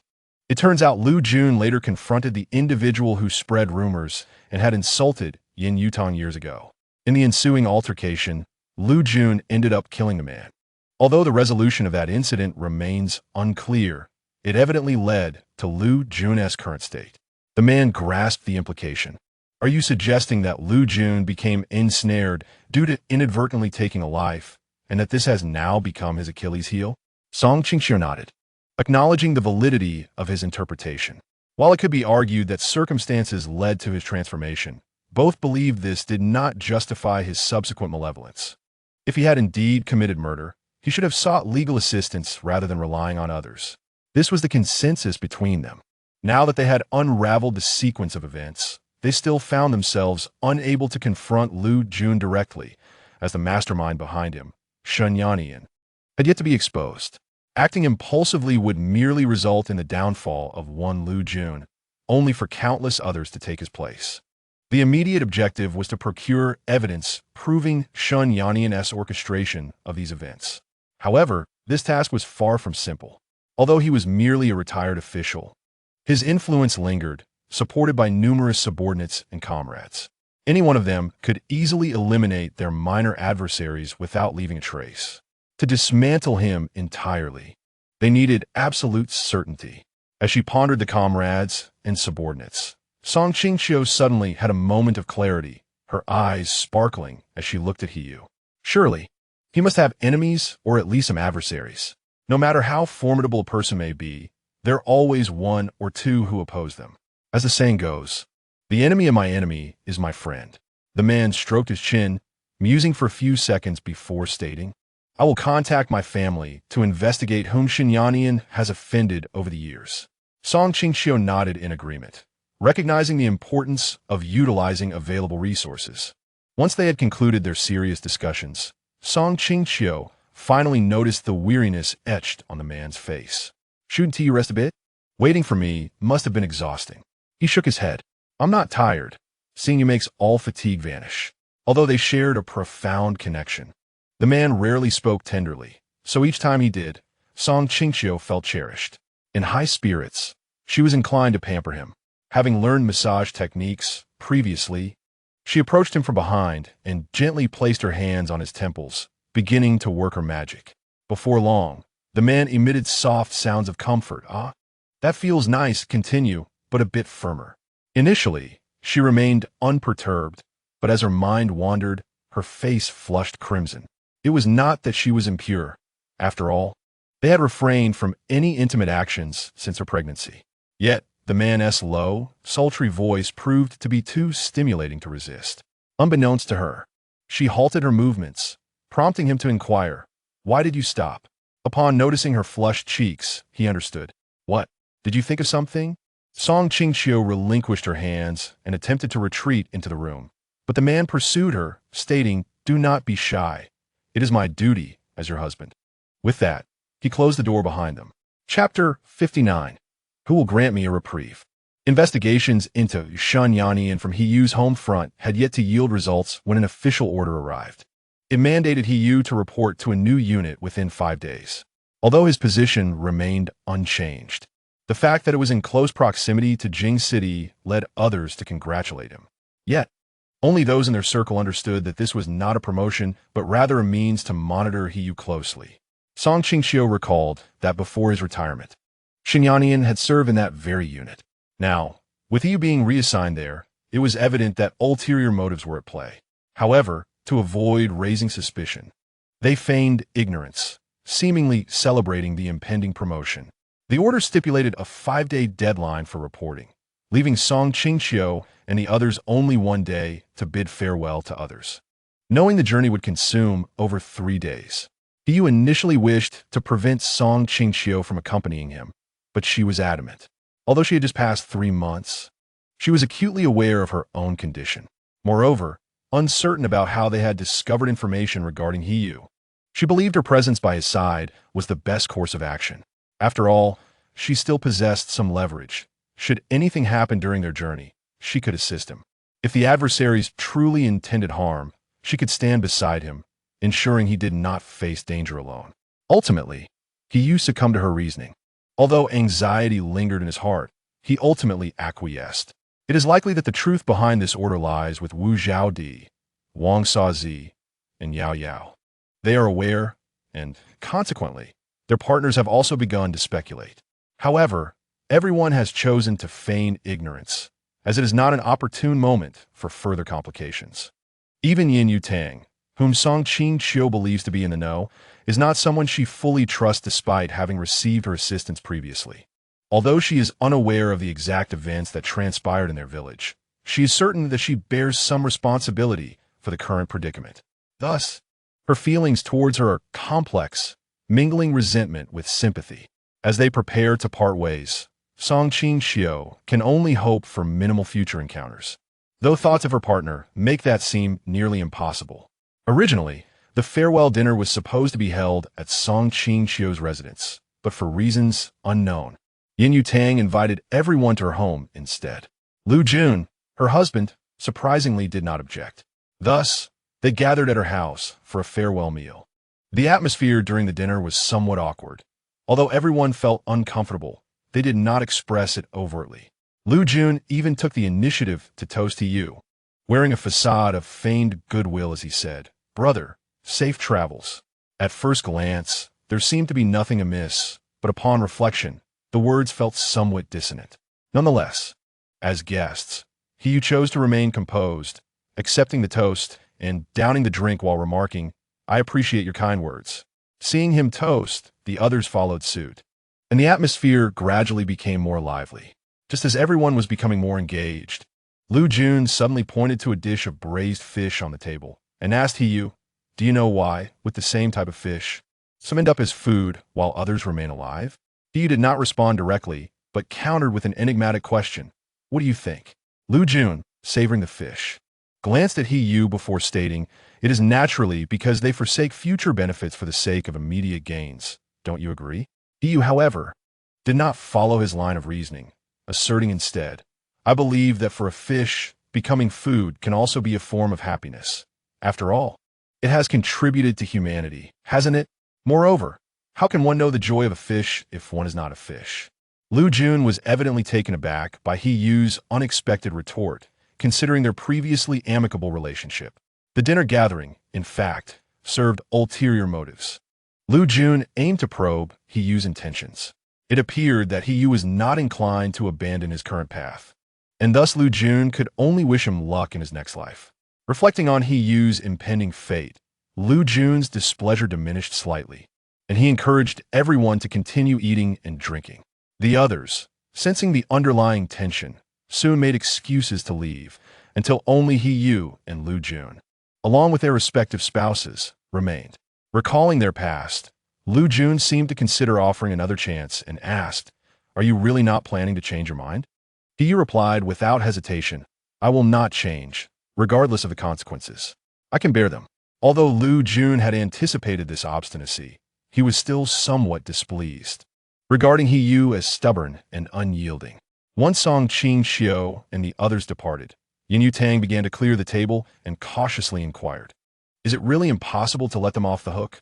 Lu Jun's expression shifted from feigned benevolence to stark coldness as he retorted, "Ha! If I let them go, who will let me go?" He interrupted himself, "Enough, I've already given him a chance. You heard him. He insists on walking a dark path, so who can be blamed? I won't act on the road, but the one in Jing City may not be so lenient. Whether they live or die depends on fate." He then reminded her, "Do not forget for whom I have come this far. Therefore, the last incident shall not serve as a precedent. Should I discover it again, do not blame me for disregarding our marital bond." With that, he stormed off to the bedroom, leaving Yin Yutang in the living room. Realizing that the situation had reached an impasse, she found it increasingly difficult to discern right from wrong, contemplating that perhaps she should take some action while continuing to tidy up. Upon returning home, Qingqiu felt a deep sense of worry. Observing her distress, Yu comforted her, saying, "Do not fear, I will protect you." However, Qingqiu thought to herself, "Rather, it is I who should protect you, for I am not so easily extinguished." Furthermore, the army would not allow her to lose her life, given the resources she possessed. They retreated to their room, each harboring their own thoughts. Suddenly, Yu appeared to recall something and said to her, "Qingqiu, how about we leave early tomorrow? I would like you to accompany me to see someone." Lu Jun's earlier remarks had prompted Yu to think of an individual who might assist them. Although it had been a long time since their last encounter, securing his help could potentially alleviate many troubles along their journey. He had already grasped the implications of Lu Jun's words, realizing that their path to duty would not be smooth. If it were only him, it might be manageable. But now with Qingqiu accompanying him, he was willing to seek assistance for the sake of his wife and child. Qingqiu nestled closer to him and nodded in agreement. At around 4 in the morning, with darkness still enveloping the sky, Qingqiu and Yu sought to depart discreetly, avoiding the use of lights and instead relying on flashlight. By the time they finished packing, it was nearly 5 o'clock. Dawn would break in half an hour. They wasted no time, gathering their belongings and quietly making their way downstairs. As they exited, The sentry noticed them and appeared puzzled, but did not impede their departure, for the order concerning He was common knowledge. Upon reaching the town, it was just past 6 o'clock when Lu Jun's phone rang, disturbing his rest. After some hesitation, he answered, "Hello, this is Lu Jun. How may I assist you?" Upon hearing the caller's message, Lu Jun expressed surprise. "What? No one is there? All right, I will verify this."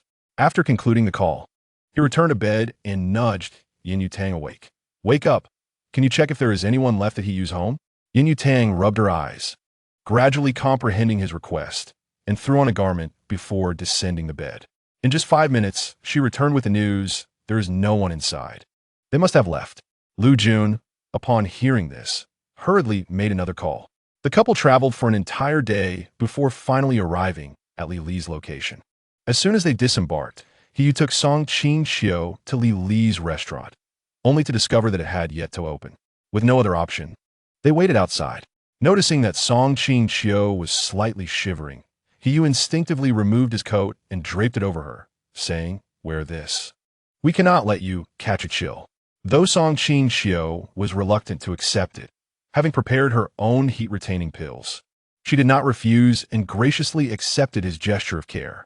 They huddled at the entrance for about half an hour when they finally spotted a man approaching from a distance. Qingqiu tugged at Hiyu's sleeve, whispering, "Isn't that the shop owner?" Hiyu followed her gaze, and upon recognizing the figure, stood up in excitement, startling Qingqiu. "It is him." The man's tone was unmistakably laced with surprise. As the person drew near, Qingqiu realized that he had only one leg. However, the woman behind him was quite attractive, exuding a charming elegance that easily endeared her to others.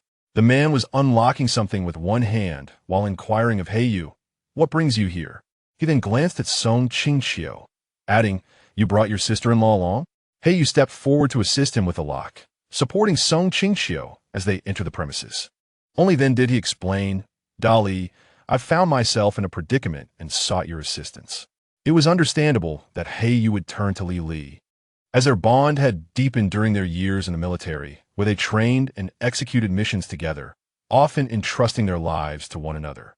It was impossible to ascertain who had saved whom more frequently, but it was this camaraderie that emboldened him to reach out in such a critical moment. He firmly believed that Li Li would be the most capable ally in this dire situation.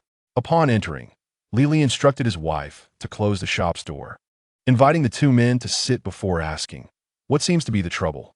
Heyu provided only a brief overview, stating, "I've made enemies in the military, and to be frank, they hold significant power. They are now threatening my life, which is why I sought you out." Li did not respond immediately, but scrutinized Heyu for a moment. Just as he was about to speak, Heyu added, "If you choose not to assist me, I would understand. After all, that individual indeed wields considerable influence." Lost in his own words, Heyu failed to notice when the attentive listener had risen and approached him, delivering a playful punch to his shoulder. The man, with a bewildered expression, looked back at him, only to be met with the retort, "What do you take me for?" "Heyu, we were closer than brothers back then. Without you, I might not have made it back for service." "What nonsense are you speaking?" Surprised by his anger, Heyu sought to explain, but Li continued, "I am truly glad that you thought of me in your time of need. I was just contemplating the best way to assist you." Clearly, he had not anticipated Li Li's willingness to help, recognizing that fear of influential individuals was entirely justifiable. However, the fact that he was prepared to disregard the peril to offer his aid was a delightful surprise. Heyu had only hoped to test the waters. After all, despite their profound history, much time had elapsed since they last connected. Subsequently, the four of them shared a meal of noodles while engaging in deeper conversation. Heyu found himself reflecting on the moment he last saw Li Li, as they reminisced over shared memories, tears mingling with their noodles. The taste of those salty tears still lingered vividly in his memory. Who could have imagined that they would once again find themselves eating noodles together, and now, with 2 additional companions? "I have made acquaintances over the years in business. What type of individuals do you require?" "I can look into it," Li Li said, slurping his noodles with a casual air.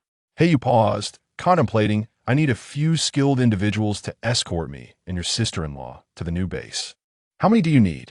I'll inquire among my contacts to see if any recent veterans or specialists are available. Li responded without hesitation.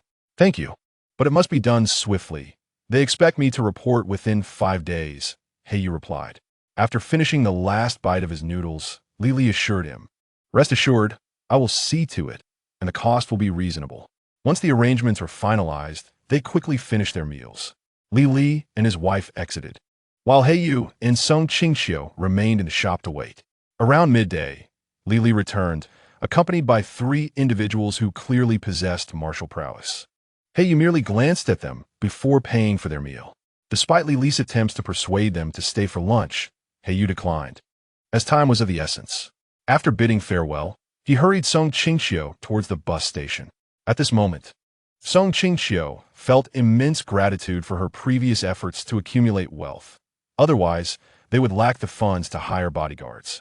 Earlier, while the men were engaged in conversation, she discreetly tucked 200 yuan beneath the tablecloth, intentionally leaving a corner exposed as a token of appreciation for Li's efforts. The reason it appeared that only she and Heiyu boarded the bus was that she had instructed the 3 men to follow at a distance to avoid detection, thereby ensuring a measure of safety during their journey. Thus, they spent the entire day returning to Shanshi, preparing for their journey to Qingqiu. Chapter 61. Stay here.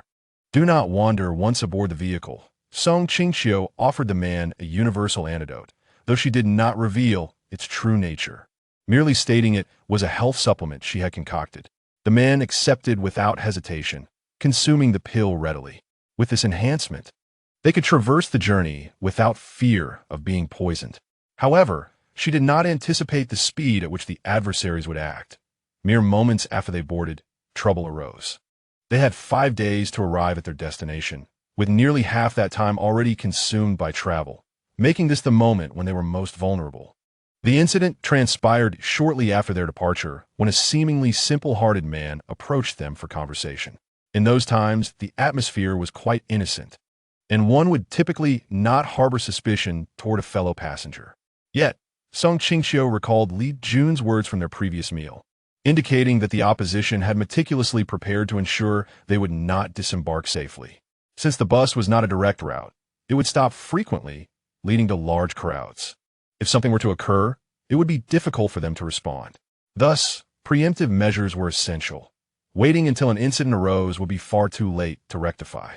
The earnest man aimed his conversation at Heiyu, who chose not to engage. After several unsuccessful attempts, the man retreated but soon returned with a cup in hand. Hey, this is water I fetched for you. Saving you a trip, he said with a sincere and warm smile that was hard to refuse. Heiyu was about to decline when Qingqiu interjected. It was indeed fortuitous, as she felt quite parched. Since someone had offered water, it would be ungracious to refuse. To reassure the man, she leaned in and whispered, "It's fine. I've given you an antidote. Drink boldly. It would be rude not to accept." She then took the cup from the earnest man and, under his watchful gaze, poured the contents in her own cup, deliberately drinking from it in front of him. Seeing Qingqiu consume the water, the man returned to his seat without further conversation. Heiyu, not fully grasping the significance of the antidote his wife had mentioned, noticed her drinking enthusiastically and felt a sudden thirst himself. Qingqiu, aware of his longing gaze, took another sip before passing the cup to him. He hesitated, but Qingqiu offered encouragement, leading him to ultimately take a sip. He did not swallow the water immediately, but rather swished it around his mouth, finding nothing unusual. During their time in the military, they underwent rigorous training to endure various challenges, and based on the recent test, no abnormalities were detected in the water. The cup of water was shared and consumed by the 2 of them. As evening approached, the honest man did not engage in conversation again, leading Qingqiu to question whether they had misjudged him. However, when the lights in the carriage were extinguished, she spotted that same honest man rummaging through their luggage in the dimly lit compartment. Just as she intended to speak up, a hand reached from behind her and covered her mouth. "Do not make a sound. I will handle this. Continue feigning sleep. Good girl." The familiar voice eased her tense heart. Following the man's instructions, she lay back down. Yet within 10 minutes, the man swiftly subdued the honest man, apprehending him in the act. The honest man held their transfer orders to the new unit. Following this, events unfolded more smoothly. The commotion attracted the attention of the train conductor, who promptly arrived with security personnel. After confirming Qingqiu's identity, they took the honest man away. Meanwhile, the other passengers in the carriage began to realize Qingqiu's true identity. Nonetheless, Qingqiu felt there was no harm in this. At least it served as a deterrent. The first night aboard the train passed without incident. The next morning, Qingqiu was awakened by a cacophony of noise. Upon waking, she discovered a young girl arguing with several men, apparently over an accidental collision with one of them. The three men were unyielding. While onlookers considered intervening, but ultimately opted to remain passive due to the imposing stature of the man. Qingqiu had no desire to involve herself in such trivial matters. Yet the man, being a soldier, could not ignore the situation. Before he approached, he specifically instructed Qingqiu to stay put and not wander. Amused, she complied verbally. Though she internally thought that the incident was only a mere 10 steps away, easily visible from her position. Little did she know that her overconfidence would nearly lead to a permanent separation from the man. Not long after he left, a group of individuals suddenly emerged and encircled him, leaving Qingqiu unable to see him. As she swayed and jumped, straining to catch a glimpse of him, two powerful arms reached from behind and restrained her. Instinctively, she struggled, but a rag was shoved into her mouth. Her body was quickly bound with ropes. Despite her desperate attempts to escape, the surrounding spectators remained indifferent, their calm, apathetic expressions sending chills down her spine. Soon, she was taken to the rear of the carriage and shoved into a compartment, the curtain drawn tightly shut. From outside, it appeared empty, concealing her presence. The men abandoned her there, leaving her uncertain of their whereabouts. Qingqiu attempted to break free, but the bindings were too tight, no matter how much strength she exerted. She could not loosen them. Realizing that her physical strength was insufficient, she began to survey the cramped space. Regrettably, her search yielded no usable items. Her palms grew clammy with anxiety, yet she forced herself to remain composed. Finally, she recalled her spatial abilities. Recently, she had learned to retrieve items from her space with mere thought. This was a promising solution. After calming herself, she concentrated, and at last, a small knife materialized in her hand. Though it was not large, it was adequate for her needs. The concern lay in its sharpness. A careless slip could result in injury to her wrist rather than the ropes, leading to excessive blood loss.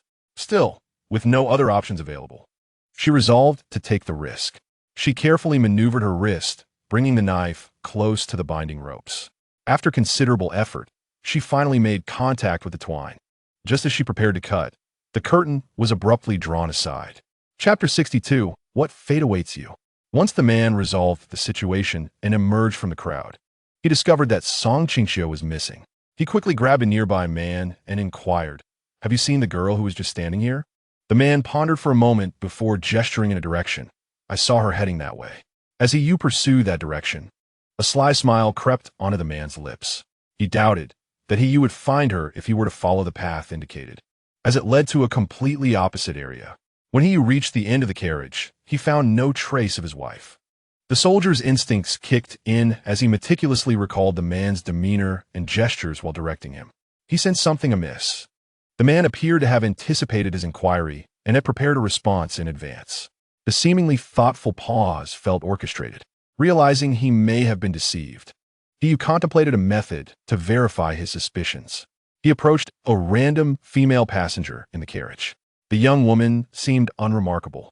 He gathered his thoughts and asked, "Excuse me, did you happen to see a rather beautiful girl, slightly taller than you, pass by?" The passenger considered for a mere 2 seconds before firmly replying, "I'm sorry. I did not see her. In fact, I woke up very early this morning and haven't seen anyone matching that description." After expressing his gratitude, he retraced his steps, now convinced that Qingqiu had not headed in that direction. Why had the man lied to him, unless he was in cahoots with others? At that moment, he recalled the trio of bodyguards who had boarded the train with them. Reflecting on where they had been instructed to remain, Qingqiu's pace quickened unconsciously. Although they were dispersed across 3 locations, It was possible they had not witnessed how Song Qingqiu vanished. If he could locate them, he might have a chance to retrieve his wife. After all, there's strength in numbers. The thought of Song Qingqiu carrying their child tightened his fists. What if something were to happen? How would he manage alone? Due to his swiftness, he traversed the distance in half the time it would typically take. He first approached the first bodyguard, who claimed to have seen nothing. He then hurried to the second bodyguard, who also reported no sightings. The last bodyguard was in their carriage. Although he too claimed not to have seen anything, he provided a lead. I think I heard someone speaking from that compartment when I went to the restroom earlier. There might be another woman. Without waiting for further explanation, Qingqiu dashed toward the compartment. Upon arrival, he discovered only a tangle of rope on the floor and a small pool of blood nearby.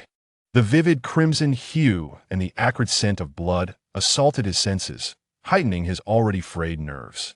In that moment, his composure nearly faltered. Despite his efforts to maintain control, the mere thought of Song Qingqiu potentially being injured rendered him incapable of remaining calm. Ultimately, it was the third bodyguard who said, "Boss, you need to stay calm. Our priority now is to find your wife before the next stop." Indeed, there was less than half an hour until the next station. If they took her off the train, locating her would be even more challenging. The first bodyguard chimed in, "Boss, what we do now?" As he observed the three individuals beside him, he gradually regained his composure, realizing that their assertions were indeed accurate. If he did not maintain his calm, Song Qingqiu would only be placed in greater peril. With this thought in mind, he swiftly issued commands to the trio, who promptly dispersed. Qingqiu then sought out the chief steward, acutely aware that for someone to vanish within a train compartment, it was undoubtedly the work of a syndicate. He was now practically certain that the occupants of the fifth carriage were all members of the same faction. His visit to the chief steward was also a means of probing, to ascertain whether he was involved in the affair. Ideally, it would be best if he were uninvolved. If he were complicit, Qingqiu intended to sway him. After all, people are driven by their own interests, and he believed that as long as the incentives were substantial, changing partners would not be detrimental. The chief steward was taken aback by the swiftness of Qingqiu's arrival. He had been informed that he only needed to endure for another half hour. Once the train reached its destination, the rewards would be his. He never anticipated that the man before him would arrive so promptly. Observing the steward's demeanor, Qingqiu began to speculate that he was likely involved. Given this, he opted to remain silent and see what the steward would disclose. "May I inquire why you have come here?" The steward eventually broke the silence. Qingqiu, perceiving the steward's feigned ignorance, decided against engaging in circumspect dialogue. "Are you truly unaware of my purpose?" The steward chuckled awkwardly, continuing to play the fool. "How could I possibly know?" Wasting no further time, Qingqiu cut to the chase. "You are aware of the He family in Jing City, correct? The elder statesman of their household is my grandfather. I wonder if you are cognizant that those individuals have kidnapped my wife, who is also the granddaughter-in-law of the elder statesman." He paused for effect before adding meaningfully, "Moreover, my wife is with child. Should anything befall her, what do you think your fate will be?" The steward seemed poised to retort, but Qingqiu denied him the opportunity. Continuing with his intimidation, "Do not presume that once you have assisted them in this matter, you will emerge unscathed. Would you care to hear a story?" With that, he leaned in closer to the steward and began recounting his tale. 5 minutes later, beads of sweat dotted the steward's forehead, his pupils dilating uncontrollably, and his hands instinctively clenched. Qingqiu observed the steward's escalating anxiety before finally asking, "Are you certain you wish to continue assisting them?" After hearing such a story, the steward dared not cling to any illusions about the promises made to him. "I will tell you everything. They are in the last carriage. But be cautious as you approach. There are about 10 of them." Qingqiu merely acknowledged this with a grunt, prompting the steward to enthusiastically offer, "Shall I send a few men to accompany you?" Recognizing the steward's willingness to cooperate, Qingqiu reluctantly acquiesced. "Then I thank you, Chief Steward." The steward wiped the sweat from his brow with a nervous chuckle. "You flatter me." Subsequently, Qingqiu led a small contingent toward the final carriage. However, before they could draw near, they collided head-on with a group of burly men. Chapter 63. I reluctantly allow you to see her. Qingqiu had contemplated the scenarios he might face, yet upon encountering the 5 or 6 hulking figures, a twinge of concern gripped him. His worry did not stem from doubts about his ability to prevail in combat, but rather from fears regarding the safety of Song Qingqiu. However, considering that they sought him, he hoped they would refrain from harming his wife, providing him with a modicum of reassurance.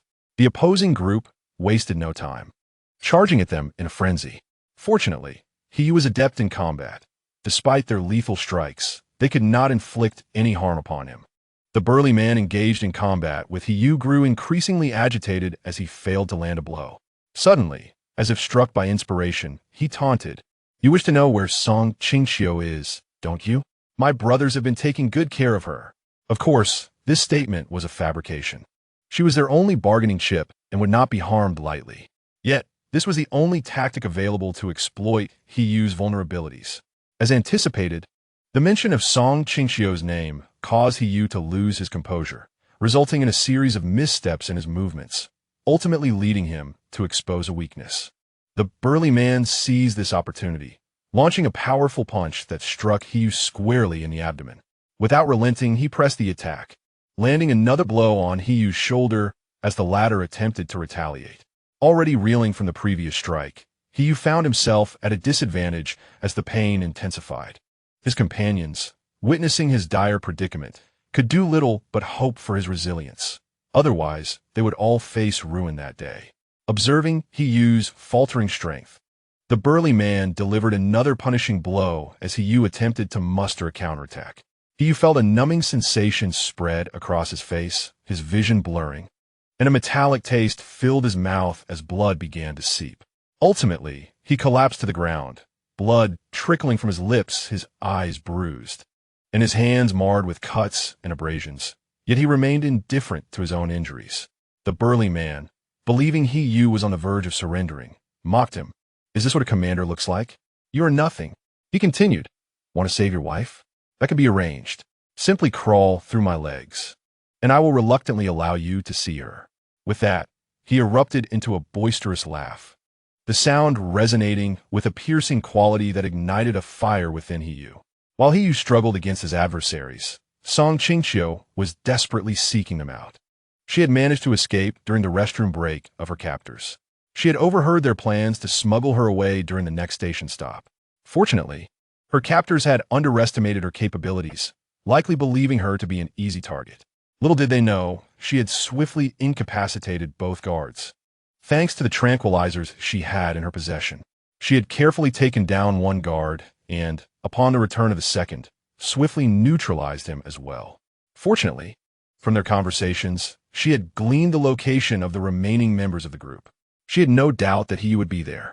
Before proceeding, she meticulously checked her supplies, ensuring that her medicines were in order before making her way to their carriage. With only 15 minutes remaining, time was of the essence. If she did not act swiftly, they would face even greater troubles once the train reached its destination. She navigated cautiously, fearful of encountering the syndicate. Thankfully, they had not been vigilant enough, and she encountered no suspicious individuals in the other carriages. Finally, after 5 minutes, she arrived at the last carriage. From the outside, she observed that it was devoid of passengers, suggesting premeditated intent. With great care, she opened the carriage door, relieved that her entrance went unnoticed. However, when she beheld the severely injured Hiyu, she nearly gasped in alarm. Perhaps out of some unspoken connection, Hiyu noticed her as well, yet both made an effort to conceal their recognition, fearful of being discovered by the opposing faction. However, one of the burly men seemed to sense something amiss. Upon turning to see Song Qingqiu, he shouted to someone, "Big brother." In response to this situation, Hiyu lunged forward, pinning the man down and covering his mouth. Once Song Qingqiu was discovered, she instinctively sought to escape, but the burly man closest to her swiftly tightened his grip around her neck. In an instant, the situation escalated into a perilous predicament. "Stop resisting. Stand down. I will take this young lady's life." The rest of the group, who had initially considered fighting back, were silenced by his authoritative command. Hiyu, having relinquished resistance, was captured by the burly man as well. Yet, Song Qingqiu was not prepared to simply sit back and await her fate. Prior to arriving, she had made various preparations and anticipated the unfolding events. This current predicament fell within her expectations. However, she could not rely on anyone else and had to place her trust in Qingqiu, the man with whom she had shared many moments. He represented their shared hope. While exchanging glances with him, she attempted to lower the guard of her captor. "Big brother, could you ease up a bit? I'm nearly being choked to death." Her voice, softer than usual, rendered the men present weak at the knees. This was precisely the effect Qingqiu sought. Seizing the opportunity when the man's grip loosened slightly, she leaned back, her head colliding with his, and then bent forward, freeing herself from his grasp. At that moment, Qingqiu swiftly pulled her to safety. His companions, seizing the moment, restrained the man who had been knocked to the ground by Qingqiu. Coincidentally, this subdued individual happened to be the leader of the group. As the saying goes, to catch a thief, first catch the king. With their leader subdued, the remaining members dared not persist in their defiance. After all, they were merely mercenaries. Risking their lives was unnecessary. Ultimately, Qingqiu and a few others bound them securely. The ropes, of course, were provided by Qingqiu. Although Qingqiu was unaware of their origin, he reasoned that if his wife provided them, they should be utilized without further thought. Once they had secured the area, the train conductor arrived, wearing a smile and exclaiming, "Oh dear, I seem to have arrived at an inopportune moment. Has everything concluded?" He remained silent, casting a sidelong glance at him, an unspoken understanding passing between them. Although the conductor felt awkward, he understood his duty. Since this group had been captured, he would take responsibility for them. "I'll handle it properly," he assured. Qingqiu initially intended to intervene, but reconsidered and chose to remain silent.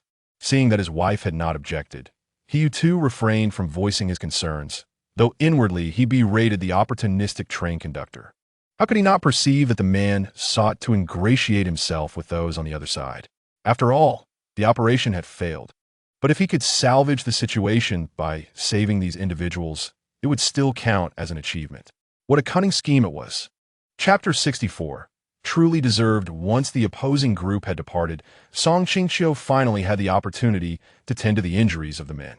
However, she did not overlook the few individuals accompanying them, distributing a vial of medicine to each. This medicine was crafted by a highly skilled physician, particularly effective for treating external wounds, and it also fortifies the body.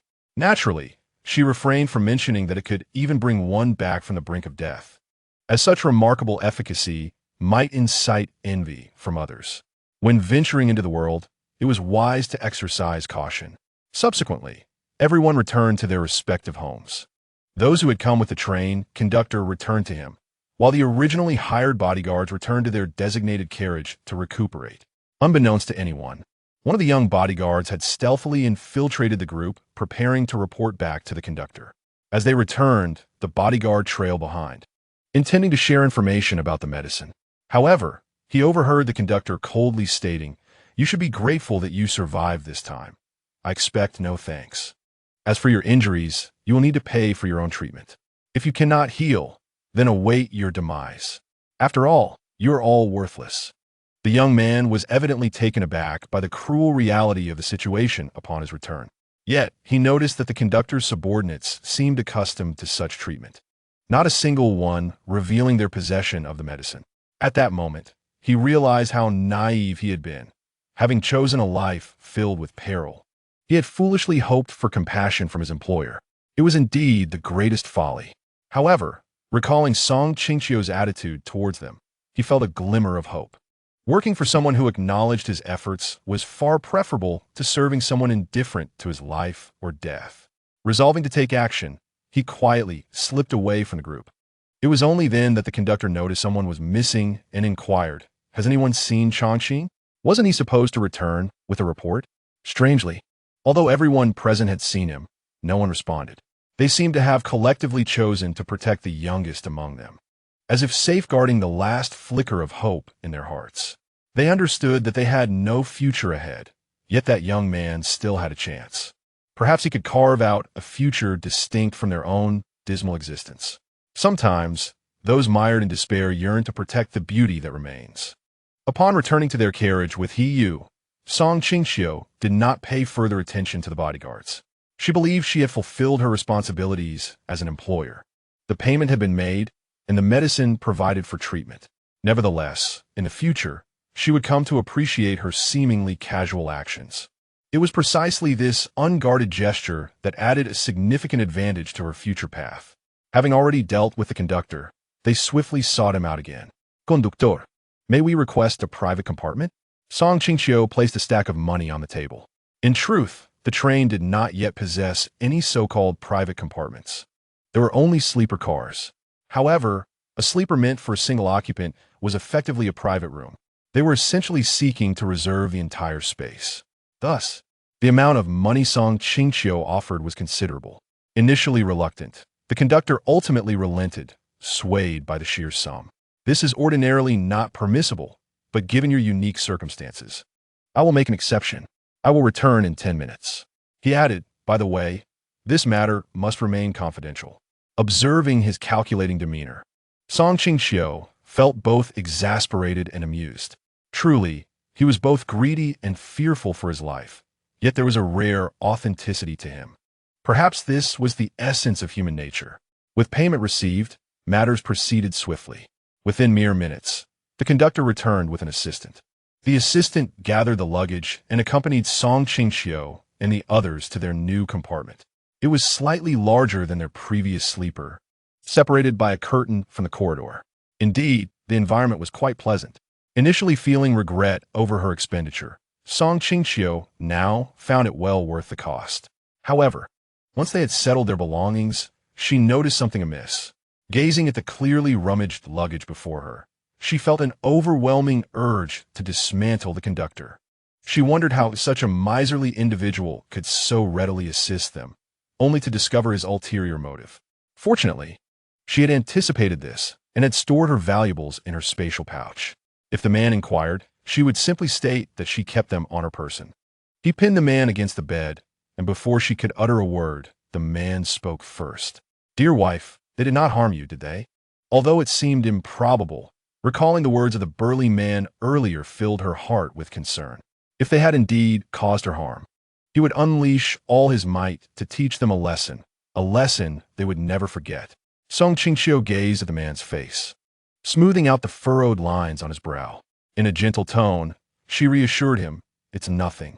They just tie me up for a while, but I managed to free myself in the end. Do not worry. It is you who has sustained more serious injuries."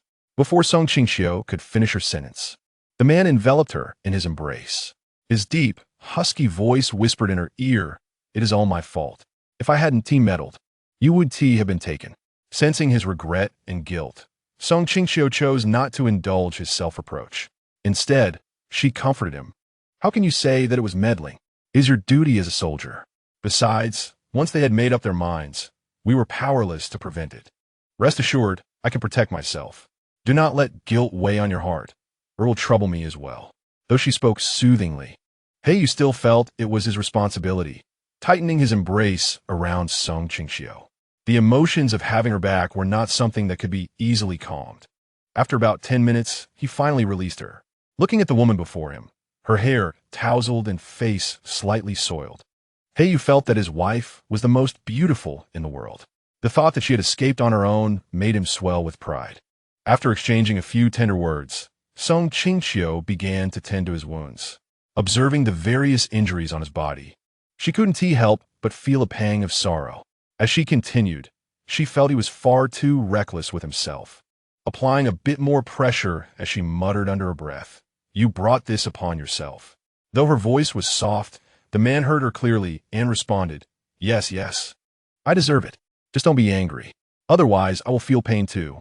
With that, he took the opportunity to lean in and kiss her eyes, then her nose, and finally sealed her lips, silencing her irritable yet endearing remarks. The night passed relatively peacefully, without further incident. Perhaps they were genuinely exhausted, as they slept until nearly noon the next day.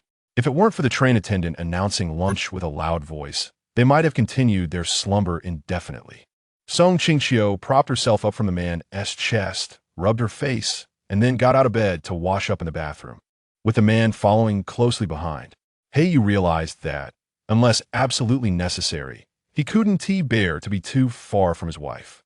The train's restroom was already cramped, and with two people inside, it felt even more crowded. As Song Qingqiu turned around, it seemed like she was inviting him into her embrace, which delighted Yu. After 5 minutes, they finally emerged, their faces clean. If one were to observe closely, they would notice that Song Qingqiu's lips appeared unusually red, drawing the attention of passers-by. Although she tried to ignore the inquisitive glances, they felt as tangible as if they were physically landing on her. With no refuge available, she vented her frustration by pinching the soft flesh at his waist. "This is all your fault." The man, however, paid no heed to her annoyance, smiling as he accepted it all. Watching his nonchalance, Song Qingqiu felt as though her anger was like a punch to cotton, ineffectual and frustrating. Ultimately, she consoled herself, reminding herself not to be too hard on herself. The person she chose was someone she must accept, even if dissatisfaction lingered. Fortunately, the man displayed a sincere intent to make amends during their meal, serving her with great care, pouring water, selecting dishes. Given his commendable behavior, Song Qingqiu reluctantly forgave him. While he busied himself, she found herself drowsy once more. Yu found it amusing but didn't stop her, allowing her to rest while he went to fetch water. However, in that brief moment, trouble arose in the train carriage. Just as Song Qingqiu lay down, she faintly heard a commotion. Initially inclined to ignore it, she was startled to hear someone calling for help. Although the voice was faint, it reached her ears. Just as she hesitated, Yu returned. Without waiting for him to set down his things, Song Qingqiu grasped his sleeve. "Come, let us see what is happening." Instead of being upset, the man smiled at her. "Aren't you afraid it could be a trap?" Song Qingqiu chuckled. "Even if it is a trap, we cannot stand by and watch someone die." They made their way to the source of the disturbance, but found no one in mortal peril. Instead, a woman clutched an embroidery piece, her brow furrowed as if her life depended on it. Upon inquiry, they learned that the woman was transporting goods for her employer. Such human transport was common, relying on one's physical strength to earn a living. She had previously done well, but this time, she had accidentally damaged a precious piece that her employer had painstakingly acquired. The design was integral, and although only a small portion was damaged, it compromised the piece's integrity. Realizing the consequences she might face upon her return made her tremble uncontrollably. She recalled her employer stating the piece's immense value, enough that selling her would not suffice to cover it. That was why she had cried for help. The possibility of salvaging the embroidery was a matter of life and death for her. Seeing her distress, the surrounding crowd suggested she pay someone to repair it. However, she was hesitant to take action, leading to the uproar. After understanding the situation, Song Qingqiu approached the woman directly, asking, "May I see the embroidery?" Initially reluctant, the woman was persuaded by the crowd, who urged her to let Song Qingqiu take a look, suggesting that she might indeed be able to help. Yet, a spectator cautioned against carelessly showing it to anyone, fearing it might be taken. A young girl overheard and mocked, "Don't assume everyone is like you. Can't you see the man behind her is a soldier?" The woman, upon hearing this, glanced at Yu. The rebuffed man, undeterred, muttered under his breath, "Who knows if they are working together?" The crowd, however, ignored him and continued to encourage the woman. She offered to help. Why not let her try? Eventually, the woman hesitated but finally handed the piece over to Song Qingqiu. Holding the piece for a moment, Song Qingqiu remarked, "You used the cross-stitch technique combined with satin stitch, didn't you?" A skilled embroiderer in the crowd chimed in. "It seems this girl truly knows her craft and is quite the expert. I've heard of cross-stitch, but never had the chance to learn." The woman suddenly recalled, my employer mentioned that this was done using cross-stitch and satin stitch." Without further ado, Song Qingqiu requested the necessary embroidery tools. Then, under the watchful gaze of the crowd, she repaired the damaged section in just 2 minutes. Though not as exquisite as before, it remained inconspicuous unless scrutinized closely. After returning the item to the woman, Song Qingqiu took the man's hand and started walking back. The woman called out from behind, offering her money as a token of gratitude. However, Song Qingqiu did not pause, merely waved her hand dismissively. Upon returning to the carriage, Yu acted as if nothing had transpired, showing no inclination to inquire further. Unable to contain herself, Song Qingqiu turned his face towards her, asking, "Don't you have anything you wish to ask me?" Qingqiu did not respond immediately, gazing deeply into her eyes, and casually remarked, "There is nothing to inquire about. It is your privacy. If you wish to share, I will be delighted. But if you're not ready to divulge, it is perfectly fine. Regardless of whether you choose to speak or remain silent, my love for you remains unchanged. Just remember this." After saying this, he gently caressed her smooth cheek. Although she was already aware of his growing romantic prowess, Qingqiu still found it somewhat overwhelming. Simultaneously, she felt inclined to confide in him when they arrived at the new unit. The afternoon nap eventually transformed into a late afternoon slumber. Nevertheless, this did not hinder Qingqiu's peaceful rest. Upon awakening, it was already time for dinner. Qingqiu held a degree of disdain for her own indulgence in the cycle of eating and sleeping, yet she simultaneously relished it. Qingqiu, however, exhibited no signs of dissatisfaction, further deepening Qingqiu's fondness for him.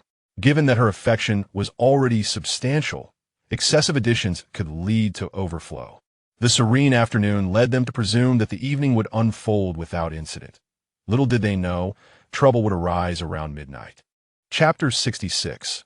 My little treasure is missing initially. Qingqiu had no intention of intervening, but the train conductor approached her, already irritated by his presence. Her expression soured further, as if someone owed her a substantial sum. "Miss Song, this matter is genuinely complicated. Otherwise, I would not disturb you," he stated, attempting to lean closer to whisper in her ear, only to be pulled back slightly by Qingqiu, who had been observing him intently. In a low voice, Qingqiu questioned, "Who permitted you to come so close to my wife? Do you think you deserve it?" With no other option, the conductor clenched his fists, suppressing his indignation, and patiently explained, "The person who lost the child is not simple." Upon hearing that a child was lost, Qingqiu glanced at Qingqiu. He naturally sensed her gaze, and in that brief exchange, they affirmed their mutual understanding. The conductor, expecting to continue persuading her, was surprised to see them already exiting the room. Watching their departing figures, he felt a surge of frustration, but ultimately followed them to the affected carriage. Throughout the journey, Qingqiu contemplated how eventful this trip had been, with one issue after another. Yet, it seemed that these incidents had rendered their journey far from dull. Acknowledging the seriousness of a lost child, they quickened their pace. In no time, they arrived at carriage number 8, which was a sleeper carriage filled to capacity. Due to the commotion surrounding the lost child, none of the passengers could find rest. The individual who had lost the child was a rather young woman, prompting Qingqiu to reflect on how early she must have become a mother. Before she could speak, the conductor interjected, Miss Song has come to assist you." The young woman glanced at Qingqiu and dismissively remarked, "Just her? Can she really find my treasure?" If Qingqiu could not recognize the hostility directed at her, it would be rather foolish. She had come to help, not to endure hostility, and since the woman did not appreciate her presence, she decided to turn away and return to rest. There was no need to engage in a staring contest that would dampen her spirits. Observing Qingqiu's intent to leave, the conductor quickly interceded. "Since you are here, please lend a hand."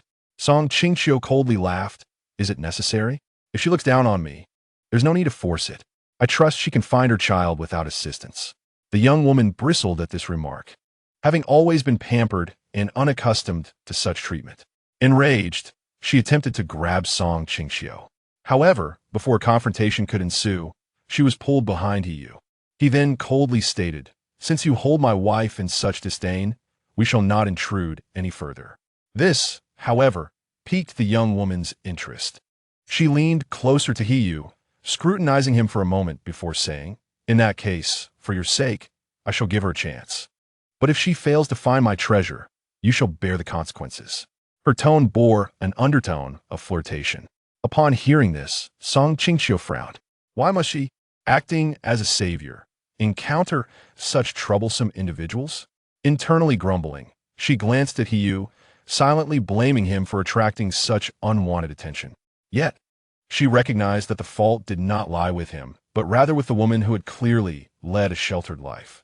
Initially reluctant to involve herself in this matter, Qingqiu ultimately had no choice but to take on the task. To locate the missing child, she first needed to clarify the situation. Finding a suitable spot to lean against, she began to question the woman. When did you lose your treasure? What is its name? Is it male or female? The woman, eager to find her child, was somewhat cooperative, recalling, it was after dinner today. I took a nap, and when I woke up, it was gone. Its name is Treasure. And as for its gender, I suppose it is female. Song Qingqiu listened to her response, perplexed, and could not help but ask, is this your biological child? How can you be uncertain about its gender?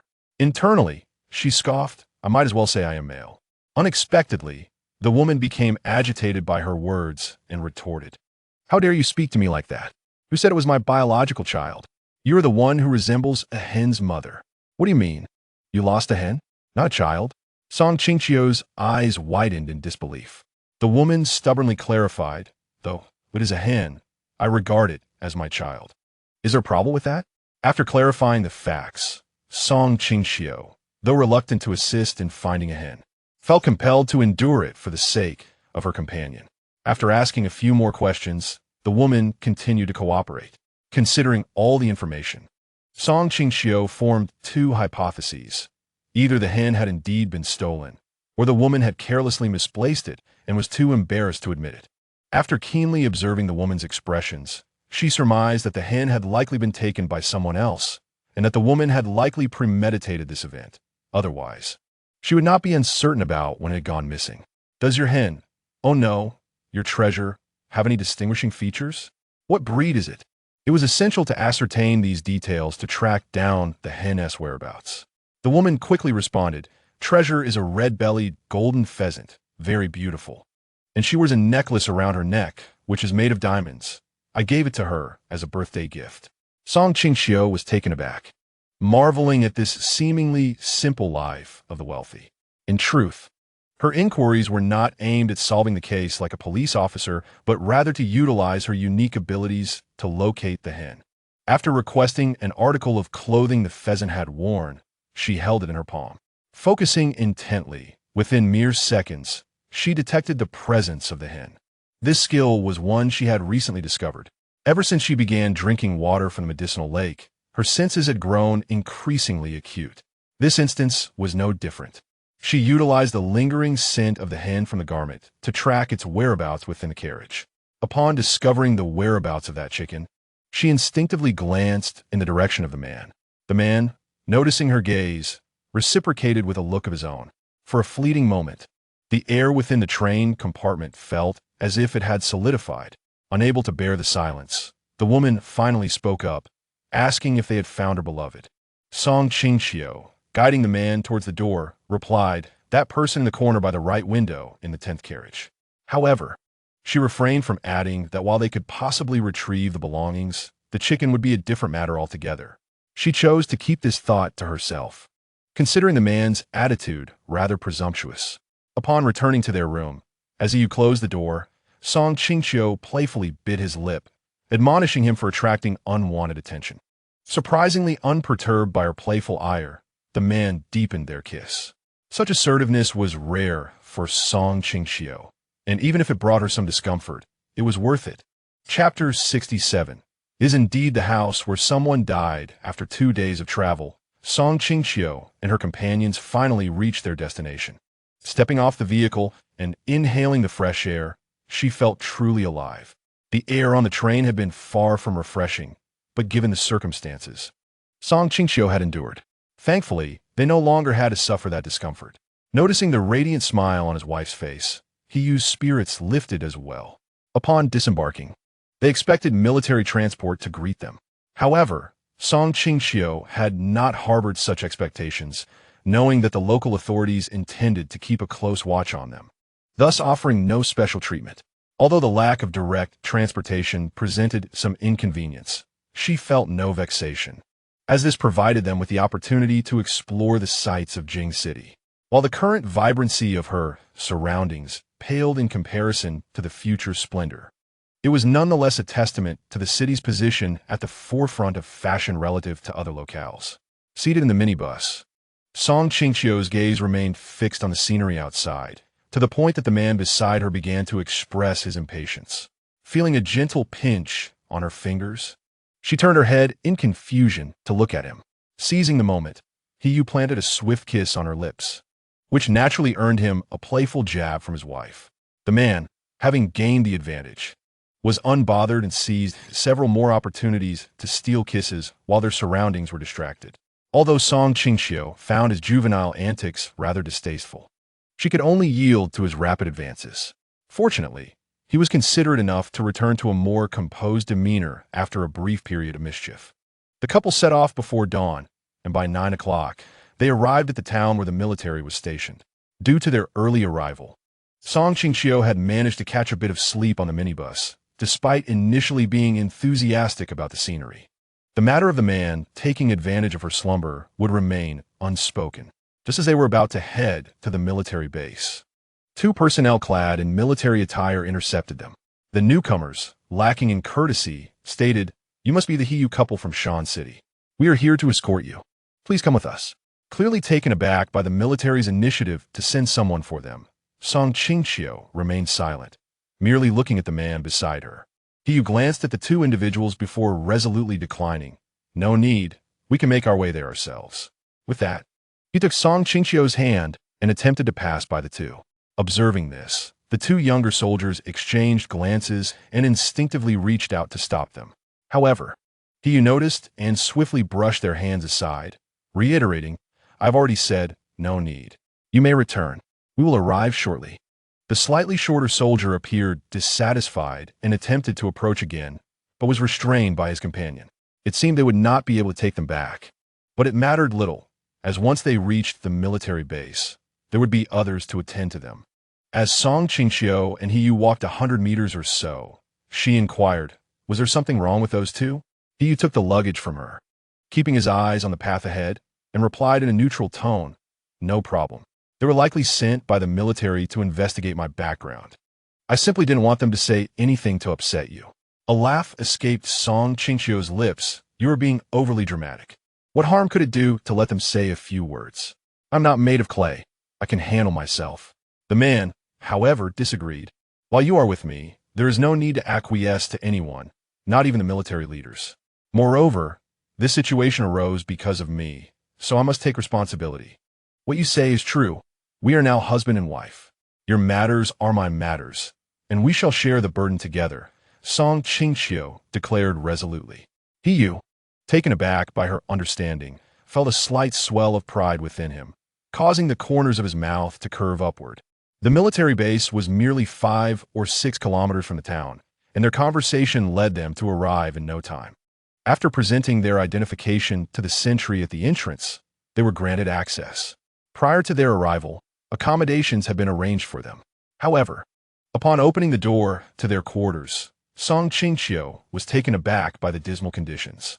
Although she had anticipated a difficult living situation, the derelict state of the windows and the dilapidated furniture was truly appalling. Despite it being spring, the temperatures in Jing City were still quite low. Sleeping in a room with broken windows would surely lead to illness. Resolving to fetch some water and tidy up the space, she took a bucket and headed to the water room.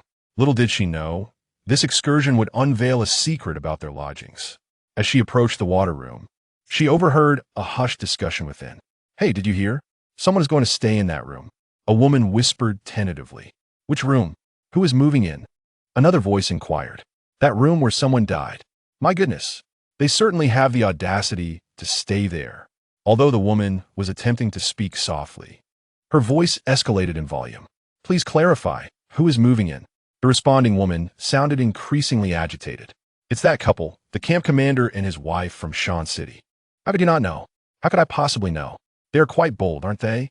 Wasn't that room supposed to be sealed? Who knows? Anyway, I have to go now." Hearing footsteps approaching, Song Qingqiu quickly stepped into the shadows around the corner. Just then, she spotted a rather fashionable woman striding towards her, evidently the one who had spoken first. She had not anticipated that their accommodations would not only be shabby, but also haunted. This revelation certainly shattered her expectations. Nevertheless, if they thought such tales would frighten her away, they were sorely mistaken. She was no boastful charlatan. While she may not be an accomplished spirit medium, ordinary ghosts posed little challenge for her. Having studied geomancy under a reputable master, She felt confident that unless confronted by an exceptionally rare and powerful spirit, she could handle whatever came her way. Coincidentally, having just arrived in a new place with little to occupy her time, she thought to engage with this little spirit. Perhaps she might glean some knowledge that was not accessible to the average person. Upon returning with her water, she found that he had already completed his reporting procedures. As he prepared to leave, she called out, "You've just returned. Where do you think you are going?" His expression soured as he awkwardly explained, "I'm going to speak with them about changing our room." Qingqiu, however, said, "It's nothing, quite good.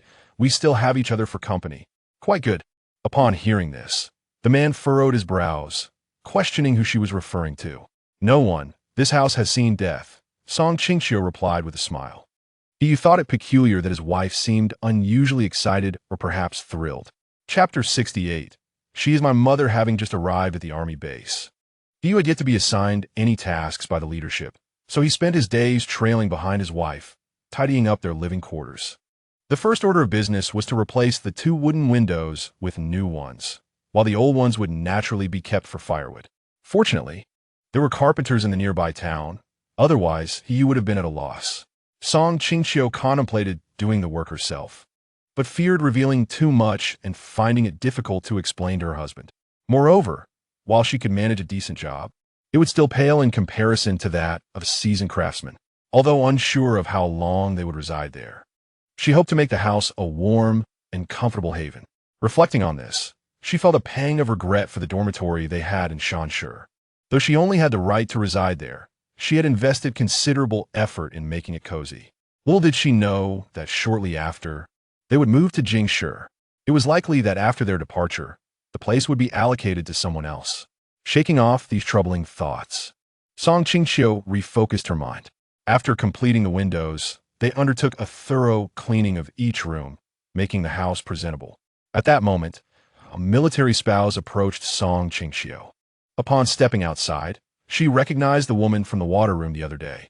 The woman was holding several eggs and a handful of vegetables, beaming as she said, "You must be the new arrivals. I thought you might not have bought any groceries yet, so I brought you some. We have plenty from our vegetable garden." Initially reluctant to accept, Qingqiu's resolve weakened when the woman added, "You are quite fortunate. This house hasn't been occupied for ages, and you get to move in. Just look at how bright it is." Although she did not wish to engage in pleasantries, the woman's words irked her, leading her to accept the offerings as compensation. "Thank you, sister," she said with feigned gratitude, "but I'm quite busy here, so I won't be able to entertain you." With that, she closed the door with a resounding bang, nearly catching the woman on the nose. Qingqiu, clearly perplexed, looked at Qingqiu, puzzled by her demeanor. "She is the one who said our house is haunted, and now she is trying to be nice." Understanding the underlying reason, Qingqiu immediately supported Qingqiu's actions, exclaiming, "Well done, wife." Qingqiu had no time for banter with her husband and continued to delegate household chores. The items gifted by the woman were ultimately discarded. She dare not consume anything from someone so duplicitous. Meanwhile, the woman returned home, regretting her earlier actions. She had intended to snoop around but ended up with 3 eggs and a handful of vegetables instead. She felt frustrated that Qingqiu did not exhibit the expected courtesy, as any normal person would have returned the items in such circumstances. Qingqiu had no time to concern herself with others' feelings. She was simply exhausted. After a week of laboring on the house, it was finally nearing completion. Aside from the larger furniture, which would require more time to procure, everything else was almost in place. That night, just before bed, Qingqiu attempted to initiate intimacy, but she decisively declined, too fatigued to entertain such thoughts. All she desired was a good night's sleep. However, in the dead of night, she was stirred by the sound of a child's cries. The sobs echoed eerily in the stillness of the night, yet to Qingqiu's ears, they sounded pitiful. Perhaps it was her impending motherhood that heightened her sensitivity to the plight of children, even in the midst of midnight wails. After a moment's hesitation, she resolved to investigate the source of the commotion. Upon reaching the living room, she found a child sitting on a small stool, weeping inconsolably. Bathed in moonlight, the child was plump and adorable, yet his skin appeared unnaturally pale, devoid of color. He resembled something not of this world. Cautiously, Song Qingqiu approached and gently inquired, "Little friend, what troubles you?" The child's voice, soft and endearing, responded, "Annie, I miss my mommy." "Who is your mother?" Song Qingqiu probed further. She is my mother," the child replied innocently. Song Qingqiu pondered this, realizing she had no counter to his claim. After considering the cognitive development of children his age, she rephrased her question, "What is your mother's name?" The child tilted his head, thinking hard before suddenly brightening up and exclaiming, "Her name is Wife. I hear Daddy call her that." "Very well, that seems plausible," she remarked, realizing this line of questioning was unlikely to yield further insights. "Little friend, do you know how you came to be here?" To her surprise, upon hearing this, the child's expression shifted, his lips quivering as he protested, "I'm dead?" At that moment, Song Qingqiu felt an overwhelming sense of absurdity. The child believed himself to still be alive. Nevertheless, it was crucial to soothe him, for a loud outburst would shatter her carefully constructed bubble of safety. Acting swiftly, as the child's mouth began to pout further, she pinched his lips shut. The child, naturally, struggled, indignantly asking, "Annie, what are you doing?" Seeing his agitation, Song Qingqiu couldn't help but chuckle, yet she replied, "Don't cry, or I will keep pinching your mouth." Understanding her words, the child blinked his bright eyes and nodded. However, as soon as she released him, he promptly opened his mouth to wail, prompting her to hastily affix a silence charm over his lips. The yellow paper nearly lodged in his mouth, leaving him stunned. Song Qingqiu's quick reaction stemmed from her past experiences with mischievous children, making her instinctive actions surprisingly effective. She couldn't help but laugh inwardly at the unexpected success of her efforts. The poor child remained silenced for 10 minutes before the charm was lifted, and his demeanor towards Song Qingqiu shifted to one of newfound respect, sensing that this seemingly amiable Annie was not to be trifled with. Later, after a lengthy conversation, Song Qingqiu learned the child's name, Xiao Bao, a common name that would not lead her to his parents' identities. Nevertheless, she encouraged him to think carefully, promising to discuss anything he remembered during their conversation the following night. By the time she returned to bed, dawn was approaching. Meanwhile, Qingqiu had been summoned by the army leadership early in the morning and returned home with an unsettling expression. Chapter 69. A world that belongs to me in a state of semi-consciousness. Song Qingqiu instinctively reached for the space beside her, only to find it empty. Suddenly alert, she realized that her husband should have been nearby, as they had just arrived in Qingqiu. Where could he be? After turning on the light, she discovered he was sitting motionless in the living room, resembling a wooden statue. Initially, she intended to scold him for scaring her, but upon seeing his expression, she thought better of it. "What's wrong? Why do you look so pale?" "My dear wife, I reported for duty today, only to be informed that they will not be assigning me a position for the time being." My voice carried a hint of grievance and despondency. Upon observing my melancholy, Song Qingqiu initially feared that something grave had transpired. However, she understood that such sentiments should not be expressed outwardly, as men often perceive matters differently than women do. "When we embarked on this journey, you should have been prepared for such eventualities, shouldn't you? They summoned us here, partly to monitor us closely, and partly to undermine your authority. Now that you are facing this treatment, shouldn't you have anticipated it?" As I gazed at Song Qingqiu, who had suddenly taken the initiative to sit upon my lap and tenderly console me, I began to feel that she might be right. Yet, despite this realization, a lingering sense of injustice gnawed at my heart. I sighed and buried my head in her shoulder, still feeling wronged. She gently caressed my head in a gesture of comfort and continued, "It's all right. Consider this a time for you to rest. Moreover, even if you wish to accomplish something now, they would not acknowledge it. It will be wiser for you to recuperate alongside me. When the opportunity arises for you to showcase your abilities, you can approach those in power, and it will be justified. Besides, you have been so busy lately that you haven't had time to accompany me. Let's take this chance to make up for lost time. Allow me to become the most exceptional military spouse in this camp." After hearing her words, I felt somewhat reassured. Indeed, even if the military had bestowed a position upon me, I would still struggle to earn the respect of others. With this understanding, I felt my earlier despondency dissipate, and a glimmer returned to my eyes. As I sensed her waist being embraced more tightly by my hands, Qingqiu squirmed slightly, only to be met with my low whisper, "Don't move." In that instant, her face flushed as if ignited by fire. Fortunately, I was prudent enough to refrain from crossing any lines. Nevertheless, Qingqiu still made certain concessions, for otherwise, escaping my grasp would have been impossible. After breakfast, she drew me into our room, her delight evident. Observing her eagerness, I found it amusing, as if she intended to consume me whole. Once I was seated, she grasped my hand, and in a mere moment, I was transported into her realm. Upon opening my eyes, I discovered myself in a picturesque landscape. While I was somewhat bewildered, I patiently awaited her explanation. With an air of anticipation, she settled beside me on the ground and began to elucidate, "This is my space, a realm that belongs solely to me, unknown to outsiders. However, if I lead you, you may enter. This place is filled with many treasures." Afterward, she took my hand and urged, "Come, let's explore." I followed her, observing my surroundings and posing questions as they arose. Qingqiu assumed the role of a guide, addressing my inquiries. When I pointed to a field of medicinal herbs, she naturally explained, "This is the source of all my medicinal pills. The pill you consumed was crafted by my own hands. As you can see, your wife possesses many skills, though I must conceal them to avoid attracting unwanted attention." Listening intently, I nodded in agreement, recognizing the necessity of discretion. As we reached a patch of exquisite flowers, I inquired, "My dear wife, what kind of flowers are those?" "They are rather beautiful."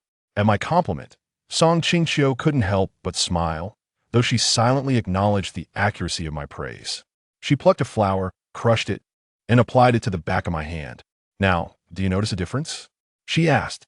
I leaned in closely and scrutinized my hand before uncertainly responding. "Is it a bit whiter?" With a smile, she replied, "Not only has it lightened, but it is also smoother than the surrounding skin. Feel for yourself." As I gently touched the area, I indeed perceived a subtle difference, yet I was suddenly struck by a realization. "So, you mean to say this flower is for women?" The words tumbled from my lips begrudgingly. Seeing my flustered expression, Qingqiu couldn't suppress her laughter, but countered, "How can you say it's only for women? This is a beauty secret suitable for both genders."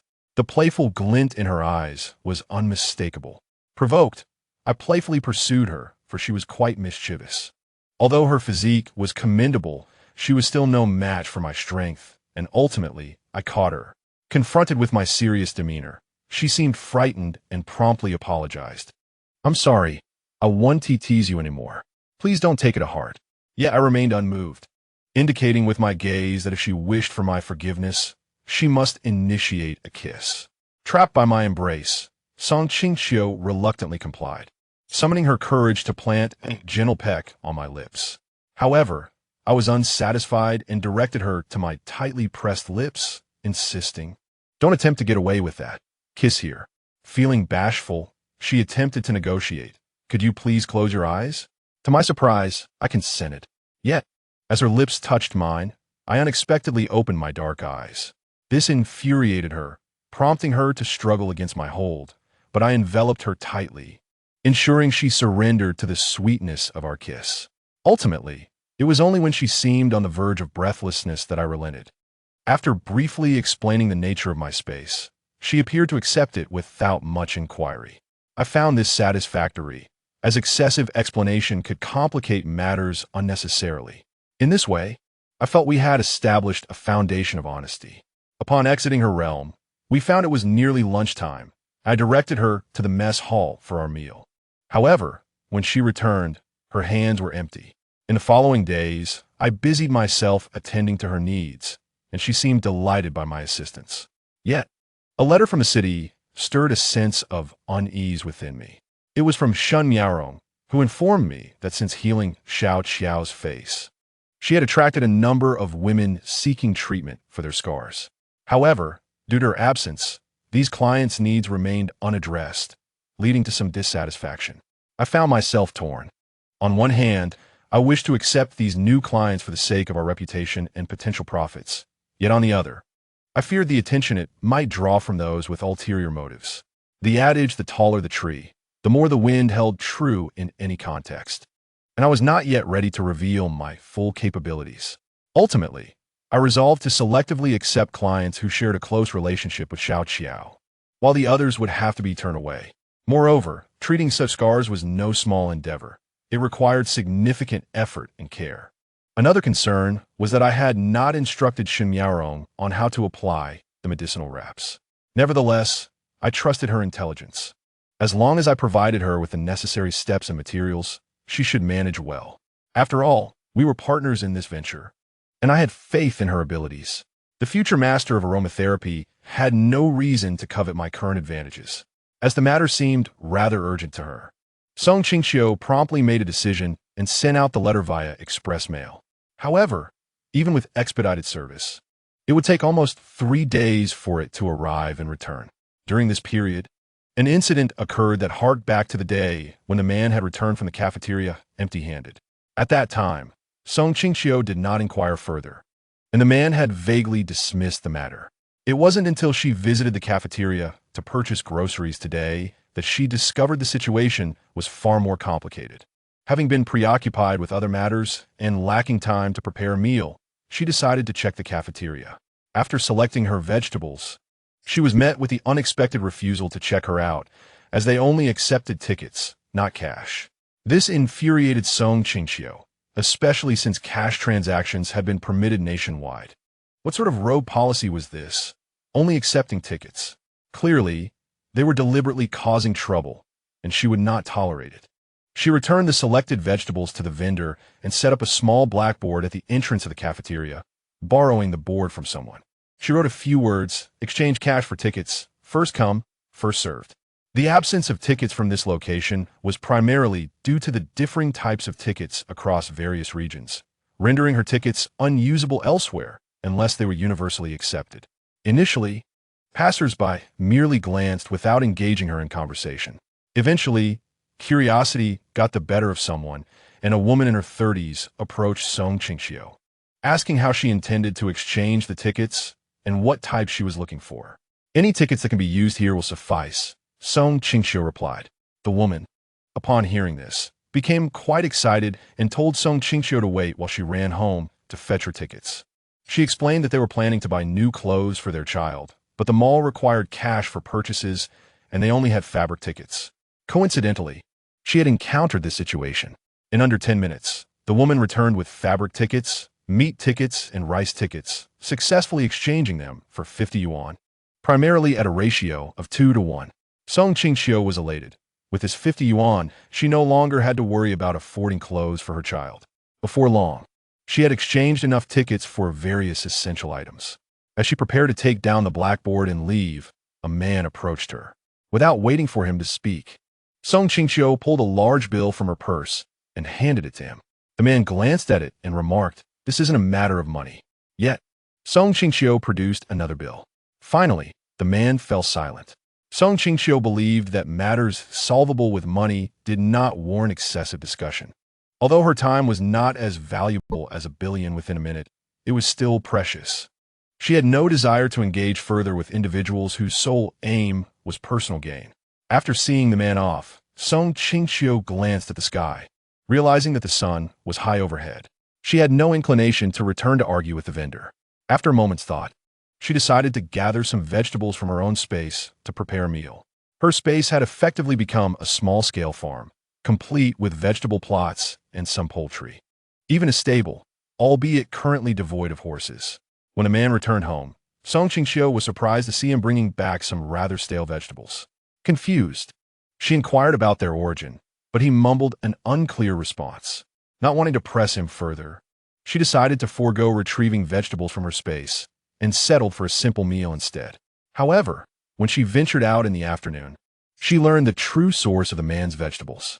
A group had gathered, oblivious to Qingqiu's presence, and were discussing the morning's actions of a newly arrived captain. One woman, knitting nearby, asked curiously what had happened. The first woman disdainfully recounted how the captain had helped a widow with chores and then requested some vegetables in return, expressing her incredulity at such behavior. Another chimed in, saying it was no surprise. given that he hailed from a small place and likely had a narrow view of the world. Qingqiu could no longer contain her irritation, but chose to return home instead of confronting them. She retrieved a sheet of stationery and penned a letter to the Shanshi. Who did they think they were, bullying her man? Did they not consider their own worthiness? The letter was brief, consisting of only a few lines.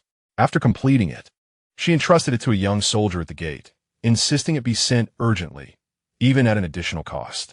Having done this, Qingqiu returned to the area and conducted some inquiries to identify those who had spoken earlier. After all, grievances have their sources, and vengeance must be directed appropriately. With her striking features and persuasive eloquence, she quickly learned several names. A glint of determination flickered in Qingqiu's eyes, as though she intended to consume them whole. At this moment, Heiyu remained unaware of the events transpiring at home, engrossed in repairing furniture for Grandma Li. Helping Grandma Li again?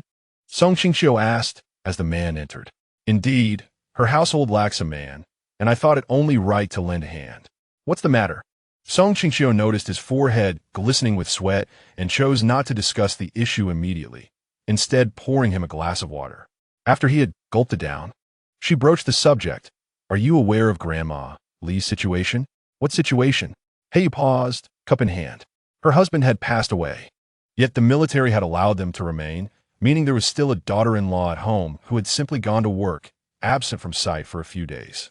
Upon hearing this, Heiyu grasped the implications. He had unwittingly been enlisted to help without realizing it. I understand now. I never intended to assist long-term. Today, as tasks are nearly complete, so I want to be going back, lest I upset you, he replied, half seriously. Qingqiu chuckled and shook her head, amused by how adept he had become at pleasing her. Since that day, Heiyu refrained from helping Grandma Li, yet the gossip continued unabated. Assisting her implied he had taken a liking to the widow, while not helping suggested he was guilty. This made Qingqiu laugh in exasperation. Fortunately, the letter she had sent to the military elicited a swift response. Without delay, she hurried to the office of the women's director. To her surprise, the director turned out to be a relative of Wang Xiaozi. Thanks to this connection, Qingqiu swiftly resolved the issue. She was confident that by the next day, the gossips would think twice before spreading rumors about her family, unless they had taken leave of their senses. That evening, the gossip mongers were summoned one by one for discussions. The specifics of these talks remained unknown, but from that day forth, their nonsensical chatter ceased entirely. Before long, Heiyu had been idle at home for nearly 5 days. Qingqiu understood that men are inherently restless, and she felt a sense of urgency for him. However, this matter was truly beyond her control. The only course of action was to wait for an opportune moment, and then take the initiative. Soon, such an opportunity arose. That day, upon returning home, Qingqiu was enveloped in the embrace of the man, who excitedly exclaimed in her ear, "Wife, I have finally waited for this moment." "What is it?" Although she had a general idea of what it might be, she still inquired in a cooperative manner. "In about a week, our country will prepare for the grand military competition. This is my chance. If I can participate in the contest, I have the opportunity to reclaim my position." Upon hearing this, Qingqiu realized that as long as the man could compete and secure a good ranking, the higher-ups would certainly take notice of him. At that time, even if someone attempted to sabotage him, they would have to recognize the situation. Thinking of this, Qingqiu patted the man's shoulder and encouraged him. "Then you must work hard to achieve a good ranking in the competition." She did not merely mention securing a spot in the competition, but rather emphasized achieving a commendable ranking, and her trust in him warmed the man's heart. He knew that Qingqiu was not one to indulge in sweet talk, yet her unwavering support and faith always softened his heart, reaffirming that he had not made a mistake in choosing her as his wife. After embracing her for a sufficient time, he finally released Qingqiu. In the days that followed, she hardly asked him for assistance with anything. She understood that what he truly desired was to engage in the duties of a soldier. In that case, she would offer him her unwavering support.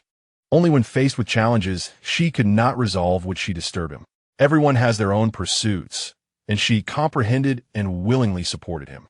Regarding the grand military competition, she admittedly did not possess extensive knowledge. However, she naturally wanted to assist him in any way possible, considering the various injuries he might sustain. She resolved to prepare an assortment of medicinal supplies. Simultaneously, she gathered some health supplements to strengthen his physique. In truth, she did not have high hopes for this selection process. While his capabilities were undoubtedly sufficient, there was always the possibility of sabotage. Should any underhanded tactics be employed during the selection, additional preparations would be necessary, such as an antidote. However, concocting such a remedy was an incredibly time-consuming and labor-intensive endeavor. Merely gathering the required medicinal ingredients proved to be a strenuous task, but fortunately, she had her own space to assist her. Essentially, the rare herbs she needed could be found within her realm. Yet, this endeavor inadvertently sparked a commotion. During those days, she became so engrossed in alchemy that she rarely ventured outdoors. When they arrived, she had just finished bathing. It was hardly surprising she chose to bathe during the day, considering the sweat that had accumulated from her potion making. However, before she could dry her hair, the raucous voices from outside disrupted her. What was happening? It was broad daylight, yet there were people outside her door cursing and shouting. Had they lost their minds? Just before opening the door, Qingqiu still held this thought. But as soon as she opened it, several women surged in, hurling accusations at her. Before she could discern what was transpiring, a young soldier entered. Though youthful, he exuded an assertive demeanor and addressed Qingqiu. "Qing, you need to come with me to cooperate with our investigation." That phrase struck her as oddly familiar. After pondering for a while, she recalled a similar encounter in the city of Shan. Why was this happening again? Why did they always want her to cooperate with investigations? Yet, with the soldiers at her doorstep, she felt she had little choice. Moreover, she was eager to uncover the truth behind the situation. Given the current state of the women outside, it seemed unrealistic to extract any information from them. Thus, following the young soldier became her most prudent option. However, before accompanying him, she needed to take something with her.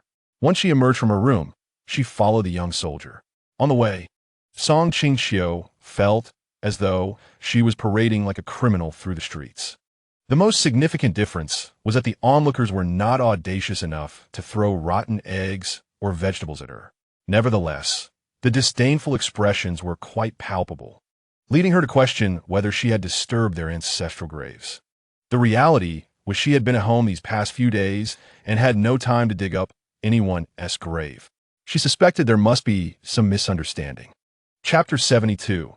Thus, only one possibility remains as soon as Qingqiu sat down on the chair in the interrogation room. She retrieved an identification document from her pocket and placed it on the table. "I suggest you take a good look at this document before investigating me. To my knowledge, this document is universally recognized across the nation." While her initial statement elicited no response, her second remark carried considerable weight. The investigator, who had just entered and had yet to settle in before questioning her, rushed out upon hearing her words. This approach was indeed suitable for a place like Jing City. After all, in such environments, a mere inquiry could involve a high-ranking official or a wealthy heir, and these ordinary individuals could not afford to offend them, thus prompting heightened scrutiny. After a brief discussion outside, the investigator returned with another colleague, and they appeared to be deliberating something significant. However, this did not concern her. She was solely focused on when she could leave and see her husband. She had heard the women's accusations, claiming that he had poisoned someone. Such an absurdity was laughable. In her opinion, it was more likely that someone had poisoned him. A person of Yu's caliber would struggle to harm anyone, let alone poison someone. After waiting for a while, they seemed to have reached a consensus. The young man who had gone to consult the higher-ups approached her, his tone noticeably more congenial. After glancing at Qingqiu, he stated, "We have reviewed your document, and there are no issues, but this only proves your innocence. As for your husband, we kindly ask you to accompany us to locate him so we can thoroughly investigate what transpired." Coincidentally, this aligned with Qingqiu's intentions. At this moment, the only way for her to uncover the truth about what Yu had done was to follow these individuals. Thus, she cooperatively accompanied the two men to the camp to find Yu. When they arrived, they were separated and placed in two small interrogation rooms, ostensibly to prevent collusion. Song Qingqiu thought the person who issued this order had some understanding of modern interrogation techniques. Upon seeing Yu, she pulled him aside and asked, "Can you explain what is happening?" Although the man was equally puzzled, he dutifully recounted everything to her. After listening to him, Song Qingqiu inquired, "You confirm that you all had lunch together, correct?" He nodded. "That is quite strange, as you mentioned that 4 people shared the same meal. Yet only 2 have been poisoned and are currently hospitalized. You took the medicine I gave you, didn't you?" Song Qingqiu confirmed. "Yes. I've been taking 1 every day as you instructed." With this confirmation, Song Qingqiu began to piece things together. "Did you give any to others?" The man shook his head. "Then that settles it. If your comrade did not take the medicine and is not poisoned, then only one possibility remains. The poison must have been administered by your comrade. As for the reasons behind it, we can only ascertain them once the investigation is thoroughly conducted. What truly matters now is how we can assist Yu in clearing his name. Otherwise, not only will he be unable to represent the army in the competition, but he will also be unjustly tarnished." "Where's your comrade?" he asked, pointing to the adjacent room. "You mean him?" After a long pause, the man suddenly snapped back to reality, disbelief etched on his face, or perhaps a reluctance to accept the truth. He harbored his own suspicions, yet instinctively dismissed them. However, the current circumstances compelled him to confront the reality before him. Perhaps he had never regarded himself as a comrade. Otherwise, why would he engage in such behavior? Noticing the man's seemingly amicable relationship with that individual, Song Qingqiu refrained from saying anything further and merely patted his hand. She then stepped into another room. This space had a different layout, featuring 2 distinct sections. From Yu's words, she learned he had just been in this room. It seemed the investigators had also turned their attention to the young man inside. Through a glass partition, Song Qingqiu caught a glimpse of the individual seated at the table. His face was unremarkable, lacking any distinctive features. Yet, such individuals often pose the greatest danger, as they can blend into the crowd after executing their deeds, rendering them nearly impossible to trace. No one pays attention to their ordinary appearance, which serves as their camouflage. Song Qingqiu had encountered many of this type before, and upon her first glance, she was almost certain that this person was responsible for the poisoning. Despite his feigned innocence, the cunning glint in his eyes did not escape her notice. However, this insight clearly could not serve as evidence. She had just confirmed with the man that the number of pills she provided was intact. Thus, it was clear that the man inside had not ingested the antidote. This meant he either committed the poisoning or had taken the antidote beforehand. In either scenario, he was inextricably linked to the act of poisoning. The pressing issue now was how to extract the truth from him. Glancing at the man's file on the table, Song Qingqiu was suddenly captivated by a particular line. "Father severely injured and hospitalized, unable to afford treatment." Yet, following a span of less than a week, it noted that his father had undergone treatment and was discharged with improved health. Where did that sudden influx of money come from? Presumably, it was illicit funds. Song Qingqiu's eyes brightened, and she resolved to share her thoughts with the investigators once the individual emerged. Fortunately, she did not have to wait long before an investigator stepped out. Song Qingqiu approached him and stated, "I have already spoken with my husband. He is innocent. He has been consuming the antidote I provided daily, which is why he has not succumbed to poisoning. As for the alleged deliberate poisoning, it seems more likely to have been committed by the man inside." The investigator did not interrupt, gesturing for her to continue. With her thoughts organized, Song Qingqiu proceeded, "I just reviewed his file. You should verify where the money for his father's hospital expenses originated. However, this may take time, and the most direct approach would be to question him directly. Although he will certainly lie, I can discern whether he is being truthful. Please grant me the opportunity to test this. After all, tracing the source of that money will also require time. What do you think?" The man appeared to ponder her words before finally nodding in agreement. He then turned and re-entered the inner room. Shortly thereafter, Song Qingqiu observed another investigator questioning the individual about the source of the money. She noticed the man clasping his hands together, then instinctively touching the tip of his nose. When he finally began to speak, his eyes darted to the right. Such simple yet quintessential body language was familiar to Song Qingqiu. After a few more inquiries, the previous investigator emerged. Naturally, Song Qingqiu shared her thoughts and rationale with him. The man exhibited neither surprise nor skepticism, simply stating that he would relay the information to his superiors. Song Qingqiu did not object, but inquired, "May I take my husband home now?" The man shook his head. "We must wait until the investigation concludes. However, rest assured, your husband is safe here. No one will trouble him, I assure you." Observing his earnest demeanor, Song Qingqiu felt an inexplicable trust in him. Nodding, she departed.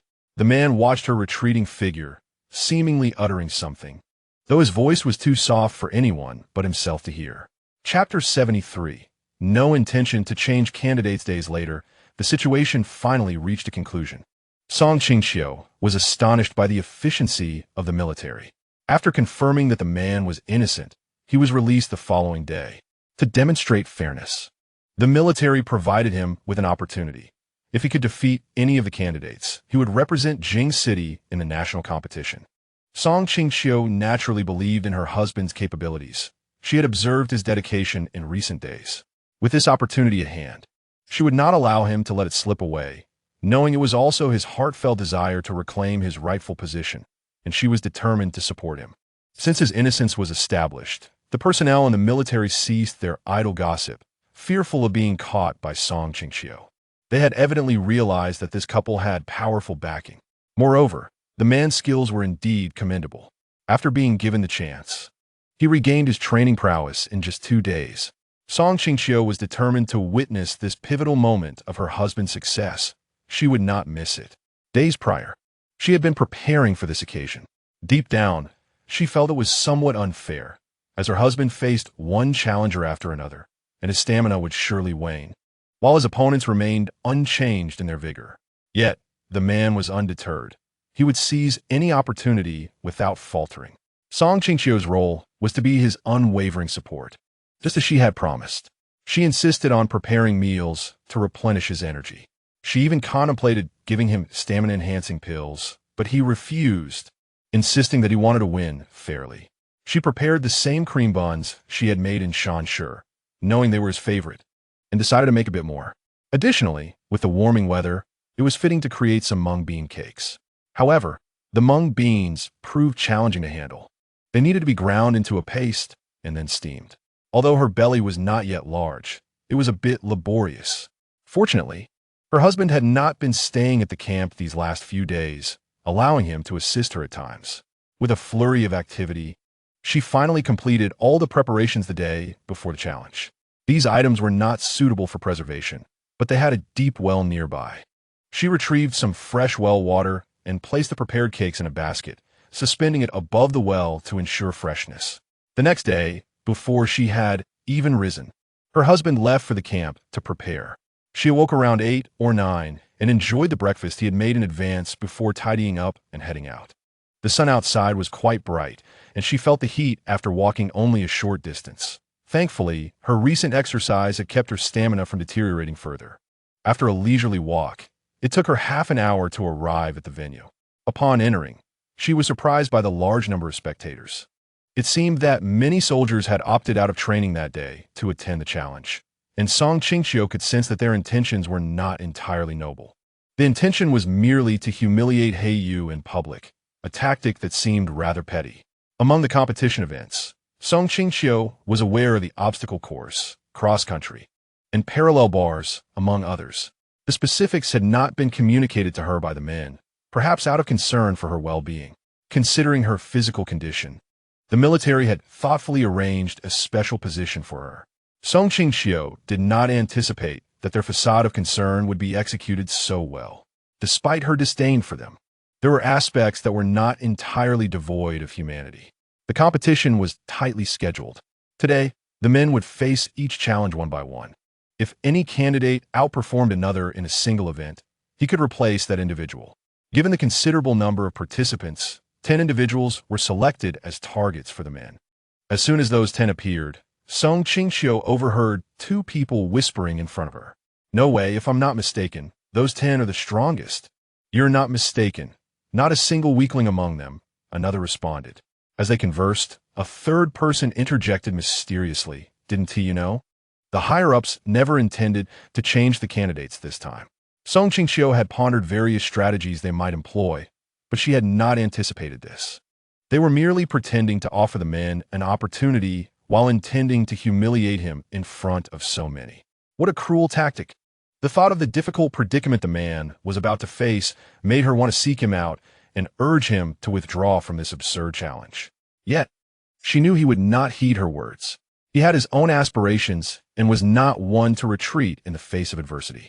Perhaps aware of the painful and helpless scenes that awaited him, she had been tense from the outset. The first event was the obstacle course. To save time, Qingqiu was arranged to start alongside the 10 competitors. This seemed innocuous at first, but Song Qingqiu quickly realized it was anything but. At least 3 individuals in the group were actively increasing the difficulty for him. By the latter half of the course, they even deliberately orchestrated a fall for him. The ground was strewn with mud, branches, and stones, and his training uniform offered no protection. Soon, Song Qingqiu observed his attire becoming torn, with blood seeping from various wounds. In that moment, she loathed her heightened sensitivity. From a distance, she not only saw the crimson blood, but could also smell its metallic tang. She fished out a homemade sour plum from her pocket and popped it in her mouth, barely suppressing the waves of nausea that threatened to overwhelm her. Perhaps the outcome was fated. Despite his arduous struggle, the man reached the finish line without surpassing any of the competitors. Though Song Qingqiu had anticipated this, witnessing his actual defeat filled her with regret for not insisting he take those pills. What a cheating! This so-called challenge was inherently unfair, and no one intended to make it fair. In this light, his perseverance appeared somewhat foolish. Watching him confront the crowd after his failure, she nearly rushed over to comfort him. Yet, she understood that he would not wish to see her. Granting him solitude might be the wisest choice. Qingqiu was beginning to grasp the reality of the situation, yet he had no intention of conceding. He believed that, in the face of genuine strength, all schemes and tricks amounted to mere clownish antics. Chapter 74. She is forever is number 1. Perhaps the first event had been too taxing, as the military allowed them a 10-minute break. Song Qingqiu seized this opportunity to approach the man. Upon seeing her, he seemed inclined to evade, but she firmly turned his head to face her. "Look at me," she insisted, her demeanor unusually assertive. Unable to resist, he turned to meet her gaze. "I believe you're the strongest, right?" she said, her eyes brimming with hope. After a moment of silence, he nodded, noticing the sweat on his eyelashes. Song Qingqiu showed no disdain and wiped it away with a towel she had brought. Once she had cleaned his face, she presented her basket to him. "I brought you steamed buns and mung bean cakes." He took one and began to eat, and she handed him a cup of water. "Don't just eat. Drink some water too. You don't want to choke." Observing Song Qingqiu, who was tirelessly attentive to him, he suddenly found that failure was not so unbearable after all. After all, he had a wife. For Song Qingqiu's sake, he could not allow himself to remain defeated. He would make her witness his triumph. As he replenished his energy, the break time was drawing to a close. After watching Song Qingqiu return to her place, he stepped back towards the center of the arena. His gaze, no longer as clear as at the beginning, now possessed a deeper resolve. The second event quickly commenced, the cross-country race. As for the distance, she learned from those around her that it would be a grueling 20 kilometers. While the previous event was visible, the cross-country course offered no such view. With the added burden, Song Qingqiu could only imagine the unfolding drama, her heart pounding like a ticking time bomb, fearing it would explode at any moment. She could only see the beginning and the end of this trial. Thus, the spectators shared her anxiety. Given the earlier Group S performance, her concern was palpable, yet she found herself powerless to intervene. However, a turn of events soon emerged. A live broadcast was introduced. She overheard people nearby saying, "No wonder someone borrowed a speaker and a walkie-talkie from our warehouse recently." It seemed they had planned for this. Yet, with this development, Song Qingqiu's anxiety intensified. Everything that transpired in the race would be relayed back to the audience. Her emotions were a tumult of wanting to hear news while fearing the worst, longing to receive good tidings while dreading the possibility of unfavorable updates. Contrary to her fears, the first half hour passed without incident. However, Subsequent developments tightened her chest. Heiyu was currently in second to last place. She wondered if he could hold on. As everyone's nerves tightened, the speaker crackled to life. Ah, Heiyu has been overtaken by the last competitor, with only 2 kilometers to the finish line. Can he regain his position? Qingqiu wished to believe in the man's abilities, yet without sight of the situation, uncertainty gnawed at her. She feared something had happened to him, preventing any significant advance. Just as she was about to surrender hope, he reignited her faith. Oh my! It's truly a pity that no one is here to witness this. Heiyu has overtaken the last competitor and is now hot on the heels of the leader. Incredible. He has caught up to second to last. Is he planning to chase down the first-place runner? The speaker's excitement mirrored the crowd's growing anticipation. Do you think Heiyu can maintain his position? One voice queried. Look at him. He is clearly on the move. A male voice countered confidently. Oh, so you support him now? Just moments ago, you dismissed him as a mere decorative pillow. The rebutted man retorted. At present, the correction is indeed necessary. Acknowledging one's shortcomings is not an issue. Moreover, the individual's prowess has indeed been showcased. Unbeknownst to Qingqiu at the scene, Heiyu had made immeasurable sacrifices in his pursuit of excellence. The spectators were oblivious to the events that transpired during the competition, prompting the contestants to resort to familiar tactics to encircle him once more.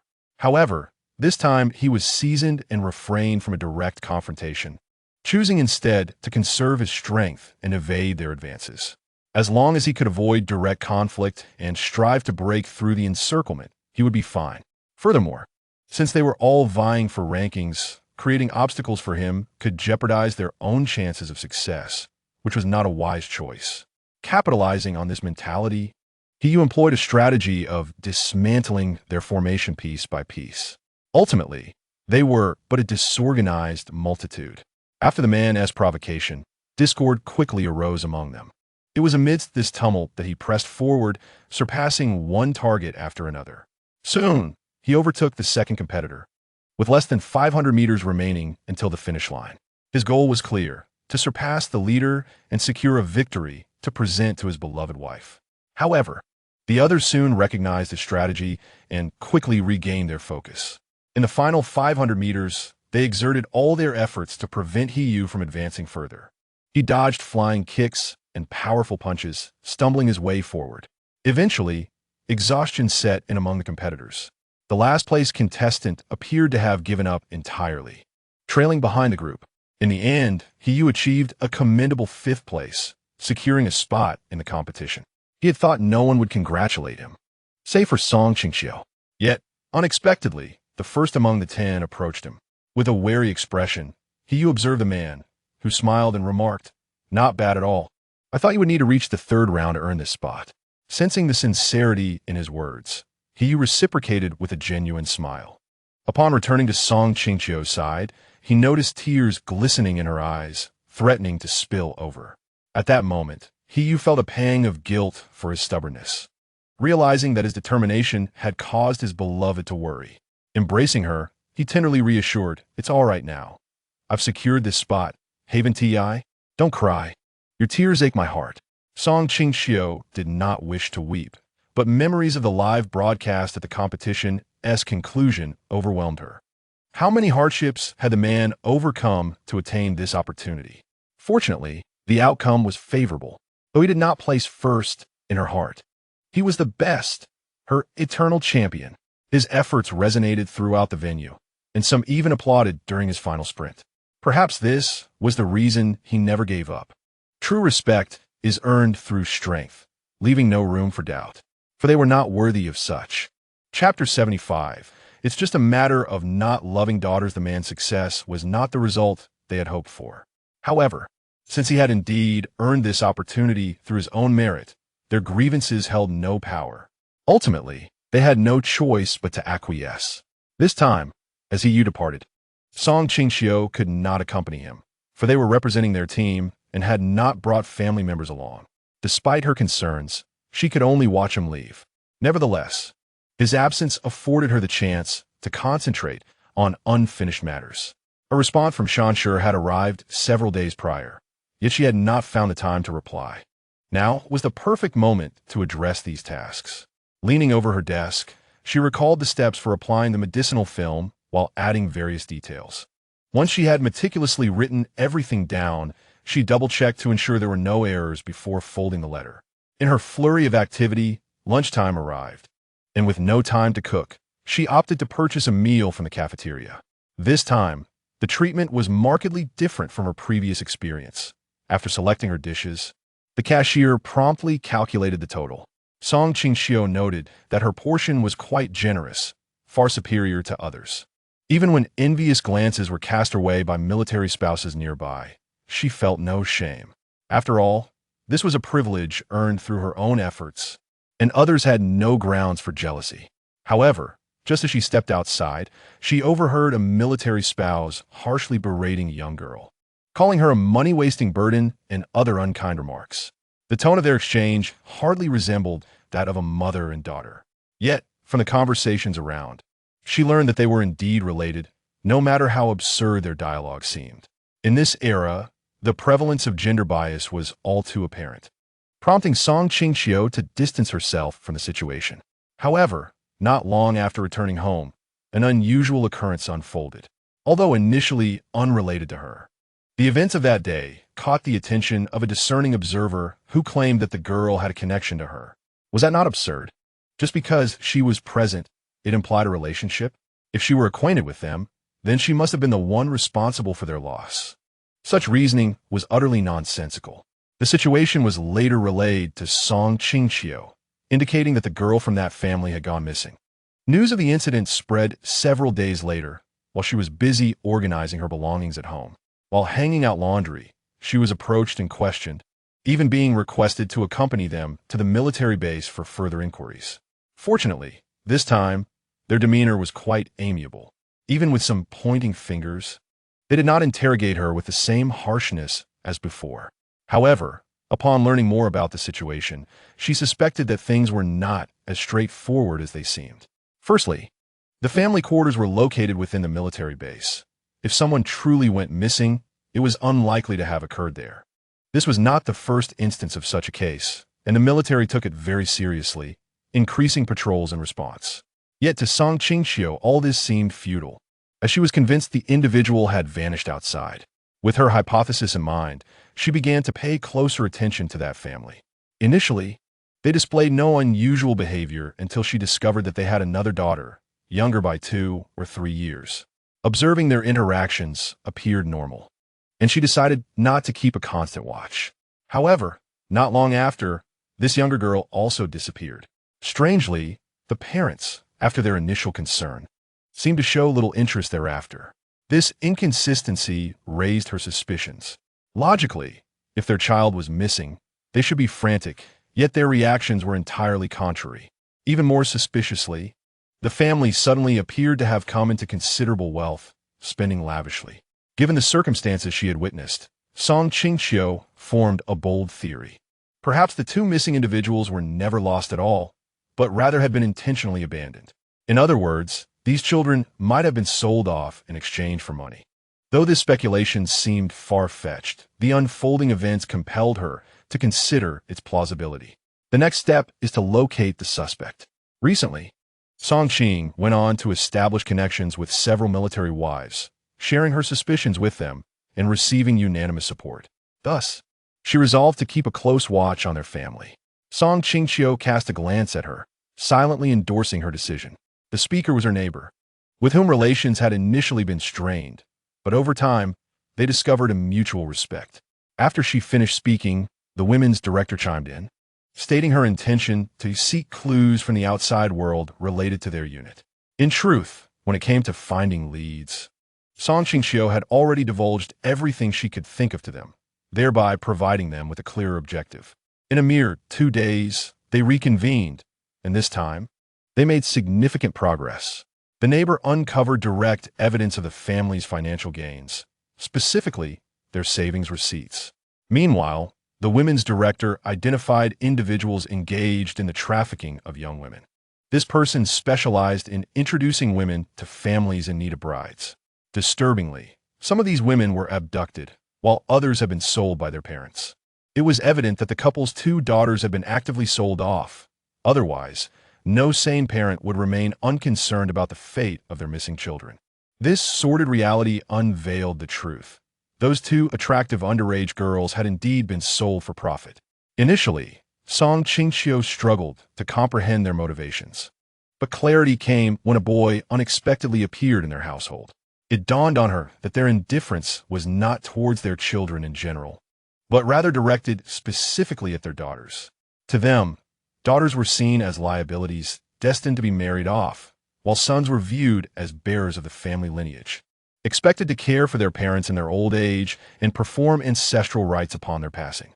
Nonetheless, Qingqiu was curious whether boys raised in such an environment could truly evolve into the exemplary sons their parents envisioned. While the answer remained elusive for now, she believed that in the future, someone would provide clarity. Yet, she wondered whether they would be able to bear the weight of such revelations when the time came. Chapter 76. What is most precious in life? The immediate priority was to locate the two girls who had been sold. Ever since she grasped the truth, Qingqiu had braced herself for the worst. After all, the family's eldest daughter had been sold for quite some time. For what she understood, families that purchase brides would undoubtedly seize upon any opportunity to exploit them. Their prevailing belief was to ensure that these girls became pregnant. Although the eldest daughter had yet to reach adulthood, she had already developed the curves typical of a young woman. Sadly, these attributes that should have belonged to a girl were exploited by those base individuals, amplifying their depravity. Qingqiu recalled a news story she had once seen about a university student who had been abducted. After years of relentless searching, her parents finally found her in a remote village. But by then, she had suffered greatly, her legs broken, her mind clouded, and she had borne two children. Bound within a room, she was barely clothed and bore numerous injuries. Even after being rescued, her life was irrevocably shattered. Qingqiu never imagined she would encounter such horrors in her lifetime. Though she was filled with urgency, she understood the necessity of proceeding cautiously. Any rash actions could lead to further victimization. The clandestine nature of such trafficking made it exceedingly difficult to address. Therefore, even within the military's jurisdiction, they could not simply impose a solution.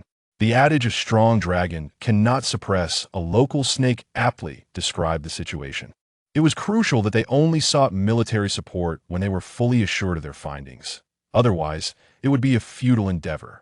Fortunately, after discovering the location of the trafficking operation, they received assistance from a mysterious benefactor who did not disclose his identity, only mentioning that Qingqiu had once saved him.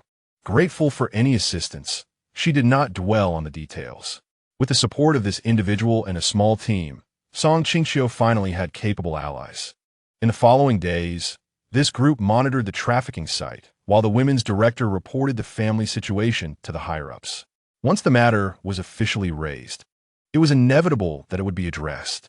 The military dispatched personnel, including a formidable officer known for his influence, Xiaofeng. Upon reflection, Qingqiu recalled that there was indeed a prominent family in the capital with the surname Xiao or Xiao.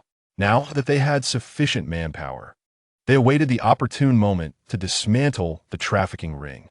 After several encounters, Qingqiu found Xiaofeng to be quite competent, especially in terms of strategy. Soon enough, they were presented with a significant opportunity. It seemed that an important affair was occurring on the other side, leading to the departure of most individuals, leaving only a leader behind. Although entering at this moment would mean missing the head of the operation, any delay would result in further suffering for innocent victims. Therefore, they resolved to seize this chance to eliminate the entire group. As for the remaining individuals, they would deal with them once the first wave was cleared. This was the best plan they could devise under the circumstances. Swiftly, they organized a team to the location. Once they confirmed the guard were sparse, Xiaofeng directed a squad toward the area where the captives were held. The team had memorized the layout, and with Qingqiu's assistance, they soon located some of the imprisoned girls. However, complications arose due to the sheer number of captives. Initially manageable, the situation quickly escalated as they began to attract the attention of the traffickers. Despite having anticipated a confrontation, Qingqiu did not expect it to arise so swiftly. Fortunately, She had prepared for such an eventuality. As a few individuals stepped out to assess the situation, Song Qingqiu reached in her pocket, retrieving a small object that she held tightly in her palm. When those men approached, she flung the contents toward them. A miraculous scene unfolded as the previously intimidating men collapsed to the ground. Xiao Feng observed everything with clarity but refrained from questioning her. Some matters are best left unexplored. Ultimately, with Song Qingqiu's assistance, they resolved the situation almost without a struggle. The most significant conflict occurred as they were about to retreat when the leader unexpectedly returned. However, under the military's armed suppression, they ultimately capitulated. Despite possessing weapons and engaging in a standoff with Song Qingqiu and her team, their rudimentary arms paled in comparison to the military's advanced weaponry. Overall, the operation proceeded relatively smoothly. Unfortunately, Song Qingqiu discovered only the younger daughter among the trafficked victims. As for the elder daughter, she learned from the girls that she had been sold to another location a week prior. If they had been even a moment later, the youngest daughter would have also been sold. The fate of those young women was equally tragic. Some were fortunate enough to be rescued from abduction and returned to the loving embrace of their parents. However, in cases like that of the youngest daughter, returning home would only lead to disdain. Even though the military intervened to mediate, the outcomes were often not favorable. Ultimately, it was Song Qingqiu who, with her own resources, established a shelter within the military to accommodate those unfortunate souls without a place to go. Through this experience, Song Qingqiu began to grasp a profound truth. Sometimes, a fleeting act of kindness does not equate to genuine benevolence.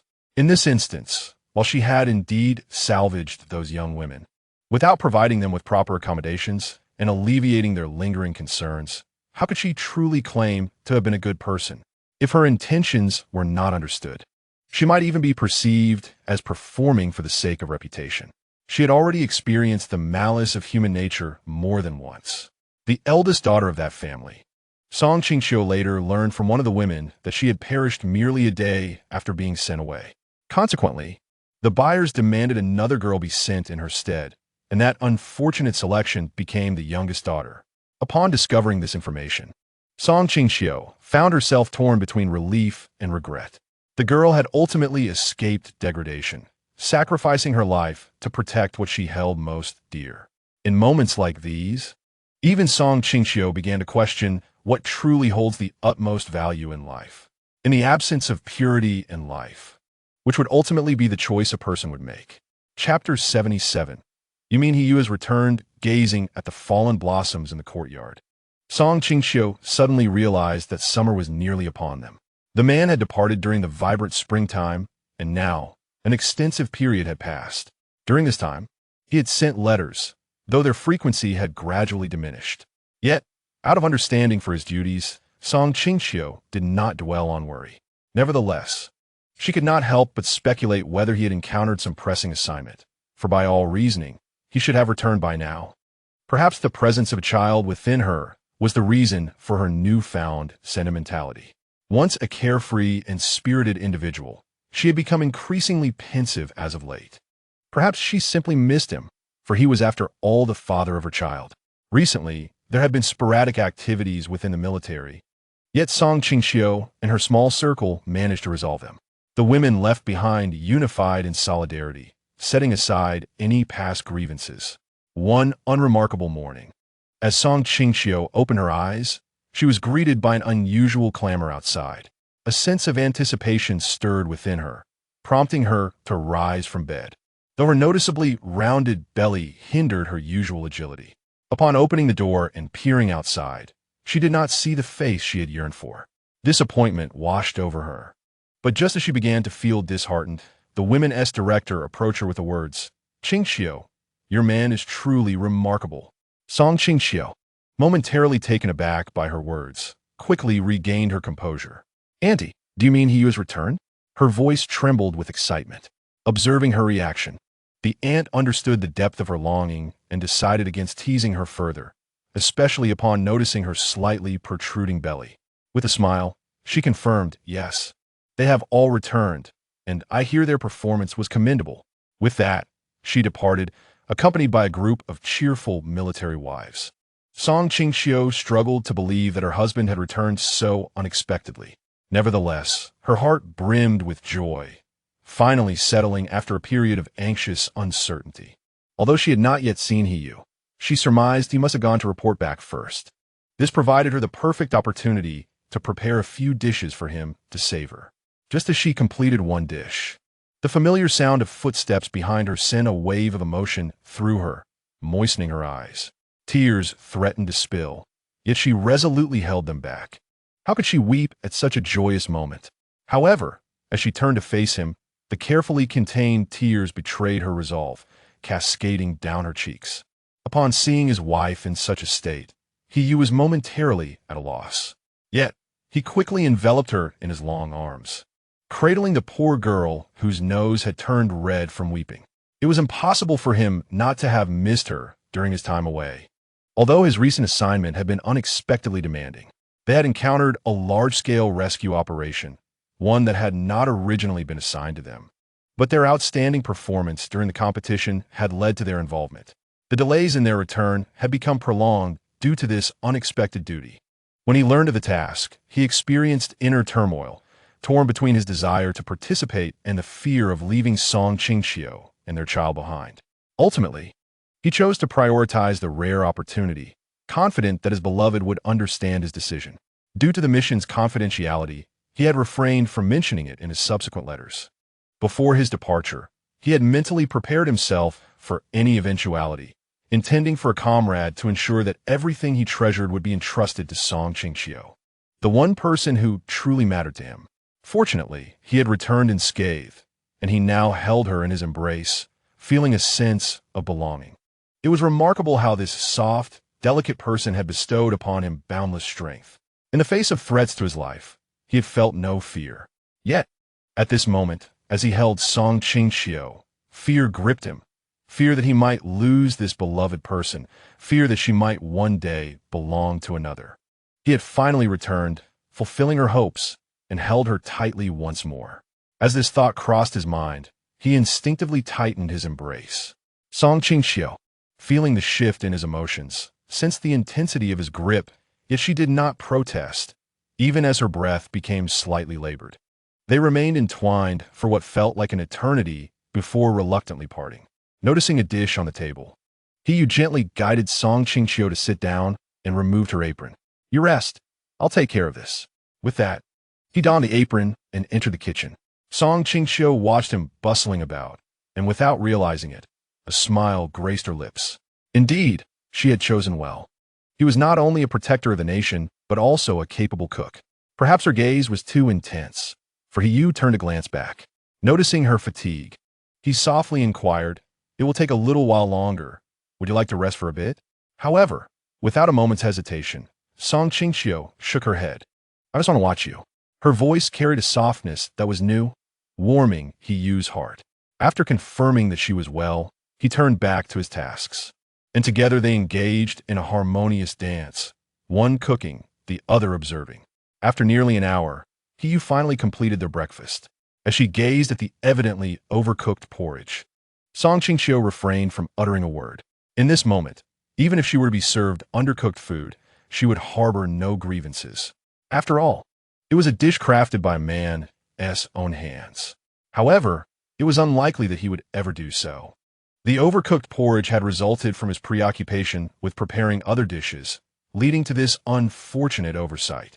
Fortunately, the other dishes remained quite delectable.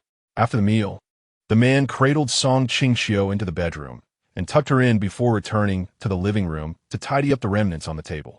Lying in bed, Song Qingqiu continued to reminisce about the warmth of the man's embrace, feeling an insatiable longing. She resolved to subtly hint to him that it was time to fulfill their marital obligations. She would never admit that it was her desire. Instead, she believed it was the child yearning for closeness with their father. After tidying the kitchen, Qingqiu made another trip to the barracks. Some matters needed to be clarified to prevent certain individuals from misjudging the situation and taking liberties with his wife. Chapter 78, at the very least. He would die with only himself in his heart when Qingqiu approached Lu Jun. The latter was evidently taken aback by his directness. Their identities were known to each other, leaving no room for pretense, resulting in a rather straightforward conversation. Lu Jun, perhaps too accustomed to his elevated position, set down his teacup, furrowed his brow slightly, and took the initiative. What's this? Come to demand an explanation? With that, he resumed his seat in an imposing leather chair, adding, I am your superior. Your current demeanor is rather inappropriate. Wouldn't you agree? Qingqiu, however, was not inclined to engage further in conversation. He offered a salute, acknowledging their superior-subordinate relationship, and coldly stated, let us dispense with the charade. I'm already aware of whom you serve. I am here to inform you that you should not harbor any illusions about targeting Song Qingqiu and her fellow military spouses. Furthermore, thanks to the opportunity you provided, I was able to meet with high-ranking officials in Jing City and engage in profound discussions with them. At this juncture, he cast a meaningful glance at Lu Jun and continued, they are already aware of your actions. I hope you will act prudently in the future. I understand your motivations stem from your concern for your wife, but some actions are simply wrong. Do not compound the error. As he regarded the man before him, who was offering unsolicited advice, Lu Jun found it inexplicable that he could not feel gratitude. He merely found him detestable. Once upon a time, they had been good comrades. Yet, ever since that incident, everything had changed. He was aware that his initial pursuit of justice for his wife had morphed into an insatiable thirst for power, ensnaring him in its grasp. He had come to relish the trembling fear of others who could not voice dissent due to his authority. This was a sensation he could not rid himself of. Watching Qingqiu's retreating figure, he recognized that their conflict had commenced, and the fragile peace between them had been irrevocably shattered. From that point on, they would be adversaries, nothing more. Perhaps it was due to the abruptness of it all that he felt a sense of disorientation. Nevertheless, he consoled himself that this too would pass, and he would ultimately possess a future far brighter than Qingqiu's. By then, it would be too late for regret. Upon returning from the barracks, Song Qingqiu was still fast asleep. Reflecting on the previous day's fervor, Qingqiu felt a twinge of bashfulness. However, one could not deny the intoxicating allure of such moments. Engaging in the realm of desire with someone deeply loved was always a source of profound joy. That sensation differed significantly from the fulfillment derived from accomplishing a task. For lovers, sometimes a mere exchange of gazes could lead to entrancing bliss. Qingqiu felt immensely fortunate to have encountered such a person.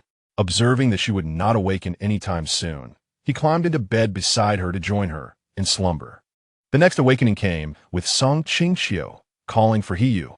Unbeknownst to her, the man had already risen once and had taken the time to issue a warning to someone. Despite being playfully teased by his wife, Qingqiu arose with a broad smile. After breakfast, the couple strolled through the military garden. During their leisurely walk, they unexpectedly encountered Lu Jun and Yin Yutong. Qingqiu instinctively turned to leave, but his hand was grasped firmly by Song Qingqiu. Gossip is a woman's nature, especially when the subjects involved are acquaintances. Ultimately, Qingqiu was pulled aside and concealed by her. Are you truly so obstinate? Have you considered my feelings at all? Even if you disregard my feelings, you must at least consider. Yet Lu Jun impatiently interrupted her. Am I not considering you? It is precisely because I care for you that I have found myself in this predicament. Upon hearing this, Qingqiu could not suppress a silent scoff.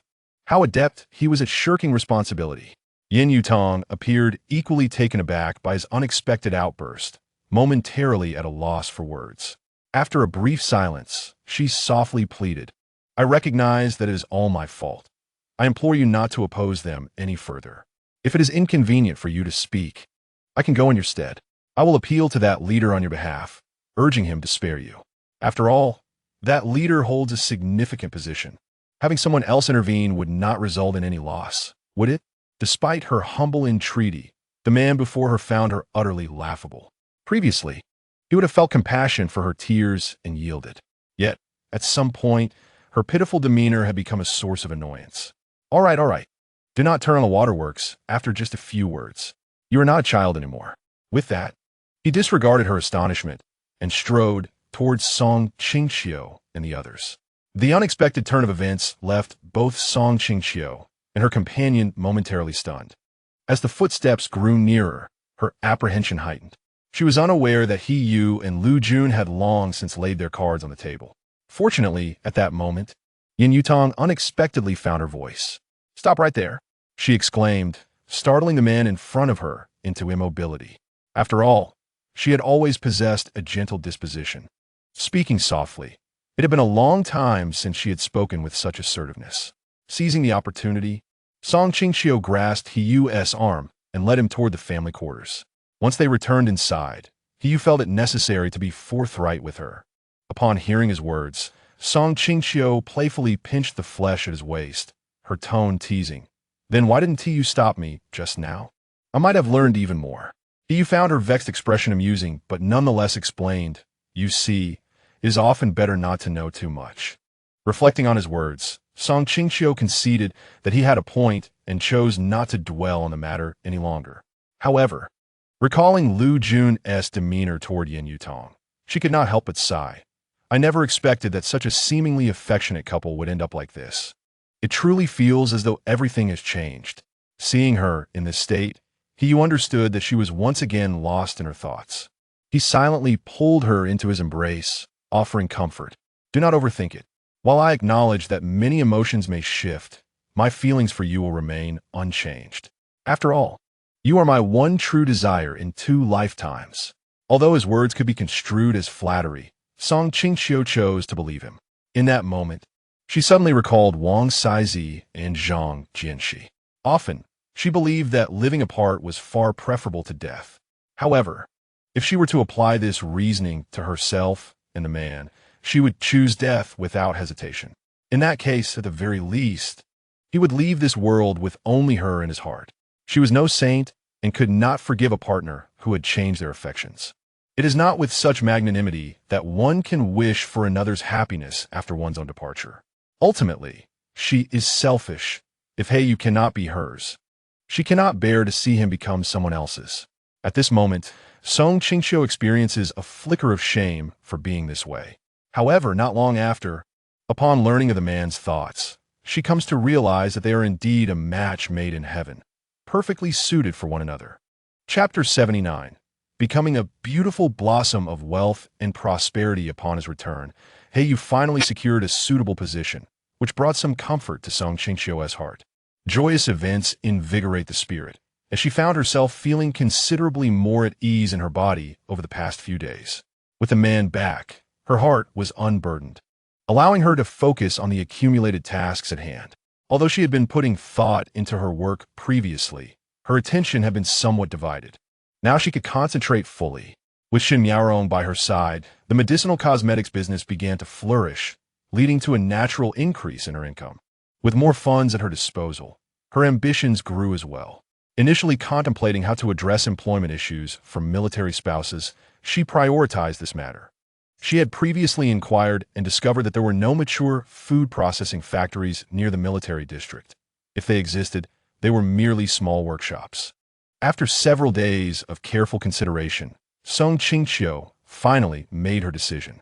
Establishing a factory was imperative, but prior preparations needed to be addressed, especially given the proximity of military forces. To prevent Lu Jun and others from hindering her plans, Song Qingqiu resolved to directly contact the leaders in Jingshi. Once she shared her thoughts with the man, who had been assisting her tirelessly for several days, she received his enthusiastic support. After outlining her ideas on paper, Song Qingqiu sought the help of a trustworthy individual to send the letter. It was not out of malice that she felt the need for caution. Given that they had severed ties with Lu Jun, prudence was advisable. Moreover, the contents of her letter were akin to a secret to wealth, and she could not afford for others to learn from it. At this juncture, engaging in business positioned her at the forefront of opportunity. Should she miss this chance, the prospect of becoming a millionaire could slip into another's hands. After dispatching the letter, she did not simply wait idly. Instead, she turned her attention to organizing her herbal business. Recently, Shen Miaorong had mentioned that she was unable to manage both ventures due to time constraints, suggesting that Song Qingqiu find someone suitable to oversee that side of the business. With the cosmetics enterprise thriving, the current premises had become insufficient. Seizing this opportunity, Song Qingqiu agreed to seek a new store to operate separately. Reflecting on her situation, she realized that her energies were limited. Since she intended to primarily manage the cosmetics business, she could not afford to neglect any aspect. However, though the decision was made, she found herself at a loss for a suitable manager. Just as she began to fret, a thought suddenly struck her. Wang Xiaozi. She was the perfect candidate. Since Zhang Jinxi's sacrifice, although she continued to reside in the military, she must have felt discomfort. Yet, when she was persuaded at that time, she had not considered returning to her family. Song Qingqiu was increasingly satisfied with her capabilities in dealing with others. Having identified a suitable candidate, she promptly arranged a time call. However, the conversation was somewhat challenging, primarily due to Wang Xiaozi's conservative mindset and her pregnancy. Nevertheless, she eventually managed to persuade her. Song Qingqiu understood that sometimes Wang Xiaozi didn't truly lack desire. Rather, she felt uncertain about her capabilities. In essence, she needed a gentle nudge, and Song Qingqiu offered her ample trust and support. Once the personnel were confirmed, considering Wang Xiaozi's pregnancy, Song Qingqiu asked Shen Miaorong to recruit a suitable assistant. Given her own condition, Song Qingqiu empathized with pregnant women, so arranging for a helping hand was indeed necessary. When the response arrived, Shen Miaorong had successfully found an assistant. As for the store, she entrusted that task to Yao Yao, who had some connections that would prove useful. Overall, the progress of events was quite smooth. With the military's strong support, Song Qingqiu felt invigorated. News regarding the store soon reached her. Due to the considerable distance, she did not intend to visit personally, but asked Shen Miaorong to inspect it instead, believing that things were nearly settled. Indeed, within a few days, Song Qingqiu received a call from Shen Miaorong, who was overjoyed and described the store in glowing terms, bringing happiness to Song Qingqiu as well. After transferring the funds, she essentially became a hands-off owner, with Wang Xiaozi, Shen Miaorong, and Yao Yao managing everything for her. At this juncture, she received another letter from home, bringing news of her brother's significant academic improvement, which delighted Song Qingqiu to the point where she indulged in an extra bowl of rice. Reflecting on this made her feel a bit embarrassed. She wondered if it was because she was possibly carrying a daughter, as she had experienced little discomfort since the beginning of her pregnancy. Before she became pregnant, she had heard many stories of expectant mothers suffering greatly, which had instilled some fear in her. However, her experience was quite the opposite. She had never felt nauseous. Rather, her appetite had increased, causing her to gain a bit of weight. The man had remarked several times that her figure felt different. Yet, she found herself slightly dissatisfied due to the emergence of stretch marks on her abdomen. Nonetheless, when she considered that these changes were for the sake of her child, it became more acceptable. Furthermore, her medical skills allowed her to concoct some scar-reducing ointment for herself. All of this was thanks to her miraculous space, which had grown even more abundant, with the herbs thriving splendidly. Some of these herbs were priceless in the marketplace. Even if she sold them, they would fetch a high price and remain in high demand. Despite possessing such wealth, Song Qingqiu did not feel satisfied. After all, her lifelong dream was to become a beautiful blossom of wealth and prosperity. While she did not entirely agree with leaving all her assets to her descendants, like any ordinary parent, she wished to provide better opportunities for her future generations. Due to the multitude of tasks at hand, she had scarcely had the chance to see the man since his return. Fortunately, he was busy as well. Song Qingqiu felt content with this arrangement. Although they were married, it was essential for both to diligently tend to their respective responsibilities. She had never intended to be a mere ornamental flower in the man's life. She aspired to be a robust tree that could stand alongside the oak. However, within a few days, the man seemed unable to bear this state of affairs. This realization dawned on her after she had been occupied for 3 consecutive weeks. One night, upon returning home late, she found him waiting for her on the sofa in the living room instead of having gone to bed, as usual. This unexpected sight filled Song Qingqiu with an inexplicable sense of guilt. Chapter 80. Because of sufficient love. One cannot bear to cause harm. As Song Qingqiu was enveloped in the man's embrace, she struggled slightly, not out of insensitivity, but because her belly felt somewhat constrained. The man seemed to sense this and willingly loosened his hold a bit. Before Song Qingqiu could even apologize, the man murmured with a hint of melancholy, "Wife, it has been far too long since we embraced. Why are you so busy?" As she looked up at him under the soft, yellow light, the sharpness of his jawline became unmistakably clear, and Song Qingqiu suddenly realized that she had not been cherishing the beautiful days they shared. With such a remarkable man in her life, she had been preoccupied with her career, neglecting her partner. This seemed rather unkind. Acknowledging her mistake, she knew her apology needed to be sincere. Thus, while the man remained steeped in his feelings of grievance, Song Qingqiu leaned in to kiss his lips. This kiss was indeed timely. As he regained his composure, he swiftly took the initiative, for he had always been the hunter. In that moment of shared breath, both felt an overwhelming sense of contentment. As their lips intertwined deeper, Song Qingqiu found herself struggling for breath. Although still yearning for more, she gently pushed him away. Recognizing her discomfort, the man, although not yet satiated, reluctantly withdrew from her lips. Yet, in that fleeting moment of separation, he could not help but lean in for several playful pecks, as if that would suffice. Song Qingqiu allowed him this indulgence. Affection could serve as a prelude to an apology, but it was not the main event. Therefore, when the man gazed at her, she softly explained, "I have been quite busy lately and may have overlooked you. I promise to be more mindful in the future." Seeing her in this light, the man felt his anger dissipate, though a flicker of dissatisfaction lingered in his heart. He understood that the woman he married was not merely the person he imagined her to be. She was unique, possessing her own thoughts, and never overly dependent on him. Yet, at times, he wished she would exhibit vulnerability like other wives. But in those moments, he reminded himself that if she were to become that way, she would no longer be the Song Qingqiu he adored. He loved her precisely for her individuality. He could not simultaneously revel in her distinct qualities while resenting her independence. Ultimately, he concluded that the current Song Qingqiu was indeed his favorite version of her. This Song Qingqiu needed not change for anyone, not even for him as her husband, who had no right to impose such expectations. He cherished her free spirit, her elegance, and her resilience. Having chosen to love her, he should not demand alterations for her imperfections. His realization came after envisioning a life without her. After all, loving her flaws seemed far easier than losing her. At least, for him, it was so. In truth, he had been keenly aware of her busyness over the past few days. His decision not to assist her stemmed solely from her silence. After spending so much time together, he understood her moods and quirks. Now that she was willing to bear children for him, any grievances he might have harbored faded away.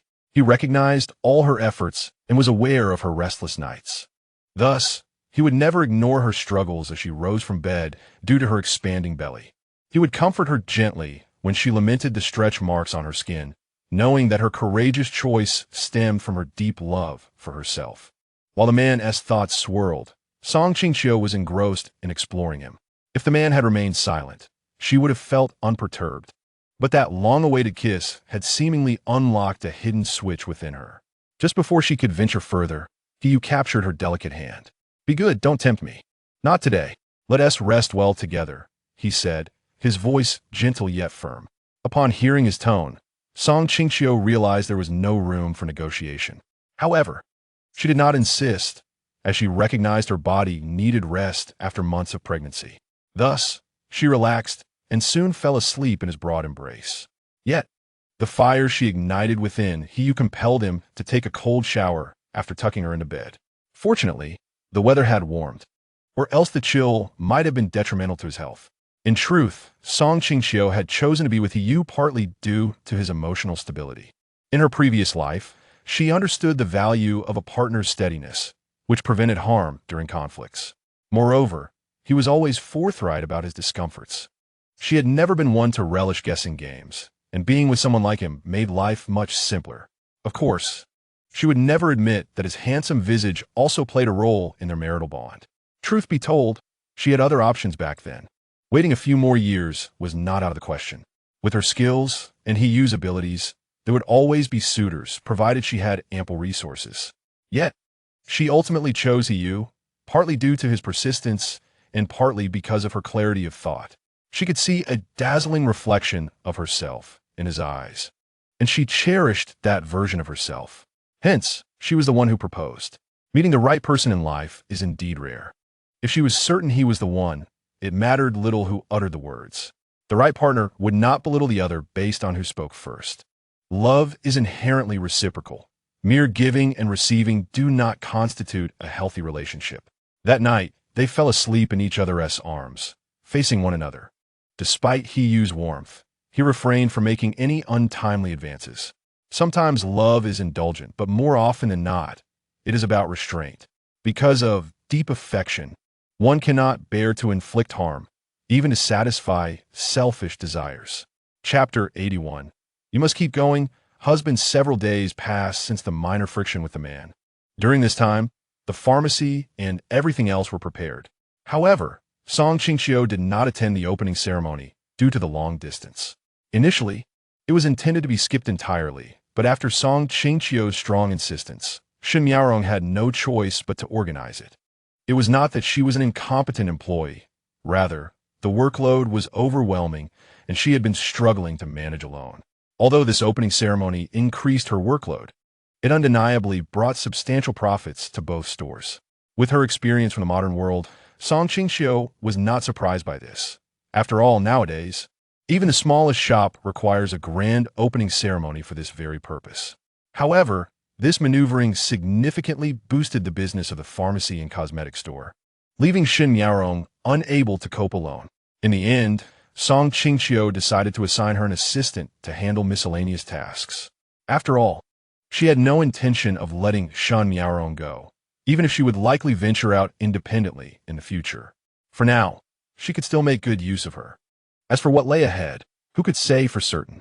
Since the man returned, he has been exceptionally busy, often absent during the day and night at the military base. Even when they eventually began to converse, his situation showed no signs of improvement. This piqued Song Qingqiu's curiosity. It seemed as though the circumstances had taken a turn, reminiscent of events from a few days prior. On this particular day, Song Qingqiu finally seized the opportunity. The man returned home just before midnight, and she had waited so long that she had dozed off several times. Upon entering, he was taken aback to find her in the living room. Song Qingqiu was genuinely concerned, fearing that he might be facing some difficulties.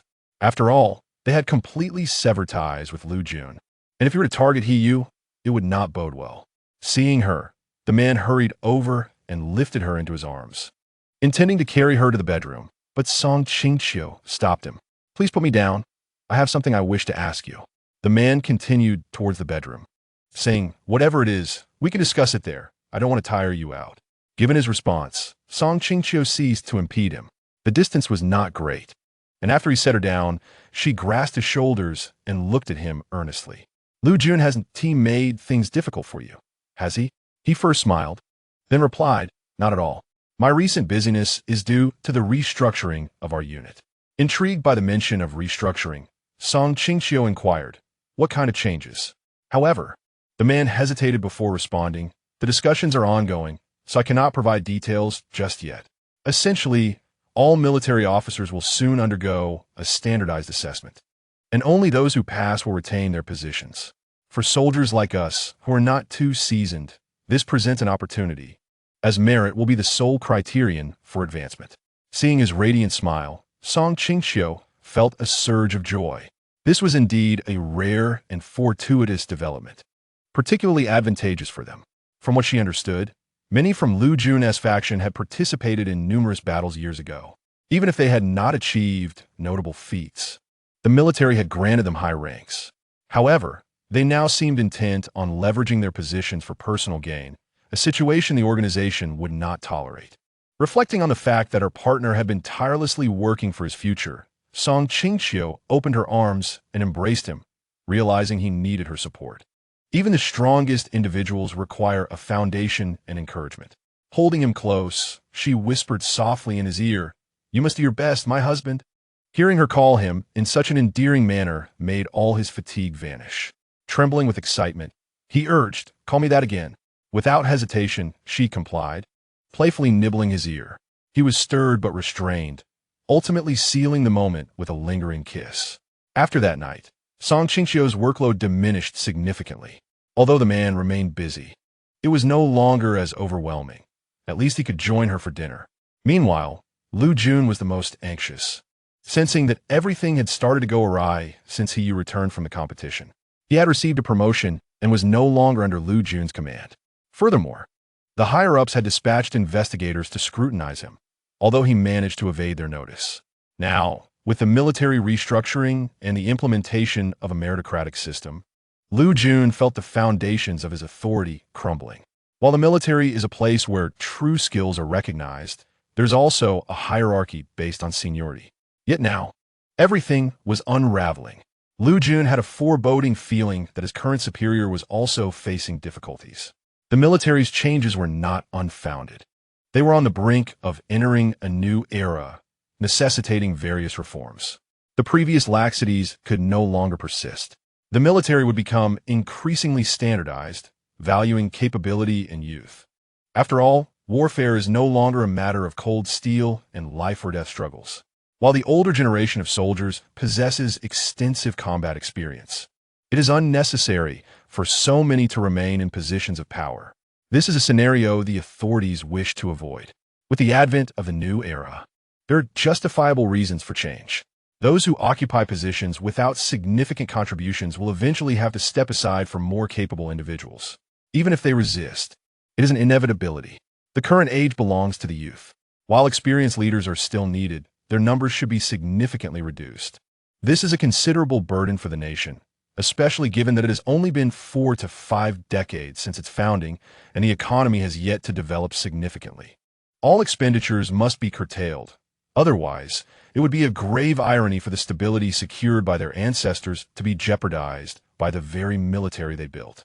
However, in Jing City, some remain oblivious to the changing tides, foolishly attempting to shake the foundations of power with their meager influence. People must possess self-awareness. Yet, some only realize the gravity of their situation when it is too late. Chapter 82. The couple lacks restraint. A tranquil month passed, during which Song Qingqiu nearly doubted the veracity of her husband's earlier words, as the tranquility seemed almost surreal. There were no rumors or disturbances within the military. However, during this calm, an exhilarating event unfolded in her life. One evening, as she was preparing for a tender moment with her husband, she suddenly felt an indescribable pain in her abdomen. Once she regained her composure, she realized it was the first signs of fetal movement. This revelation left them both ecstatic, and they spent the night engaging with their unborn child. The consequence of this was that by morning, both had dark circles under their eyes. When the man returned, his comrades teased him, claiming the couple lacked restraint. While there was truth to their jest, the lack of restraint was not as they imagined. Nonetheless, the misunderstanding did not dampen the excitement of the first-time parents, who continued to revel in their joy for days. Had it not been for Song Qingqiu's physical limits, she would have stayed up late, nurturing their bond with the child. This brings us to the topic of prenatal education. Initially, Song Qingqiu adopted a laissez-faire approach, but after experiencing fetal movement, she felt compelled to take action. Unfortunately, resources on prenatal education were scarce in this era. Ultimately, the Women's director provided her with a few tapes of children's songs to play for the baby. When she received these, she made sure to return the favor, gifting the director a jar of her beauty cream and a small bottle of perfume. The director was not someone she had close ties with, but through Yao Yao, they were distantly related. After saying goodbye, Song Qingqiu asked Yu to procure a recorder for her, as such devices were popular at the time of their marriage. Yet many of them had not been brought along. For those who have indulged in the conveniences of modern life, certain aspects of this time may seem beneath their notice. Yet, for the sake of her child, there is little room for such judgments. Henceforth, the man would return home to an incessant barrage of catchy children's songs. Ultimately, while the couple could not ascertain whether their child was influenced by these tunes, they themselves had become quite adept at singing them. Fortunately, just as Song Qingqiu was on the verge of losing her mind, Yu managed to procure several reputable parenting books from a bookstore in the capital, even acquiring a few cassettes featuring timeless classic melodies.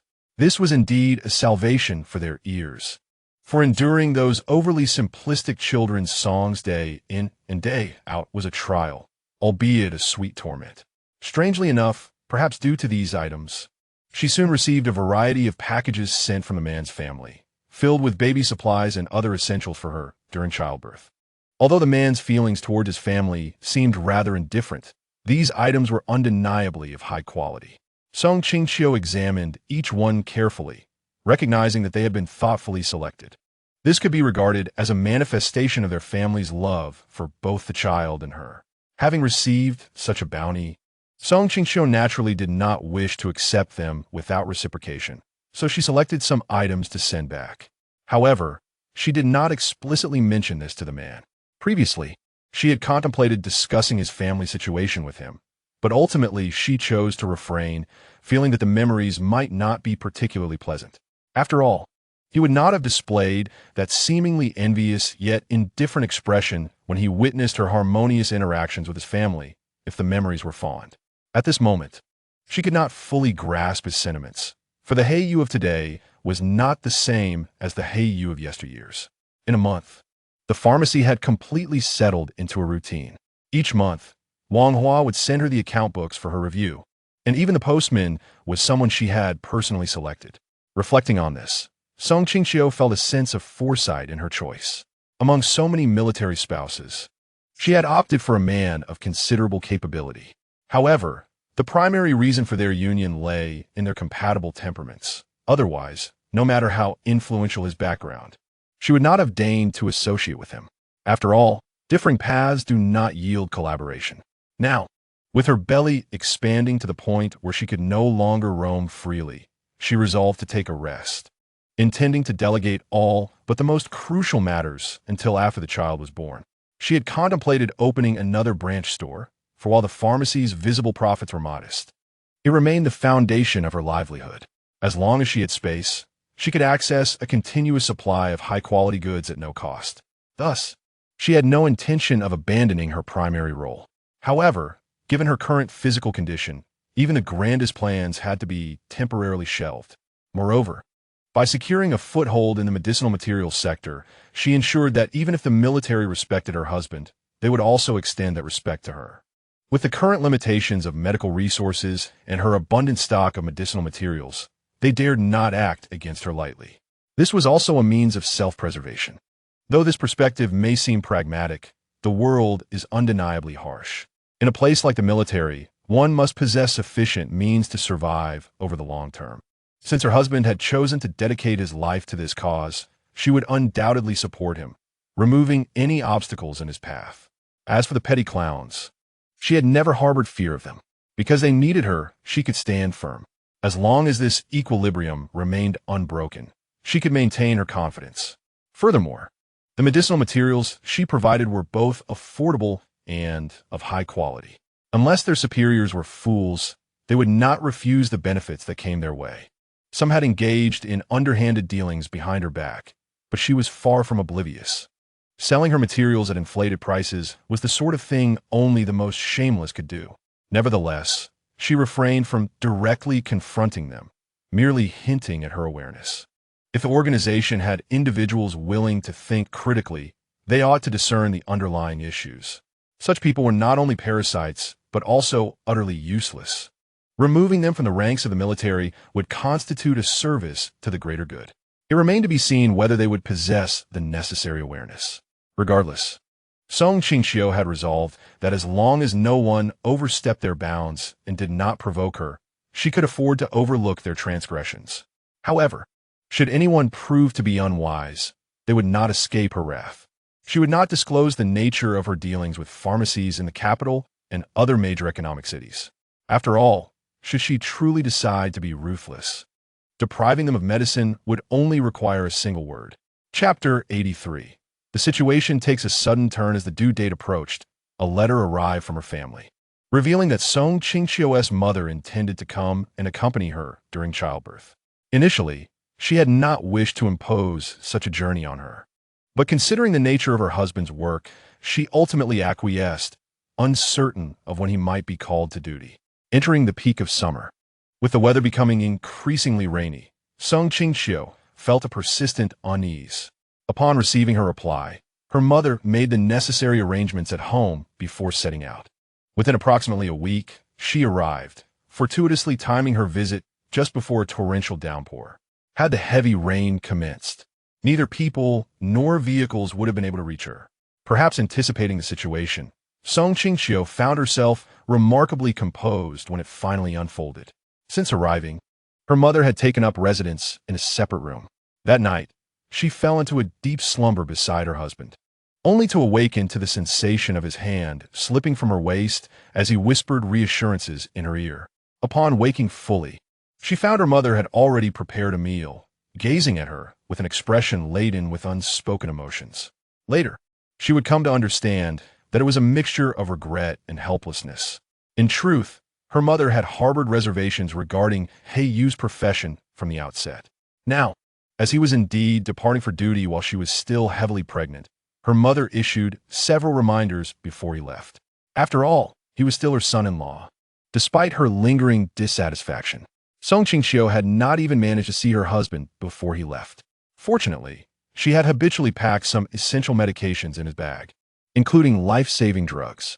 As long as the situation did not escalate to extreme peril, those medications could effectively address the majority of issues. He was deployed due to the recent incessant rains that had caused flooding in the capital. The situation had grown dire, necessitating that their nearby station troops take the lead.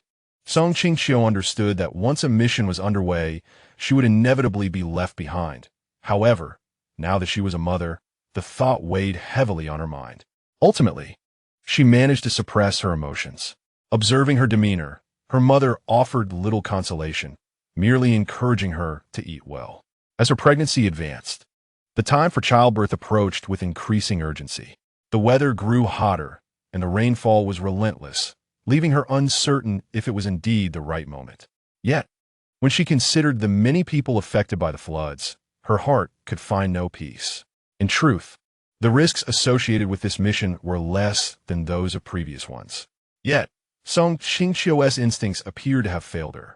Within merely 3 days of Qingqiu's departure, the situation took a sharp turn for the worse.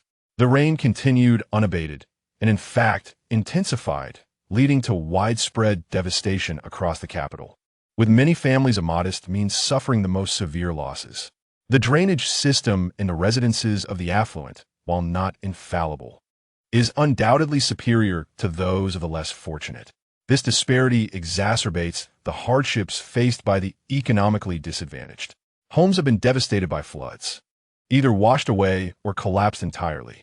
It is no longer merely a matter of property. The priority has shifted to preserving life. Sung Qingqiu's heart fluctuates daily, mirroring the news broadcasts on the radio.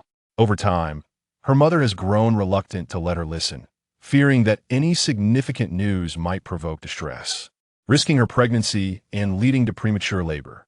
However, completely forbidding her from tuning in is impractical, for Qingqiu, her husband, remains central to her concerns, and it is unreasonable to keep any occurrences from her. Thus, her mother takes on the role of a news filter, relaying only what she deems manageable. Yet, this approach has its drawbacks. Should any adverse news arise, Sung Qingqiu would notice immediately. Just this week, after only 3 days, her mother abruptly prohibited her from listening to the news. A sudden apprehension gripped Sung Qingqiu's heart, but the harsh reality must still be faced. Cautiously, she inquired, "Mother, has something happened to him?" Her mother met her gaze, shook her head, and remained silent. This response, while not outright alarming, allowed Sung Qingqiu to momentarily settle her anxieties, at least confirming that he was still alive. However, her relief was short-lived as her mother added, "The news reported that several individuals from their unit are unaccounted for, and Qingqiu is among them." Upon hearing this, Sung Qingqiu froze for a few seconds, seemingly unable to process the information, before finally asking with a trembling voice, "Is there a risk to his life?"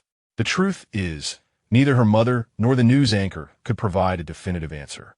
Consequently, she lost her appetite for lunch that day, managing only a few bites with her mother's encouragement. Were it not for the baby, she would have sought him out immediately. Resolute, she stood and retreated to her room, closing the door behind her. Her mother intended to console her, but was met with rejection. Qingqiu had pressing matters to attend to. Once assured that no one was outside, she shifted her focus to the space she had discovered. She did not enter merely to manage the items within. She had another purpose. By fortunate coincidence, she found a tome on divination in her space. Although she possessed a modicum of divinatory skill, acquired during her time of transition, she was not an expert. Yet, while navigating her affairs in this realm, she stumbled upon a manual detailing various divination techniques that bear no adverse effects on the body.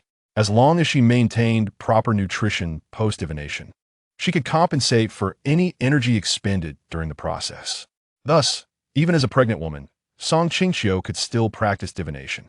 Upon discovering this tome, she had sensed that she would eventually need its guidance, and today proved to be that moment. After gathering the necessary items, she commenced her ritual. A quarter of an hour later, despite a sheen of perspiration on her brow, a smile graced her lips. She had divined that her husband was not in immediate danger. She surmised he was likely trapped in an unknown location, yet safe for the time being.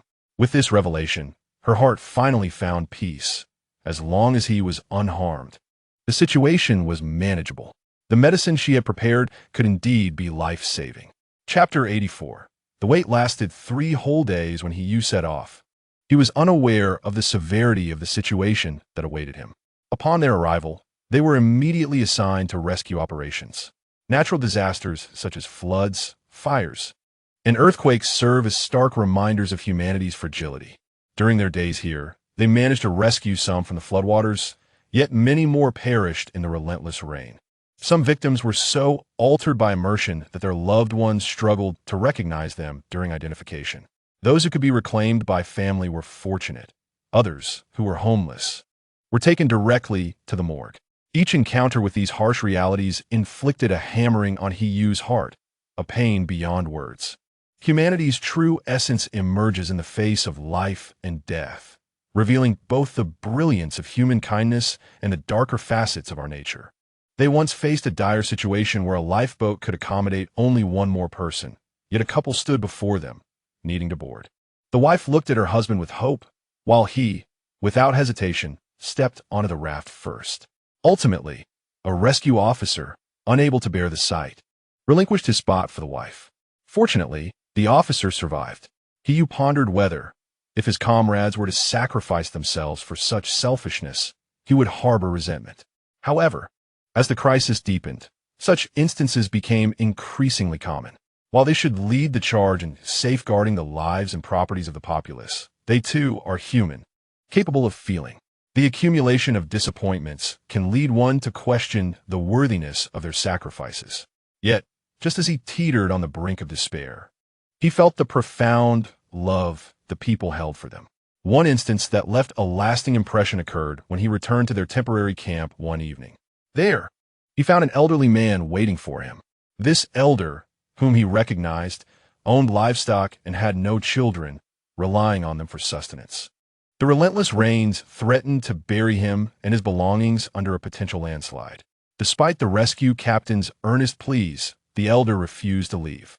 Qingqiu understood the elder's sentiment. The animals were not mere means of survival to him. Having no children, he had developed a bond with these creatures. How could he abandon them? Ultimately, the elder did agree to leave, but his chickens and ducks remained behind to fend for themselves. Qingqiu vividly recalls the elder's tear-filled eyes as he departed, a silent testament to his anguish. There were no dramatic outbursts, but the quiet tears conveyed a deeper sorrow. Clear tears flowed silently down the elder's weathered face, only to be wiped away hastily. As he left, the elder expressed his gratitude, a sentiment that left those present feeling unworthy. As the raft drifted away, he noticed the elder repeatedly glancing back at his chickens and ducks, his very means of survival. After several backward glances, seemingly resolute, the elder finally turned his gaze forward. Yet, you could see in his eyes a profound uncertainty about the future. The deluge had transformed his once clear path into a haze of uncertainty, leaving him at a loss for how to navigate his life ahead. Upon his return, he seized a moment of leisure to confer with the captain, ultimately deciding to journey alone on a raft back to the mountain peak. His purpose was not to transport all manner of goods to the old man, but rather to bring him a few cherished thoughts. Fortunately, when he ventured back, the mountain had yet to succumb to collapse. He made his way to the elder's dwelling and managed to catch a chicken, a duck, and a goose. Initially, he intended to procure one male and one female of each, but the constraints of the raft's limited space thwarted this plan. When he presented the fowl to the elder, the man's eyes glistened with tears once more. Yet this time, he was certain that they were tears of joy. The elder clasped Qingqiu's hand in gratitude, even expressing a desire to craft a commemorative banner for him once the rain ceased and they were less occupied. However, Qingqiu declined, feeling unworthy of such honors. Previously, he had harbored doubts about the uniqueness of his vocation, yet now he accepted the accolades bestowed upon him by the populace, which filled him with a sense of humility. This incident frequently occupied Qingqiu's thoughts. Whenever he felt on the verge of despair, he recalled the trust reflected in the elder's eyes. Later, during a rescue mission, unforeseen events unfolded. Despite facing life-threatening dangers, he remained imbued with confidence. However, he unexpectedly found himself trapped in a cave. Initially, he had gone to assist an elderly woman in retrieving some items from her home, but upon his return, a torrential downpour swept away his raft. Given the ferocity of the rain, he resolved to seek temporary refuge in the cave, confident that his organization would eventually locate him. It was merely a matter of time. His only concern at that moment was for his wife, Qingqiu, who was expecting their child. The scale of the disaster was such that it would undoubtedly be reported on the radio. Nonetheless, he believed that Qingqiu would take good care of herself. Meanwhile, although Qingqiu was aware that her husband was not in immediate danger, she reached out to a contact in the capital city. This individual, Xiaofeng, was someone she had previously assisted in rescuing unfortunate young women. Upon connecting, she received confirmation that her husband was merely missing and had not been reported as deceased. Though this was not entirely reassuring, it did provide her with a measure of comfort. As the saying goes, no news is good news. She resolved to wait a few days for further updates. Little did she expect that this wait would stretch to a full 3 days before she finally heard from him. Fortunately, he had returned safely to the unit, sustaining only minor injuries that did not threaten his life. At last, Qingqiu could finally enjoy a restful sleep. God knows how excruciating those 3 days of waiting had been. She feared that one morning she might awaken to the devastating news of her husband's heroic sacrifice. Fortunately, all her waiting culminated in good news. During this time, her mother had also shared in the worry. Although she maintained her composure, Qingqiu noticed her mother's anxiety, which she dare not express. Now, both women felt a profound sense of relief. In fact, when her mother learned that her husband was safe, she discreetly wiped away tears from the corners of her eyes. It seemed the burden of worry had been considerable, leaving Qingqiu with a tinge of guilt. Upon the return of her husband to the unit, Qingqiu finally felt at ease enough to begin preparations for her factory. Ever since receiving approval from the leadership in the capital, she had been closely monitoring the developments surrounding this venture. Now, she could finally embark on the endeavor with vigor. She had already engaged someone to scout potential locations, ultimately selecting a site situated less than 5 kilometers from the military base. Although this was not particularly close, given the current ease of transportation, it was the most favorable distance she could secure, as military installations typically kept their locations confidential. Once she had acquired the necessary equipment, she sent out announcements seeking workers. Initially, her intention was to provide employment for the military wives who lacked advanced education. However, following Lu Jun's cost-cutting schemes, the number of military wives had significantly dwindled. Nevertheless, Qingqiu was not overly concerned about staffing shortages, as there were several villages nearby. From her understanding, many women in these villages were uneducated, not out of a lack of desire to learn, but often due to prevailing familial biases favoring sons over daughters. Even when girls excelled academically and worked harder than boys, they were often compelled to relinquish opportunities for education. Now, Qingqiu wished not only to offer them jobs, but also to provide them with learning opportunities. She had meticulously planned to allocate 1 day each week for cultural education, ensuring they did not work on that day. It was essential for individuals to expand their knowledge. Learning to recognize more characters and being able to read and write letters would be immensely beneficial. Indeed, there were instances where illiteracy forced families to pay others to read their correspondence. In such cases, while casual letters were manageable, the reading of intimate exchanges between spouses felt quite uncomfortable. In the days that followed, Qingqiu balanced overseeing the progress of her factory with screening applicants. Initially, she had chosen to establish a canning factory, considering the educational background of her potential workforce. The factory was modest in size, and she did not anticipate earning substantial profits. She had contemplated various types of factories, but ultimately, it was a suggestion from Aunt Hu back home that guided her decision.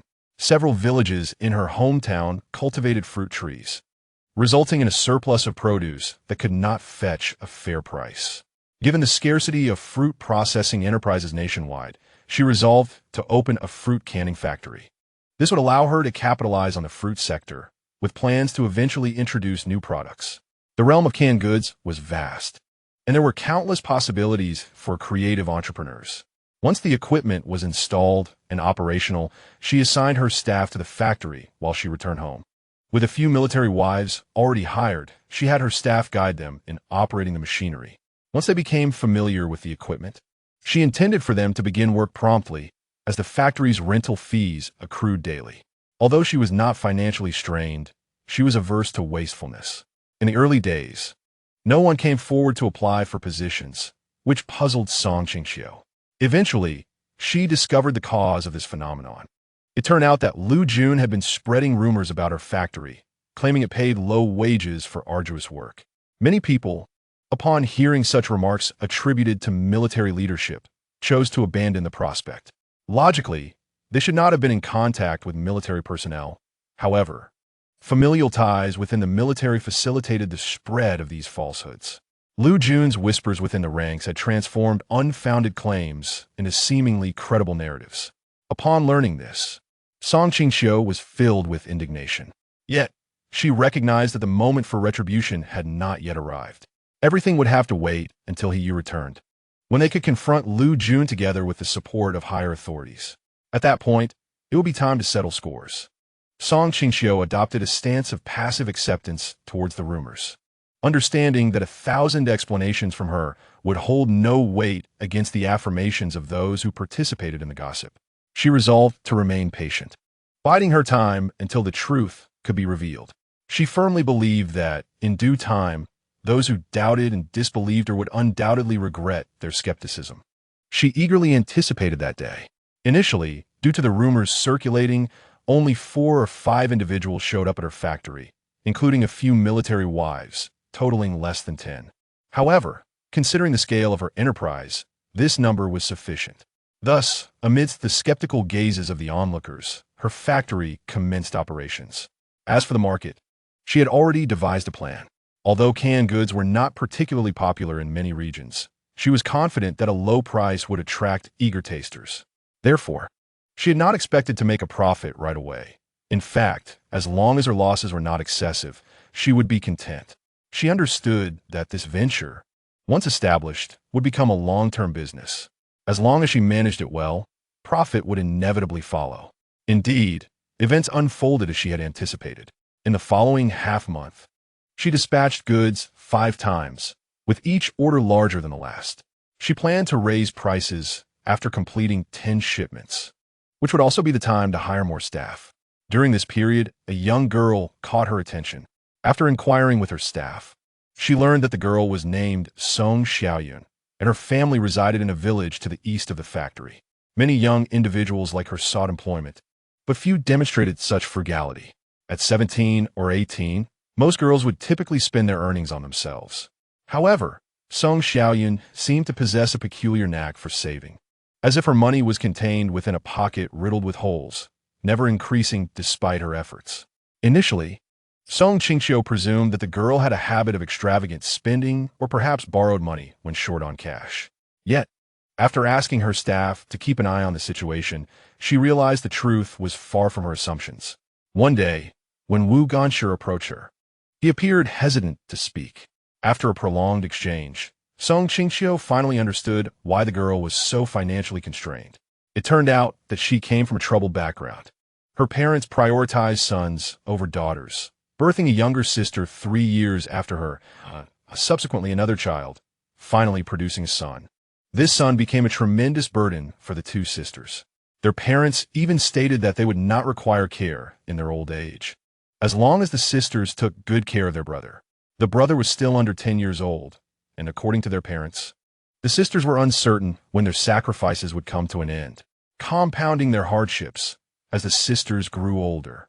Their parents began to express intentions of marrying them off for dowries.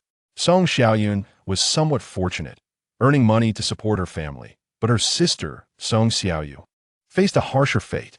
At 16, though not of marriageable age, the adults in the family had already begun to find suitors for her, using the criteria of the highest dowry. Understanding her sister's plight, Song Xiaoyun pleaded with their parents to temporarily abandon their plans to marry off the younger sister.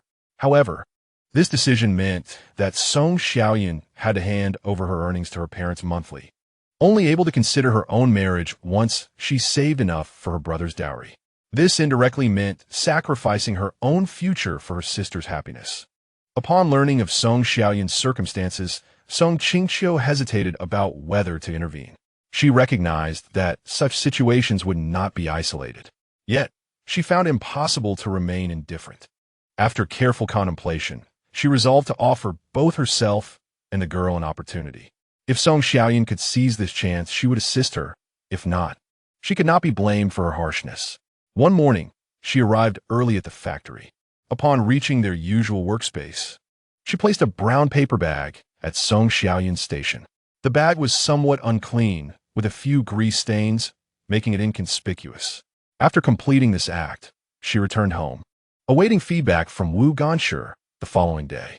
Unfortunately, when she inquired, she received no information, though she felt a tinge of disappointment.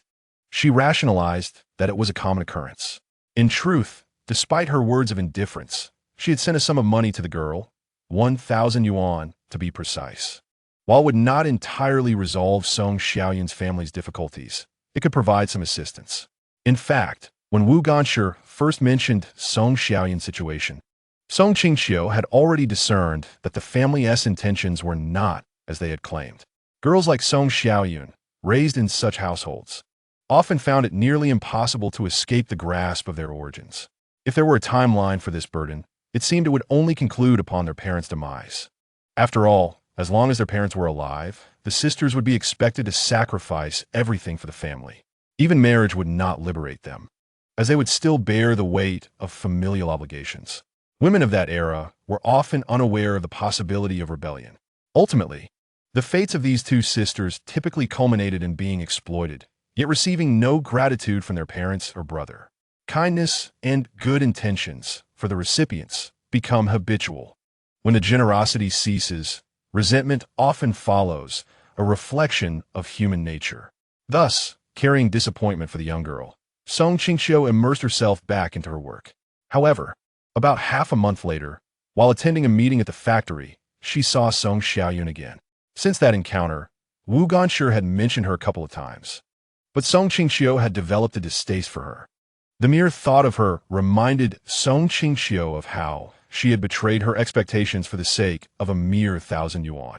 Yet, upon reflection, that sum was indeed a substantial amount for a girl with limited life experience. In the face of such money, it was perhaps understandable that she succumbed to the most genuine human desires. Nevertheless, Song Qingqiu still felt a lingering discomfort. So when Song Xiaoyun approached her, she initially wished to refuse. However, upon seeing the sincerity in the girl's eyes, she ultimately relented. Song Xiaoyun, likely facing a high-ranking official for the first time, was so nervous that she struggled to articulate her thoughts. While she had rehearsed her speech beforehand, the moment she stood before Song Qingqiu, the words eluded her. At that moment, Song Qingqiu's emotions were complex, and noticing the girl's apparent struggle to speak only fueled her irritation. Was Song Xiaoyun implying that the 1,000 yuan was insufficient? Now, seeking sympathy? Just as she was about to lose her composure, she noticed a familiar brown paper bag in the girl's hands. Then she heard Song Xiaoyun softly say, "Director, I found this at my workstation. I intended to hand it to you, but I never had the chance until today's meeting. Naturally, Qingqiu followed her lead and adjusted her posture slightly before asking, "What's inside?" She certainly would not admit that she was curious to see if the girl had misappropriated funds. Song Xiaoyan lowered her voice and glanced around before responding. "Inside is exactly 1,000 yuan, a full thousand." "My heavens," she quickly added, as if fearing Song Qingqiu would not believe her. "Boss, please don't doubt me. I've counted it 3 times. Each time it's 1,000. Song Qingqiu, observing her demeanor, found her quite endearing, and it seemed the misunderstanding had been clarified. Nonetheless, the necessary questions still needed to be addressed. After taking a sip of tea from her cup, she inquired again, "Then why don't you hand it over to Wu Ganshi?" The young girl gave Song Qingqiu an expression that implied her foolishness, explaining, "Boss, although I lack extensive education, I am aware that some individuals are prone to corruption, much like the village secretary who frequently takes advantage of others. I pondered that since Wu Ganshi was merely a technical advisor at the factory, entrusting him with the money did not sit well with me. It was better to give it to the boss." Her words indeed made Song Qingqiu regard her with newfound respect. No wonder it is said that children from impoverished families mature quickly. They are quite perceptive about the intricacies of the adult world. However, she still wanted to tease the girl a bit more, so she smiled and remarked playfully, "Aren't you afraid that this money might belong to someone from the factory, and I might end up being the one embezzling it?" The girl, however, laughed dismissively. "Boss, what you said is simply impossible. If any of them could suddenly produce 1,000 yuan, why would they still work at the factory? They would surely be better off as small business owners." For a moment, Song Qingqiu was taken aback. Although her statement was undeniably valid, it left her with a sense of self-mockery. If she had only regarded Song Xiaoyun with mild admiration before, she now truly appreciated her. After all, which employer would not appreciate loyal employees? Song Qingqiu believed none would. Once the others departed, she sought out Wu Ganshi, instructing him to nurture Song Xiaoyan further before she hurried home. Since she had taken a liking to Song Xiaoyan, she naturally aimed to resolve her family matters. However, household affairs are often the most challenging to manage, so she planned to carefully strategize for a while. The priority was to raise her salary. Contemplating the fact that Song Xiaoyan had such parents, she felt it necessary to investigate them thoroughly. After all, knowing oneself and the enemy ensures victory in 100 battles. She entrusted this task to Xiao Feng in Jing City, who generously agreed to assist upon learning her intentions. With this matter seemingly in hand, she felt a sense of relief. Calculating the days, he was also due to return from the military soon. News had circulated about his return half a month prior, and she estimated that even with delays, he should be arriving any day now. On the day of his return, the man finally came back amidst Song Qingqiu's anticipation. She conducted a thorough health check on him that same day, confirming that he had no health issues. She refrained from sending him to the hospital for further examination. Nonetheless, she remained somewhat anxious, planning to provide him with nourishing meals over the following days. After a continuous regimen of medicinal meals for nearly half a month, she finally eased up on him. The rooms were filled with the aroma of herbs from the prolonged dietary supplements. Yet for the sake of her peace of mind, Song Qingqiu was willing to endure this. Although the man may have harbored his own thoughts, he ultimately acquiesced to her wishes. After all, his occupation was indeed quite demanding. If there were anything that could assuage her worries, he was willing to accommodate her. This was a debt he could never repay, as most of his time had been dedicated to the nation, leaving little for his own family. However, this recent rescue operation had provided him with an opportunity to establish himself within the local military. Consequently, he could better protect those he cherished. He was no longer alone. He had a family, and a child was soon to be born. For their sake, he was determined to excel in the military. With his return, Song Qingqiu felt an enhancement in her own well-being. The days of anxiety had been quite unbearable, especially as her pregnancy had left her feeling somewhat unwell. Although he had returned, his schedule had become busier than before. Nevertheless, the sight of his smiling face made her feel that such concerns were trivial. Previously, he had struggled to carve out a place for himself in the military. Now, his aspirations had come to fruition. even on days when they barely saw each other. Song Qingqiu felt a surge of happiness. Life must hold some value. One cannot merely seek comfort, especially not for an ambitious man like Qingqiu. Being his beloved, she naturally wished to support his dreams. Moreover, despite marrying him, he had never constrained her from pursuing her own desires. In truth, such willingness to support a wife is rare. Once, she had harbored some aversion to marriage, perceiving it as a sacrificial bond where women serve men. It is not to say that no happy marriages exist, but the experiences of those around her indicated that few women entering marriage find true happiness. Now, with the way he treated her, she felt immensely content. Over the past few days, a thought struck her. The man had never spoken of his family.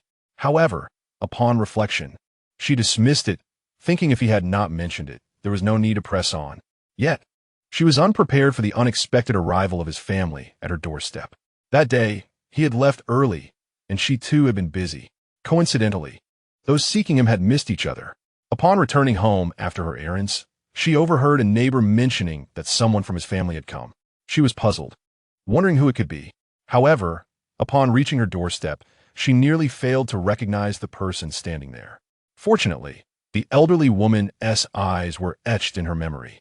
This elderly woman was Qingqiu's grandmother. Her sharp, slanted eyes set upon a slightly elongated face, exuding a shrewd demeanor. The reason for her initial failure to recognize her stemmed from the fact that she had only encountered the woman on her wedding day. She hesitated to address her as grandmother, recalling how the woman had behaved then. On the wedding day, when she was to serve tea to the elders, Qingqiu's grandfather had graciously accepted it, while the grandmother had refused. Ultimately, it was Qingqiu who handed the cup of tea to her grandmother, who only reluctantly took a sip for the sake of her grandson. Had it not been for her careful recollection, Song Qingqiu would not have remembered this woman at all. Yet, she could not fathom why this elderly lady had traveled such a distance. Interestingly, she was accompanied by a young girl. At that moment, a spark of intuition led Song Qingqiu to speculate about the girl's identity. Before marrying the man, she had heard whispers of a young lady in Qingqiu's past interactions. Though she felt somewhat reluctant, with the individuals now at her doorstep, she could not pretend not to notice them. Hastening her steps, she approached the two and opened the door. As soon as the door swung open, the elderly woman brusquely pushed her aside. By the time she realized what had happened, both of them had already entered her home, leaving her, the host, outside. They almost closed the door behind them. After entering, Song Qingqiu went to the kitchen to fetch a few cups of tea. However, in that brief moment, the young girl had entered her and Qingqiu's room without her permission. Noticing this, Song Qingqiu was about to voice her discontent when the young girl spoke first, sister-in-law. "Your room is truly beautiful." As she felt the girl's arm entwined with hers, a sense of unease washed over her. Were they that familiar? To approach her so intimately seemed rather presumptuous. What kind of person was this? Yet, since the girl had already spoken, it felt inappropriate not to respond. Ultimately, she softly acknowledged her with a non-committal as a form of reply. Dealing with these two cunning women, one elderly and the other young, filled Song Qingqiu's heart with reluctance. However, the man had yet to return. Regardless of the circumstances, she could not abandon her guests to attend to her own matters. Moreover, she was apprehensive that these two individuals might cause her some trouble. She was not blind. The young lady clearly harbored feelings for Qingqiu. After all, why would she accompany her grandmother to visit her grandson, if not under the elderly woman's directive? Thus, it was evident that the grandmother's visit was ostensibly to see her grandson, but, in reality, to create complications for her. To put it plainly, she aimed to stir up some intrigue between her and Qingqiu, thereby providing the young lady an opportunity. Prior to her marriage to Qingqiu, the grandmother had already favored a potential granddaughter-in-law. Although Song Qingqiu was uncertain if the individual before her was the one, she was certain it was not herself. Hence, as long as she could be replaced, it mattered little who took her place. The three of them thus found themselves awkwardly coexisting in the same space. Fortunately, the man returned relatively early that day. However, upon seeing his grandmother and cousin, he wore a look of confusion. Song Qingqiu promptly intercepted him at the door and succinctly relayed the situation of their afternoon together. serving as a precautionary measure for him. After hearing his wife's account, Heiyu furrowed his brow, visibly displeased. He was aware of his grandmother's discontent with Song Qingqiu, yet he could not fathom why the elderly woman would travel such a distance just to vex her. Nevertheless, in order to support his wife, he could not shy away from the situation. Upon entering, Heiyu sat beside his grandmother. The elderly woman, upon seeing her cherished grandson, immediately brightened and even showed a hint of kindness towards Song Qingqiu. Yet, she still directed Song Qingqiu to attend to her duties. As a granddaughter-in-law, why haven't you poured a glass of water for your husband? Why must I instruct you on such matters? Truly, you are rather slow-witted. You are not as clever as the city girls. In truth, her last remark was uttered softly, yet Song Qingqiu heard it clearly. One's ears are particularly attuned when they sense criticism. Hearing this, Song Qingqiu felt a surge of exasperation. She had not forgotten how disdainfully the elderly woman had received her when she served tea earlier that afternoon. Now, she was being instructed to fetch water for her grandson, as if she were the one mistreating Heiyu. The grandmother's dissatisfaction directly influenced her gaze towards the man, which grew increasingly unfriendly. Consequently, Heiyu felt a chill run down his spine. Realizing that his grandmother had offended his wife once more, he hastily interjected, "Grandmother, I am not thirsty." Before the grandmother could respond, the cousin chimed in, her voice sweetly dripping with insincerity. "Cousin, how could you possibly not be thirsty after working late outside? You mustn't lie simply to appease your wife." Following this, she cast a cheerful glance at Song Qingqiu and continued, "But since you care so much for your wife, I, as your cousin, shall take it upon myself to pour you a glass of water." With that, she cheerfully dashed into the kitchen. Song Qingqiu watched her retreating figure, suddenly feeling like the true culprit. Her husband returned home in the evening, yet he could not even have a glass of water. But was Song Qingqiu an easy target? Certainly not. Thus, when her cousin emerged, she forcefully took the water from her hands and smiled, saying, "Cousin, you have already poured the water for me. I will take it to your cousin now." "Thank you." The cousin, clearly taken aback by the unexpected turn of events, stood there momentarily stunned as Song Qingqiu seized the water she had poured. Song Qingqiu found it amusing. Did the cousin not realize her standing? How dare she act so recklessly in her domain? It was truly a case of self-inflicted humiliation. However, before she could hand the water to Heiyu, the grandmother, unable to bear the sight, interjected, "Xiaoru, since your cousin already has someone to serve him water, why not prepare something for him to eat?" The cousin immediately responded, "Grandmother is right. I shall make the noodles cousin likes best." After Song Qingqiu delivered the water, she stood silently behind her husband, seemingly uninterested in joining her cousin in preparing noodles. She knew that the noodles her cousin made would never compare to her own. Therefore, there was no need for her to intervene. Once the man tasted the noodles prepared by his cousin, he would surely recognize what he truly enjoyed. After approximately 20 minutes, the cousin finally emerged from the kitchen, presenting a steaming bowl of noodles before him and eagerly setting the chopsticks in place. Her enthusiasm was so fervent that one might mistakenly believe she was the wife of the He family. Gazing at the steaming bowl of noodles, Song Qingqiu genuinely felt that both the elderly woman and the young lady lacked discernment. Although it was now evening, the temperature was far from cool. Even a simple cold dish would induce beads of sweat, yet they insisted on consuming freshly cooked hot noodles under such conditions.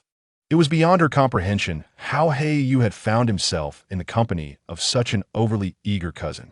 As for the elderly woman, one could hardly hold her accountable, given her status as a senior. As anticipated, when Heiyu beheld the bowl of noodles, a hint of reluctance crossed his face. Yet, confronted with his grandmother's fervor, he found it difficult to decline. He resolved that he must at least take a few bites to show his appreciation. However, after the first mouthful, he could not muster the appetite for a second. In truth, he had eaten his cousin's noodles before, but he had never found them so unappetizing. This time, he could barely manage a second bite. Just then Li Ru, her eyes full of expectation, inquired, "Cousin, it has been so long since you last had my noodles. Do you not miss them?" "Thankfully, I came with grandmother today." Before she could finish, Heiyu interrupted, a hint of embarrassment in his tone. "Cousin, has your noodle-making skill declined? They do not taste as good as before." At this point, Li Ru's expression soured. But Heiyu continued, the broth lacks richness. There is too much MSG, making it overly salty, and the noodles lack texture. Your wife makes the best noodles. If you wish, you can ask her to teach you. Otherwise, once you marry, your in-laws might look down upon you. Hearing his words, Song Qingqiu struggled to suppress her laughter. Finally, even the grandmother could not hold back, interjecting, Are you being overly critical? Ru's cooking is among the best in our family.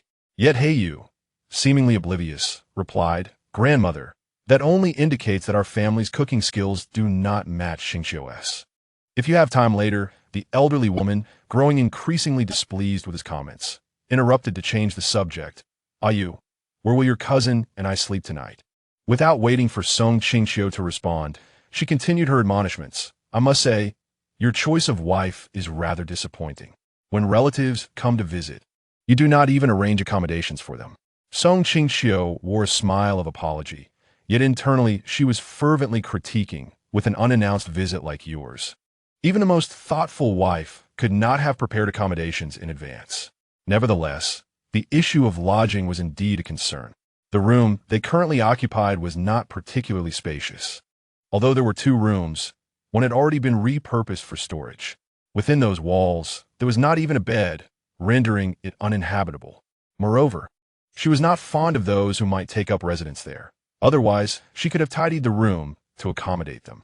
Ultimately, she devised a plan, pulling the man aside to whisper a few words. You then escorted the 2 individuals out, although the elderly lady was reluctant to follow. She had no choice but to acquiesce to her grandson's firm demeanor. When the man returned, nearly half an hour had passed. Chapter 89. How can one be so indolent? Upon his return, Heiyu informed Song Qingqiu of the whereabouts of the 2 individuals. She was quite curious, as their relationship with the people in this courtyard was far from amicable, making it improbable for them to seek refuge in their home. However, upon hearing the man's explanation, she recalled a unique establishment of this era, the Zaidizu, akin to a guest house or inn in later times, but now serving to accommodate soldiers and their families. Knowing they had gone there eased her mind considerably, for it was indeed the most suitable place for them. She could hardly be blamed for lacking respect towards her elders. It was the elderly lady who had acted excessively. On the day of the wedding, she had shown her disdain, and now she had the audacity to come to her home seeking trouble. Seemingly perceiving her displeasure, Heiyu smiled and reassured her, saying, You need not be overly courteous to them. While my grandmother is indeed my grandmother, you are my wife. I will not allow you to be troubled by them. With the man's stance made clear, her spirits lifted somewhat. Since he had voiced his opinion, she felt more at ease. Naturally, she would maintain the decorum expected between elder and younger generations. As for the cousin Heiyu had not even mentioned, she had no intention of granting her any leniency. If she did not provoke her, all would be well, but should she seek her own downfall, there would be no mercy. Although Song Qingqiu had never engaged in any schemes, this did not imply she was incapable of doing so. Once matters were settled, the couple enjoyed an unusually early night's rest. Though she did not intend to regard the 2 individuals with any importance, she could not afford to grow complacent mentally. Hence the need for adequate rest to bolster her spirits. She had anticipated that these 2 would not be easy to deal with. Yet she did not foresee the rapid approach of the impending conflict. The following morning, before she had fully awakened, the front door was pounded upon with vigorous knocks. Initially, she wished to ignore it, fearing it might disturb the neighbors, but ultimately, she had no choice but to reluctantly rise and answer the door. To her surprise, as soon as she opened it, the elderly lady unleashed a torrent of complaints, her words flying forth like spittle. I say, how can your granddaughter-in-law be so lazy? It's early in the morning, and you don't even get up to prepare breakfast for us? As she attempted to peer inside, Song Qingqiu swiftly pushed her back out. The elderly lady, realizing her blunder, nearly collided with the door as it closed. Inside, Song Qingqiu could hardly contain her amusement. Feeling an immense sense of joy, she suddenly remembered her protective talisman, the child she carried within her. As long as this child existed, even if the elderly lady harbored discontent towards her, she would not dare to act against her.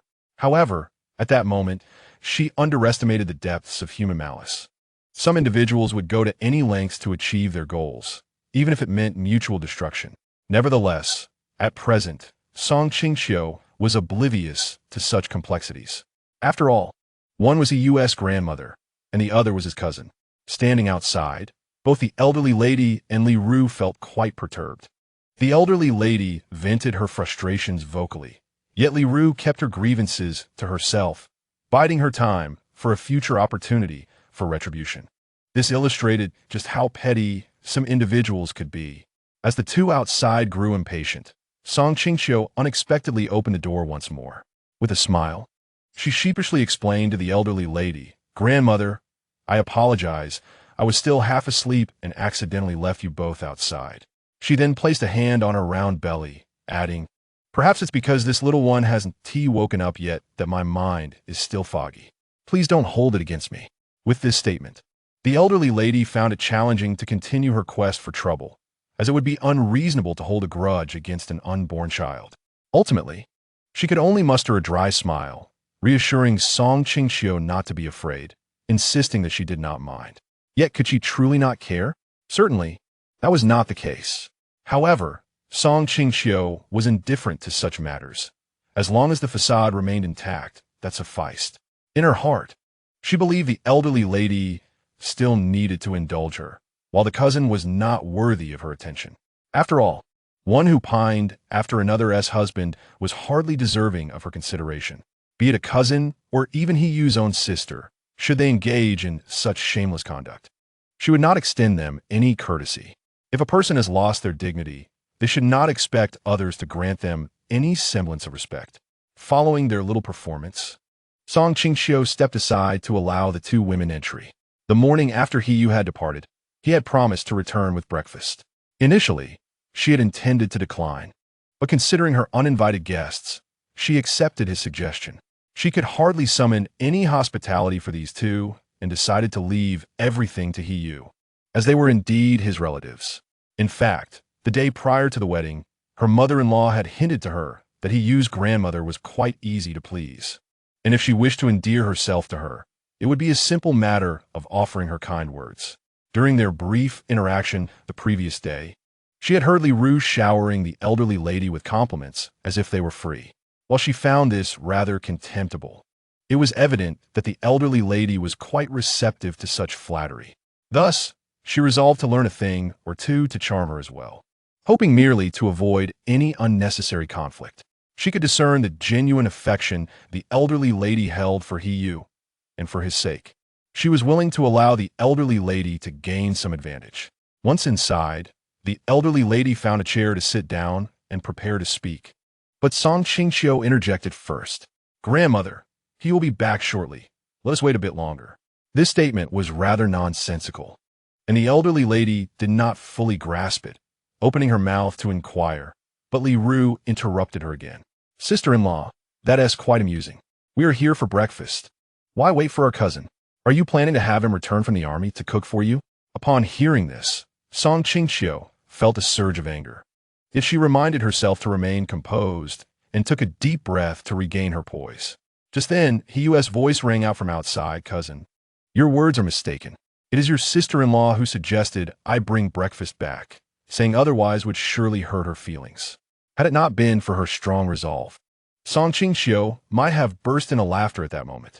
Even the elderly lady turned her head to look at her, intrigued by this exchange. Chapter 90. A set of intimate clothing was gifted, perhaps recognizing that Qingqiu held a significant place in Hiyu's heart. The elderly lady refrained from openly troubling her in the following days. With no one causing her distress, Qingqiu was naturally pleased. As for his cousin Xiaoru, she did not regard her with any seriousness. He was simply too remarkable, attracting all manner of attention, and she could understand that. However, this does not imply that she can accept the situation, especially considering that the one with ulterior motives is the cousin of the man. This is no longer an era where familial ties dictate relationships. When she first met the man's family, her impression was quite favorable. At that time, she did not perceive any dissatisfaction from her mother-in-law towards her. Coupled with the information she gathered, she felt entirely at ease at least regarding her mother-in-law. As for Yu, there was no need to mention. If he harbored even the slightest ill intent, she would not continue their relationship. She had made her stance clear from the outset and currently held an unwavering trust in the man. Now that she has entered the later stages of her pregnancy, she wishes to avoid fretting over trivial matters. After all, her journey toward becoming a wealthy woman has only just begun. Although affairs at the factory are progressing in an orderly manner, there are still numerous concerns to address. The individuals in charge are indeed quite reliable, yet not all issues can be resolved without her intervention. The breakfast incident had served as a wake-up call for Qiao. Qingqiu initially thought that this incident would cause her to quiet down, but unexpectedly, within just a week, another scandal arose. When women congregate, rumors inevitably emerge, some true and some false. Yet one immutable law remains. As long as a rumor is sensational enough, there are always those eager to spread it. Despite the current simplicity of the times, it is precisely this simplicity that fuels people's relentless fascination with gossip. Who can blame them when entertainment options are so scarce? Interestingly, it was the man who informed her about this news, perhaps having been in circulation for several days and dismissing it as trivial. Qiao inadvertently relayed the matter to the man S-Unit. To clarify, she did not do much. She merely delivered a set of personal clothing for him. Oh, and she mentioned it was a request from Qingqiu. Naturally, upon hearing this, the gossipers were delighted to spread the tale, with the veracity of the rumor being of no consequence to them. Who among them would shy away from sensationalism? In the end, it was rumored that Qingqiu intended to set up her husband with his cousin. Hearing this made her both infuriated and amused. Not only would she never consider pairing her husband with another woman, but should he ever entertain such thoughts, she would not hesitate to marry another man with his child in tow. She is certainly not the type to compromise for a man, nor can she endure the hardships of pregnancy while he remains oblivious to her struggles. Expecting her to empathize with a man who can father children without pain is simply beyond her. They are already capable of experiencing painless fatherhood, yet still wish to exploit women's rightful entitlements. Marriage has never bound one party alone. If one side chooses indulgence, the other naturally possesses the right to terminate the union. A man should never feel troubled by his physiological needs being suppressed due to his wife's pregnancy. During this period, a woman faces tremendous physiological and psychological changes, far exceeding the mere discomfort of a man. If women can endure for the sake of their children, why should men feel justified in choosing indulgence? A child cannot be conceived by a single person alone. If a man cannot learn to exercise restraint while his wife bears their child, Qingqiu believes such a man is unworthy of fatherhood. To receive, one must inevitably give. And this is not solely an individual sacrifice. Ultimately, the man did not accept the clothing. Upon returning home, he informed his wife of the incident. Reflecting on Yu's expression at that moment, Qingqiu could not help but smile without sympathy. The man was both embarrassed and speechless, yet she continued to jest. The result was naturally that he held her close and showered her with affection. Following such an event, Qingqiu felt the need to assert her presence. Otherwise, one could only wonder how the rumors would spread. Without consulting the man, she chose to visit him the day after the incident, deliberately skipping her afternoon at the factory to bring him some comfort items. He was, of course, unaware of her plan, and when she arrived, he was merely sitting on the sidelines, waiting without anyone calling for him. Such opportunities are rare. She had previously been preoccupied with her own affairs and had seldom sought him out. Their encounters typically occurred during dinner. His comrades likely held a faint impression of her. No wonder they showed no surprise upon hearing the rumors. After all, her demeanor towards him seemed overly indifferent. However, they were unaware of how passionately he pursued her before she became pregnant. Sometimes, even when she refused, he would eventually wear down her resolve. Yet these intimate matters remain unknown to outsiders. Thus, it was essential to present a united front now to prevent his comrades from assuming she had lost all affection for him. She waited for over an hour until their training concluded. Due to her striking appearance, Qingqiu quickly attracted the attention of a young soldier. Although she had gained weight during her pregnancy, she appeared even more graceful than before. Perhaps the glow of motherhood had softened her demeanor, making her seem more gentle. As she sensed the eager gazes from several soldiers, she stood up. The young soldiers grew restless as she approached, but she walked straight past them towards her man. When the soldiers turned to look back, they seemed to deduce her identity. Soon enough, she overheard their quiet compliments, which, though soft, struck a chord within her. People are invariably sensitive to praise and criticism regarding themselves. Upon seeing his wife in such a setting, the man expressed surprise. Qingqiu, however, pretended not to notice his astonishment and leaned in to whisper in his ear, "Darling, I specifically came to show my support."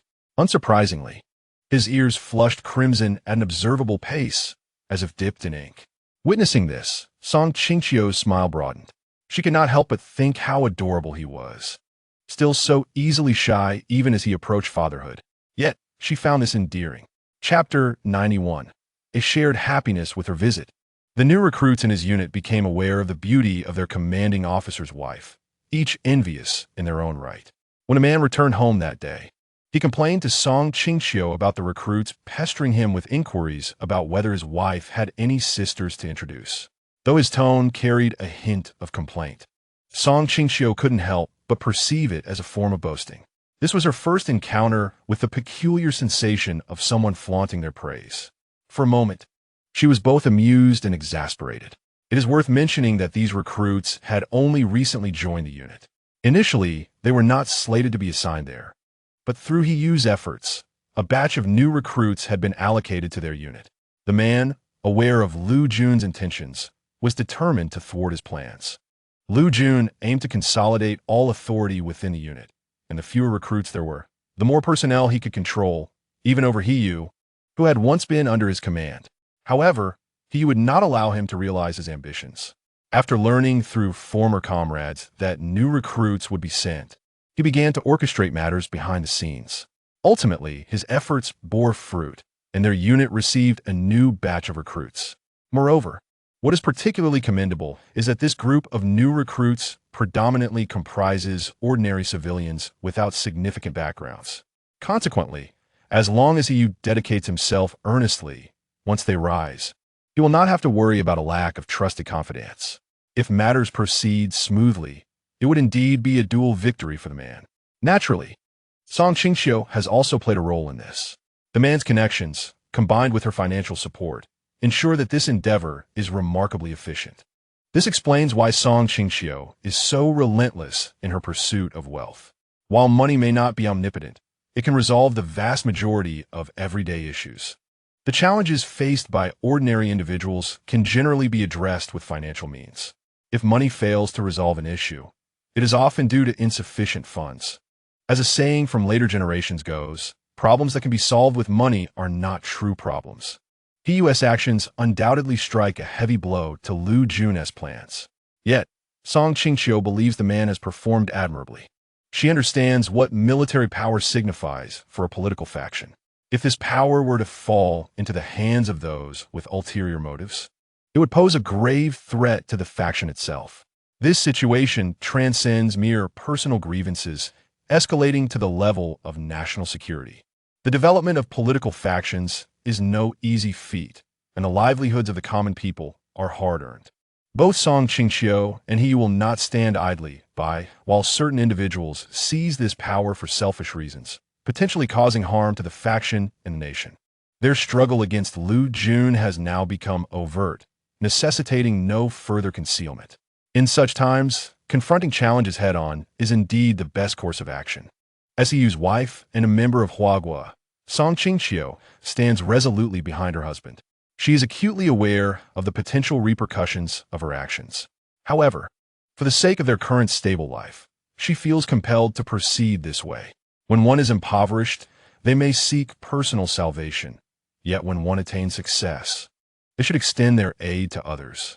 Given her considerable capabilities, she is determined to undertake significant endeavors. One cannot acquire wealth from society only to squander it entirely on oneself. True happiness for an individual is never genuine happiness. Only when everyone shares in happiness does it gain meaning.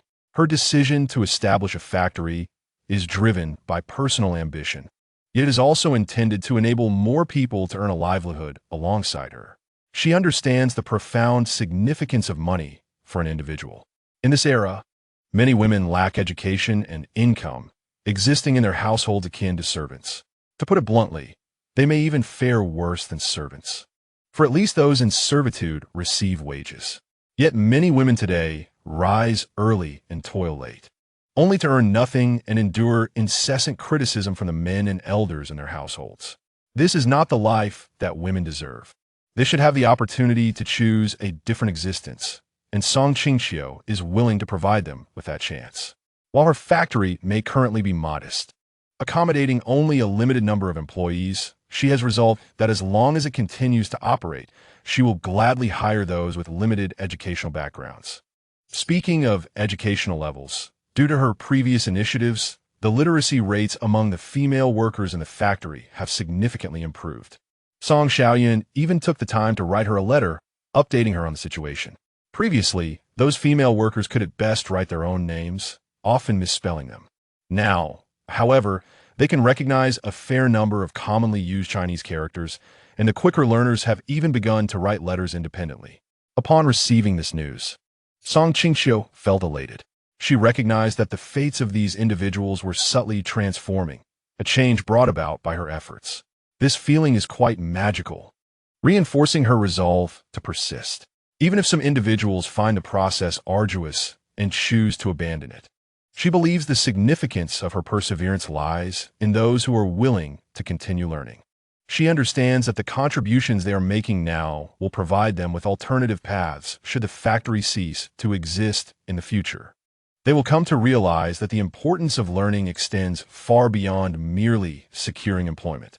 Once they learn Chinese characters, they can read books, and after engaging with many texts, they will be exposed to an entirely different world they have never encountered before.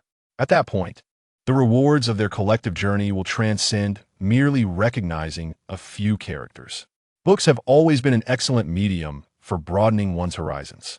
Given the current underdeveloped transportation, books serve as the best vehicle for their journey. Furthermore, the worlds within books often astonish far more than the realities of daily life. These experiences are beyond what their current existence can offer. Song Qingqiu contemplates that this is the finest gift she can bestow upon them. As for those who willingly choose to forego this opportunity, she does not impose her will. After all, each individual's journey is unique, and one cannot compel anyone to change themselves merely to conform to the desires of others. However, in her heart, she has excluded these individuals from her plans for the future. They will likely remain in the factory until they grow old. Yet, should the factory undergo a transformation in the future, she cannot guarantee that all of them will be retained. After all, no employer favors employees who are unwilling to learn, especially when the opportunity for education has been voluntarily provided. Nonetheless, it is still too early to dwell on such matters. Her current objective is to ensure the factory operates smoothly and secures more orders. Only then can she continue to be a steadfast support for her husband. Meanwhile, Qingqiu, training with the troops, feels an itch in his ears, suspecting that someone is speaking of him. Chapter 92. Let us change Dad too. It seems that the elderly couple has finally realized their lack of popularity as they unexpectedly left one morning without a word. Glancing at the note left on the table, Song Qingqiu picked it up and handed it to her husband, saying, "Here, your grandmother and your dear cousin left you a letter." In truth, Song Qingqiu is indifferent to the contents of their message. Yet she cannot resist the urge to tease her husband a little. As anticipated, upon hearing her words, the man chuckled and shook his head. Yet he still reached out to take the letter. Before she could turn ahead to the kitchen, he pulled her into his embrace with a swift motion. With their proximity, Song Qingqiu could feel the warmth of his breath upon her, a sensation almost overwhelming. Logically, as a long-married couple expecting their child, she should be unfazed. Yet a blush crept onto her face. At a loss for words, she was met with his voice, "Come, let us see what Grandma and our cousin have written to us." Upon hearing this, she grasped the implication. He was asserting his claim, emphasizing their marital bond through the repeated use of us. He was keen to clarify that those two individuals are not merely his relatives. Very well, since he insists on framing it this way, she will reluctantly acquiesce. Initially, she feared that her current weight might be too much for him to bear, making it difficult for him to hold her. However, he seemed to sense her thoughts, wrapping his arms around her with an even firmer grip, as if to ensure she remained steady in his embrace. Qingqiu contemplated resisting, but then heard him whisper in her ear, "Don't move. I can manage your weight. But if you keep squirming, I'm not sure if my good brother can handle it." The mention of good brother made Qingqiu blush furiously. She realized that since he had embraced a more indulgent lifestyle, his audacity had grown exponentially, reaching a point where even she, a person from a later era, found it difficult to endure. However, it must be said that men who are shamelessly self-absorbed possess a certain allure. Reflecting on this, she could not help but raise her head to steal a glance at the man. To her surprise, he unexpectedly stole a kiss from her. Perhaps having already indulged in the most intimate actions, this fleeting tenderness sent her heart racing even more. It was a welcome return to innocent interaction.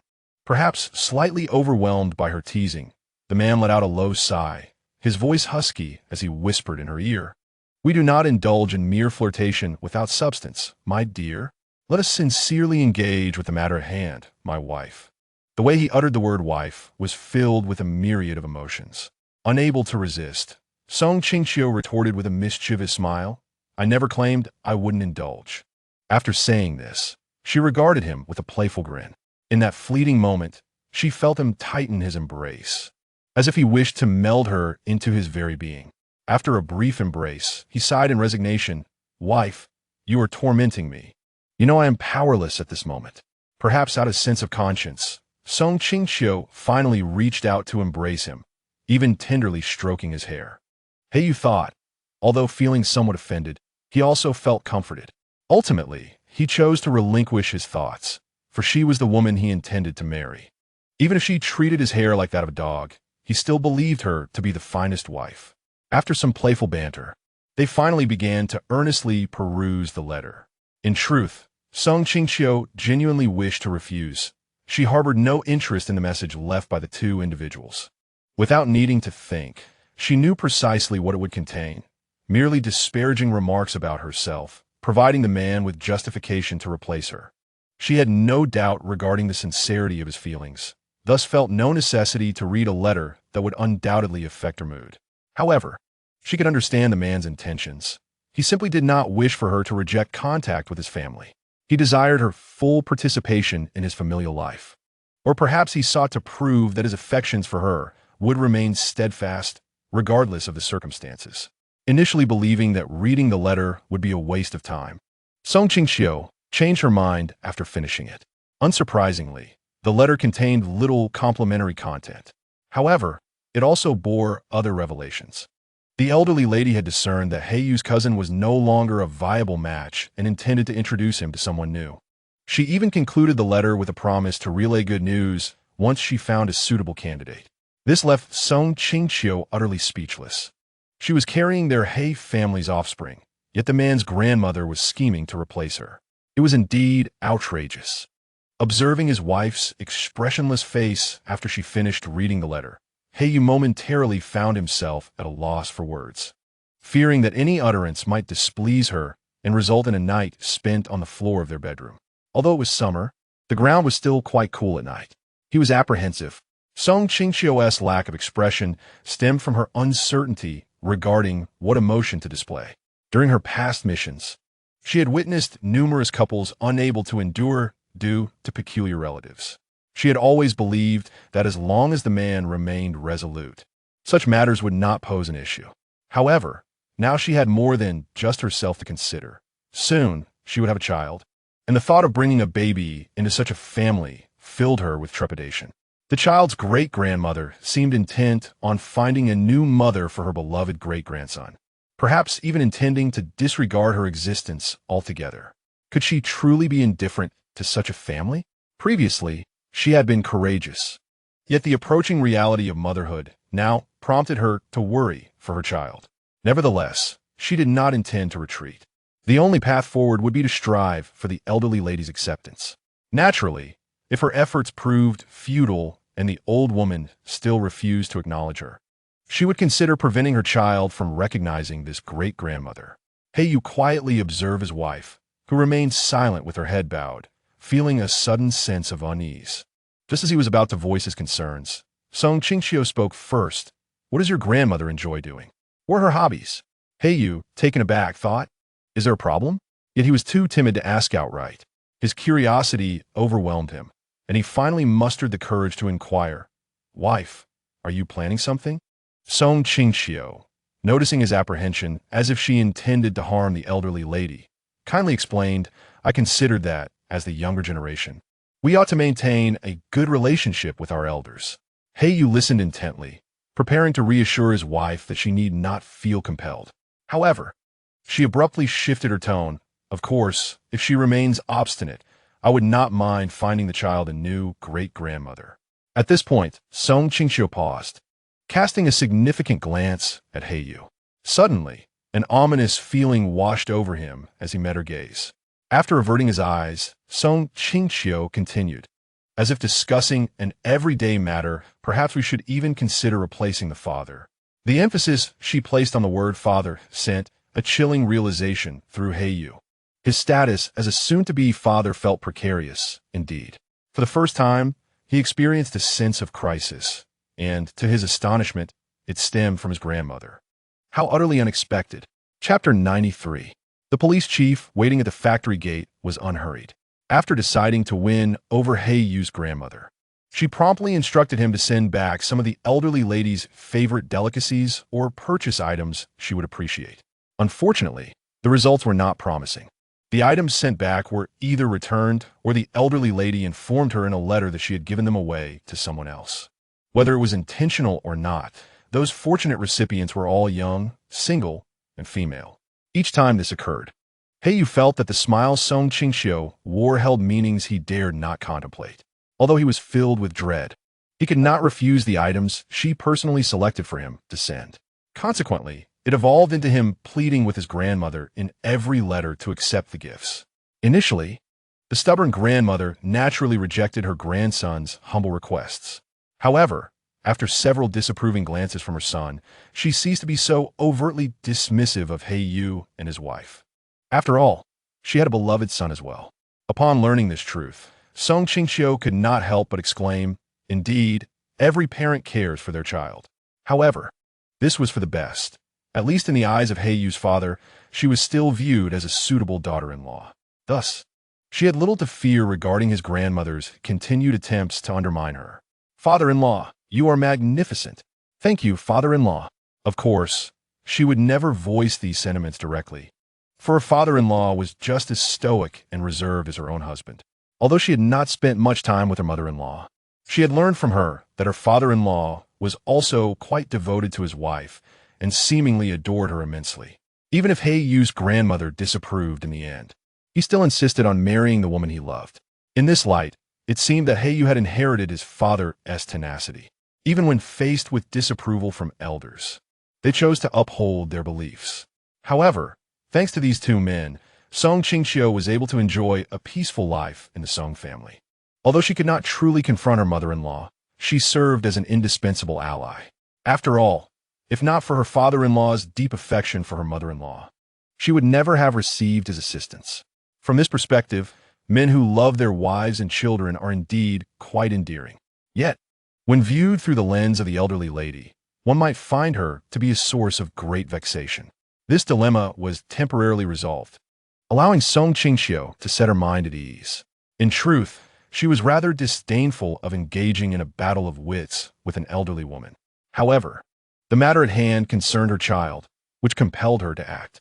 "My apologies, dear old lady," she thought with a smirk, though such an apology would never escape her lips. After all, Qingqiu had not forgotten the humiliation she had endured at her wedding. This could be considered her small act of vengeance. Initially, having resolved such an issue, Qingqiu believed she could afford to relax for a few days.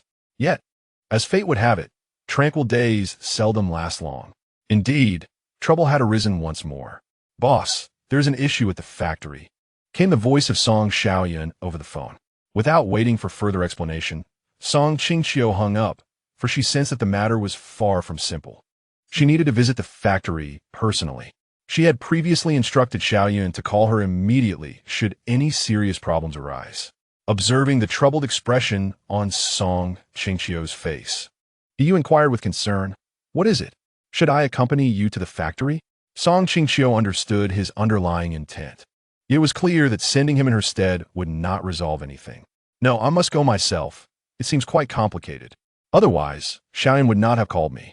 Detecting the worry in her voice, the man quickly reassured her, "It's all right. I will go with you." Under normal circumstances, Song Qingqiu would have declined, but today was different. Moreover, he happened to be on leave, so having him by her side would be quite beneficial. After all, in the event of any unforeseen troubles, having a man around would undoubtedly provide an extra layer of safety.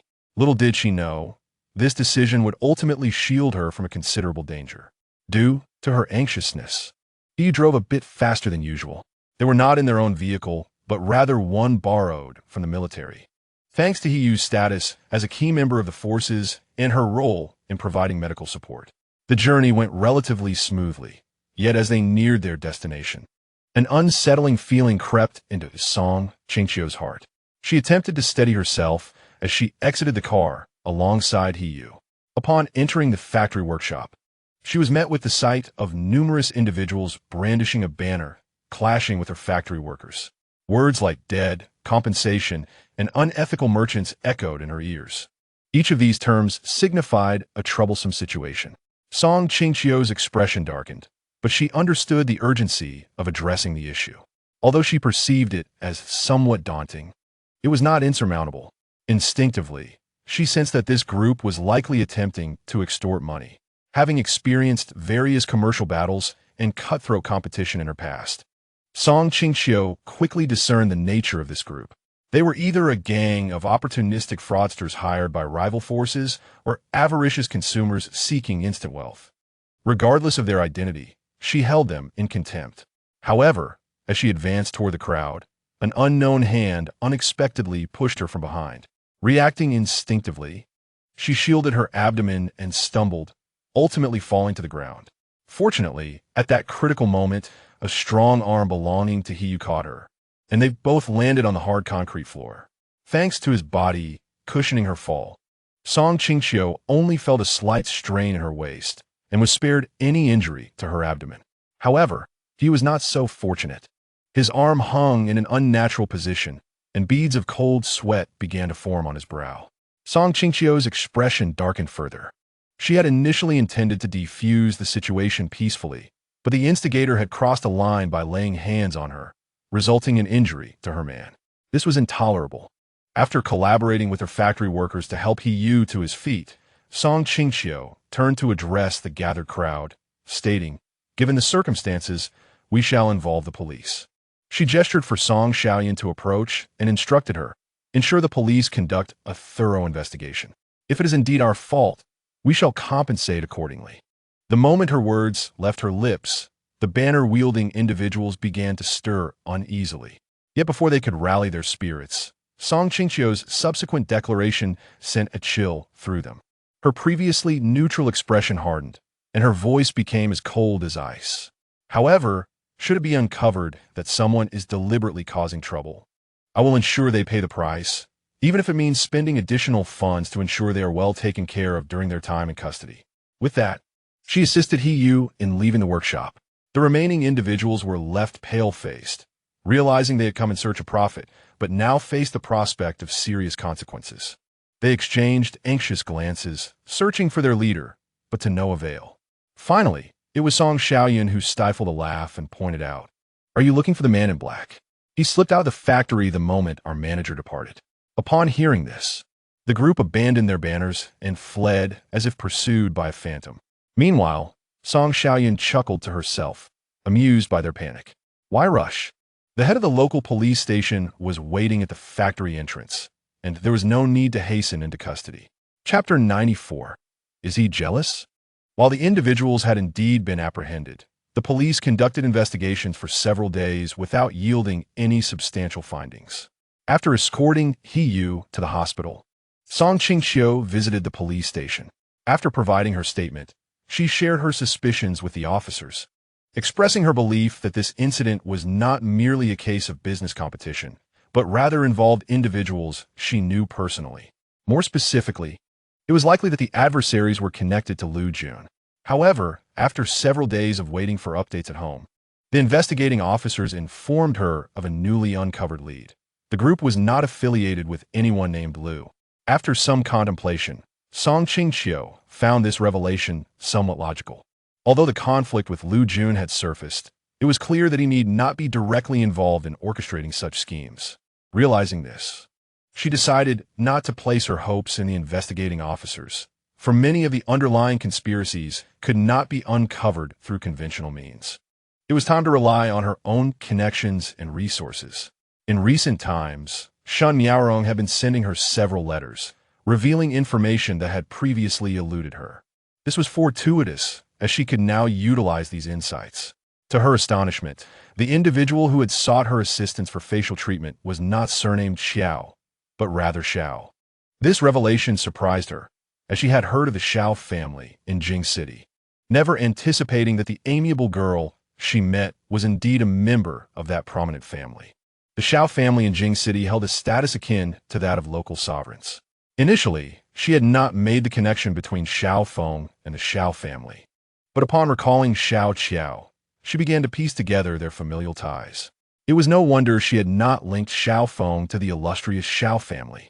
They were known for their male offspring, with Xiao Qiao being the solitary gem amidst a sea of boys. With this newfound understanding, she felt a surge of curiosity toward the individual audacious enough to mar Xiao Qiao's beauty. What manner of person would dare to disturb the earth beneath Tai Sui? However, it is evident that now is not the opportune moment for such musings. At present, her foremost priority is to ascertain whether this group of troublemakers has any connection to Lu Jun. If there is no such link, it implies that they have acquired yet another adversary. Conversely, if there is a connection, it would be less worrisome, as the lines have already been irrevocably drawn, and all parties are acutely aware of the situation. With the thread of Xiao Qiao to follow, Qingqiu certainly would not let this opportunity slip by. That very evening, she penned a letter to Xiao Qiao and dispatched it. Initially, she contemplated making a phone call, but ultimately decided that a letter would convey a greater sense of formality. The days spent awaiting a reply were somewhat arduous. However, her patience proved fruitful. Merely 2 days later, she received a response, which intriguingly recommended an individual with whom she was not unfamiliar, Xiao Qiao's brother, Xiao Feng. During their previous encounters, she had merely perceived him as a rather influential civil servant. To her astonishment, the letter revealed that he possessed a wealth of information unknown to others. The source of this information, however, remained a mystery, even to Xiao Qiao, his own sister. Consequently, Qingqiu no longer dared to underestimate this seemingly genteel young man she had met only once. After all, a person thriving in the imperial capital could hardly be a simple character.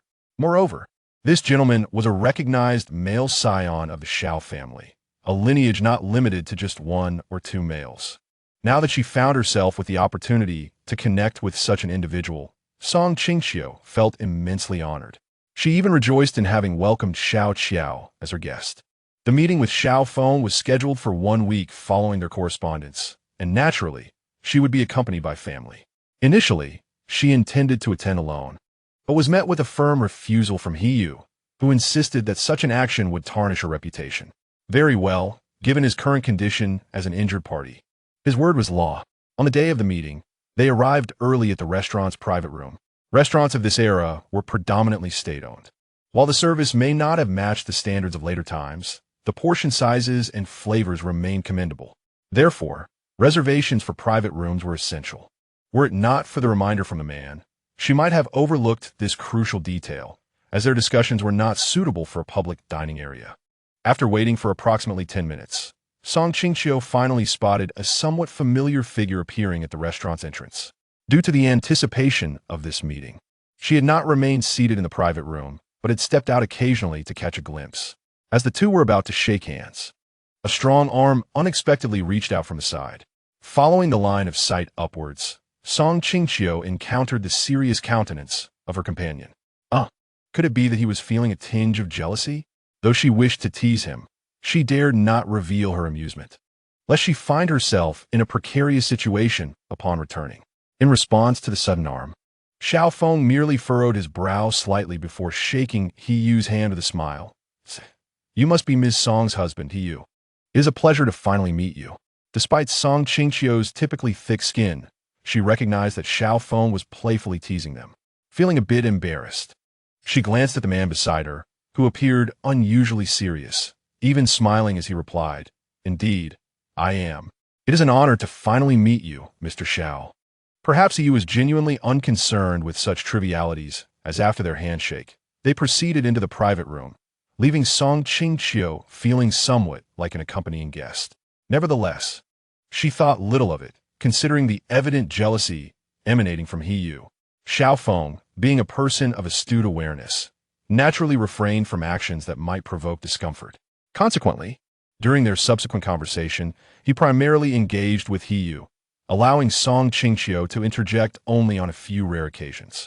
This cautious avoidance led Song Qingqiu to wonder if Xiao Feng had experienced similar discomfort in the past, prompting his excessive caution in such matters. Nonetheless, the outcome of their discussion was ultimately gratifying, as Xiao Feng agreed to assist them in uncovering the mastermind behind the group in question. With this assurance, both felt a profound sense of relief as they exchanged contact information before parting ways. To Song Qingqiu's surprise, the two individuals who had initially met in such an awkward manner had transformed into amicable acquaintances throughout their conversation, a rather remarkable turn of events. Chapter 95.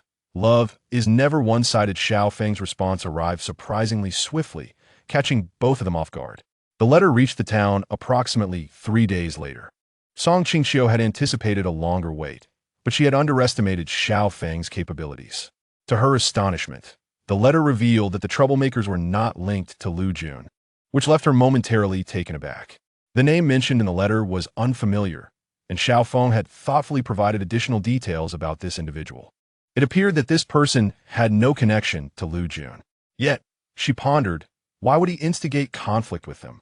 When he returned, he found his wife with her head bowed, seemingly lost in thought. Due to her pronounced belly, her chin nearly grazed her abdomen, rendering her demeanor adorably clumsy, devoid of her usual assertiveness. Such a rare sight made a lasting impression. He managed to restrain himself from embracing his precious wife from behind. You've returned? As he heard her voice, He snapped back to attention, his face still bearing a hint of a blush. However, Song Qingqiu, preoccupied with her thoughts, failed to notice this. Instinctively, she glanced at the outside sky, noting that the sun had yet to set, and cast a puzzled look at He Yu. Sensing her confusion, he promptly explained, today's training was not particularly demanding, so I returned early. With his words, she nodded in understanding. Given his early return, she had not prepared dinner in advance. Originally intending to head into the kitchen, she was halted by He Yu, who guided her to a nearby rocking chair. Sit here. I will prepare dinner today. He Yu beamed with delight. With someone willingly taking on the cooking, Song Qingqiu was more than happy to relax. However, after merely a short while in the rocking chair, she unexpectedly dozed off. By the time He Yu emerged from the kitchen, he found her softly snoring. A rare occurrence for her. It seemed she had truly exhausted herself. Feeling a pang of tenderness, He Yu approached the rocking chair, gazing at his slumbering wife, and could not help but plant a gentle kiss on her slightly flushed cheek. Afterward, he touched his lips, seemingly savoring the moment, contemplating how fortunate he was to have her as his wife. As she slept soundly, he could not bear to wake her. Instead, he adjusted the nearby fan to provide her with more comfort before retreating to the bedroom to fetch a book. Upon his return, he settled into a chair beside Song Qingqiu, engrossed in his reading. He had little interest in other forms of entertainment, often participating in basketball games with his unit. But otherwise, he spent his time immersed in a variety of books. Certainly, the military-related matters indeed constitute the majority. He is bound to remain in the army. Thus, a substantial reservoir of knowledge is undoubtedly essential. The tranquil years shared between the two often make time seem to pass more swiftly. By the time Song Qingqiu finally awakens in the dim light, the outside world has already succumbed to darkness. Rubbing her eyes, She braces herself with her hands to rise. However, before she can muster the strength, a powerful arm reaches out from beside her, gently supporting her upper body and assisting her in sitting up. With only about a month remaining until her due date, she finds it increasingly difficult to rise unaided. Yet, she never worries for each time she stirs. The man's hand reaches out at the perfect moment. Since her pregnancy, her tastes have shifted slightly, yet the man has never shown any disdain for her whims. On one occasion, just as he finished preparing a meal, she suddenly craved something entirely different. Without uttering a word, he returned to the kitchen to cater to her desires. It is precisely this unwavering support that makes her feel that pregnancy is not an arduous burden. Even as her waist expands and stretch marks begin to appear one by one, she has never harbored regrets, for he accompanies her through it all. As her waist thickens, he has promised that once the child is born, he will help her regain her figure. Regarding the stretch marks, he has consulted experienced military wives and diligently applies ointment daily. As for other matters, they're even more effortless. She can eat whatever she desires, and if she cannot make it, he will buy it. Fresh fruits are replaced every few days. When her legs cramp, Hei will never sleep soundly alone, but instead will soothe and massage her. Many times, due to her circumstances, she finds herself sleeping later than before. Consequently, the man has actually lost a bit of weight since her pregnancy compared to when they were together previously. Observing him in this state, Qingqiu feels a twinge of guilt. Yet, during such moments, he reassures her, saying that caring for both of them is his responsibility, and there is no such thing as being too tired. Thus, in a marriage, there is always reciprocity. I willingly endure hardships for you and for our love, and you graciously accompany me through the trials of pregnancy, showing me patience rather than blaming me for becoming increasingly difficult to please. Such a marriage warrants preservation, does it not? Why do you not wake me? Although she already knows the answer in her heart, she still wishes to hear it. After all, who does not desire to hear sweet words more than once? The man gazes at her, smiling, with an unmistakable tenderness that he cannot conceal. Of course, I would wait until you awaken to speak. There is no rush to eat just yet. True to form, his response never disappoints her. By the time she stands and sits at the dining table, Heiyu has already served the meal and placed it beside her. As she surveys the array of dishes before her and discovers they're all her favorites, the corners of her mouth, which she had tried to suppress, finally curve upwards. The man notices but merely smiles, saying nothing. During the meal, Qingqiu savors her food with satisfaction, fully aware that the man does not particularly enjoy sour dishes. Yet the dining table has seen an increase in such flavors of late. Contemplating this, she decides to bestow upon him a gift. While he is busy washing his hands in the kitchen, Qingqiu slips into the bedroom to retrieve her surprise. Wrapped in craft paper, its contents remain a mystery to the outside world. About 10 minutes later, Heiyu emerges from the kitchen, drying his hands. Qingqiu hands him a towel and discreetly slips the wrapped item into his hands. Upon receiving it, she takes the used towel and places it beside the washstand. Initially, the man appears curious, but as he unwraps the craft paper, he discovers a pair of handcrafted cloth shoes. While the material may not be particularly luxurious, it is lightweight and absorbent, perfectly suited for the current season. Witnessing the man's delighted expression brings joy to Qingqiu's heart. She knows he is not accustomed to wearing purchased shoes and rarely dons leather ones when going out. Given the summer heat, she decided to make him a pair.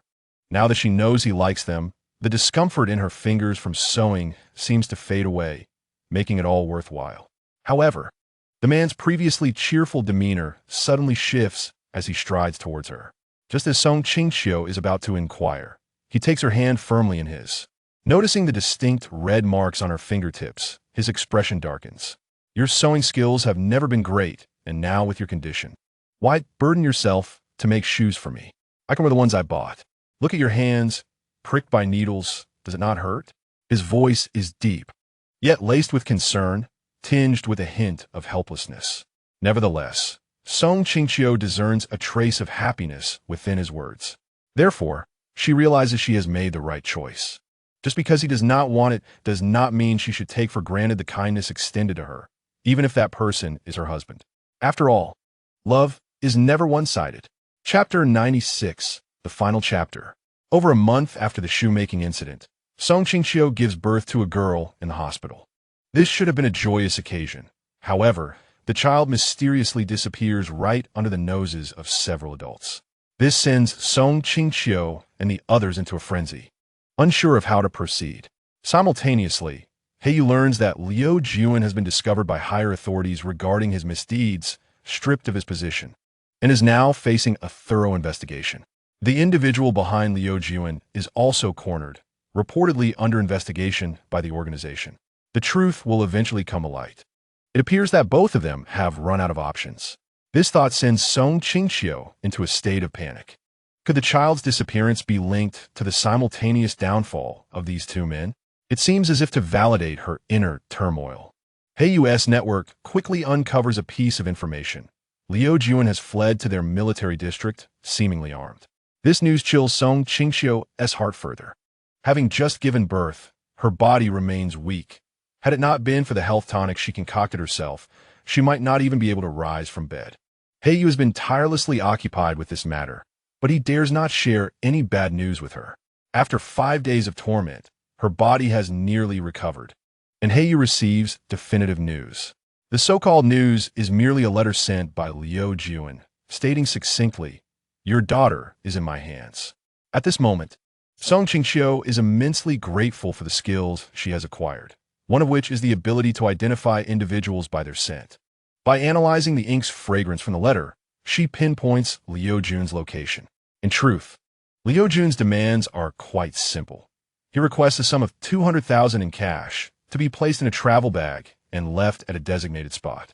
Had he not kidnapped their daughter, Qingqiu would not have minded providing him with the money. However, he has gravely miscalculated by setting his sights on a child barely days old. Thus, his scheme is destined to fail from the moment he made this absurd decision. Upon learning of his whereabouts, Qingqiu immediately informs Heiyu. Ultimately, Heiyu and a team of police confront Liu Juan. Naturally, Qingqiu wishes to accompany them, but the man forbids it. Reluctantly, she acquiesces. When Heiyu and the police arrive at Liu Juan's hideout, they witness a scene through the window that makes Heiyu's blood boil. His daughter was unexpectedly bound to a pillar by Liu Juan, with a pool of molten iron bubbling ominously beneath her. The child, still innocent and oblivious to the impending danger, posed no threat. Yet Heiyu felt his heart racing perilously close to stopping. However, this was not the moment for fear. His child needed him. Although their movements were subdued, they did not escape the keen vigilance of Liu Juan. Since they had arrived, there was no point in hiding outside. It was time to step inside and converse. After all, it had been a long while since their last encounter. Upon hearing these words, Heiyu realized he had no choice but to enter. Otherwise, his daughter would surely be at risk. He signaled the leading officer and ventured into the dilapidated factory. Perhaps the exhaustion from days of relentless pursuit had taken its toll, for Liu Juan appeared disheveled, devoid of his former imposing presence. Reflecting on the past, Heiyu felt a wave of disorientation. Yet, Liu Juan was provoked by Heiyu's gaze, loosening the ropes binding the child ever so slightly. As his daughter drew perilously closer to the molten iron, anxiety gripped Heiyu's heart. He attempted to negotiate with Liu Juan, saying, "Liu Juan, if you have grievances, direct them at me. Release my daughter. She is but a child, unaware of anything." However, Liu Juan dismissed his plea, his voice hoarse and grating as he retorted, "Her ignorance is inconsequential. What matters is that I am aware. Moreover, you must understand, if anything were to happen to that little girl today, her parents would bear the blame. Who told you to be so ungrateful, leaving me no escape route?" As he observed Liu Juan's increasingly twisted and menacing expression, Heiyu sensed the moment was drawing near. He remained vigilant towards Liu Juan's movements while cautiously exchanging glances with the officers outside. Just as Liu Juan prepared to release the rope entirely, a squad of police officers stormed into the factory. Heiyu seized the moment, lunging forward to grasp one end of the rope from Liu Juan's hands. In the critical instant when the child was on the verge of plunging into the molten iron, he swiftly yanked the rope upward. Meanwhile, Liu Juan, now restrained by the police, continued to roar in fury. Once He cradled his child in his arms, soothing her after the ordeal. He took a few steps toward Lu Jun, pressed to the ground, turned his head to find Yu's cold, piercing gaze fixed upon him. In that fleeting moment, he felt certain that the man would not hesitate to end his life. Yet, Yu merely approached him, silently observing for a few seconds. Just as Lu Jun believed he had narrowly escaped his fate, Yu unleashed a fierce kick to his abdomen. The surrounding officers seemed to hear the ominous sound of cracking bones, yet no one uttered a word, nor did anyone intervene. After all, who could endure such a situation? The child had been saved. Had she not been, Lu Jun's actions would have warranted an even harsher reckoning. Gasping for breath and curled on the ground, Lu Jun felt as if his very insides were ruptured, sweat pouring down his face as though he had been caught in a downpour. In stark contrast, Yu appeared unfazed as he strode away. The police captain, recognizing that personal grievances had reached a resolution, waved his hand, signaling for his subordinates to drag Lu Jun away like a lifeless dog. Yu later followed the police car back to the hospital. Upon seeing the silhouette of her man, Qingqiu felt a wave of relief wash over her as she laid eyes on their little one peacefully sleeping in his arms. Tears streamed down her cheeks uncontrollably. The child had only consumed 3 days' worth of milk before being abducted. Thankfully, nothing grave had occurred otherwise. Her entire life would have been overshadowed by despair. Half a month after the three of them were discharged from the hospital, Lu Jun was sentenced to imprisonment, and numerous sordid affairs involving the retired military personnel behind him were uncovered. Thus, the enmity between them and Lu Jun reached a conclusion. A decade later, Qingqiu had blossomed into a renowned entrepreneur within the realm of international pharmaceuticals. Yu had ascended to become the youngest regiment commander in the annals of Huagua's military history. Their daughter, Yuan, had transformed into an adorable elementary school student, even attracting admirers within her class. It was during this year that Qingqiu realized her fateful connection with Yu had begun long before she became an operative. Yet at that time, they lacked the strength to shield their beloved from life's storms. In the end, their encounters were perfectly timed. As a wise, albeit unknown, master from later generations would assert, love knows no timing. It is only when one meets the right person at the right moment that a beautiful outcome unfolds.